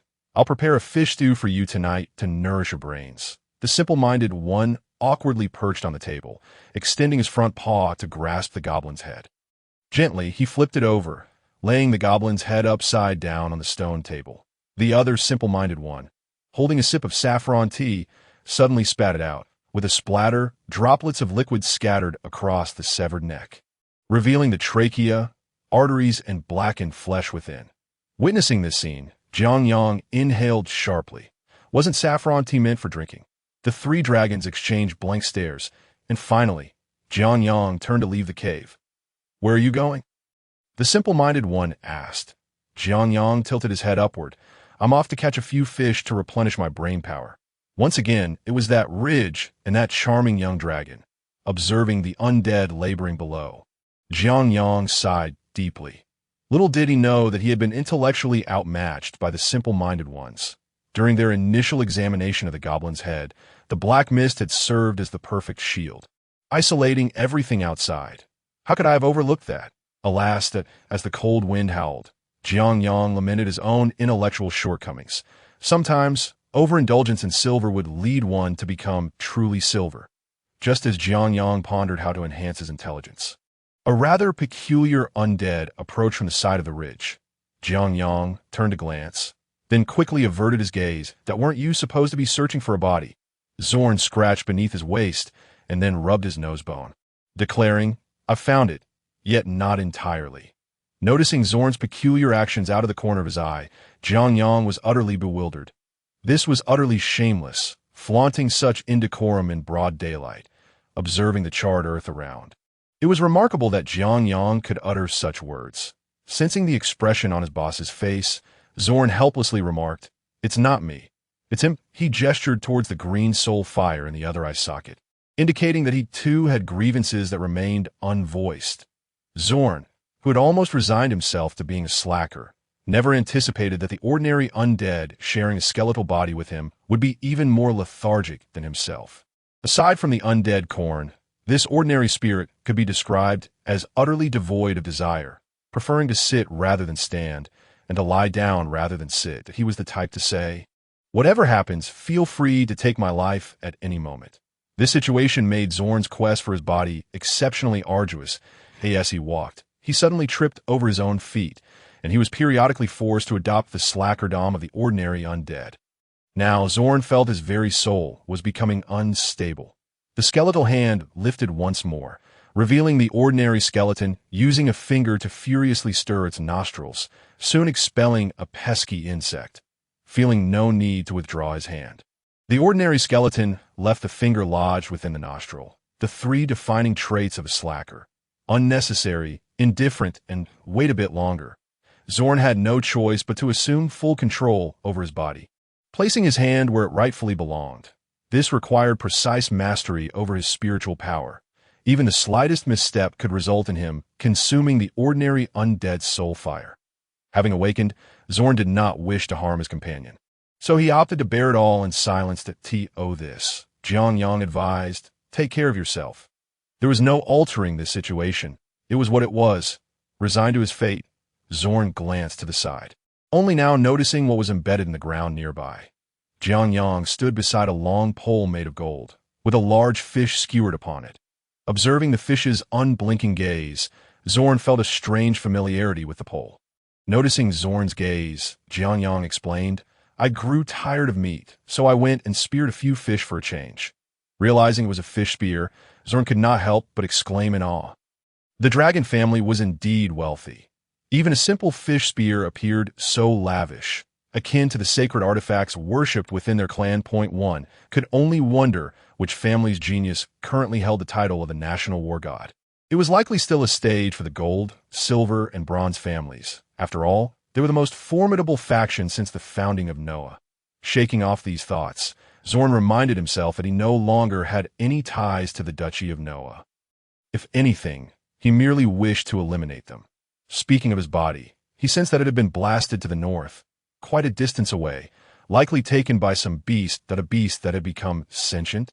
Even daring to carry off a skeleton infused with the essence of death, Jiang Yang was equally perplexed. What sort of beast possessed such audacity? Whether the beast was courageous or not remained unclear. But Zorn felt that the goblins in the north were indeed quite bold. After a thorough search, he eventually stumbled upon a small town, which appeared to be a gathering place for magical creatures, and he had lost contact with his body within this town. Given its nature as a goblin town, Zorn refrained from acting rashly, preferring to consult Jiang Yang's opinion before making any plans.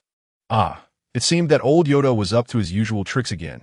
Drawing the golden spear, Jiang Yang addressed the north. Perfect, in a few days, I plan to visit the goblin town. You should join us. With so much on his plate lately, Jiang Yang couldn't directly investigate the goblin town himself. The newly cultivated land required planting, and the system's seeds needed examining. Burdened by trivial matters, his previously carefree agrarian life felt like a distant memory. Perhaps this was the plight of affluent farmers. Carrying the golden spear, Jiang Yang made his way to his laboratory. With the boss gone and Zorn feeling idle, he contemplated some agricultural work, but the slacker spirit seemed disinclined to participate. The bony hand lifted, pointing toward a nearby burrow. A thought penetrated Zorn's soul. Slacker spirit. I'm tired. Let's rest, Zorn thought. In the end, he never escaped the fate of being a slacker. Location: Yoda's ancient castle. Standing atop the castle's terrace, Gates found himself questioning his existence. The Baron was fixated on the silver-white magical pocket watch in his grasp. Although referred to as a watch, it was in fact a special kind of detector. Was the watch malfunctioning? Could that golden light from last night signify the arrival of the leader of the Golden family? Gates was filled with frustration, for the detector had robbed him of a good night's sleep.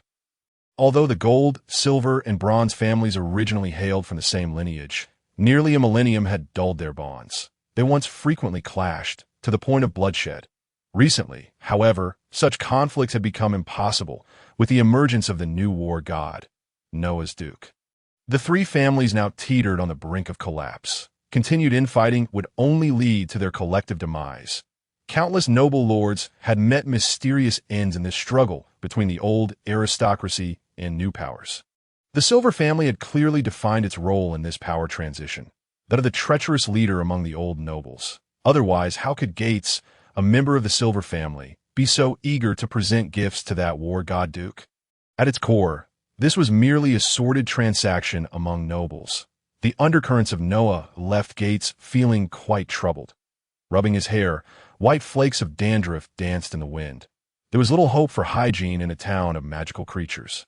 It was a blessing to have clean water to wash his face, let alone the luxury of bathing and burning incense. Digging into his pocket, Gates procured a pearl once more, with a crunch. He crushed it into powder, letting it scatter away at awe. His mood greatly improved. Since arriving in the goblin town, Gates had developed a rather bad habit, squeezing pearls for amusement. The once priceless pearls now served as toys to be crushed. The thrill was indescribable. After venting his frustrations, Gates turned back toward the castle. Eager to return to Noah, as soon as the ship was repaired, he wished to avoid any further entanglements.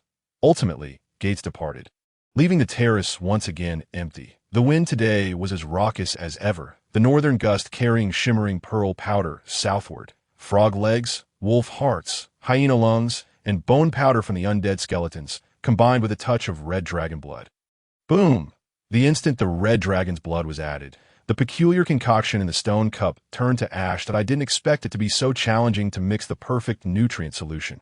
Jiang Yang remarked, standing before the stone table. Though he was a dragon, he stroked his chin, resembling a human researcher perplexed by a problem. His gaze fell upon the rare materials strewn across the table. Zorn's bone powder, the goblin's head, and most importantly, he carefully lifted a small stone cup, his dragon visage brimming with excitement. What lay within was undoubtedly the most precious material, one that even the goblin's head could not rival. This was the saliva of the dragon mother. Indeed, it was the saliva of Shimiriyu, which Jiang Yang had coveted for quite some time. Otherwise, he wouldn't have visited his mother 3 days in a row. He had no time to waste. Shimiriyu had a habit of drooling in her sleep. Thus, Jiang Yang would sneak in at 3:30 in the morning to visit his beloved mother. The primary reason was to collect a bit of the dragon mother's saliva for use as a culture medium. For this, Jiang Yang had endured 3 flights to finally obtain this precious droplet of dragon drool. He let out a wicked cackle, resembling an evil second-hand scientist. Come on, Gopi system, let me witness the power of the system seeds. Focusing his gaze on the stone slab nearby, he noticed that it was already covered with low-grade fertilizer, along with the black soil that Jiang Yang had meticulously treated. Carefully lifting the stone cup, Jiang Yang widened his dragon-like eyes and began to tilt the cup, that he watched as the clear, white liquid trickled down the cup's walls. Drip! Just 1 drop. As his supplies were limited, he needed to conserve. That droplet of dragon's saliva fell onto the soil and instantly spread out, releasing an intense heat. The black soil began to crack and shrink, as if the moisture within was rapidly evaporating. Jiang Yang hurriedly scooped water from a nearby tank to irrigate it. After all, this batch of soil had required considerable effort, and he couldn't let it go to waste. Achoo! Hold on. Under Jiang Yang's relentless pouring, the black soil was finally preserved. However, gazing at the dark liquid in the slab, Jiang Yang pondered what plants he currently possessed could thrive in the muck. After a long contemplation, he ultimately chose to abandon the idea. It seemed that his first official experiment had ended in failure. Nevertheless, there was no need to rush. There was still plenty of dragon saliva left for future trials. For now, he needed to conquer the challenges posed by the red dragon tomato and the wailing tomato. As it remained uncertain whether plants could grow in flesh, Jiang Yang held greater hopes for the evolution of the red dragon tomato. Taking a deep breath, he approached the other 2 stone slabs. One contained normal cultivation soil, while the other held a solitary goblin head. He placed 2 seeds of the tomato in their respective locations and began to observe. The red dragon tomato in the cultivation soil started to sprout. While the goblin head remained still, the tomato in the soil continued to grow, yet the goblin head showed no signs of activity. Your red dragon tomato seed has perished. Please seek suitable soil for cultivation. As expected, Jiang Yang maintained a neutral expression. His attention was solely on the tomato in the cultivation soil. Soon, bolstered by the fertilizer, the plant was on the verge of flowering. Upon witnessing this, Jiang Yang felt a jolt of excitement. His muscles tensing as his dragon-like eyes fixated on the tomato plant, he bellowed, "Come forth!" The dragon's blood cascaded down the plant, and he observed as the liquid was fervently absorbed, both by the leaves and the soil.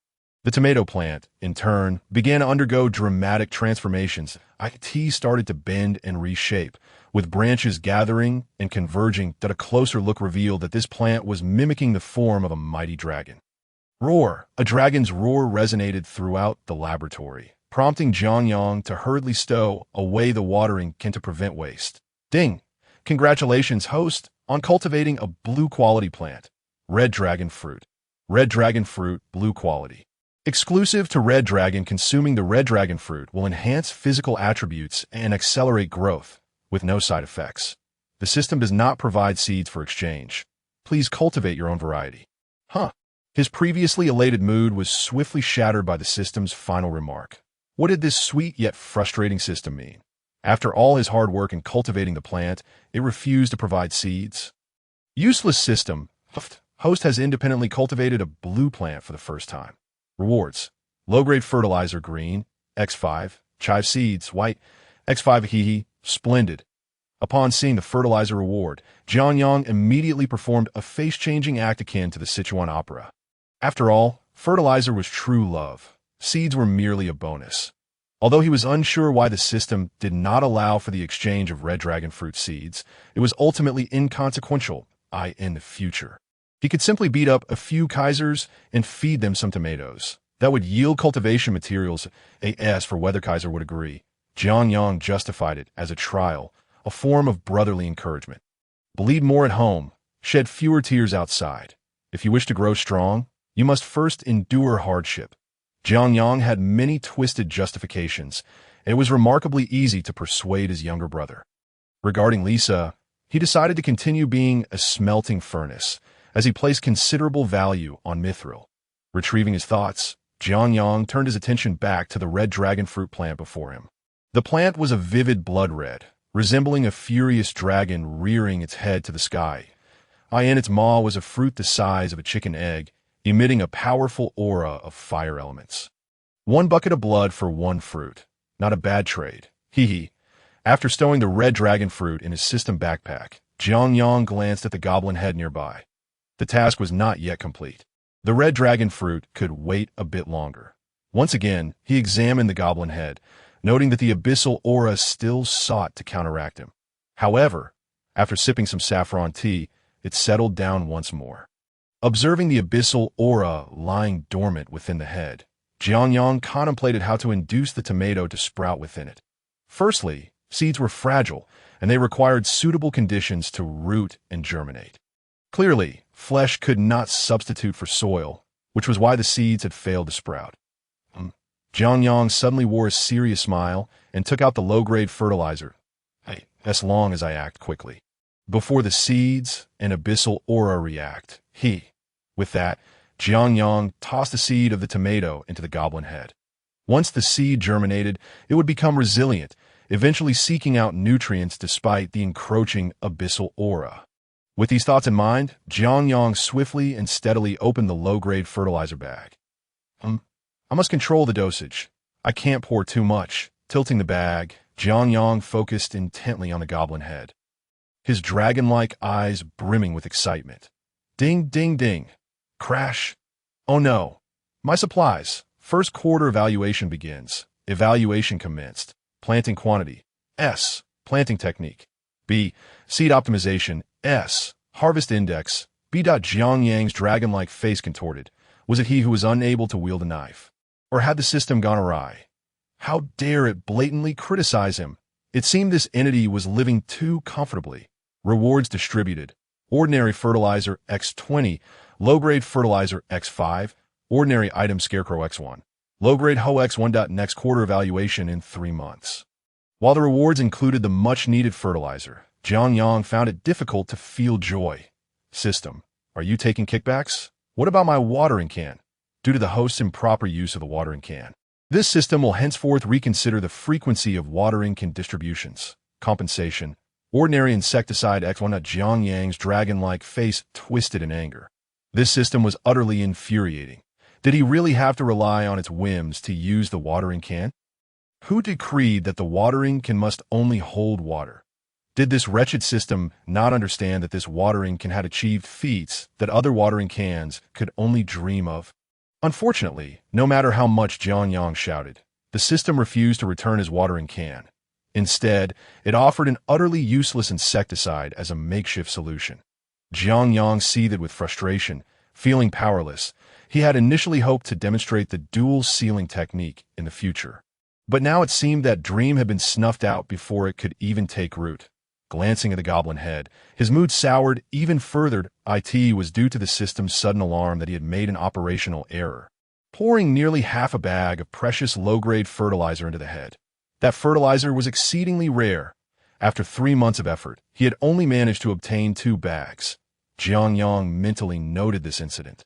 Vowing that one day he would take revenge, he hurried to the goblin head to check on the state of the seed. He was genuinely concerned that the low-grade fertilizer might be too potent, causing the tomato to mature in an instant. Leaning in, he saw the tomato within the goblin head swaying vigorously, as if vying for control against the abyssal aura. Good news! The tomato has successfully sprouted and begun to grow. Bad news! Due to the fertilizer's potency, the tomato is overpowering the abyssal aura. This was not ideal. If the abyssal aura was defeated too quickly, it would not have the chance to influence the tomato. A lack of influence would mean that in the end, the tomato would merely be an ordinary red dragon tomato. Seeing this scene, Jiang Yang immediately felt a surge of anxiety. His dragon claws clenched tightly. And he shouted, "Come on, Abyss!" In pursuit of a singular fruit, Jiang Yang decisively altered his allegiance. Embracing the depths of the abyss, it seemed that Jiang Yang's encouragement bore fruit, as the goblin's head suddenly opened its eyes. It then turned its gaze towards the visibly anxious Jiang Yang. Such a bizarre scene sent a shiver down Jiang Yang's spine. And the wails of despair have long since passed. Why do you still have a role to play? Indeed, Jiang Yang was genuinely frightened, not by the aura of the abyss, but by the sheer terror of the unfolding spectacle before him. He hastily retrieved a petal of the flower of hope and began to chew on it, defiantly raising his middle finger at the goblin's head. After all, the meaning was quite similar regardless of which finger he chose. "Come and bite me." The goblin's head closed its eyes, and the surrounding aura of the abyss intensified suddenly. Fear has always been the finest sustenance for the abyss, especially the fear emanating from a legendary creature. Soon, the momentum of the holy fruit was abruptly interrupted by the abyssal energy, creating a stalemate between the two forces. Witnessing this, Jiang Yang was filled with joy. Excellent, this is truly splendid. He quickly checked the status of the seeds, eager to see if the wailing holy fruit had matured. Unknown seed. Evolving 3-2? Jiang Yang tilted his head in confusion. What is this? Didn't we just start? Why is it already a 3-2-1? And what was unknown about the wailing holy fruit? Suddenly, the surrounding light vanished in an instant. Had it not been for Jiang Yang's keen senses, he might have thought it was merely an illusion. When the light returned, the goblin's head was undergoing a strange transformation. The aura of the abyss was rapidly dissipating, and the flesh on its head was gradually retracting. Moments later, only a stark white skull remained. Within this skull, a black fruit exuded an ominous aura. System, speak up. Why are you silent? What is this? Congratulations, host, for cultivating a special seed. Frenzied abyss, special seed come. Let this world descend into madness. Let all things fall silent, and let destruction commence. Fruit effect transforms into an abyssal creature. This transformation is irreversible. The system does not grant rewards for this seed. Please cultivate it independently. Jiang Yang's eyes sparkled with delight, a surge of exuberance bubbling within him. He certainly did not wish to remain human. No, rather, he did not wish to become a dragon. His joy stemmed from the belief that this item must yield a substantial reward from the system. System, what is my reward? Surely, I must receive a water flask this time. The special seed does not confer rewards. Recording unknown plant seed. Reward. Basic fertilizer 'tis. Jiang Yang took a deep breath, exasperated by the apparent folly of the system's design. That it was as though it had been crafted by someone with a complete disregard for humanity. The inventor of this system ought to be executed 1,000,000,000 times. Regardless of his frustration, Jiang Yang was unable to retaliate against the system, but let us not dwell on it. I'll treat it as mere nonsense. Adjusting his mindset, Jiang Yang prepared to examine the fruits of his recent seclusion. The low-grade hoe was undoubtedly superior to an ordinary hoe.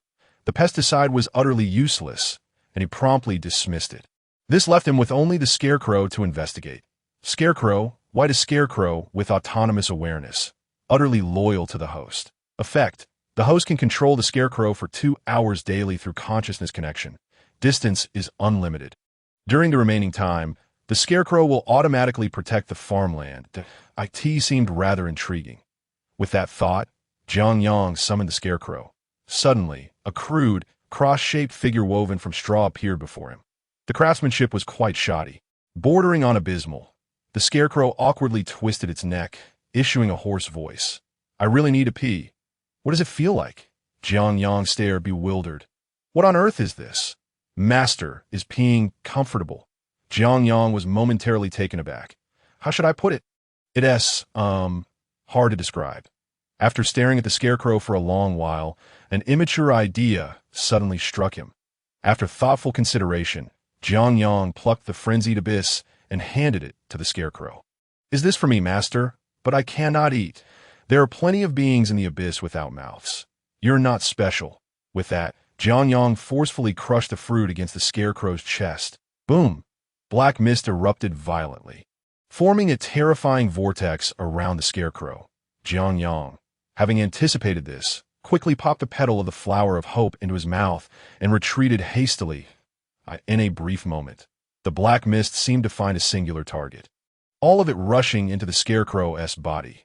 Crack, crack, crack. The sound of wood splintering echoed as the scarecrow rapidly transformed. Its body elongated, countless strands of straw entwined and grew, forming limbs, while a pair of blood-red eyes materialized in its eye sockets. Once the dust settled, the scarecrow initially appeared quite exhilarated, but that joy was swiftly extinguished when it glanced downward. "Master, I still cannot pee. Can I capture a human and take their bladder?" Jiang Yang's lips twitched in exasperation. This fool was clearly unwaveringly loyal to him. In that case, he activated the connection, and Jiang Yang's perspective shifted dramatically. Feeling the abyssal power within, he realized he could easily exert control. This the power of the abyss. It has nothing extraordinary. Boom! The black mist compressed and coalesced into a black heart, nestled within the scarecrow's chest. Once he completed this act, Jiang Yang returned to his own body. "All right, you no longer possess the aura of the abyss." The scarecrow reverted to its former dull demeanor, the earlier frenzy and cruelty vanishing without a trace. Jiang Yang nodded approvingly at the sight, then opened the system. Confused abyss scarecrow, I really want to understand what the urge to pee is. "Master, you are so handsome." System evaluation. "What sweet mischief are you up to now?" Jiang Yang grinned widely, thinking that just because he didn't receive a water flask, it would deter him from causing trouble. He would continue to stir things up, aiming to drive the foolish system to madness. Not only was the system infuriated, but the frenzied abyss also felt an urge to curse. It wondered if the irreversible transformation into the abyss was a joke. How could it possibly have a switch? The frenzied abyss perfectly epitomized the notion of being given something for free. Jiang Yang mused, "You transformed the scarecrow into an abyssal being. What does that have to do with me? The one who installed the switch is my master. What does that have to do with me?" Thus, Jiang Yang successfully turned the tables on the system, leaving his golden finger in a state of utter disarray. Gazing at the scarecrow before him, Jiang Yang gave its slender waist a gentle pat with his dragon claw. "You have now matured into a proper scarecrow, so you must learn to be self-sufficient." The scarecrow scratched its head, shedding countless straw fragments. It struggled to comprehend its master's words. Did self-sufficient imply finding a solution to its physiological needs? "Master, I understand. I shall go and install a complete urinary and excretory system." Jiang Yang's face twitched. This creature was obsessively fixated on the act of relieving itself. Looking toward the exit of the laboratory, Jiang Yang lamented, "For heaven's sake, stop misinterpreting me. What I meant was, you can go wander around now." The scarecrow remained unfazed, utterly loyal to Jiang Yang. Whatever the master commanded, it would do. Jiang Yang's intentions were simple. "From now on, you shall be my eyes in truth." Jiang Yang was hesitant to venture far, as he had a paralyzed mother at home who required his care. To know it wasn't cowardice. It was simply a matter of tending to the needs of his bedridden dragon mother. Shamir, I understand. The scarecrow nodded, indicating that he truly understood. Jiang Yang also nodded, satisfied that comprehension had been achieved. Your task is to wander the world, seeking out those unique planting locations, as well as flowers and plants. If time permits, feel free to explore some civilized towns. And remember, if you encounter beautiful scenery or lovely women, do not hesitate to contact me. The scarecrow nodded. He felt this task was rather straightforward. Wasn't it just about venturing into civilized towns to procure the gazes of beautiful women? He vowed to return with a cartload for his master. Well then, I shall set off at once, ensuring the completion of my mission. Wait a moment. How can one venture out without a weapon for self-defense? Follow me. Jiang Yang led the scarecrow through a winding path, and as they traversed a complex tunnel, the temperature around them began to rise gradually. Soon, the duo arrived before a large cave, the entrance of which was marked as the equipment department. Indeed, Jiang Yang had come once more to seek his dear sister. Keek. Before they even stepped into the cave, Jiang Yang was met with a chilling laugh. If his suspicions were correct, that voice belonged to his beloved sister, Lisa. Asha, what has happened to you? He hurried into the equipment department, genuinely worried about Lisa. Inside the cave, he found Lisa crouched before a pool of lava, her shoulders trembling slightly as she intermittently let out maniacal laughter. Sister, upon hearing her name. Lisa turned her head, revealing a haunting visage. Her beautiful dragon face was overshadowed by darkness, with hollow eyes that seemed devoid of life. Goodness, do not frighten me. It's just a few days without sleep. Are you unwell? At his words, Lisa huffed coldly, then turned her head to expose the scales on her neck. Tea first. Jiang Yang did not notice anything unusual, but soon his keen eyes detected a peculiar detail. Several dragon scales on Lisa's neck bore mysterious symbols that shimmered with golden light. Basic evasion engraving, basic speed engraving, basic focus mark, basic knowledge mark, intermediate intelligence mark, and several instant cast dragon language third-tier magic runes. Lisa's dragon eyes narrowed with excitement, exclaiming, with these enhancements, I can cast second-tier or lower dragon language magic in advance. Ah! Upon witnessing Lisa's demeanor, Jiang Yang felt a pang of alarm. Magic addiction is a disease that some dragons succumb to when they become obsessively enamored with magic. They etch spells onto their scales for immediate casting. However, according to Jiang Yang's ancestral memories, young dragons were not susceptible to such a condition. Only those elderly dragons nearing death would obsess over such things before their demise. Lisa gazed at the distant smelting furnace, stating, in these past days, I've learned a thing or two. Endless forging is merely the most basic approach, so I've learned to make molds. While creating the molds, I wondered why, bang, at your young age you dare to tattoo yourself? Jiang Yang swung a water jug, delivering a series of blows to Lisa as for why he didn't use a hoe. That was simple. His sister had already submitted, and her treatment could not be on par with Caesar's. Although Caesar had also submitted, could he be compared to a younger sibling? Bewildered by the sudden assault, Lisa was left in shock. What on earth? I merely etched a few runes on my body. Why the outburst, brother? Magic cannot be carelessly inscribed on one's body. What if it hinders your development and causes deformities? Stop. Please stop. Lisa curled up defensively, aware of her brother's strength. If he continued, she felt she might vomit blood. Jiang Yang halted, glaring furiously at the pitiful Lisa. With tearful eyes, she looked up. Brother, do not worry that I am quite proficient in magic, and I calculated countless times before inscribing these. If I truly had magic addiction, I would have covered my entire body by now. Wielding the water jug, Jiang Yang pointed angrily at Lisa, declaring, You are not to inscribe anything further, otherwise I shall beat you daily. Nodding, Lisa acknowledged her understanding. After admonishing Lisa, Jiang Yang turned to the dazed scarecrow and inquired, What kind of weapon do you desire? The scarecrow tilted his head, pondering, a branch would suffice for a weapon, as it works quite well to drive off the sparrows that steal grain. Observing the scarecrow's response, Jiang Yang realized he could not expect a satisfactory answer. He then addressed Lisa, Craft a large scythe for that scarecrow over there. Matching his height, it must be a sharp and sturdy weapon suitable for combat. Lisa sat down, eagerly nodding in agreement. As long as her brother did not strike her, everything was negotiable, though obtaining delicious food would be even better. When will it be ready? Immediately. The mold I am constructing is of an assembly structure which should allow me to shape the scythe. Mithril is both lightweight and sturdy, requiring only a bit of polishing to complete. It seemed Lisa was indeed quite committed to her task, and Jiang felt that his crocodile leg had not been in vain. As they exited the equipment department, Lisa breathed a sigh of relief upon seeing the scarecrow. Her brother possessed an extraordinarily robust constitution. It was likely that his scales could withstand even second-tier dragon language magic. Just endure a bit longer. Once the contract concludes, I shall take my leave. As Lisa contemplated her future escape, a voice suddenly rang out from the direction Jiang had departed. We're having fish soup for dinner. Don't be late. Upon hearing of the delicious meal, Lisa's eyes sparkled with excitement. Future considerations could wait. Missing out on good food was not an option. Wiping her drool, Lisa hurried toward the forge, eager to complete her tasks so she could feast. Slurp, slurp burp, setting down her stone bowl. Lisa sighed contentedly, having thoroughly enjoyed the fish soup. Today's soup was unexpectedly delightful, especially with the intense flavor of the green herbs on top, which made her feel rejuvenated, gathered around a stone table. They held bowls of chives and fish soup crafted by Jiang. Chives, white known for their kidney-replenishing, stomach-strengthening, invigorating, and phlegm-resolving properties, system prompt.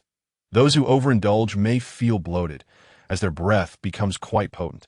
Jiang was preoccupied with extracting fish bones from his teeth, having no time to pay attention to the system's corny jokes to Ah Chow. You shall set off tonight. Remember the task I assigned you. The scarecrow nodded, then tapped the black armor he wore. This is quite inconvenient. When I need to relieve myself, it will pose a significant obstacle. The black armor of the Arbiter Knight was donned once more after years of silence. Yet, the one wearing this noble armor was a purely sinister creature. Casting a sidelong glance at the scarecrow, Jiang scoffed. With this armor, others would covet it. Yet here you are, being picky.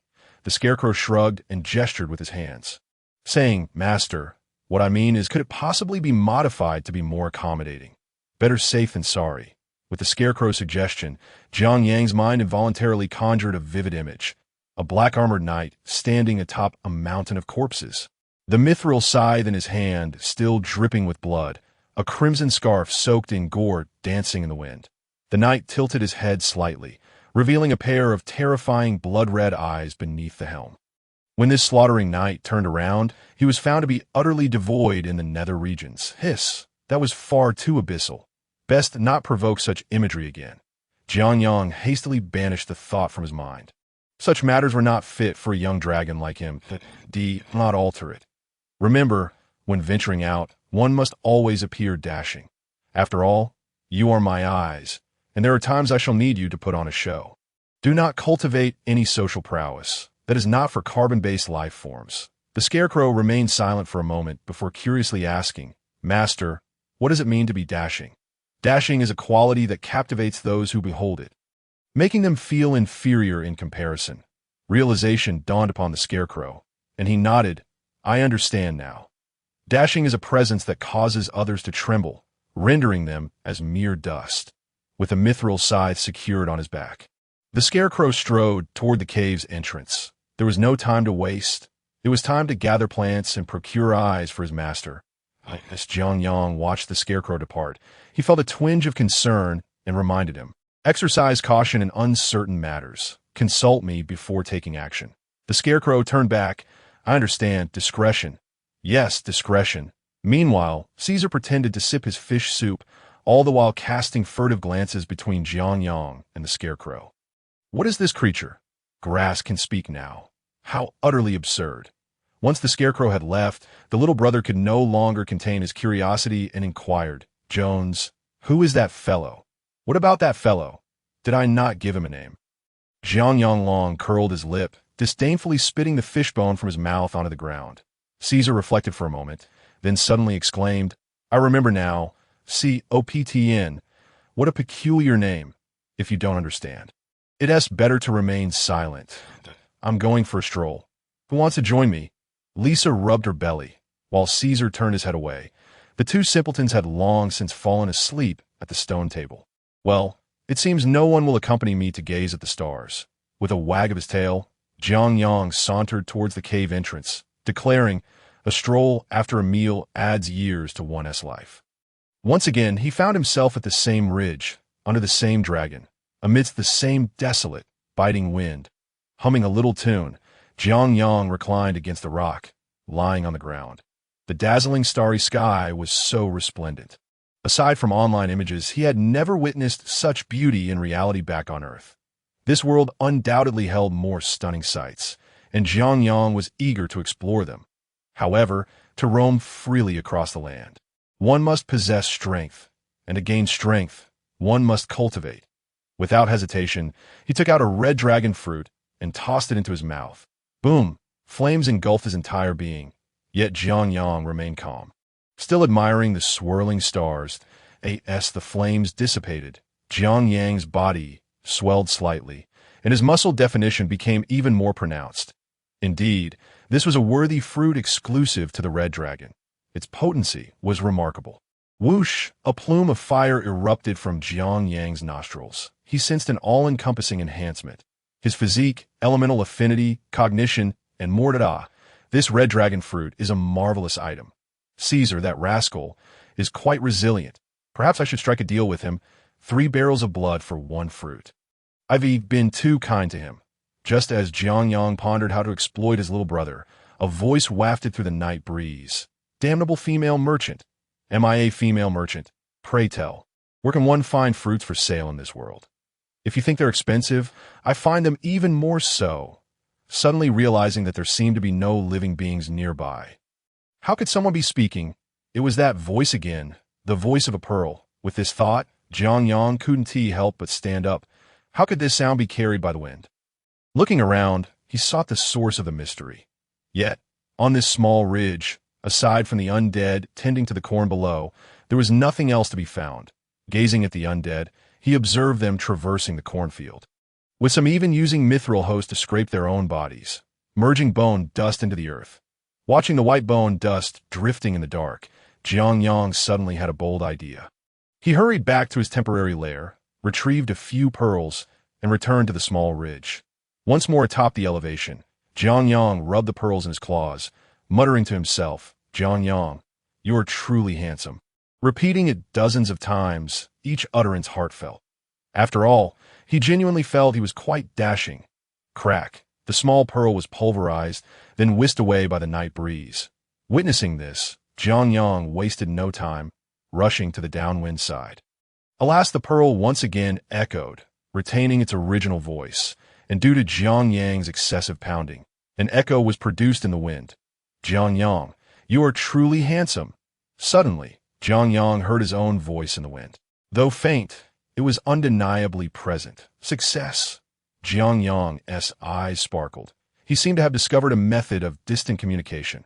However, this method relied somewhat on the whims of the heavens. Fortunately, tonight, the heavens were gracious. The north wind gradually calmed, while the southern breeze began to rise.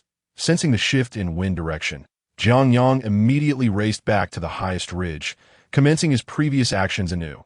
After muttering for several minutes, he remained uncertain whether his voice had been captured.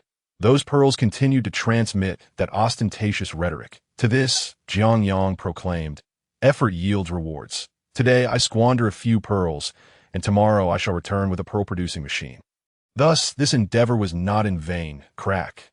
The pearls were reduced to powder and carried northward by the southern wind. After completing all this, Jiang Yang yawned, time to sleep. With that, he turned and made his way back to his solitary cave. "Ding! Your undead corn plant, green, has matured. Please harvest promptly." "Ding! Your ordinary corn plant, white, has matured. Please harvest promptly." Ordinary corn, rich in nutritional value, anti-aging, enhances stamina and endurance. System evaluation. High-yield staple food. 1 meal is worth more than 6. 20 ears of corn can be exchanged for 1 grain seed corn, containing 300 quality seeds. Truly, the system remains consistently dubious, but this is not a significant issue, given the yield of this corn. Jiang Yang had no cause for concern. Even if each corn plant yielded 4 ears, After exchanging them all, he would possess 6,000 quality seeds. Ah, what a delightful life of leisure as a landlord in this other world. Ding! Congratulations, host, for completing the progress task of planting 300 system plants. Reward. Title. Hired farmer, green title. Plant affinity increased. Nearby system plants will grow at a slightly accelerated rate. Ding! Progress reward. Walnut tree 1. Apple tree 1. Walnut tree. Special seed, a system-selected one-time fruit tree. Consuming a walnut will grant a one-time inheritance of knowledge that aligns with the host conditions. System evaluation. Hurry and sweeten your mind. Put away those unrealistic thoughts. Ha! Apple tree. White rich in nutrition. Next progress. Plant 20 different seeds, each maturing 100 times to harvest 60,000 system seeds. Jiang Yang's laughter abruptly ceased. This system is utterly vexatious. You can insult my intelligence, but you cannot belittle my heritage. The myriad displays of the esteemed red dragons. Any one of them could serve as a textbook example. Strength is transient. Only the art of ostentation makes Jiang Yang feel alive. After all, one must flaunt their brilliance in youth. Taking out the walnut sapling and the apple sapling, Jiang Yang revealed a comical smile. Dog system. Have you ever heard of grafting? One-time use. Nonsense, that he chuckled. Do you think I haven't thought of that? In fact, I anticipated your anticipation that if you dare to graft, then these two trees will dare to perish before you. Jiang Yang's expression darkened. He felt as though the system had suddenly become more astute. Raising his middle finger at the air, Jiang Yang could only protest against the system in this manner. Clutching the two saplings, he dashed toward the dormant volcano with utmost speed. It seemed there was no room left for maneuver with these two trees. Thus, planting them at the entrance of the dormant volcano appeared to be the most reliable option. He certainly did not wish for these two trees to transform into something bizarre.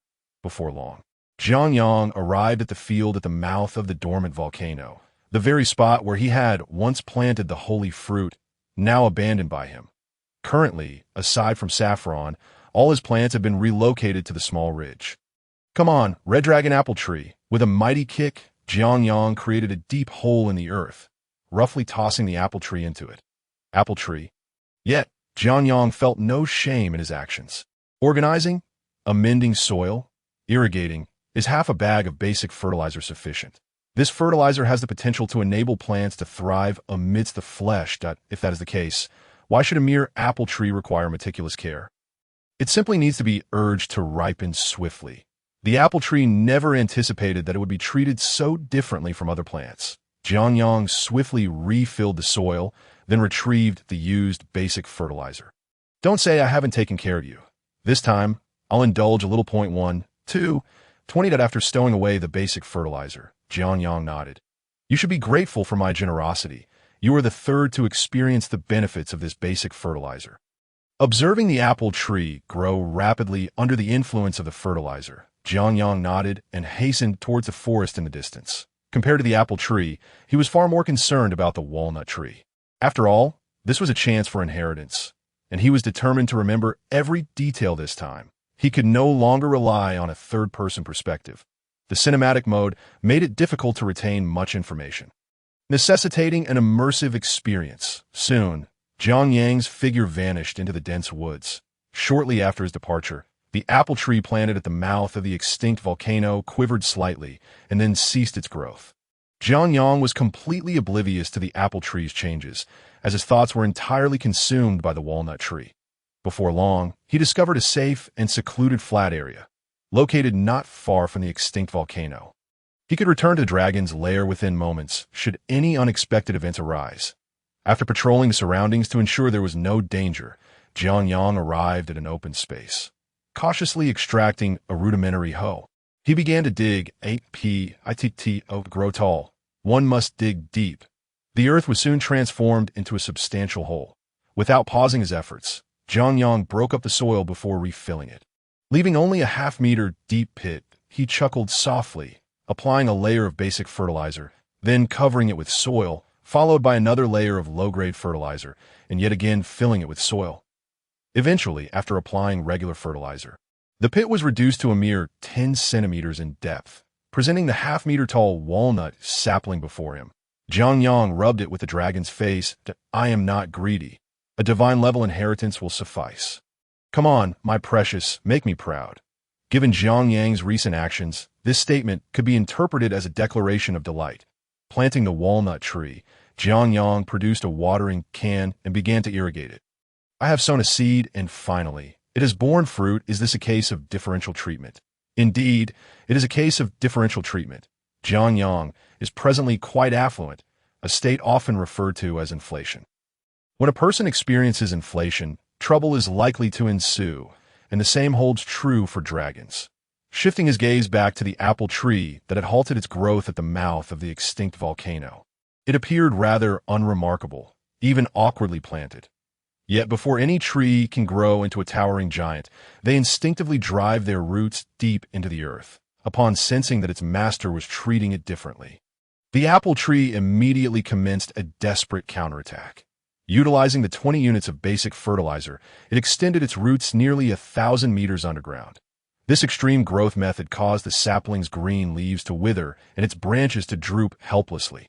At this juncture, the apple tree was nearly depleted, yet it refused to concede. It sensed the presence of something essential deep beneath the surface. Soon, the apple tree detected a peculiar current, but as its roots made contact with that substance, they were instantly shattered. This final attempt at survival failed, as its white-gray quality made it ill-equipped to endure the forces of the Earth's veins. Achieving such a feat could only be described as defying the heavens. Just as the apple tree was on the verge of withering away, a shadow obscured the moonlight. It was Shamir, who lowered his head, curiously inspecting the apple tree before him. It seemed like a rather intriguing toy. Slowly extending his dragon claw, a green magical circle enveloped the fruit tree as the dragon mother softly uttered, "Unprecedented. Steel. Transform. Spirit of nature. 9th tier elemental magic, pirated by the dragon mother enhancement of natural will." The night was long, accompanied only by the despicable. This night appeared particularly interminable, as the farming endeavors at the extinct volcano persisted, while the goblin town remained bustling. The howling cold wind stirred up dust, leaving the two goblin guards of the dungeon covered in grime. Achio. When will this life come to an end? Stop complaining. The entire town is on high alert. Recently, human adventurers have been spotted near the woods. Upon broaching this topic, both goblins grew increasingly anxious. If the town were to become public knowledge among humans, the good days for the goblin town would surely come to an end. Just as the two goblins were discussing their future prospects, a shadow brazenly passed behind them. The figure effortlessly traversed the dungeon door, moving deeper into the abyss. Merging seamlessly with the night, this shadow was nearly impossible to perceive without sensory skills upon arriving at the dungeon. The shadow advanced towards the innermost cell. Its speed was astonishing. In the blink of an eye, it stood before the cell door. Placing a hand upon the tightly sealed iron door, the undertaker opened its blood-red eyes, causing the surrounding darkness to recede. Inside the cell, there was fire. Entering was impossible. Moreover, the warmth radiating from the iron door indicated the interior was significantly warmer. Shaking his head, the undertaker lowered his voice, stating, "If light truly existed, you would not be imprisoned here." Within the cell, a silver-haired girl huddled in the corner, her ankle bound by a mithril chain.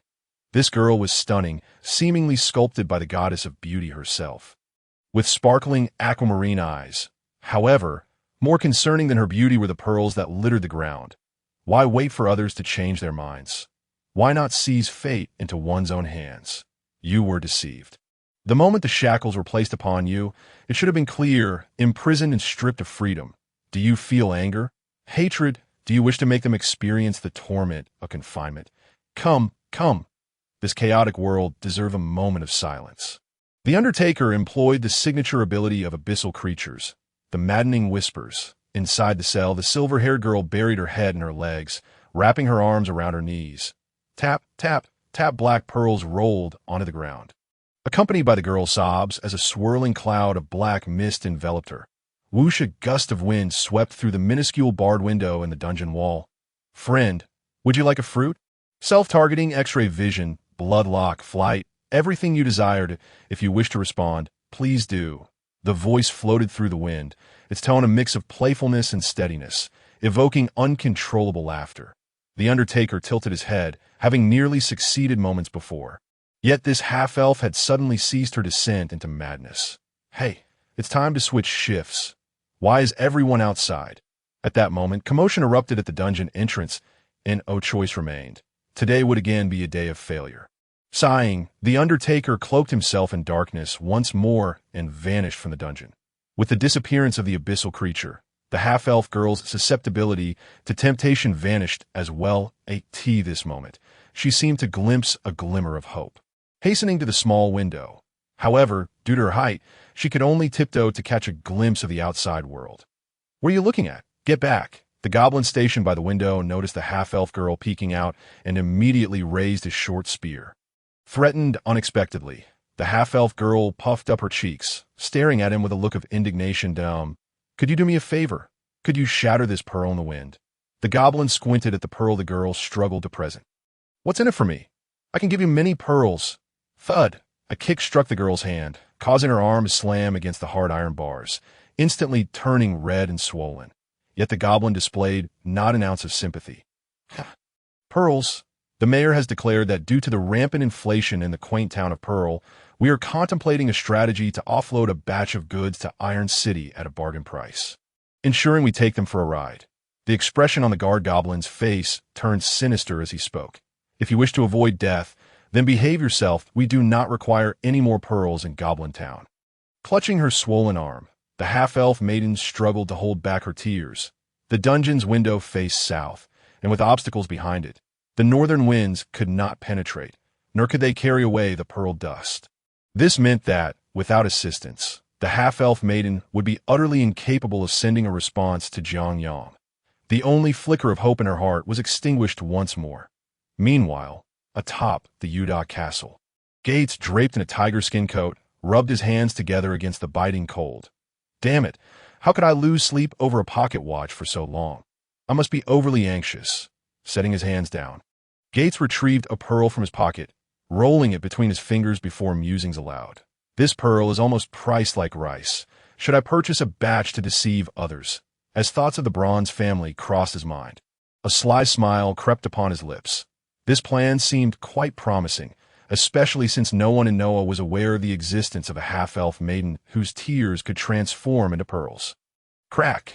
A sigh of relief escaped him. It was time to return to sleep. In the early morning, near the entrance of the dead volcano, Jiang was resting against a sturdy tree, oblivious to the happenings in Goblin Town. His energy was entirely consumed by his new inheritance, and even if he were aware of the situation, he would remain indifferent. The only thing that mattered now was the walnut tree. This moment.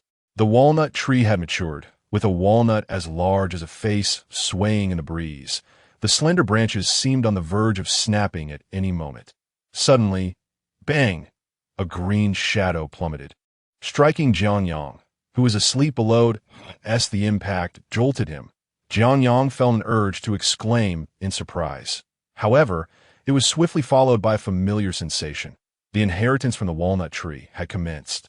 This time, the inheritance was remarkably user-friendly, selecting the optimal legacy based on the host's attributes and directly imprinting it into his mind.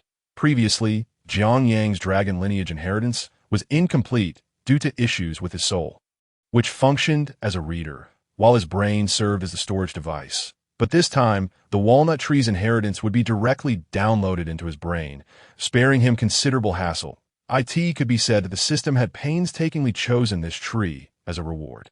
The system indicated, everything is within my calculations. Given Jiang's current circumstances, the most suitable dragon lineage inheritance would undoubtedly be a form of lethargy, as long as the host remained idle. He would not stir trouble, and trouble equates to diligently farming. Should the system possess a physical form, it would undoubtedly push up its black-framed glasses and say, the plan is in motion. The walnut tree's inheritance concluded almost instantaneously. Jiang awoke before even a second had passed. Damn! He exclaimed as he sprang to his feet, gripping a rudimentary hoe with his dragon claws. Shaking his head in excitement, he surveyed his surroundings. In the next moment, Jiang lowered his dragon body slightly, the hoe held horizontally before him. The breath of the hoe a form of slash and burn. Boom! A burst of flames erupted with an affinity for fire elements. Jiang infused his sword technique with flames. A flash of red light severed the three large trees in the distance. It was evident that Jiang Yang's inheritance was that of a human legacy. Master of weapons. Proficient in swords and sabers. The system, taken aback, thought, how could I have not calculated that my host would acquire a human legacy, and one that is usable at that? If this continued, the system felt that its host would only become stranger, turning this agricultural system into a bizarre spectacle. This is splendid. Jiang adjusted the hoe in his hands, delight lighting up his dragon eyes. The rudimentary hoe emitted a faint green glow, its wooden handle carved with images of spring's warmth and the revival of all living things. Taking out an ordinary hoe, Jiang scrutinized its patterns, which previously had not drawn his attention. The uneven surface resembled mountains and rivers, a desolate land waiting for revival. With two hoes in hand, he swung them with remarkable dexterity, despite his young dragon form being rather corpulent. Suddenly halting his movements, Jiang struck a pose, declaring, "Not bad. Henceforth, this shall be named Famed Blade. Spring, ignition, and Famed Blade. Mountains and rivers." The system, exasperated, thought. It felt as if it had bled internally. From now on, even a hoe could not be casually given, as the situation was veering into the absurd. Jiang squinted, announcing, "Dual blade style? Phoenix spreading wings." Boom! A flash of red light swept through, obliterating the large trees ahead. When Jiang was next seen, he had sheathed his hoe, his dragon head raised towards the heavens. "I in this world. Who can withstand a single strike from me?" Crack! The towering walnut tree snapped and fell directly towards Jiang head. This moment, Jiang did not even glance back. He merely retrieved his ordinary hoe. Sigh. Too feeble. With a swift motion, the hoe glimmered coldly as the walnut tree was cleanly severed into several segments. The cut smooth as silk. With a resounding crash, dust billowed as Jiang strolled towards the dead volcano, the dust enhancing his presence to that of a master. The system sighed. "I am weary. Let destruction commence." Jiang had no desire to fathom the system's sentiments. He was simply elated. He had discovered his path, to become a red dragon swordsman traversing the world. Through the long, dark night, accompanied by a solitary flame, he mused on the path of the sword and the heart of the dragon, questioning who would dare to withstand a single strike from him. From now on, I must complete the ostentatious scenes from the dragon inheritance. This dual legacy of mine is truly a perfect match. At this moment, Jiang felt a surge of pride, even wishing to bellow. I have emerged from the nest. Feeling splendid, this signified his resolve to abandon the so-called beginner-esque protection zone. He was now ready to become a carefree swordsman. Humming a tune, Jiang leisurely passed by the entrance of the dead volcano. I shall gather some companions later and head to fill that cold pond. The plan to fill the lake was set into motion, and Jiang was eager to teach the fairies a lesson. However, as he walked, Jiang felt a sudden jolt in his dragon eyes. This sensation caused a tremor in his spirit, the blood of the red dragon stirring within him.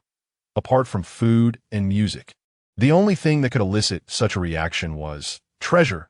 He gazed towards the entrance of the dead volcano, where an unidentifiable tree stood erect. This tree appeared peculiar, leaning due to some unseen reason. Yet this mattered little. What was significant was that this tree was made of gold.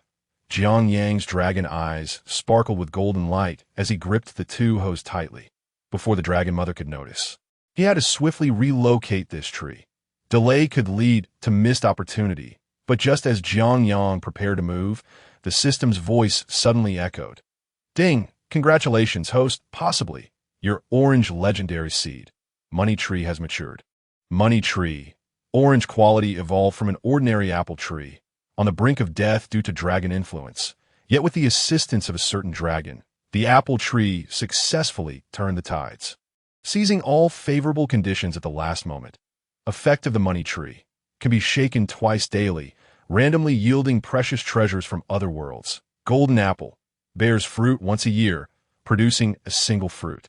Consuming it grants a year of prosperous fortune. Blessing effect. I have only walked 3 miles, and the wealthiest call me father. Tree spirit of the money tree. A sentient spirit, she despises only two things in her lifetime. Those surnamed Jiang and the red dragon of the same surname. Damn! Jiang Yang covered his face with his claws, exclaiming in disbelief, "Is this the apple tree?" The ordinary apple tree that even the system could not be bothered to fully explain? Upon witnessing the various attributes of the money tree, Jiang Yang felt as though all inheritance was utterly insignificant. While he had to toil endlessly with the walnut tree, the money tree merely required him to shake it from the comfort of his home to receive everything he desired. World-ending spells, infinite gemstones, antimatter cannons, the four swords of immortality, the Pangu axe. These must surely belong to the category of precious items from other worlds, at the very least elixirs and magical potions, as well as technological resources. Also counted as valuable treasures. Jiang Yang burst into tears, lamenting, "This is truly outrageous." All because of his arrogance, he had offended the money tree. From now on, he would absolutely avoid eating leeks. System, do I still have a chance? He chuckled. Who would have thought? Though no one was in sight, Jiang Yang could already envision the system's personified smug visage. Just as he was engulfed in despair, the earth suddenly trembled. Emerging from the volcanic cave was Longmu. Yawning lazily, casting a glance at the weeping giant child, Shamiyu could hardly be bothered to acknowledge him. This boy had been acting up for quite some time, shifting his gaze to the money tree. Shamiyu nodded in surprise her astonishment. It had truly survived. Yesterday, she sensed something had brushed against the hidden golden river beneath, one of her treasures. Thus, Shamiyu decided to investigate the situation. Upon witnessing the diligent little sapling, she was intrigued to discover its limits and decided to lend a hand. This entire sequence of events could be deemed coincidental, yet one must admit that the apple tree's tenacious spirit played a pivotal role. Had it not been for the disturbance of the underground Golden River, she would not have encountered Longmu, nor would she have ascended several tiers through the overwhelming aura of wealth emanating from it. While Shamiyu scrutinized the money tree, a little girl donned in a red apron scampered forth. The golden threaded patterns adorning her apron depicted symbols of wealth. Ingots, goldfish, auspicious clouds, and golden toads in Jiang Yang's eyes. This was no mere tree spirit. She was akin to the god of wealth. The tree spirit pranced excitedly before Shamiyu, raising a gold apple the size of a basin. "Master, master, this is my golden apple. Consuming it will bestow you with good fortune and enhance your luck." Shamiyu ground her teeth. Good fortune? What need had she for such a thing? Was there anyone wealthier than her in this world? "I don't eat vegetarian." Upon hearing Longmu's response, Jiang Yang leaped up in excitement. I eat vegetarian. I've grown up eating vegetarian food. If I skip a meal, my stomach hurts. Please let me have it." The tree spirit turned her head, her twin braids swaying with the movement. In an instant, her expression soured as she glared at the red dragon named Jiang. "I wouldn't even feed this puffed-up creature to a dog." With a swift motion, the tree spirit consumed the golden apple, her speed so rapid that Jiang Yang barely registered a shadow. Thud! Jiang Yang fell to his knees, tormented within. "System, I wish to learn farming." "That's the spirit. As long as you diligently cultivate the land, legendary seeds will come your way, and divine seeds shall follow." Jiang Yang's shoulders trembled as he lifted his head. "Is that really true?"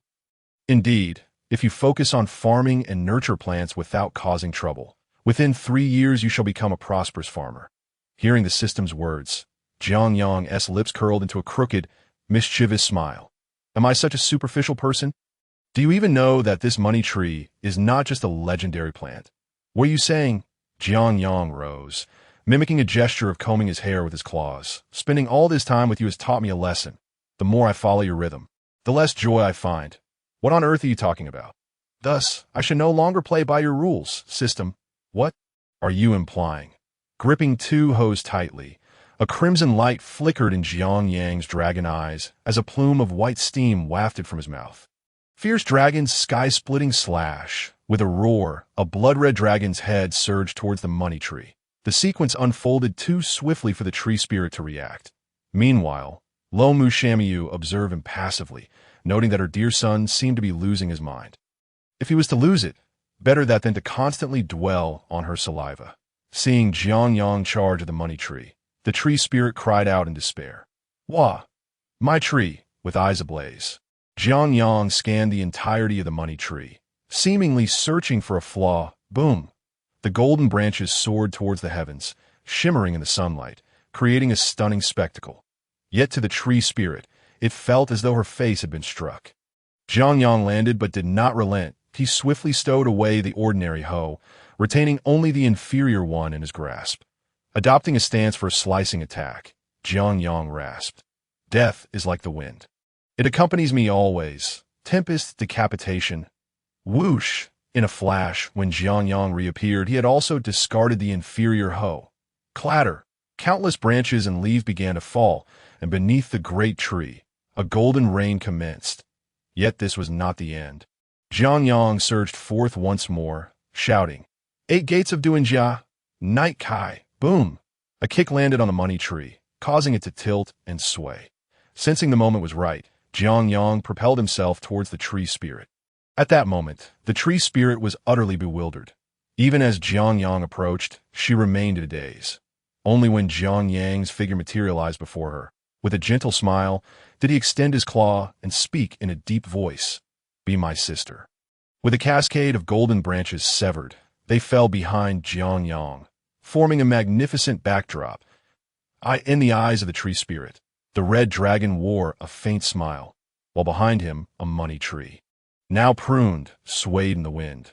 The money tree had grown tall and proud, its golden crown resembling a small girl peacefully slumbering atop the back of a colossal dragon. Jiang Yang mused, beyond being a legendary seed, she is a sentient being. If she harbors resentment, then perhaps she will also forgive me. Thus, I wager on her forgiveness. The tree spirit's eyes sparkled with golden light, her gaze dreamy as she beheld the transformed tree. This is so beautiful. I thought my true form would remain ugly forever. Noticing Jiang Yang still extending his claw, the tree spirit closed her eyes, tilted her head, and pouted. Humph, I'll think about it. After pondering for a few seconds, the tree spirit opened one eye.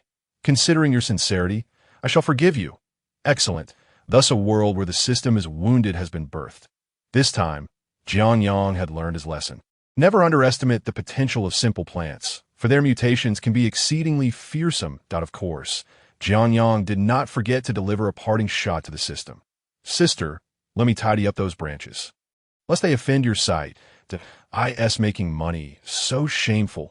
Taking advantage of the opportunity to clear the branches, Jiang Yang contacted the system. What about my rewards? Legendary seeds. Surely you can spare me a few purple ones. Host has not harvested the golden apple. Thus, the system does not grant rewards. The legendary seeds cultivation involvement from the host is too low. No reward shall be given. Well then, the system's reasoning was quite sound. What could Jiang Yang say? However, he did not come away empty-handed. Even a simple apple tree could transform into a legendary one, albeit the path was somewhat convoluted. Yet the outcome was favorable, for he could still draw 2 prizes. Could he not? A lottery.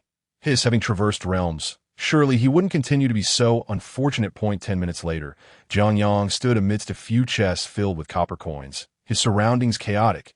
The tree spirit turned away, her tone laced with sympathy. These are all random. I can't help it. Sensing the malice of this world, he ought to be called Fa Belia. Quickly regaining his composure, he remained unhurried. He still had one chance for a miraculous comeback. It was once a mere whiteboard apple tree that transformed into a legend overnight. Surely, Jiang Yang could draw a miraculous piece of equipment with one last lottery spin. Give me super doubling. Whoosh! Desperately shaking, he waited for what felt like an eternity, yet no treasures fell from the crown. System notification. Lottery attempts exhausted. Jiang Yang 01. Shamiyu 11. Observing Jiang Yang's theatrical performance, Shamiyu yawned. It seemed her dear son lacked any semblance of performance talent. Leaping about like a monkey. In that case, it was time for her to return to her slumber. Master, you haven't spun today. Something good will surely come out. Shamiyu glanced at the chest of copper coins beside Jiang Yang, her lip curling in disdain. Just a pile of worthless copper. It's uncomfortable even to sleep on. Everyone is different. Master, do come and give it a try, but please be gentle. Irritated, Shamiyu extended her claw and tapped the tree. Whoosh! Countless gold coins rained down from the treetop, leaving Jiangyang buried beneath. Bang! Basketball-sized diamond orbs began to cascade down. Crack! A black dagger plummeted vertically, embedding itself directly into the golden hill. Upon witnessing this scene, the Dragon Mother's eyes sparkled with intrigue, as if she found it rather interesting. Soon, a small golden hill emerged beneath the treetops, prompting the tree spirit to cheerfully applaud. My esteemed master is truly fortunate. You may return to shake the tree tomorrow. The prospect of another day meant she would have to venture out once more. How tedious this was! With a splash, Jiangyang poked his head out from the golden hill. Surveying the surrounding coins, it dawned on him how vast the disparity was among dragons, and he collapsed atop the coins, humiliation seeping from his eyes. Endure for one more year, and fortune shall turn in my favor. He chuckled. I heard, dear brother, that you were sleepless last night. How extraordinary! In a nearby ridge, a young dragon was engaged in a technical task. Grafting to Akati should be noted that Jiangyang had severed quite a few branches from the money tree.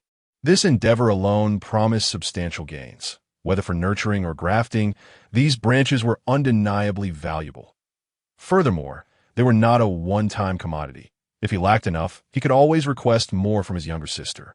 Under the guise of pruning, hearing Caesar's sarcastic remarks, Jiangyang cast a disdainful glance his way. This fellow was certainly due for a reprimand. Blood must be shed. Noticing his brother's gaze, Caesar hastily retracted his head, suddenly recalling that he had been on Jiangyang's mind lately. Jiangyang was determined to extract a prize from Caesar today, but that would have to wait until he completed the grafting task. Observing the successfully grafted wild apple tree before him, Jiangyang felt a twinge of uncertainty. From what he understood about grafting, most individuals typically used tender shoots for the process. He couldn't help but wonder if this 10-centimeter-long branch would yield success. Contemplating the matter, Jiangyang produced some basic fertilizer. When in doubt, resort to fertilizer. The art of cultivation was forever reliable. As he conjured fertilizer from thin air, neither Lisa nor Caesar found it strange. After all, the peculiar inheritances of dragons were numerous, and spatial abilities were hardly rare. Least among the three dragons, knowledge of spatial manipulation was somewhat documented in their legacies. Behold my method of hastening growth. Before long, the basic fertilizer was sprinkled, Jiangyang's claws adeptly dispensing exactly 20 grains. After stowing away the fertilizer, he turned his attention to Lisa, who was gnawing on corn. With an innocent expression, she remarked, "The natural magic you mentioned, I cannot perform it." "You utter fool." Jiangyang scoffed, glaring at Lisa. How could someone who claimed to be a genius in magic be incapable of even basic natural magic? She was likely a failure. Lisa, incensed, turned her head away. Which red dragon would wield natural magic? Such spells were the exclusive domain of fairies, elves, and spirits of nature. If a great dragon could wield them, Lisa would dare to consume the water flask at Jiangyang's waist on the spot. Ding! Congratulations, host, on developing the blue plant. Reward: current research plant seed tis 5 golden apple tree, blue quality of variety, grafted from the money tree branches. Containing high nutritional value, capable of rapidly replenishing energy, enhancing bodily immunity, and improving recovery speed by 50. This seed is not eligible for system exchange. Please cultivate it yourself. Success! A smile crept across Jiangyang's dragon face. He envisioned the golden pear tree, golden kumquat tree, golden persimmon tree, and golden... No need for further words. I shall be the chief stylist for my younger sister. Jiangyang howled towards the heavens, feeling utterly elated. His burgeoning fruit business was truly soaring. Just as he reveled in the bright prospects of his financial future, an unexpected thought suddenly invaded his mind. Grass breaker. Master, I have encountered humans, his surprise. The scarecrow had made contact with humans so swiftly. Frowning, Jiangyang promptly inquired about the situation. How many are there? Can you defeat them? Only one. I can eliminate him in an instant. Upon hearing this, Jiangyang's desire to control the situation from afar dissipated. Is there room for bravado? There is, but only a little. Which path are you taking? Heading north. The road appears quite sunny. Bravado. merely a main road. After advising him to make his own decisions, Jiang Yang severed the connection with Grassbreaker. Meanwhile, in the northern region of the Black Iron Mountains, I am Coolis, 22 years old, residing within a dumpster in a small alley adjacent to the Church of Truth in Iron City. My profession is that of an assassin. My sleep is consistently unstable, undoubtedly leaving fatigue for the following day, and my meals are timely only by the speed at which the church disposes of leftovers. The doctor claims my existence is meaningless. I might as well be dead. Perched on a branch, a man with shifty eyes, clad in a black bodysuit, uttered these words as he peered down at the black-armored knight. Brother, due to the cowardice of our squad's warrior, I invite you to form a temporary team. What do you say? Grassbreaker regarded the assassin on the branch, puzzled as to why a supposedly stealthy assassin would so openly reveal his dwelling. Coolis chuckled. Not a problem at all. I am quite formidable. In truth, he was utterly inept, having failed nearly 1,000 missions without completing even one. Consequently, he had no enemies, aside from being a nuisance to others. This led him to fear nothing about his identity. For example, he was so desperate from near starvation that he casually joined an adventure team to scrounge for food. With his assassin skills, he successfully became the team's scout, gathering intelligence. Recently, a warrior had rushed back home upon hearing that his wife was about to give birth, having not returned in 3 years. Before leaving, he purchased many local specialties in Iron City. To ensure the team could continue exploring the Black Iron Mountains, the captain dispatched Coolis to gather information. Grassbreaker pondered the tasks assigned by his master, to dig out eyes, uproot plants, and seize the scythe on his back. Grassbreaker tilted his head. Am I handsome? Coolis grinned widely. Foolish. There is no man in Iron City more handsome than I, Coolis. Comparing your looks to mine is simply asking for trouble. As he spoke, Coolis's shifty eyes gleamed with confidence. Unbeknownst to the self-absorbed Coolis, his peculiar antics had just saved him from a near-death experience. Replacing the mithril scythe back on his back, Grassbreaker felt he was still not handsome enough. He would need to devise a way to enhance his appearance. Lost in thought, he strolled deeper into the dense forest, entirely disregarding the assassin Coolis. Noticing Grassbreaker's intent to leave, Coolis quickly raised his hand to halt him. Brother, wait. Are you truly not considering this? Our team's professional configuration is flawless, with ample experience, and our target is the legendary Goblin Town. Initially, Grassbreaker dismissed Coolis's words as mere background noise, but suddenly he caught wind of something intriguing. Turning around, his blood-red eyes fixed on Coolis, who then noticed the crimson hue of Grassbreaker's eyes. But he could hardly blame himself, as Coolis had a vision impairment. Do you sense my handsomeness? Reaching for his mithril scythe, Grassbreaker thought it was time to reduce Coolis to mere rubble. Yet his hand halted mid-air, caught in a dilemma. The choice between digging out eyes and enhancing his own appearance seemed rather challenging. A small town, let's not say too much, but surely there would be some beauties. Trading 10 eyes for a mere wretch seemed rather unwise. Thus, Grassbreaker murmured, I agree. I want to see the Goblin Town. Little did he know how increasingly clever he was becoming. Grassbreaker exclaimed, I am truly a genius. I am truly a genius. Ah, how delightful. In a lush orchard, Jiang Yang stood atop a small ridge. Laughing maniacally that moment, he yearned to extend his claws and declare, Behold, this is my dominion. It is a realm forged through my sweat and blood. Beside him, 4 exhausted young dragons lay sprawled on the ground. Reluctant to speak, for the grafting task had proven to be exceedingly tiresome, this technical endeavor was clearly ill-suited for these young dragons. Casting a glance at his idle dragon siblings, Jiang Yang's brow furrowed. Arise. We've merely cultivated a few acres. Look at the neighboring undead. They've labored for 2 days and nights without respite. A certain undead, bearing a hoe, passed by, gnawing on a cob of corn. Lisa opened her dragon eyes and remarked lightly, Those undead can toil endlessly as long as their bones remain intact. Yet for us, being flesh and blood, is it not entirely normal to feel fatigue and mental exhaustion? You there, the idle one. Come here. The young dragon Zorn, poised to begin work with his hoe, halted in confusion and inquired, Your Highness, do you require my assistance? Jiang Yang narrowed his dragon eyes and asked, What is your current strength? With the corn wedged against his ribs, Zorn raised his head in contemplation.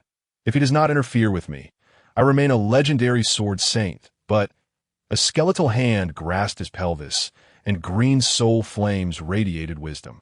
Zorn covered his face, choking back tears. However, interference is inevitable, so I can only rely on his magical profession to barely sustain my existence. Observing the reluctant young undead before him, Jianyang clicked his tongue. Very well, I merely wish to undertake a grand endeavor. Lying on the ground, Kaiser perked up. Had he heard correctly? Big Brother wishes to embark on a grand venture. His eyes gleamed with the fire of battle as he excitedly stood up. Shall we wage war against the ogres or the gnolls? If not, let us assault the goblin town. Gazing at the throngs of undead in the distance, Kaiser envisioned their march upon the villages. He began calculating with his dragon claws. We shall sustain war through war, integrating the obedient into the main force, while those who resist shall be placed in the front lines as slave soldiers. Perhaps we can even carve a path to the human kingdom, and in the end, we need not claim any territory, only seize their resources and populace. Surely, we shall reap a great fortune. Unexpectedly, the young fellow displayed a remarkable talent for warfare, understanding the concept of sustaining oneself through conflict. However, upon reflection, Kaiser's words did indeed hold some merit. Perhaps they could explore this strategy in the future, but Jianyang's intention was not that. War shall soon be upon them. There is no need for haste. What I wish to convey is, Jianyang's dragon visage turned ominously as he surveyed his younger siblings. He spoke deliberately. It is time to reignite the lake-filling project. Big Fool raised his head, gazing at his elder brother with confusion, that if memory served him right, the adversary was either a legend or a demigod. Their approach seemed rather perilous. Even Zorn could not help but stroke his chin in contemplation. This scene appeared somewhat familiar.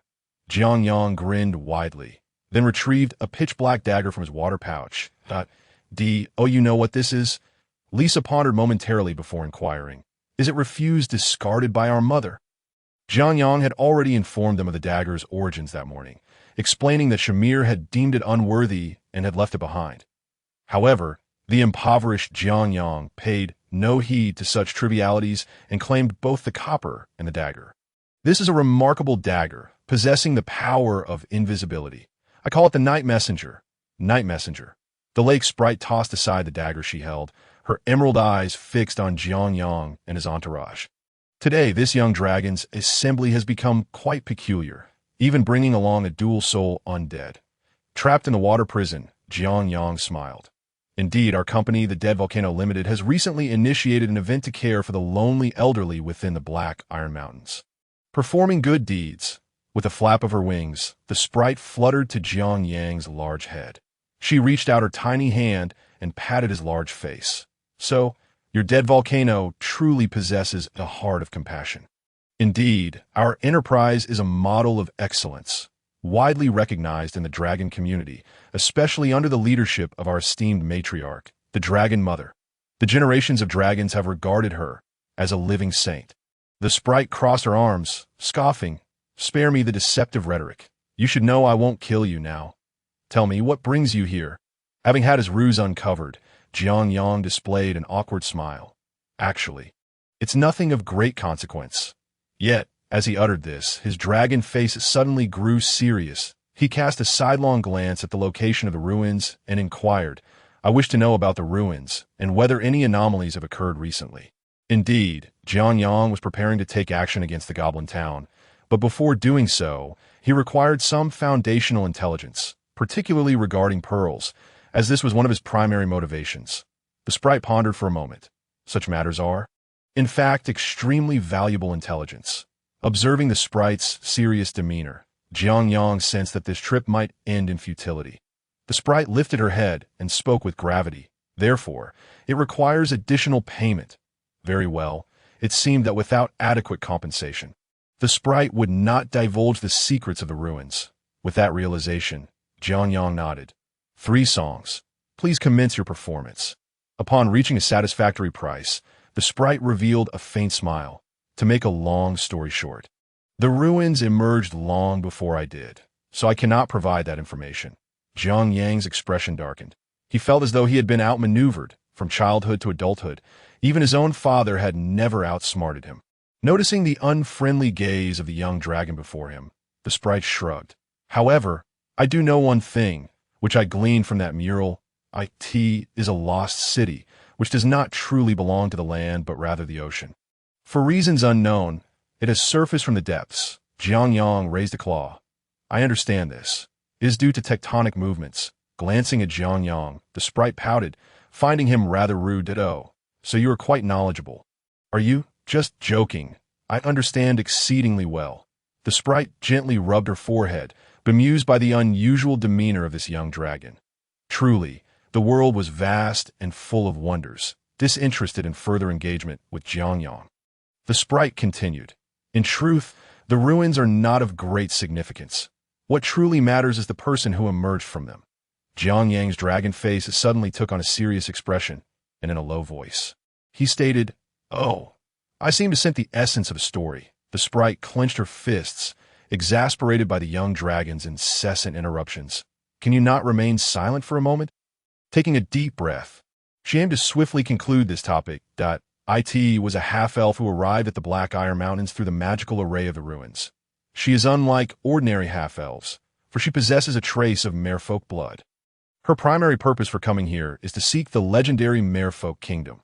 The sprite disclosed her entire intelligence, without reservation. This, Jiangyang queried. How do you know this so clearly? The sprite produced a pearl, identical in size to the one Jiangyang had swallowed. She stowed it away and began to enlighten Jiangyang. Mermaid tears transform into pearls, but not exclusively. Only those of noble blood among the merfolk can produce them. Casting a glance at Jiangyang, who seemed only partially comprehending, the sprite cautioned, "What is your interest in this? Do you intend to raise her, torturing her daily to obtain pearls? How is that possible?" It appears that the money-printing princess has had dealings with the lake fairy. If that is the case, the fairy must surely know the appearance of the other party.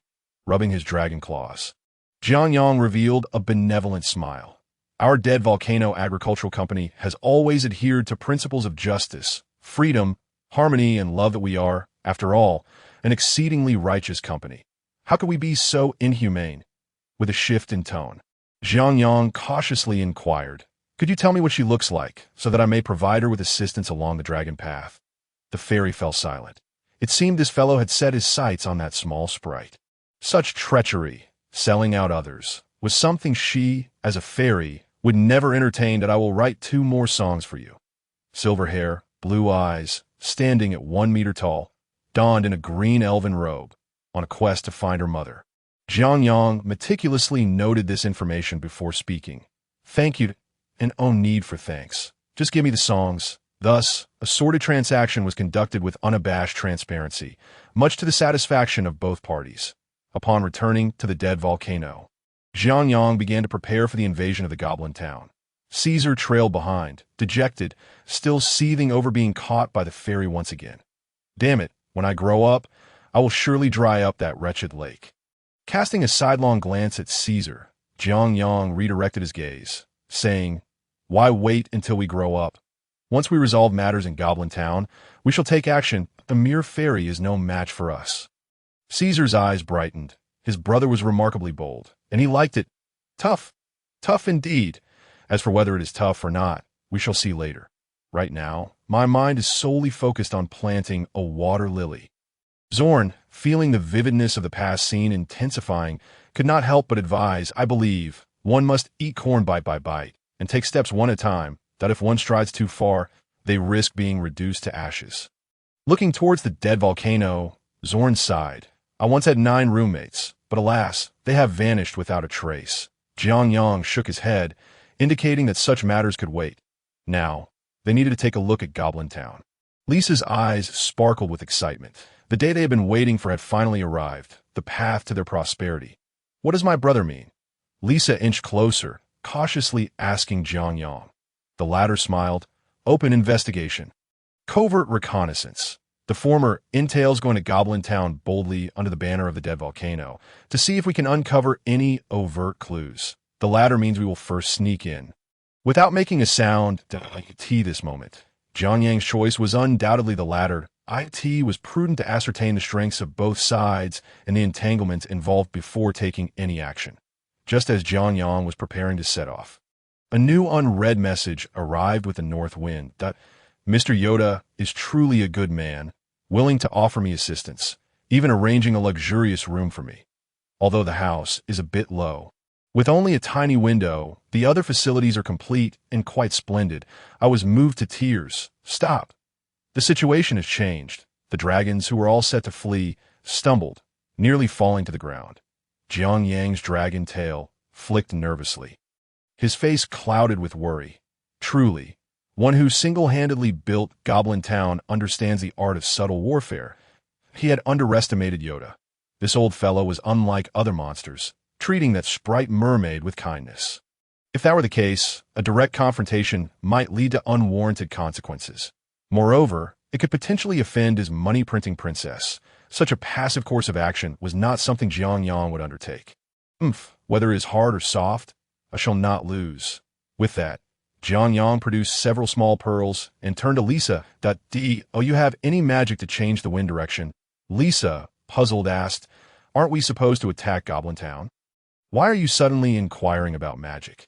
However, since her brother had asked, Lisa could only respond, "Yes, but why do you need to change the wind?" "Hee, you'll find out soon enough." Saying this, Jiang Yang placed the pearls before him and earnestly declared, "Dead Volcano Agricultural Company, providing food and accommodation, enjoying a salary, with holiday gifts to savor. No work required, just lie back and earn money. This is your second home, your cozy harbor." Glancing at Lisa, who was baffled by her brother's antics, she dared not question further and obediently began to cast the wind-changing spell. Soon, a green magic circle formed beneath her feet, and she channeled her magical energy into it. The spell activated, and the wind suddenly shifted northward. With a crack, the pearls were crushed to powder and whisked away by the wind. "More gentle. I can be gentle enough to make you question your life choices." With that, Jiang Yang produced another small pearl. "Dead Volcano Scenic Area. Enjoy the finest natural experience, rich biodiversity, and abundant plant resources." Thus commenced a bizarre conversation that transcended location, time, and species, even with an imbalance of information. Meanwhile, Yoda, the mayor of Goblin Town, remained blissfully unaware of these developments, for he was currently quite occupied. Location: within a dimly lit cave. Whoa! The steam engine before him emitted a piercing sound as white steam burst forth from the valve, and the drive shaft spun wildly. This was an exceedingly complex yet rudimentary mechanical contraption, with electric sparks intermittently flashing across the brass components and a myriad of pipes converged intricately, ultimately connecting to a glass container that Yoda's small eyes were fixed intently on the massive vessel before him. Inside the container, a pale yellow liquid bubbled, a shadow undulating within. Rubbing his recently grown beard, Yoda reached toward the container. Zzz. Damn, electric shock. He quickly withdrew his hand, waiting for the tingling sensation to subside, shaking his shocked hand. Yoda grimaced, cursing, "Damn Truth Church, always selling such shoddy products." Cursing the manufacturer of the machine, Yoda's face contorted in displeasure. Not wishing to endure another shock, he took a few steps back, distancing himself from the peculiar apparatus. Feeling safe once more, Yoda returned to his calm demeanor, his eyes locked on the container with a smirk. "Still asleep? Are we?" Green Dragon. Iliad? Suddenly, a pair of slit pupils appeared, the crimson dragon eyes slowly shifting until they locked onto Yoda. Roar! A furious roar echoed, causing the entire cave to tremble. Beep, beep, beep. The strange machines blared alarms, and the steam engine worked frantically. Zzz. A powerful current enveloped the entire container, followed by a mournful cry from within as the green dragon fainted. Upon witnessing the green dragon's collapse, Yoda removed his hand from the lever. "Still a mindless beast, I see. This complicates matters." Stroking his chin, a chilling glint flickered in his aged eyes. The situation in Goblin Town was quite precarious. It seemed that Eric was about to take serious action. Recently, adventurers had been drawing closer to the town, and if their presence became known, none would be able to protect them. Looking up at the cracked ceiling of the cave, Yoda murmured, "Eric, what devilish scheme are you concocting? If I run into trouble, You won't fare any better. Casting one last glance at the green dragon, Yoda turned and made his way toward the exit. Hurry, and devise a plan to shift my troubles onto someone else. Yoda's plan was rather simple. To pull a fast one, diverting Eric's attention elsewhere. Once everything settled, given Eric's nature, he would surely refrain from pursuing him further. After all, who would wish to quarrel over money? Perhaps Yoda had not considered that there truly existed those who would ignore the allure of wealth. I could see this moment. The Scarecrow, known as Chow Patillon, had indeed made contact with a human adventurer team. This team consisted of a mid-level swordsman as the leader, accompanied by a low-level longbow ranger, an apprentice mage, and an apprentice priest. Originally, there had been a low-level warrior. But alas, he had to return midway due to his wife giving birth. Colossal. The team leader stared at the black-armored knight before him, feeling an icy chill within. What on earth had this clumsy assassin brought back? Those blood-red eyes, did they truly belong to a human? With a sudden jolt, Cleopation's head shook violently, a motion that would likely spell doom for an ordinary individual. Gulu, the four onlookers swallowed hard, cold sweat beading on their foreheads. Colossi raised his head, pointing at his own crossed eyes, assuring them, though my vision is somewhat impaired with astigmatism, cataracts, misaligned perspectives, and night blindness, as an assassin, I am more than capable of serving as a scout. He patted Cleopation on the shoulder and grinned. This is my brother Cleopation. He claims his profession is that of a jungler, with a side gig in foraging for spirit mushrooms. Colossi surveyed the retreating crowd and declared, Fear not, everyone. Brother Patillon is perfectly fine.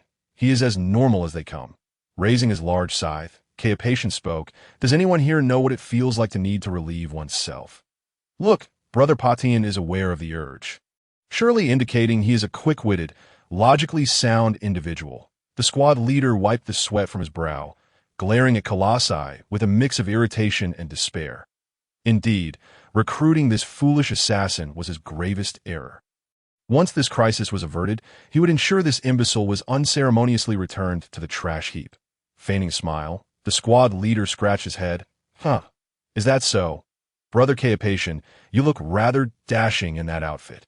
Whoosh, a silver scythe was suddenly poised at his throat, and the squad leader felt as though his soul had left his body at the sight of the gleaming blade. The others were taken aback. This was far too swift, clearly the work of a seasoned professional.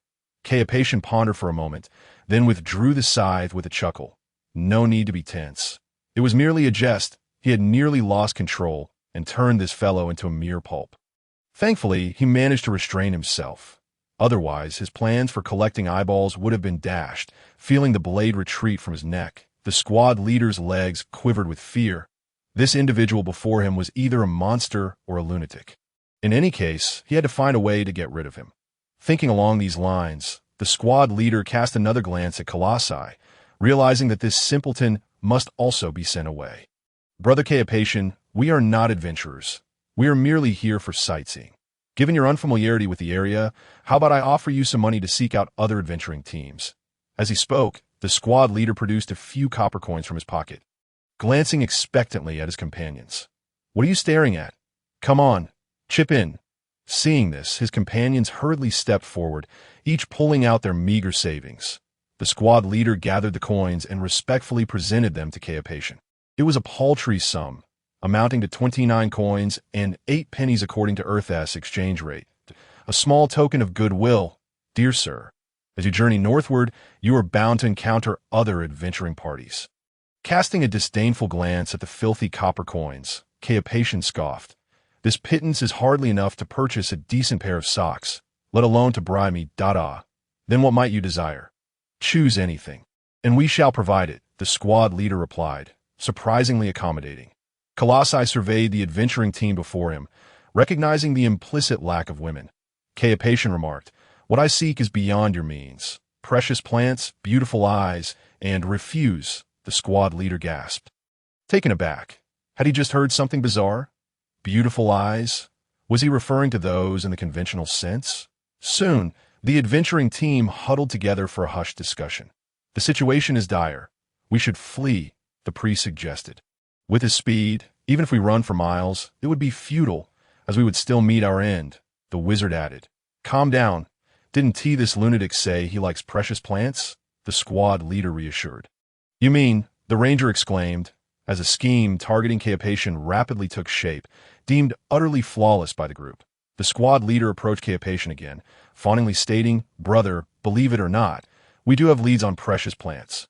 Cleopation nodded. "Very well. Let us secure the precious plants first, then head to the goblin village." The squad leader dared not express dissent, eagerly nodding in compliance, just as Cleopation was poised to fall into their trap. An unexpected realization struck. The precious plant is that sleeping mushroom we discovered yesterday. Isn't it guarded by killer bees? I even saw their queen, a formidable high-level beast, noticing the squad leader's ravenous gaze. Colossi suddenly understood. He clapped his hands together, exclaiming, "Oh, I see now. You intend to set up Brother Cleopation, don't you? Honestly, why wasn't I included in your earlier plotting? I am, after all, a temporary worker.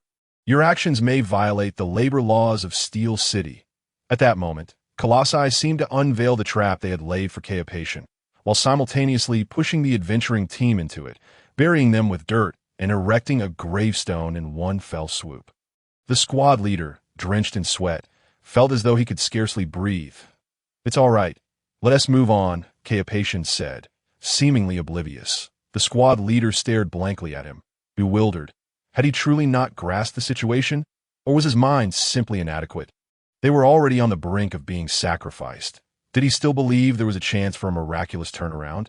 Regardless, the immediate priority was to extricate themselves from this monster, bowing and scraping. The squad leader said, "This way, brother. The sleeping mushroom lies not far ahead. Just a few steps, and we shall arrive." Observing the squad leader's eagerness, Cleopation silently acknowledged his resourcefulness, deciding he could afford to wait a while longer before relieving himself. Thus, the adventuring team set off with Cleopation in tow, their trap transforming from a concealed pit into an overt one. Since this black-armored knight seemed unbothered by the impending deception, they had no choice but to comply respectfully. Soon, they arrived at a shadowy forest where the trees loomed dark and the atmosphere grew ominously thick. "A splendid location," Cleopation remarked, relishing the ambience that resonated with his own character. The squad leader, however, shrank back, appalled that this eerie place could appeal to anyone, confirming his suspicion that Cleopation was far from normal. It was evident that they needed to rid themselves of him post-haste, as they approached their destination.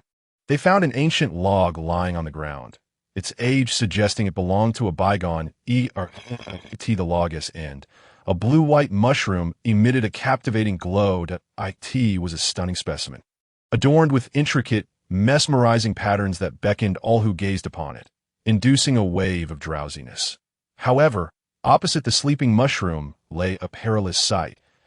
A tawny nest enveloped much of the decaying wood, with killer bees the size of a human head methodically patrolling their territory. These creatures were no trifles. Armed with lethal stingers, they attacked in swarms. Not even high-level professionals dared approach such a threat, let alone legendary ones. The squad leader rubbed his hands together, ingratiatingly saying, "Brother, over there is the sleeping mushroom. We wouldn't want to trespass, given that we have both the young and the elderly among us."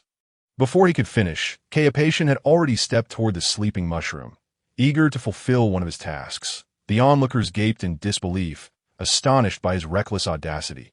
Did he truly have a death wish?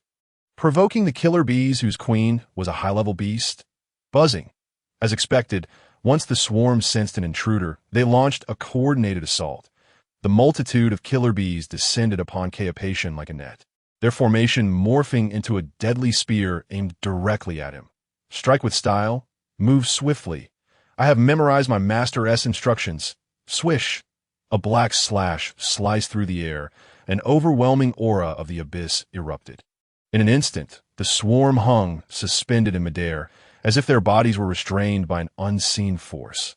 Calmly stowing away his scythe, Cleopation strode toward the sleeping mushroom, as if in a rainstorm.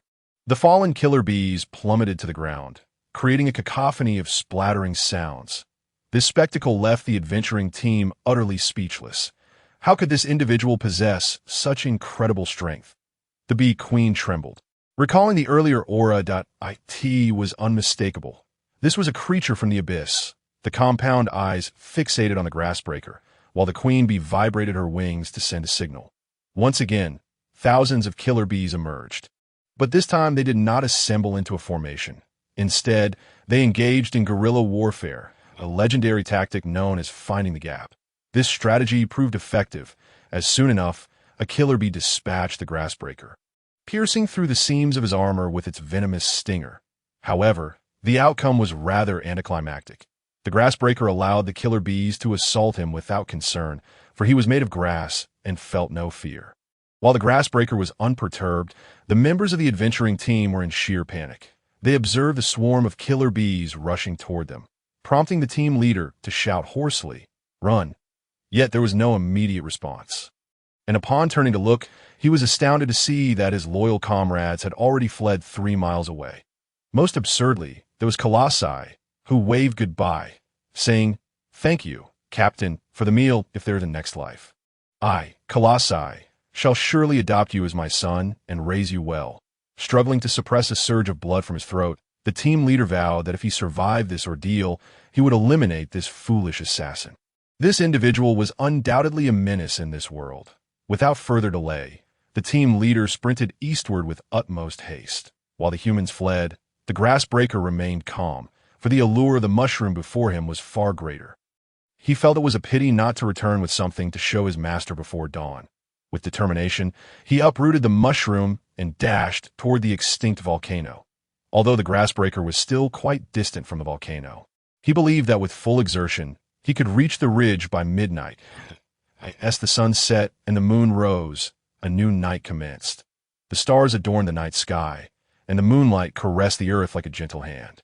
The night breeze wafted through, causing the campfire to flicker. This night was destined to be extraordinary, whether at the Goblin Town or the extinct volcano, particularly at the entrance of the extinct volcano, where a roaring bonfire illuminated half the sky that a group of skeletons wielding hoes began to rotate rhythmically around the fire. These undead appear to be engaged in some mysterious ritual, dancing and chanting in perfect unison. Occasionally, they raised their hands high, then bowed toward the bonfire, shouting, 857! 857! Beth! Emerging from the grass was a scarecrow named Grassbreaker, who upon witnessing this scene, exclaimed, "What in the world?" Little did he expect to stumble upon a grand wild performance upon his return. Leaving him momentarily at a loss, that moment, a young red dragon materialized, raising 2 hoes adorned with burning materials. Soon, 2 fiery rings appeared as Jiang commenced his performance. Heavenly deities, sun and moon, rivers and mountains, divine emperors, Ouya watching the master perform. Grassbreaker felt a mysterious sensation for the first time, a feeling that was both urgent and somewhat embarrassing, commonly known as the urge to relieve oneself. To evoke such an urge in a scarecrow could only be attributed to Jiang's prowess. The ritual continued unabated. As Jiang's performance persisted, he proclaimed, "Mystical energy can save the lost, and luck can alter fate. Today I, the red dragon Jonesy Bilial Jiang, beseech the heavens for blessings, so that I may strike gold and reverse my destiny." The rotating undead echoed his pleas. May the heavens bestow their blessings. Grant the master the power to alter fate. 857! 857! Nearby, the dragon mother, observing her beloved son, marveled at the festivities. She had never witnessed such an amusing ceremony before. Her dragon gaze fell upon Grassbreaker, scrutinizing him intently. A black armored arbiter with an aura of the abyss. Truly, all manner of creatures have emerged in these times. Yet, did any of this concern her? Clearly, it did not. She merely needed to wait for the dawn, collect her rewards, and return to slumber. Soon, Jiang halted his dance, directing his dual hose toward the heavens, aiming at the bright moon. The auspicious moment has arrived. May the chairman of Extinct Volcano Agricultural Company Limited make his grand appearance for the lottery. Tap, tap, tap. A throng of undead shuffled aside, clapping their hands and stomping their feet, chanting 857. The dragon mother smiled broadly. This ceremonial life was a novel experience for her. "Indeed, my dear son. Jones, I shall bestow upon you a small chest filled with your favorite copper coins," Jiang grimaced, internally urging, "Who desires mere pennies? Can we expedite this? I am eagerly awaiting the lottery. The mysterious ceremony came to a halt as Shamir Yu approached the money tree. The tree spirit had long awaited this moment, bowing solemnly. May your fortune flourish, esteemed one, and may you draw the grand prize. The dragon mother grinned confidently. She had never failed in her life, and how could a mere lottery pose a challenge to her? With a gentle touch, her dragon claw set the money tree into a frenzy. Clink, clink, clink, gold, gems, and various magical weapons cascaded down like a torrential rain. Jiang Yang watched in astonishment as the dragon's eyes widened. In that moment, he wished fervently that this was his lottery reward. If only he could, he felt he would never need to farm again. Simply guarding the money tree would suffice. Before long, the dragon mother had amassed a fortune. Yet, sighing heavily, she expressed her frustration. I must come out every day. This is far too troublesome. Jiang Yang, gnawing on his little claws, gazed at his mother with envy and resentment. Look at that. Is this what a dragon would say? She dares to complain about the treasures bestowed upon her. Shamir Yu yawned, gathering her wealth to return to her lair. As she vanished within, her voice echoed once more. Oh, I almost forgot. Here is your reward. Jones at a small wooden box, no larger than a human hand, flew out, landing before Jiang Yang. His brow twitched uncontrollably as he stared at the solitary copper coin. Within it, a gentleman does not partake in unsolicited gifts. Humph. Raising his proud dragon head, Jiang Yang strode confidently toward the money tree. This day would indeed mark his transformation of fate. Go for it, big brother. The tree spirit cheered him on. Fixating on the money tree, Jiang Yang assumed his stance and murmured, Lord of wealth, glittering gold. May the three immortals of fortune, prosperity, and longevity protect me. Bring forth your bounty. Clink, clink, clink, the leaves rustled as Jiang Yang shook the tree. Yet after some time, not a single item fell.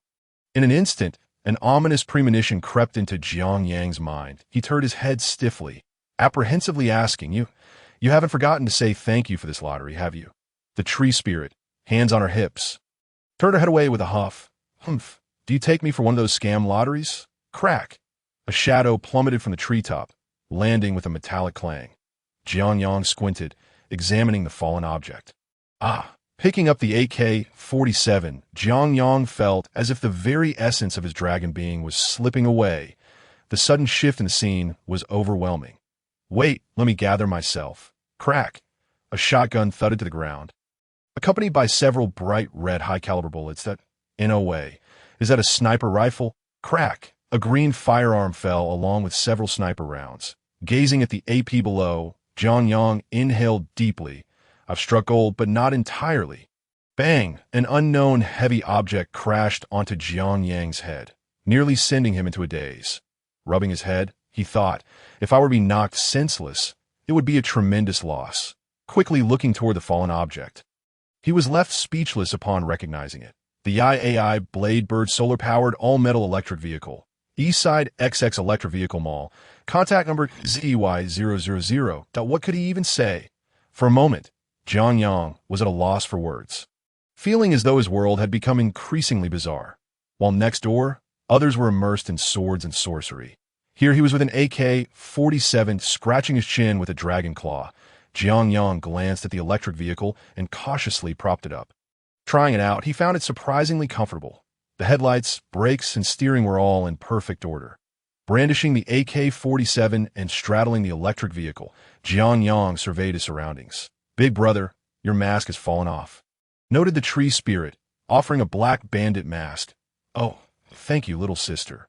Jiang Yang took the hood and promptly placed it atop his head. Remarkably, the quality of this headgear was quite impressive.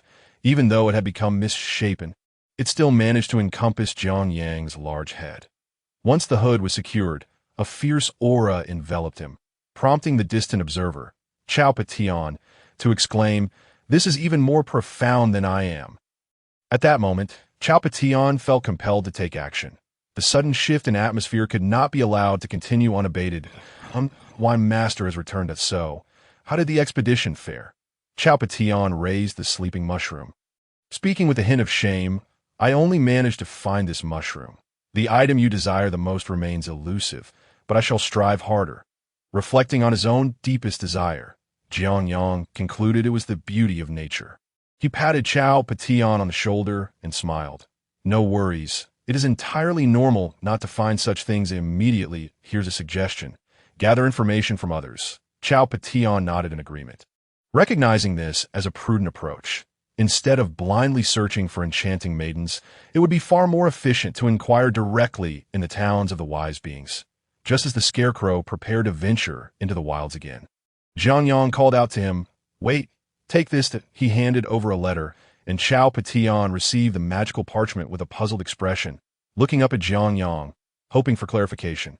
Jiang leaned against the electric vehicle, a gleam of intelligence flashing in his eyes. Deliver this letter to the Goblin Town, and inform them it is from the dead volcano, requesting Yoda to receive it personally. I understand, Chao Patillon replied. As long as you comprehend, off you go. Without lingering further, Chao Patillon dashed northward upon receiving the new task. Watching him disappear into the thicket, Jiang smiled faintly. Since Yoda had opted for a strategy of conciliation, it was only fitting that his own plans be adjusted accordingly. For instance, he would abandon the covert investigations in favor of a more direct approach. The sole purpose of this was to openly compete with Goblin Town in terms of strength.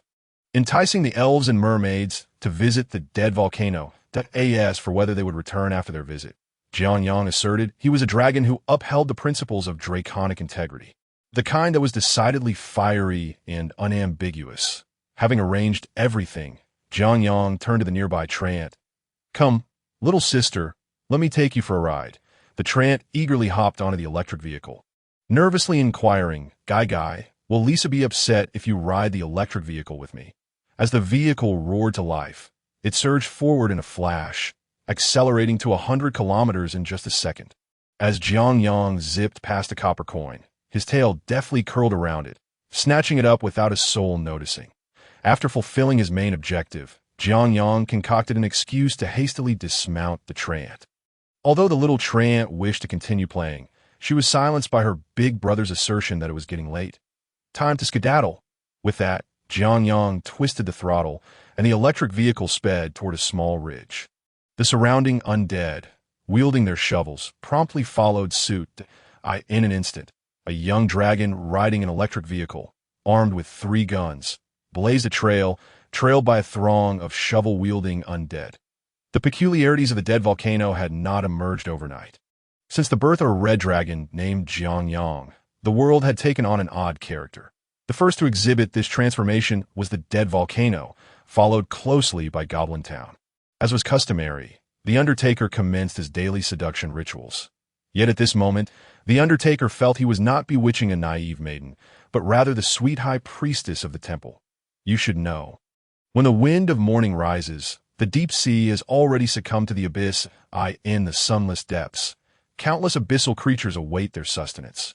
Your mother, or perhaps the entire Merfolk clan, is enduring threats from the deep sea and the earth itself. In the realm of humans, mermaids are traded as commodities. Due to their hunting and destruction, how many mermaids remain today? Do you harbor resentment? Why not lay down your harp, seize a blade, and strike back at those heartless fiends? Come, raise the banner of rebellion. The abyss shall forever shroud you.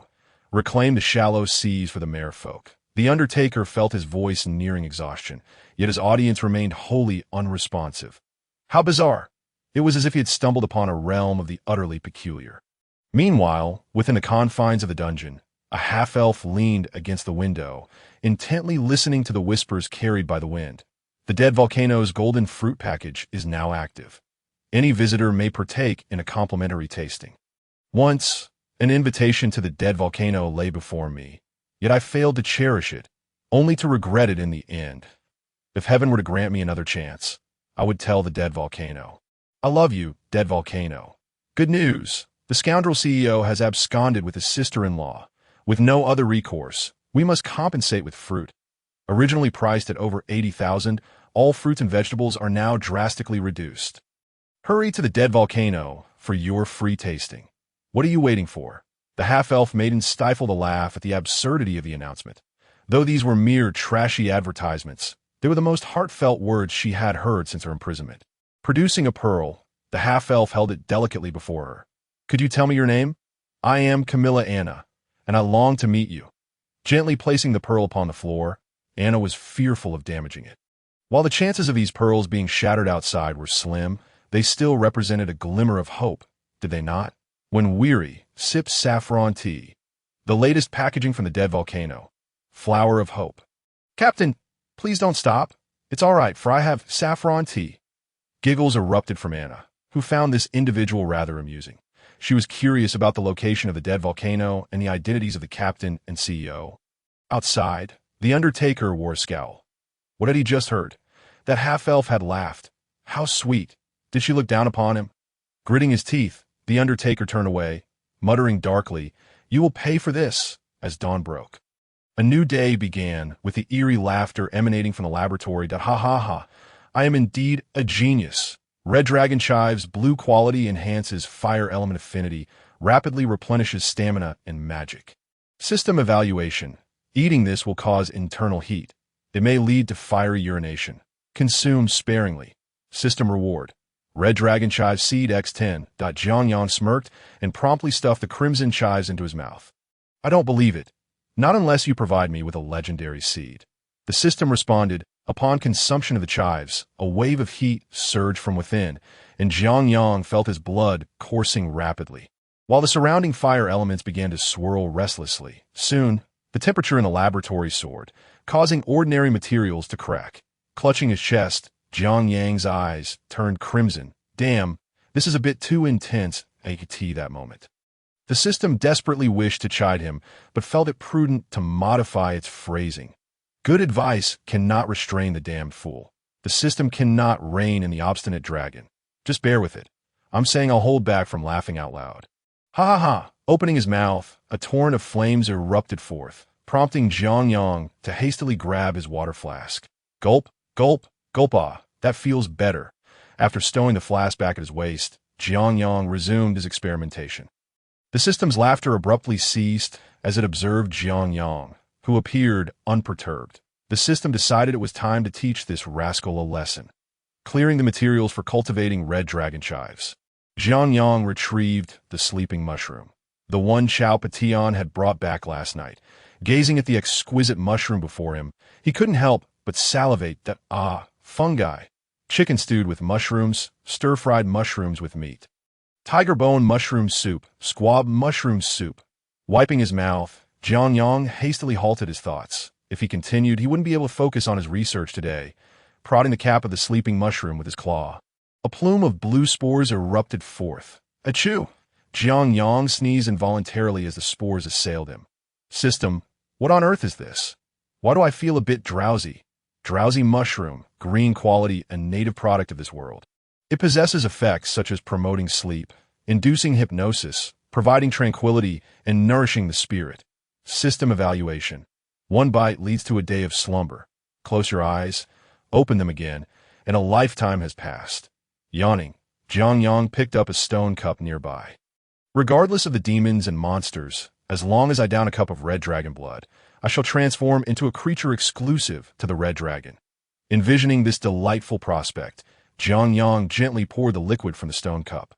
The translucent silver liquid cascaded down, slowly drenching the cap of the drowsy mushroom. Rubbing his eyes, Jiang smacked his lips. Has the red dragon blood gone bad? It seems my little brother needs to replenish. The quality of this blood is far too poor. Boom! A flash of fire surged, reducing the drowsy mushroom to ashes. I could see this moment. Jiang finally reacted, staring blankly at the stone cup in his claw. He noticed two large Chinese characters engraved upon it. Dragon saliva. Astonished, Jiang instantly regained his senses and hurriedly examined the state of the drowsy mushroom. Excellent. There was no longer any need for rescue. Indifferent to life, he pushed the stone plate aside and laid upon the stone table. How I long to race my 86, yet I still have numerous trees to graft. It's truly vexing. Just as Jiang lamented his arduous life, invisible to the naked eye, blue spores began to drift through the air. These spores swayed gently, settling on the ground, the table, the pot, and within a thick black liquid. The moment the spores fell into the mixture, the residual primary fertilizer seemed to bolt like a runaway horse. instantly fixating on the delicate spores. In that instant, the spirits of Shimin Qing, Tian Boguang, and Liang Cohen possessed it, as the primary fertilizer surged directly into the spores.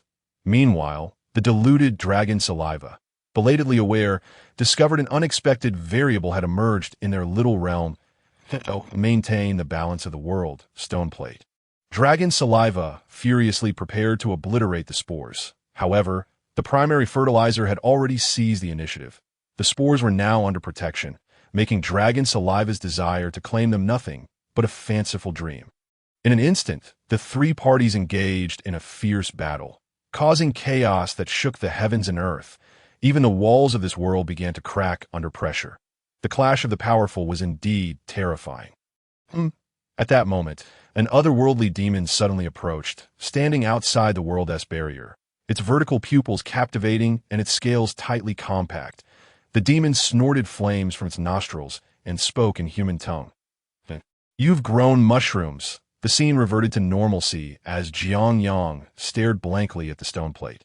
This object struck a chord of familiarity.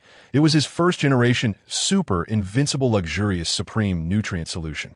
It contained Zorn's skull powder, the blood of goblins, red dragon blood, various fertilizers, and even his mother's saliva. The nutrient value of this concoction was so potent that anything added would be oversaturated, commonly referred to as oversupplemented. At the time, Jiang Yang lacked high-grade plant seeds, so after diluting it numerous times and realizing it was unsowable, he had abandoned it. Unexpectedly, after just a day or two of absence from the laboratory, mushrooms had sprouted. Taking out the primary fertilizer, Jiang Yang wore a comical expression. "This demon shall lend you a helping hand, allowing you to break your shackles and ascend to the upper realm." With a flourish, the primary fertilizer was sprinkled, and the small mushroom in the stone plate absorbed the nutrients, growing stronger once more. Soon, a dark red mushroom, almost black, thrived. Ding! Congratulations to the host for successfully cultivating a purple quality plant for the first time. Dragon Fury Mushroom. Dragon Fury Mushroom. Purple quality. Have you heard of the mushroom bomb? That's me. I warn you not to provoke me. System evaluation. The host has drawn this, and it possesses great power. Jiang Yang's eyes widened. Could this truly be the legendary destruction mushroom? Purple quality. Jiang Yang felt that even if it wasn't on par with a Major Ivan, it certainly equated to that of a small boy. The host has actively cultivated a purple quality plant for the first time. Reward. Chili seeds tis. 5. Primary fertilizer tis. 2. Chili seeds. White quality spiciness is a form of pain, so does that mean those who love spicy food are masochists? System evaluation. Spicy at the front, spicy at the back. Host, you should quickly eat two to taste the flavor. Chili peppers, a true delicacy. Jiang Yang had not savored anything spicy in ages, now that his resources were abundant. He simply had to arrange for a barbecue. He envisioned grilled corn, grilled tomatoes, grilled leeks, various meat skewers, and he quickly swallowed his saliva. Now was not the time for culinary fantasies, but rather to confront the defiant Dragon Fury mushroom. Jiang Yang extended his claws. "You think you can avoid me? That would be quite embarrassing for me." Jiang Yang, he directly pulled out the Dragon Fury mushroom and promptly bit into it. Hiss, this lacks potency. Far inferior to a supernova explosion. Feeling the Dragon Fury mushroom expanding, Jiang Yang dared not be reckless and promptly stashed the mushroom back into the system's backpack. However, upon gazing at the backpack's description, Jiang Yang felt a chill. Activated Dragon Fury mushroom. Purple quality. I see you do not know what black hands mean. Today, I shall give you a lesson. Do you dare release me? System evaluation. There are 0.00001 nanoseconds remaining until detonation. Congratulations, host. You have transformed into a self-destructing truck? Jiang Yang was taken aback.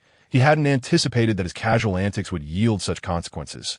Looking at the Dragon Fury mushroom occupying a slot, he realized this was not merely a minor loss. It was catastrophic. In an instant, Jiang Yang's heart sank, feeling utterly bereft. Host, beg me, and I might grant you a few more seconds. Goodness, Jiang Yang finally grasped the situation. So it was you who was meddling. The system remained silent, seemingly acquiescing to this matter. Seeing the system's lack of response, Jiang Yang raised his middle finger, expressing, "Are you trying to outsmart me?" A mere nuclear bomb is nothing compared to my mother's sneeze. Having spoken, Jiang Yang dashed out of the laboratory, eagerly heading towards the dormant volcano. Of course, he mounted his electric scooter, for he was now a dragon of distinction. It would be remiss to venture forth without a means of transport. Thus, a young dragon sped southward upon his scooter, braving the elements to present a grand gift to his beloved mother. Those of stature are always accompanied by their own conveyance. How could Yoda, the mayor of the town, be without his own, albeit one that proved somewhat unruly at the moment, in that same foreboding cavern? Amidst the steampunk allure of brass machinery, today's apparatus bore a notable alteration. It had been fitted with a small glass container. Within that vessel, a skeletal figure floated in liquid, its life force gradually siphoned away. Mr. Yoda, our assistant from the Church of Truth concludes here, a human clad in a white lab coat announced as he stowed away his toolbox, addressing Yoda with little courtesy. Yoda, however, bore no grievance towards him. He gently caressed his gem-encrusted ring, his emerald visage casting a glance into the shadowy recesses of the room. Fetch 2 crates of gold coins for Mr. Buki. Regardless of circumstances, we goblins cannot neglect our friends, he commanded. Surprisingly, Buki, though maintaining an outwardly calm demeanor, was internally elated. The church was on the brink of destitution, and these 2 crates of gold would sustain them for at least a month. Thank you for your kindness. However, I must caution you. Utilizing this method to enhance a creature's strength will further impair its rationality. In the end, you may find yourself with a mad dragon, Yoda remarked, arching an eyebrow and displaying a calculated smile. No matter, which dragon is not a bit mad. This one will merely be a purer form of madness, he replied, nodding approvingly at the massive glass container. Inside, vibrant green scales covered the bottom of the vessel, while the once mighty green dragon now appeared in a pitiful state. Its scales were largely shed, the remaining ones dulled to a grayish hue, and its flesh was gradually eroded by the chill of death, revealing stark, white bones beneath. This splendid gift was nearing completion, my old friend. Just as Yoda was lost in self-satisfaction, a fully armed goblin emerged from the shadows, exuding an aura of strength as he bore a curved blade. Mayor, the gold, he stated, placing the crates on the ground before retreating into darkness. Buki gazed at the 2 large boxes, his heart racing with excitement. He had initially feared this journey would be in vain. But it appeared this fellow was quite generous. Yoda waved his hand dismissively, urging, Mr. Buki, hurry back. We would not want to attract unwanted attention. Indeed, with that, Buki hoisted the 2 treasure chests and departed the cave with rapid strides. Watching the representative from the Church of Truth leave, Yoda stroked his beard thoughtfully. In the shadows, the goblin warrior spoke. Mayor, shall we? Dispose of him, Yoda replied, a smile creeping onto his lips. Having taken my goblin's gold, they have effectively boarded my ship. Collaborating with monsters is a grave sin against the people. A glimmer of cold light flickered in his eyes as he rubbed the gem on his ring. Now we must devise a method to control this green dragon. Even if it does not require intellect, it must at least serve my purposes. The goblin warrior spoke again from the dark. I admire you immensely. Such remarkable wisdom. Yoda's expression darkened. Kun, your tongue requires discipline. The warrior named Kun nodded in agreement that I understand. Yoda clenched his fists, the veins in his face bulging, anticipating Kun's final word. This sensation felt akin to a heavy stone pressing down in his heart. As each second ticked by, Kun finally spoke. In light of your grandeur, I shall devise a solution for all this. However, there's another matter requiring your attention. We have captured 2 humans from a cliffside. This marks the first time adventurers from Iron City have ventured this far, that I believe it is just the beginning. Bang! Yoda delivers swift kick, cursing vehemently. You sweet-talking fool. Keep your words concise. With that, Yoda is swept away. Is it possible that someone has stumbled upon the goblin town? Perhaps, amid the onslaught of countless adventurers, discovering the goblin settlement is merely a matter of time. Yet the goblin town is no easy target to find. It is surrounded by steep cliffs on all sides. Furthermore, Yoda had deployed a large-scale camouflage magical array. Unless one approached within 100 meters, all that an ordinary person would perceive would be a thicket of thorny woods. Since the average person cannot locate this place, Those who discover the Goblin Town are surely no ordinary individuals. Fast forward to several minutes prior. Colossi, I will eventually slay you, you scoundrel, in the forest. Two disheveled figures fled in a frenzy. They were none other than the keen-eyed assassin Colossi and the self-proclaimed leader of an elite squad. The two had been running for a day and a night, desperately trying to evade the relentless pursuit of killer bees. Yet, these bees seemed drugged, relentlessly trailing the two. Suddenly, they skidded to a halt before an exceedingly steep cliff. Peering over the edge revealed a drop of at least 100 meters. We're finished. This is all your fault. You wretched fool, the squad leader fumed, for everything had been going smoothly, their progress steady towards the south. Who could have anticipated that they would encounter a teammate so inept, inadvertently leading them to a madman who attacked his own comrades? That scythe not only dispersed the killer bees, but also shattered their squad. Colossi cast a confident glance, dismissing the danger. What is there to fear? It is merely 100 meters. Upon hearing this, the squad leader's arm, previously raised in alarm, slowly lowered. He scrutinized Colossi with a dubious gaze, his unease palpable. You possess some form of agility? Colossi grinned. Lowering his body and spreading his feet in a mock stance, he took a deep breath, declaring, I cannot. Bang! The squad leader kicked Colossi to the ground. What are you pretending for? The killer bees are nearly upon us. The anxious squad leader sought to take a detour, but upon surveying his surroundings, he discovered the bees closing in from that direction as well. Fear not, Captain. I've leaped from cliffs like this before. It's no issue at all. The squad leader's heart soared with hope, hastily inquiring, You've jumped before? When Colossi gestured for the captain to lean in closer, and the latter obliged, Colossi whispered in the captain's ear, 40 years ago. Are you jesting? You can't be that old. Ah, damn it. With a push, Colossi sent the captain tumbling downwards, and as the captain fell through the air, he glimpsed Colossi as triumphant grin. Behold my soaring prowess. Colossi leaped, landing squarely on the captain's back. How can you claim you lack agility? The two figures plummeted rapidly, crashing into the reservoir of the Goblin Town. Splash! Colossi, defying gravity, used the momentum to leap once more. Spinning mid-air, executing a perfect landing on the street below. Yet instead of applause and cheers, he was met with a barrage of sharp spears. Colossi kept his eyes closed, removing his garments and neatly placing them aside. Then raised his hands in surrender. That I yield. As long as I live, I gladly eat dirt. With Colossi's capture, the captain was also pulled from the reservoir. Despite landing in water, the fall had left him dizzy and disoriented. Humans, why do you invade our town? What information do you possess, or whose orders do you follow?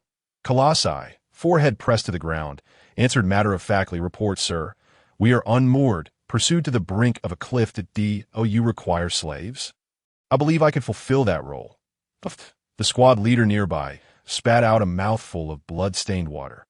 Gradually regaining consciousness, he opened his eyes and surveyed his surroundings. Dozens of goblins had encircled them, with the leader of the goblins interrogating coolest. The exchange resembled a father reprimanding his son, with answers given as they came. Sensing the strength returning to his body, the squad leader felt a surge of joy within. Quietly observing, he realized that the goblins believed he was too severely injured to recover. Thus neglecting him to it was a fortuitous opportunity. If not now, then when? The blood and energy within him began to circulate. And the squad leader's gaze suddenly sharpened.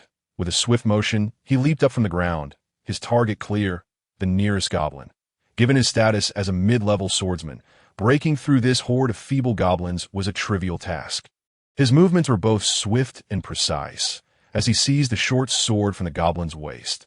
Crescent slash! With a splattering sound, several unsuspecting goblins met their demise on the spot, seeing everything unfold smoothly. The squad leader chose not to linger, dashing along the path toward the north. The goblin leader, witnessing this, sneered, How dare such a wretch cause havoc in a goblin town? Drawing the short bow from his back and nocking an arrow, he pulled the string taut, aiming for the fleeing human-s back, that he believed the shot would surely seal the human-s fate. Let him go. That a familiar voice suddenly echoed in his mind, prompting the goblin to slowly release the drawn bowstring. Meanwhile, the squad leader remained oblivious to what had just transpired. All he desired now was to escape this den of monsters. As he sprinted, he suddenly caught sight of an unusual goblin. This one had a grizzled beard, donned a checkered shirt, and was adorned with an array of valuable trinkets. For a fleeting moment, their eyes met, and then the goblin stepped aside, allowing the squad leader to pass. Watching him run toward the exit of the goblin town, the goblin showed no intention of intervening. Kun, follow him. If nothing unexpected occurs, then create an unexpected event. In the darkness. Kun nodded and vanished from sight in the next instant. Unbeknownst to the squad leader, as he fled the goblin town, he had already become prey upon someone else's chopping board. He dashed forward, not daring to rest, for it was the legendary goblin town. Who knew what formidable figures lurked within? His sole objective was to return to Iron City with utmost speed, after plunging into the dense forest. He ran several kilometers before finally halting. Gasping for breath, he could hardly believe that the goblin town truly existed. At that moment, he felt as though his lungs might burst. Yet, despite his physical agony, a smile broke across the squad leader's face, for if he could bring this news back, along with a marked map, it would be a tremendous windfall. After catching his breath, he resumed his journey northward. Suddenly, an unexpected sound pierced the tranquility of the forest. The squad leader froze, turning his neck slowly to scan his surroundings. Who is there? Gripping his short sword tightly, he swallowed hard. He was certain that someone lurked nearby. No need to search. I am above you. Upon hearing this, the squad leader immediately looked up to see a figure in a white mask hanging upside down from an ancient tree. Gulped the abyssal cleanup squad. Captain Sabi, oh, you know me. Upon hearing Sabi's deep voice, the squad leader nodded nervously, stammering that, I know Leon from your cleanup squad. We've had drinks together. Thud. The squad leader collapsed to the ground, one hand clutching his throat, his face turning red and then contorting in agony. I can't stop laughing. It just one cease. The scene was bizarre and chilling as the young man knelt there, desperately clawing at his windpipe, bloodied and bruised, yet the laughter continued unabated. Such an eerie sight sent shivers down one's spine, but none suffered more than the squad leader himself. Fear enveloped him, yet he could not suppress the urge to laugh, even gasping for breath amidst his mirth. That moment, his face was a ghastly shade, his eyes rolling back due to oxygen deprivation. Ugh. Drank with Leon. Thud. Like a dam bursting, bright red blood gushed forth, staining the leaves 10 meters away. Sabi wiped a drop of blood from his white mask, murmuring softly, "It is unfortunate. Little Lee's friend has perished in the mission." The mask of the fallen, just a jest. After all, amusing events bring happiness, but once the laughter fades, life is forfeit. Alas, we are all mere pawns. I am but a more significant piece on the board. Rest in peace, my friend. A blue vial was tossed, landing precisely on the corpse of the now lifeless squad leader. White smoke billowed upward, and in mere moments, the squad leader had transformed into a pool of blood. Sinking into the ground, truth elixir, a renowned substance. Eric has praised its efficacy. Rubbing the back of his head, Sabi turned to gaze at Butch behind the trees. "Mr. Butch, you may leave now." Butch, laden with a treasure chest, was drenched in cold sweat, utterly shocked that the Lord placed such importance on the goblin town. He had sent this band of monsters over. Had it not been for his unique status, he might have met a similarly grim fate. Captain Sabi, thank you for your hard work, a small token of appreciation, Butch said, placing down a treasure chest before bolting away. He vowed never to return to the Iron Mountain range. The darkness here rivaled that of the abyss. Watching the troublesome figure depart, Sabi turned his gaze southward, where a powerful presence lingered. With the nuisance gone, you may now emerge. This dialogue will be conveyed directly to Lord Eric. Kun stepped out of the shadows, gripping his curved dagger tightly. Regardless of his own prowess, one must never underestimate the abyss. They exchanged glances for a moment before Kun spoke first. "Come with me." Sabi raised an eyebrow. Indeed, the monster spoke so directly and boldly. Alas, Sabi preferred not to engage in such discourse. "Never mind, my inclinations are rather conventional, but a tavern in the goblin town. There are bombs inside." Sabi furrowed his brow, sensing that the goblin intended to ambush him, having already set explosives in the tavern. Malt liquor, bomb-infused malt liquor, the Goblin Town's specialty. Covering his face with one hand, Sabi was rendered speechless by the goblin's peculiar mannerisms. He quickly raised a hand to stop the conversation from continuing, knowing that if it went on, they would be speaking until nightfall. Sabi, unwilling to squander time, interjected, "If you do not hand over what Lord Eric desires, then he will be compelled to take serious action." Turning to the west, Sabi continued, "Of course, you may also choose to hold out and see whether the blade of Iron City or the ships from Noah arrive first." With those menacing words, Sabi vanished in a flash, leaving no trace. Consheathed his dagger and hastened toward the Goblin Town. It seemed Iron City had issued its final ultimatum, and the Goblin Town was now at a critical juncture of survival. Anxiously, Kinsoon returned to the Goblin Town. He did not go elsewhere, but headed straight for a concealed cave. As expected, Yoda was still here, studying the green dragon. Iron City. Yoda paid no heed to Kun's abrupt entrance, focusing instead on a pitch-black pearl he was caressing. Growing increasingly frantic at the lack of acknowledgement, Kun implored, "Mayor, what shall we do?" Casting a sidelong glance at Kun, Yoda displayed a sly grin. He revealed the black pearl in his hand, then nonchalantly proclaimed, "And what of it? I need merely 4 days to throw Eric into utter disarray." Saying this, Yoda crushed the black pearl into powder and added it to the feeding chamber of the machine before him. The black powder flowed through the pipes, merging seamlessly with the yellow liquid within. Swish, the emerald dragon awakened once more. Yet this time its vertical pupils had vanished, replaced by obsidian orbs. A chilling, oppressive aura enveloped the surroundings, sending a shiver down Kun's spine. The resurrected, undead emerald dragon fixed its gaze intently upon the black pearl in Yoda's hand, as if this object possessed an irresistible allure for it. With a sharp crack, Yoda crushed the pearl into powder and offered it to the dragon before him. "Investigate for me. What transpired on that day? Why did that elf weep black pearls? I demand more black pearls." All while ensuring no damage to the goods. "Understood." As Yoda watched his capable subordinate depart, he turned his attention to the now calmed emerald dragon. This black pearl appeared to harbor a mysterious magic, ensnaring individuals within an inescapable illusion. Days prior, Yoda had already noted the half-elf's production of black pearls. Initially, he regarded it with indifference, but just moments ago, he received reports that a substance known as black powder had suddenly emerged in the Goblin Town. Consumption of this substance would lead to madness, drowsiness, and addiction among the goblins. And upon tracing its origins, he discovered that the black powder was leaking from the goblins guarding the half-elf. The original product was indeed the black pearls that the half-elf had produced unexpectedly some time ago. I never imagined that the half-elf could not only weep pearls as worthless as dirt, but also black pearls. Turning around, Yoda's aged face bore a sinister expression. "This is a valuable asset. I must seek out that Gates fellow and offer him some coin. Pure black pearls. Beneath their opulence lies a world shrouded in darkness, devoid of light, hope, and the meaning of existence. The birth of black pearls is intrinsically linked to the abyss." And Yoda had certainly sensed the aura of pure corruption emanating from them. However, he chose not to dwell on the abyss, for the winds of lamentation had long since passed, and he would not believe that abyssal creatures would stir once more. In other words, even if he recognized this as a product of the abyss, what of it?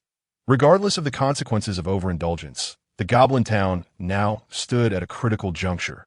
Endure and rise, or perish without a trace. There was little left to fear that moment. The Goblin Town resembled a bowstring poised to snap, with various factions fixating on the solitary arrow that remained. Steel City and the dead volcano had already set their plans in motion.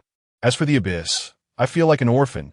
Beneath the night sky, amidst the dense forest, the Undertaker gazed up at the moon, a wave of desolation washing over him. By day, he could not act, and by night, he had to move stealthily, fearful of being discovered by the goblins. Most infuriating was that half-elf. Initially compliant, she later seemed impervious to his attempts to guide her towards corruption, as if she were deaf to his calls. These days he felt utterly alone, with not a single kin in sight. Was this not the essence of being an orphan? Raising his shovel, tears welled in the Undertaker's eyes as he choked out, "Old shovel, I am struggling. The pressure has been overwhelming lately. Suddenly, a crimson light burst forth from his pocket. Initially intending to vent his emotions, the Undertaker abruptly ceased speaking, hastily retrieving the red crystal. Without hesitation, he knelt on one knee. Bowing his head, he beheld the radiant red crystal in his hands, which soon projected the image of a woman clad in a black gauzy gown and a dark red shawl. Her skin pale as wax. Her ornate attire was adorned with shimmering, circular gems, and as she slightly raised her hand, the ribbons connecting her rings swayed gently. With a subtle smile, the woman rested her hand against her forehead. Languidly seated upon a throne, I have gathered the necessary information. That half-elf is mine to claim. I have dispatched a legendary being from the abyss to your location. Upon hearing this, the Undertaker's heart raced with exhilaration. Finally, the moment had arrived. His ally, his steadfast companion, thought for your comment regarding the sudden inability to lead her into depravity. I also employed my abilities to investigate, and I am bringing you two highly useful abyssal items. Ah, this is splendid. An ally and divine artifacts. Where on earth could one find such a benevolent master? The Undertaker knelt, bowing deeply. Your will is my mission. I shall accomplish your task. Eternal Night chuckled softly, kindly gesturing for the Undertaker to rise. You have already exerted considerable effort. The reason that half-elf has ceased her descent into depravity is that she has glimpsed a new dawn.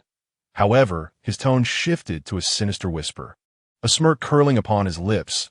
The more she clings to hope, the closer her spiritual defenses are to crumbling. Once her lifeline disappears, she shall plunge into the deepest abyss. Upon hearing this, the Undertaker's eyes sparkled with delight. Excellent.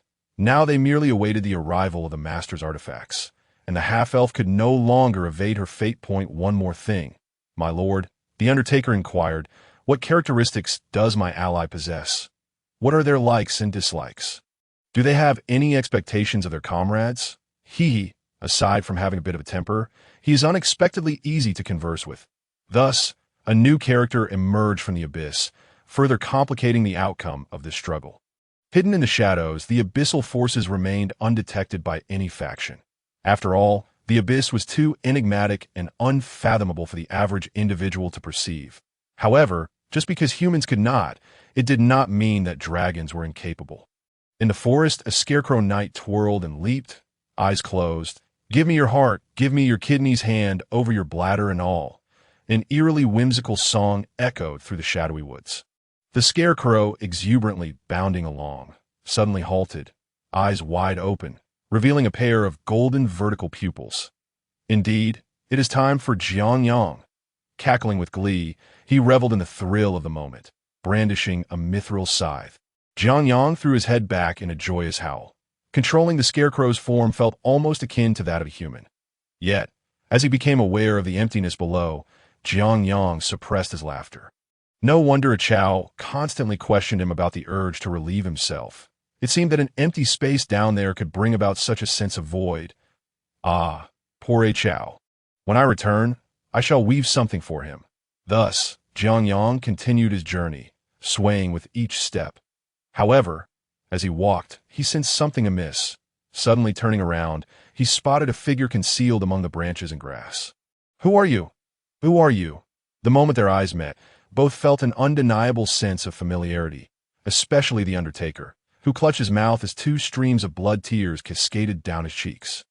See, countryman, Jiang was baffled by the situation, yet it did not hinder his desire to show off his skills. Brother, fellow countryman, what was that saying? When countrymen meet, one might stab the other in the back. The two abyssal creatures embraced each other as if they were long-lost friends. Despite the fact that this was their first encounter, as they parted, the Undertaker gazed at Jiang, clad in judgmental black armor, and asked, countryman, why are you wearing luminescent armor? Jiang struck a striking pose before responding. If one wishes to pursue the abyss, one must commit wholeheartedly. The Undertaker's eyes lit up. This was the greatest affront to the light. He marveled internally and could not help but exclaim, you are quite bold. This fellow was indeed a legendary being from the abyss, capable of devising such cunning schemes. He realized he had entered the field too late to grasp the subtleties of the great figure's operations. His admiration for his predecessor could wait. The task bestowed by Lord Eternal Night was of utmost importance. Countryman, what instructions did the Lord give you? Jiang Yang paused, bewildered. Instructions? I merely borrowed a chow's body to enjoy the scenery. I have not perused the script from the abyss. However, this did not stump Jiang Yang. He gestured for the Undertaker to crouch down, and the latter complied. Jiang Yang extended his hand, adopting a conspiratorial tone. The royal army has sent a message. If you surrender to them, there will be ample rewards and gold tickets. The Undertaker was left dumbfounded. What on earth is this? What royal army and gold tickets? Did they not come to Black Iron Mountains to hold us hostage? No, I mean to inquire about what the royal army said. I meant to ask what the Lord instructed you. At this moment, the funeral bearer perceived that the elder before him must be somewhat mentally unhinged. Jiang Yang, whom the funeral bearer deemed as having a faulty mind, gazed skyward, pondering how to respond to the imposing figure's inquiry. Being an adult, he must be a superior, and a superior is akin to a boss. Jiang Yang slowly began to speak. Young man, do not entertain thoughts of ease. Toil diligently, for comfort is reserved for the dead. The boss mentioned that your recent performance has been commendable, and in due time, you shall receive a promotion and a raise. Working overtime is beneficial for your health. Your efforts shall undoubtedly be rewarded. Sleep on the floor today, but tomorrow you will be the boss. Do not rush to resign. Endure a little longer, and when the company improves, you shall be a veteran, an esteemed figure, with a guaranteed place in the office. The funeral bearer was left bewildered by Jiang Yang's toxic positivity. The elder's words, though sensible, seemed to bear relevance, yet simultaneously felt disconnected. Ultimately, they were shrouded in mystery, and the funeral bearer discerned only one implication. Lord Eternal Night appeared to hold high hopes for him. Raising his head, the funeral bearer exhibited a proud expression, surveying his surroundings as if he were a soldier assigned to guard the entrance to supplies after a victorious battle, after reveling in his moment of triumph. The funeral bearer deftly redirected the conversation. Thank you, Elder, for relaying the message. So, what shall we do now? Shall we charge directly into the goblin town? Jiang Yang was taken aback, not expecting that the abyss had its sights set on the goblin town. It seemed that place was a quagmire. However, Jiang Yang's favorite pastime in this life was to fish in troubled waters. He waved his hand dismissively, signaling for patience. The funeral bearer furrowed his brow, pondering how long this sweet delay would last. Taking a deep breath, aware that his words might offend the elder, he nevertheless spoke up. Elder, how about this? You give me those 2 abyssal items from the Lord, and you can take it easy while I go back and split the credit with you. Abyssal items? What are those? Upon hearing Jiang Yang's confusion, the funeral bearer's eyes widened in disbelief. Could it be that the Lord's treasures would be pilfered by this young man? Noticing the funeral bearer's strange expression, Jiang Yang quickly laughed off the tension. Treasures, treasures! I almost forgot. With that, Jiang Yang removed his armor pants, revealing nothing but a straw loincloth. Come closer, and I'll show you a grand treasure. Exasperated, the funeral bearer felt this was not a comrade, but rather a liability, increasing his challenges. Yet, since the other was an elder, he reluctantly edged closer. Jiang Yang rummaged through the straw, and soon a long, dark object emerged. With a flourish, the straw flew, and the object was fully revealed. The funeral bearer instinctively clutched at his groin, feeling a tightening sensation. Jiang Yang produced a large-caliber shotgun, hoisting it onto his shoulder. Benelli M4, capable of firing 12-gauge shells, with a caliber of 18.4 millimeters. Each shot delivers a devastating impact. Click! The bullet chambered. Jiang Yang pointed the ominous barrel toward the funeral bearer. Have you ever heard the saying, caliber is justice? Range is truth. This gun of mine has sent countless vibrant lives to their end. The funeral bearer's brow twitched incessantly. Could you please put your pants back on while you speak? Though he was bare, some semblance of modesty would be appreciated. That moment, Jiang Yang realized his oversight and hastily pulled up his trousers. Bang! A thunderous sound reverberated through the woods. The funeral bearer stared blankly downward, then involuntarily raised his thumb in admiration. Impressive! Gazing at his now half-mutilated foot, he felt a surge of despair. It wasn't the injury he lamented. Such trivial wounds healed in an instant, but rather the absurdity of having such a lunatic as a teammate. Jiang Yang, having donned his pants, quickly apologized. Sorry. I'm still new to handling firearms. Accidental discharges happen. The funeral bearer was left speechless. After all, this was an elder, personally assigned by Lord Eternal Night. What could he do? One word. Endure. Elder, let us set aside the treasure for now. If possible, let us charge directly into the goblin town. What do you take me for? A brute. The funeral bearer felt a spark of hope ignite within him. Could the elder actually possess wisdom? Tentatively rubbing his hands together, he inquired, "Then shall we employ strategy?" Jiang Yang scoffed dismissively. Strategy? Do I know you well enough for that? Why should I assist you? Clenching his fists, the funeral bearer felt his patience wearing thin. This guy was an insufferable fool, more deranged than the abyss itself. Had it not been for Lord Eternal Night's instructions, he would have swung a shovel at this imbecile by now, taking a few deep breaths to calm his tumultuous emotions. The funeral bearer forced a smile that was anything but sincere. Brother, let us not jest that we are both under the command of Lord Eternal Night. What of her command? She's merely a boss. I switch bosses more frequently than I change my underwear. Believe me, I could quit on the spot. Furious, the funeral bearer gritted his teeth, pondering what manner of absurdity this was. He was left gasping for air, feeling as though he were being driven to madness.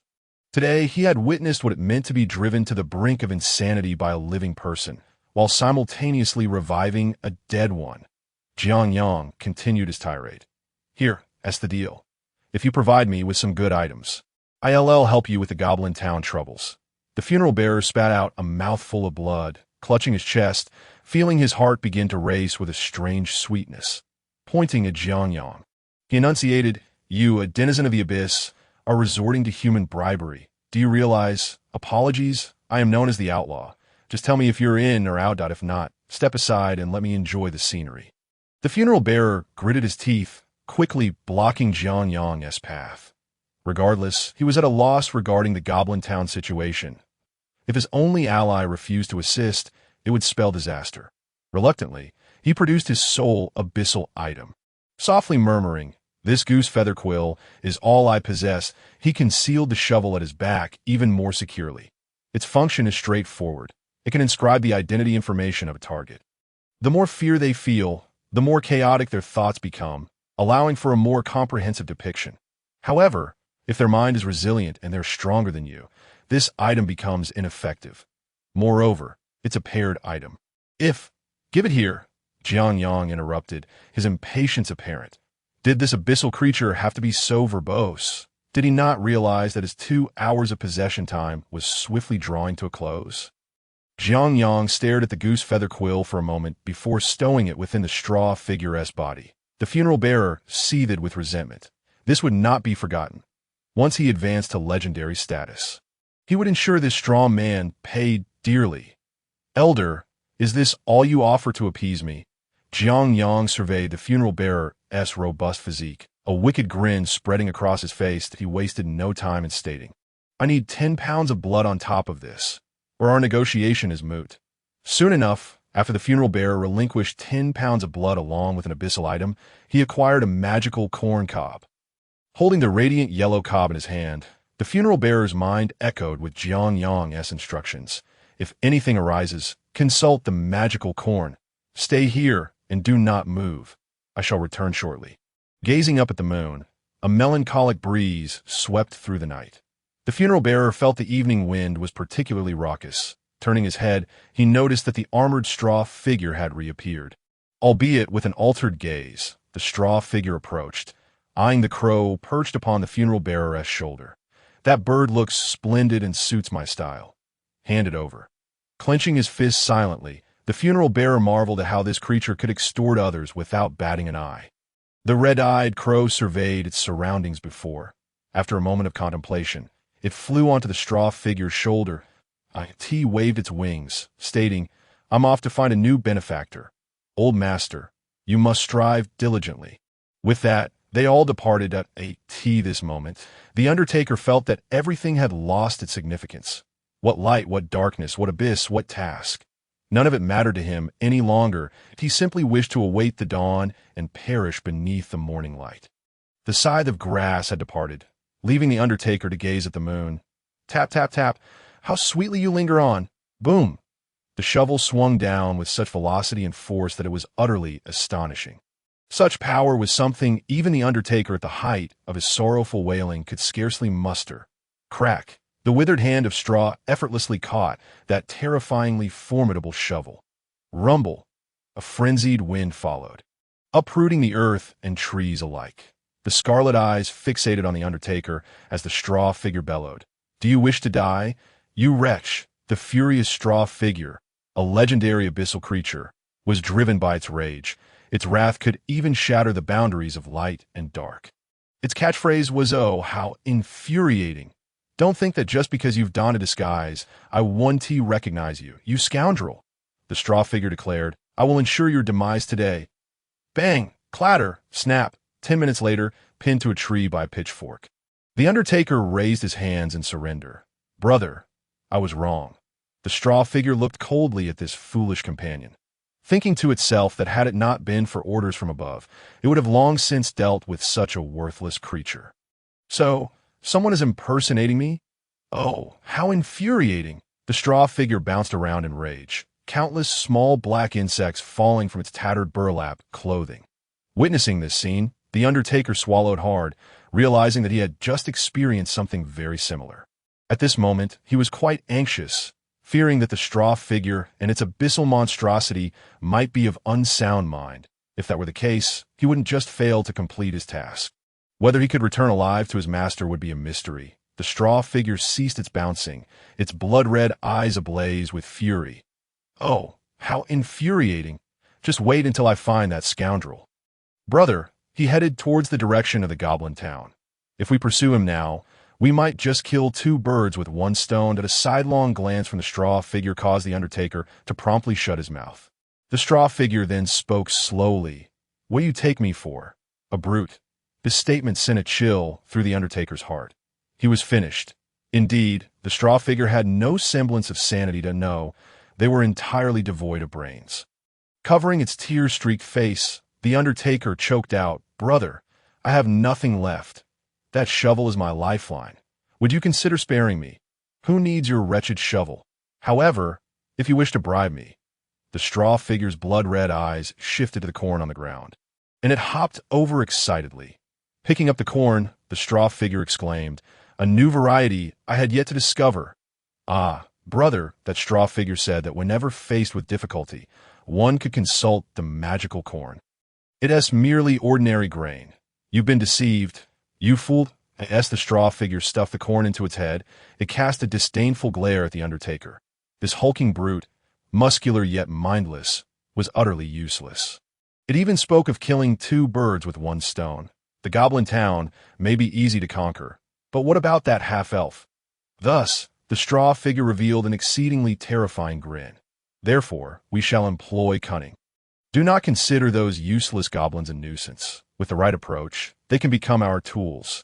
Gazing at the straw figure with skepticism, the undertaker honestly did not perceive any wisdom in the corn-stuffed head of the straw figure. "So, brother, what do you mean?" With the undertaker's inquiry, the straw figure produced a black object from beneath its waist. This familiar sight made the undertaker laugh and cry simultaneously. He only wished to utter one phrase. "Brother, could you refrain from adding salt to my wounds?" Raising that clump of black mud, the straw figure excitedly gesticulated. "What do you believe is the reason for your failure?" The undertaker, taken aback by the question, pondered and then replied, "The enemy is too strong. The timing is off. Am I just a fool?" The straw figure curled its lip and then agreed. "I concur with your last point, yet the reality is..." A small mud mire hound materialized in the straw figure's palm. Though it was diminutive, the aura it exuded surpassed that of a typical one. The straw figure patted the head of the small mire hound, its eyes ablaze with madness. "The truth is, we are not fighting on our home turf, which imposes many limitations. What we must do now is alter the battlefield." Whoosh! In the next moment, the small mire hound transformed into a streak of black light, racing southward. Watching the direction in which the mire hound vanished, the undertaker suddenly recalled something. Yes, the death marched to the south, surveying the astonished undertaker.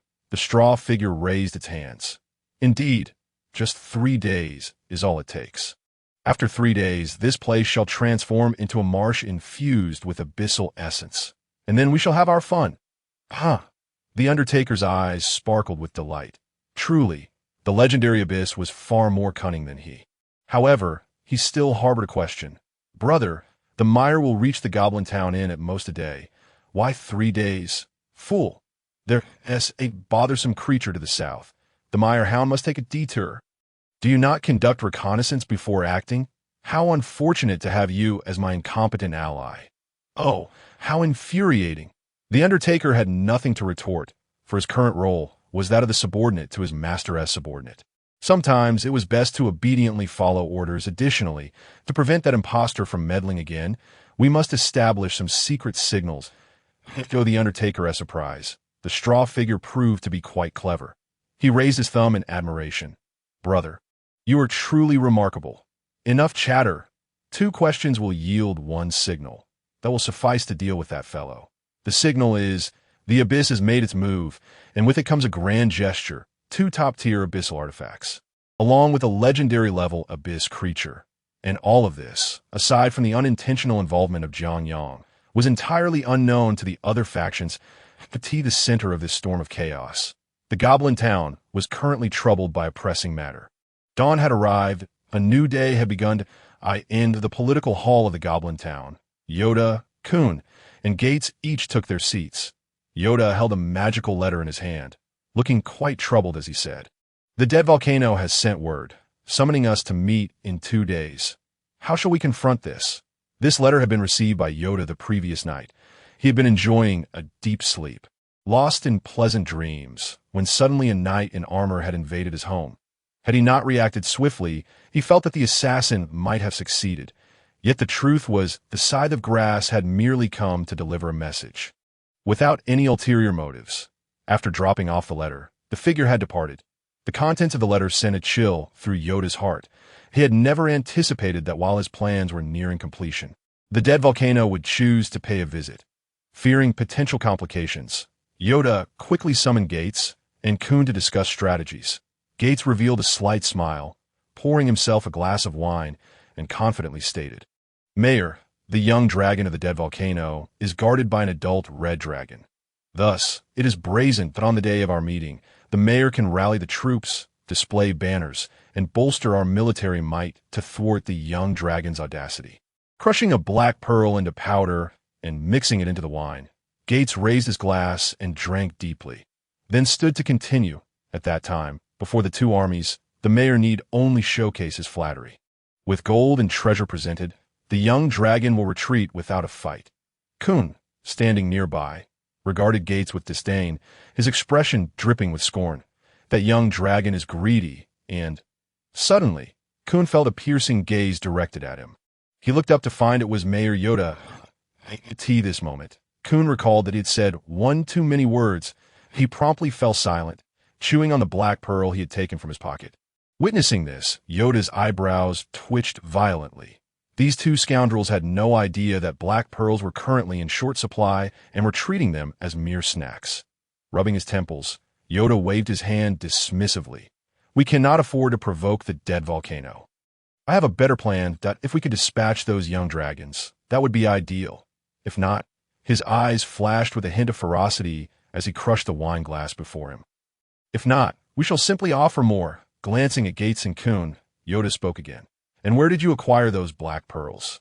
Wasn't he that half-elf already out of tears, after indulging in black pearls? Kun's eyes became glazed, and even his habitual phrases improved significantly. Unbeknownst to the adults, when the black pearls first appeared, the guards found them quite remarkable, leading many of them to take some home for their collections. Upon hearing this, Yoda narrowed his eyes. Confiscate all of them. Furthermore, find a way to make the half-elf weep black pearls once more. Fixing his gaze on Kun, Yoda growled menacingly. I demand results now.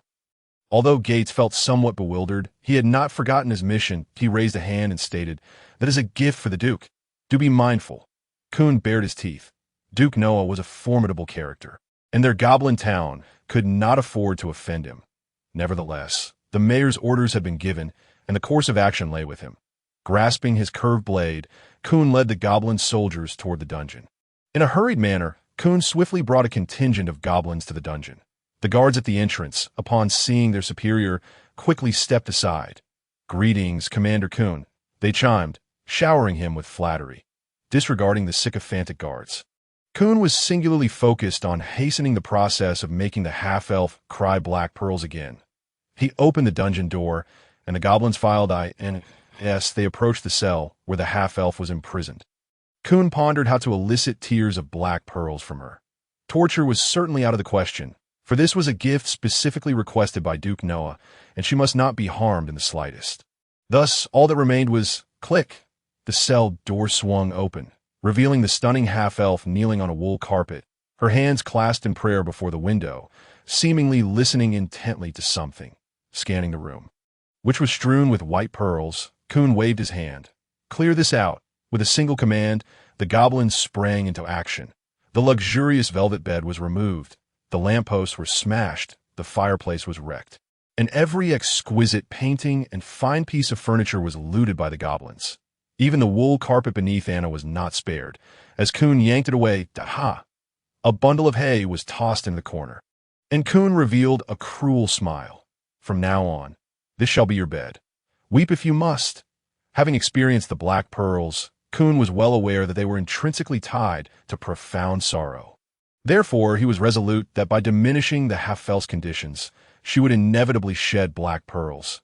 Yet, the result was, Anna remained unfazed, her head still bowed as she listened intently to something.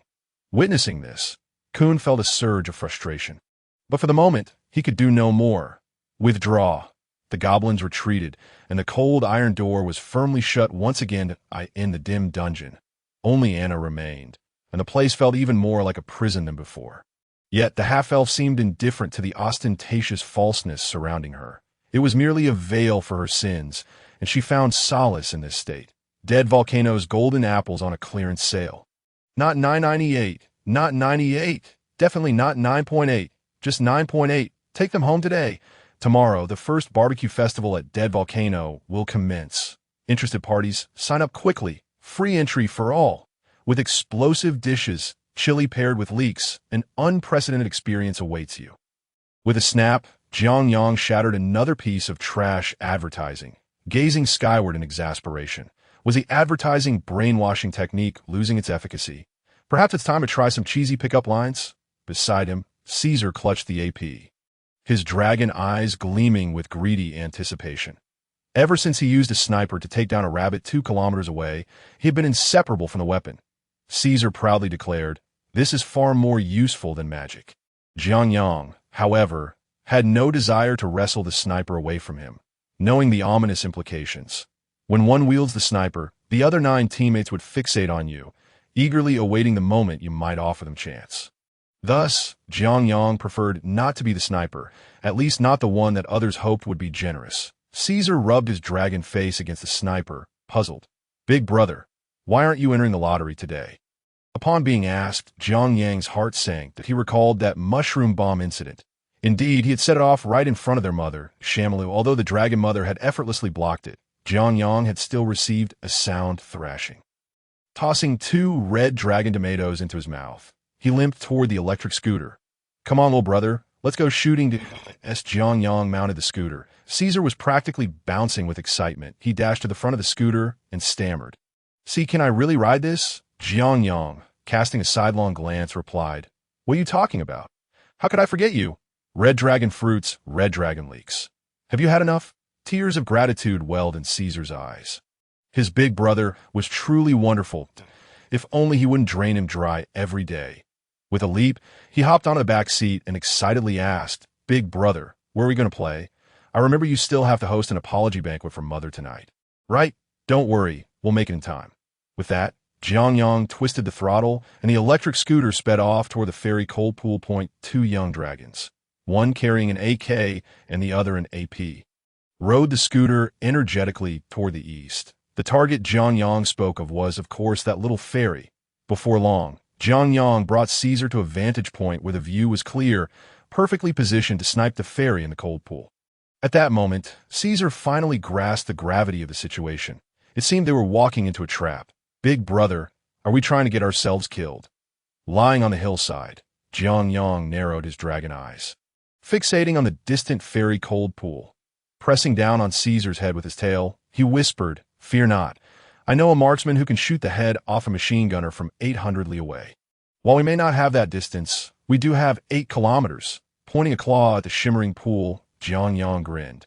"Aim and shoot. We can ride away on the scooter, and she won't catch up to us." Although Caesar felt uncertain about his brother's reliability, he couldn't deny the logic in Jiangyang's words. Thus, he reluctantly focused his dragon eyes on the 64x scope, scrutinizing the target. Soon enough, he locked onto the fairy.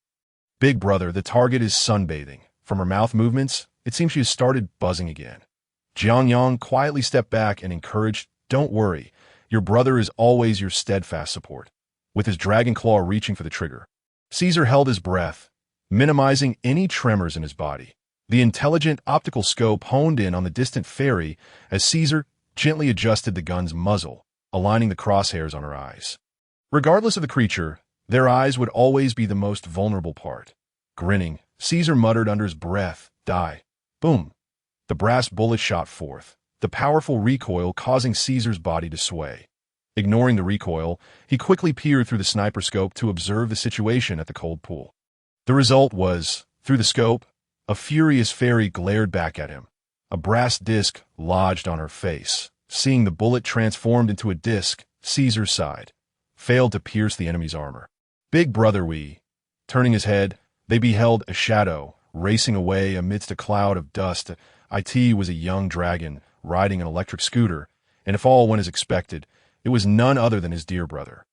I haven't even gotten on the scooter yet. I'm not on the scooter yet, big brother." A tender little hand landed on his shoulder, causing Caesar's dragon body to tremble, his neck stiffening as he turned his head. Fixing his gaze, he was filled with confusion. Scratching his head, he asked, "Who are you, sweetie?" "That bastard fairy." Before him stood a fairy clad in a black gown, her hair black and straight, with even her pupils being dark. A fairy she was, yet seemingly not the one familiar to the young dragons. "Oh, you know what you just did?" Grabbing the AP from his arms, Caesar feigned ignorance. "I was just out here enjoying the scenery with my big brother. I don't know anything. I don't know." Lifting Caesar effortlessly, the fairy revealed a cruel smile. "You interrupted my purification magic, so now the cold pool is nothing but mud."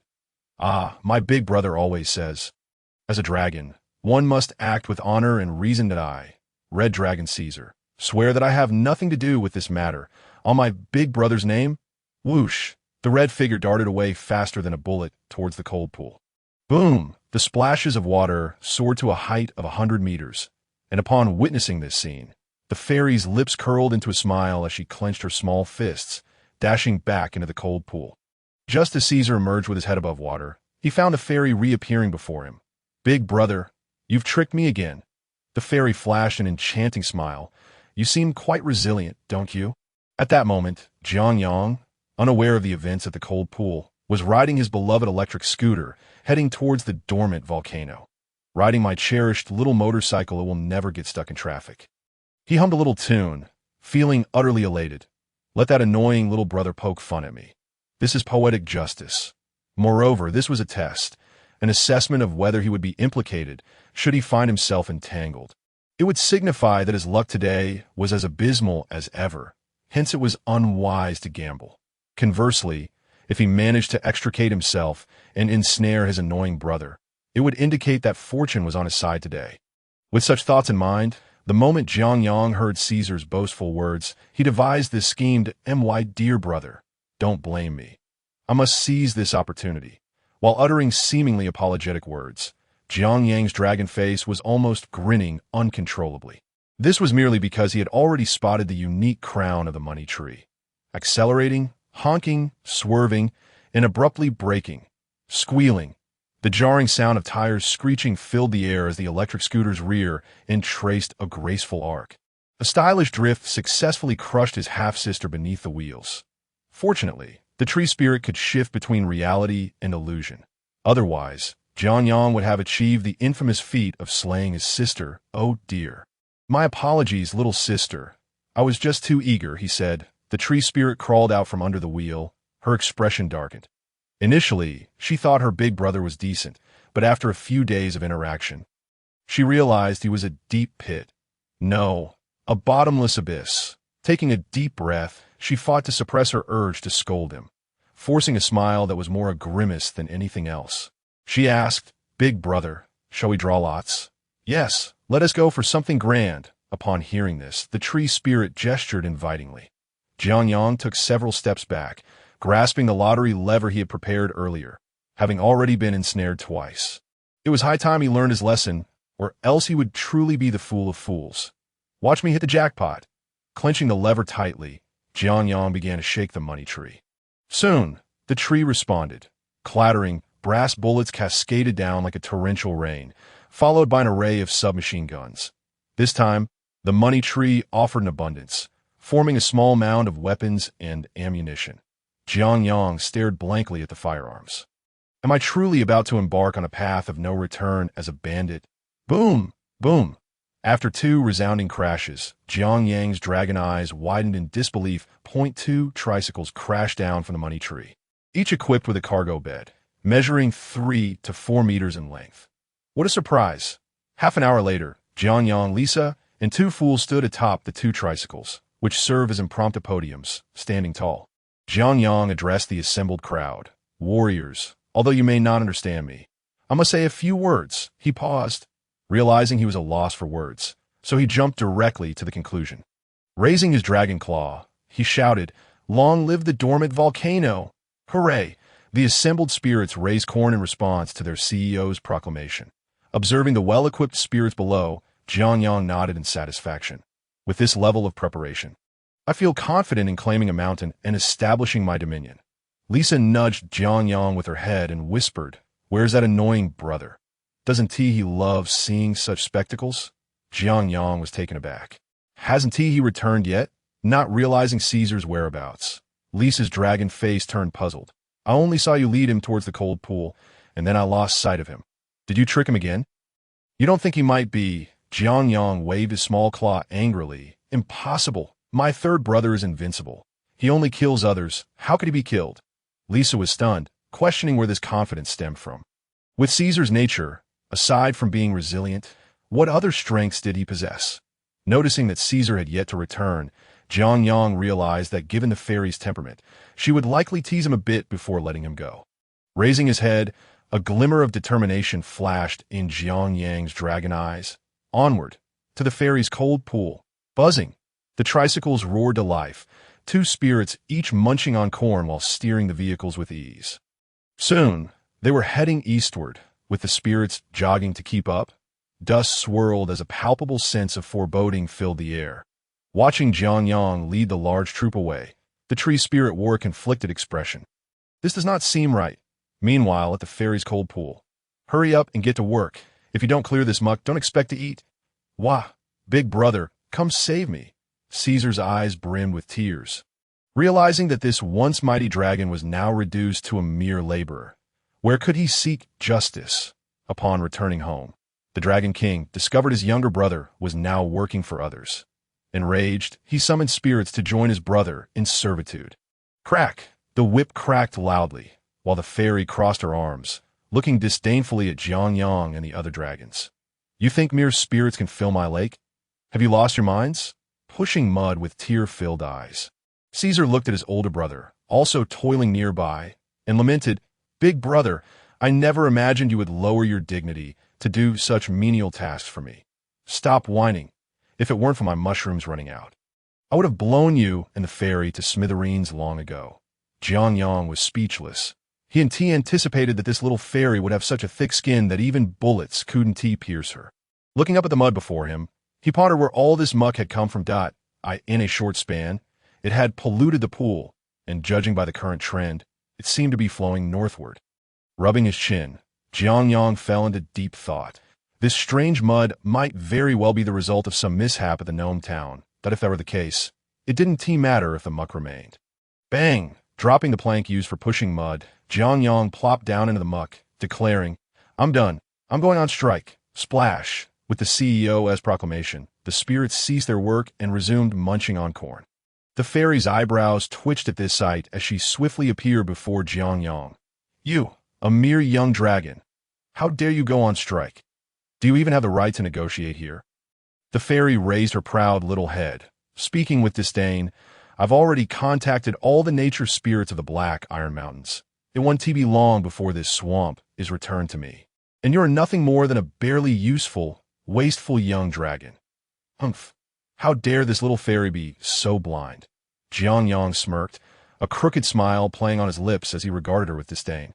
Standing up, he produced a green lotus leaf, upon which rested a delicate white flower. The fairy's eyes widened in shock. This is such a potent natural energy. It was the first time she had encountered such an aquatic plant. The time has come. I, Dragon King Jiang, shall cultivate flowers in this lake. Who dares to object? The well-trained spirits immediately recognized their CEO's pompous display and knelt in unison, proclaiming, "We welcome the Dragon King." 3 minutes later, with a bruised visage, Jiang wore a fawning smile. "Dear one, this is the latest lake rental and farming plan from the Dormant Volcano Company. Rest assured, your interests will remain unaffected. And you can also enjoy the benefits of the lotus." Blowing on his fists, the fairy cast a sidelong glance at Jiang. "A Dragon King? Your mother isn't as arrogant as you are. That infuriating little fairy. Once I grow stronger, I'll definitely deal with you." Secretly vowing vengeance, Jiang handed over the beast's skin contract. The fairy examined the contract closely and nodded with satisfaction. "Not bad. Can your Dormant Volcano products truly clear the muck? Rest assured, our Dormant Volcano Company has always upheld integrity. Our reputation is solid as a rock. One-leaf lotus. Green quality purifies water quality. Cleanses air, slightly gathers natural energy. Prolonged observation can calm the mind and soothe the spirit. System evaluation. Tranquil and serene, heart and mind at peace.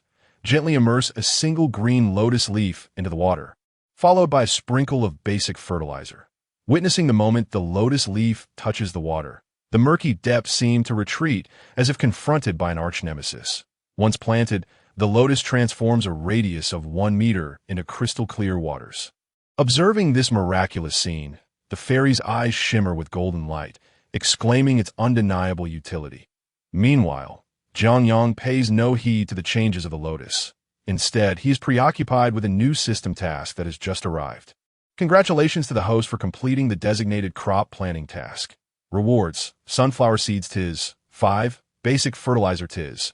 5. That a new task is issued. Cultivate a sea of sunflowers, requiring an area no less than 1,000 square meters.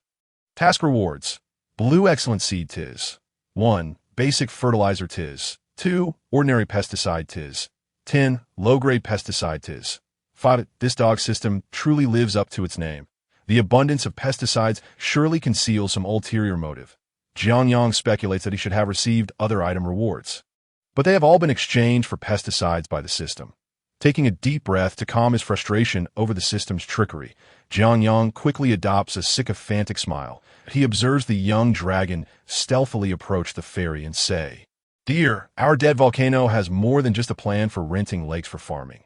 We also have tourism development projects. This place boasts splendid scenery, perfect for a park." Noticing the deadly glint in the fairy's eyes, Jiang hastily retreats a few steps. This darkened fairy is exceedingly violent. It is best not to provoke her unless absolutely necessary. With a cold snort, the fairy raises her hand and points at the lotus leaf. Listen to the sound of nature. In an instant, the lotus leaf begins to grow and multiply at an astonishing rate, overtaking most of the cold pool while the surrounding sludge collapses under its relentless assault, retreating beneath the chilly waters. Yet this act is merely a desperate struggle. The sludge will inevitably be eradicated by the lotus. This lotus differs from other system plants. Once planted, the mother plant does not perish and does not require new seeds from the system. In simpler terms, it is a plant untainted by the system's constraints. Watching his seed take root and sprout in the fairy's cold pool, Jiang feels a sense of satisfaction. However, Caesar feels quite aggrieved.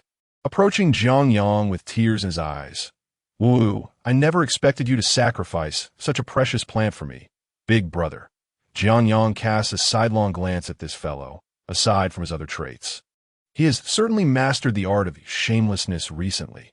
For him, If Jianyang were not in a hurry to prepare for the apology banquet, he might have spent months negotiating with this fairy before planting the lotus to maximize its yield.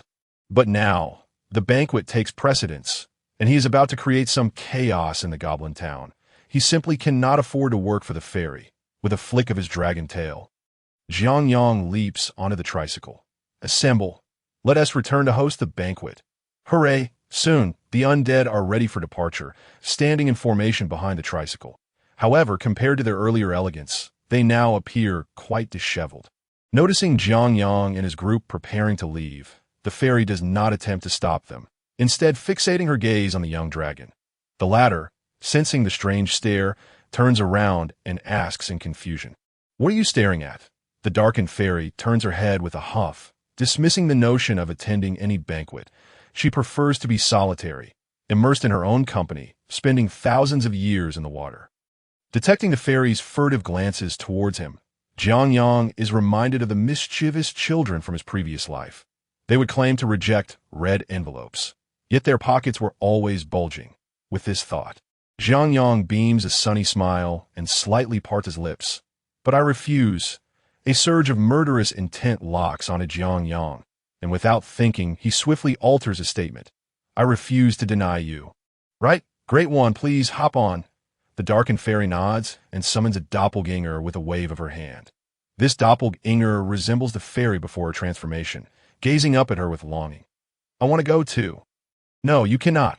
The darkened fairy swiftly silences the doppelganger and tosses her into the lake. After completing this act, the fairy claps her hands and flies onto Jianyang's head. "Great dragon, let us depart." Thus, the darkened fairy follows Jianyang to the ridge, ready to partake in the evening's barbecue feast. Meanwhile, the abandoned doppelganger weeps, yearning to join the banquet, but the overpowering presence of her darkened counterpart leaves her no chance. Moreover, her presence here serves a purpose. After Jianyang and the dragons have departed for a while, fairies of various colors emerge from the forest. "Sister, trouble has arisen. Our area is filled with sludge, and within it lurks some monstrous creatures that constantly disrupt our purification spells." Upon hearing her sister's words, the fairy puffs her chest proudly. "A trivial matter. Have you noticed these flowers? I cultivated them with great care. Each of you take one back and plant it, and the sludge shall be naturally purified." Thus, the fairy, having secured a lotus leaf, returns to her territory with delight. Upon their return, they immediately begin to propagate the lotus. The lotus does not disappoint. As it flourishes, the black sludge is entirely kept at bay, unable to taint the waters any longer. The spirits of nature rejoice at the blockade against the sludge from the death marsh. However, not everyone is pleased. Among them is a legendary monster from the abyss, the furious scarecrow. This scarecrow stands on tiptoe, anxiously gazing towards the south. How infuriating! According to the normal speed of the mire hound, it should have arrived by now. Hiding in the shade of a tree, the scarecrow grips its pitchfork, impatiently staring southward. It is still daytime, and movement is considerably restricted, making it difficult to assess the situation. Although daytime presents obstacles, its daytime capabilities surpass those of most abyssal monsters. This moment, the ground beneath the scarecrow resonates with the voice of the mourner. "Brother, could you refrain from jumping on my grave?" Waking up during the day is quite unpleasant. Hearing the mourner's complaints, the scarecrow stomps even harder. "Fool! Fool! The abyssal crystal is a surplus for you. Do you not realize how many monsters desire this crystal, yet cannot obtain it? You are the disgrace of the abyss. How infuriating!" The mourner responds with resignation. "Your anger is futile. Let us wait until nightfall to investigate together." The scarecrow grins widely. "No, I shall go alone. You have a more important task." Upon hearing this, the mourner refrains from further comment, for he is merely a subordinate, bound to follow orders. Agunari, "I have come to see you." At the entrance of the dead volcano, the dragon mother Shimalu opens one of her dragon eyes. The darkened fairy approaches, and the dragon mother ponders who this sweet creature might be. After a moment, the darkened fairy flies before the dragon mother, hands on her hips, exclaiming, "It is I, Sylvia Hetty." The dragon mother tilts her head in contemplation for a few seconds before recalling this fairy. "Oh, you are the one I defeated to tears, correct? The fairy's face darkens at this remark. Angrily retorting, "You lie. I did not cry." The dragon mother impatiently knocks on her ear. "So, are you prepared for another round? This time, I need not use magic. I can take you down with one hand and my tail." Showing her teeth, the darkened fairy contemplates a confrontation but ultimately dismisses the idea. This is not her territory, and engaging in battle would be disadvantageous. With a cold huff, Fairy Hetty turns her head. "Your precious son invited me to the banquet. I am not here to fight." The dragon mother is taken aback. Jones would invite unrelated individuals to a feast? Organizing her thoughts, the dragon mother inquires, "How much did he pay you?" "Huh. Do I look like a fairy who pays?" As she speaks, Hetty beams, eager for everyone to recognize that she is here to enjoy a free meal. However, before she can bask in her triumph, she senses something amiss. The surrounding fire elements begin to surge uncontrollably. While the dragon mother produces a divine spear, using it as a toothpick to, "Yes, that's so. Then you must have come to settle your entrance fee, for our dead volcano is impoverished, and my son's influence is just beginning."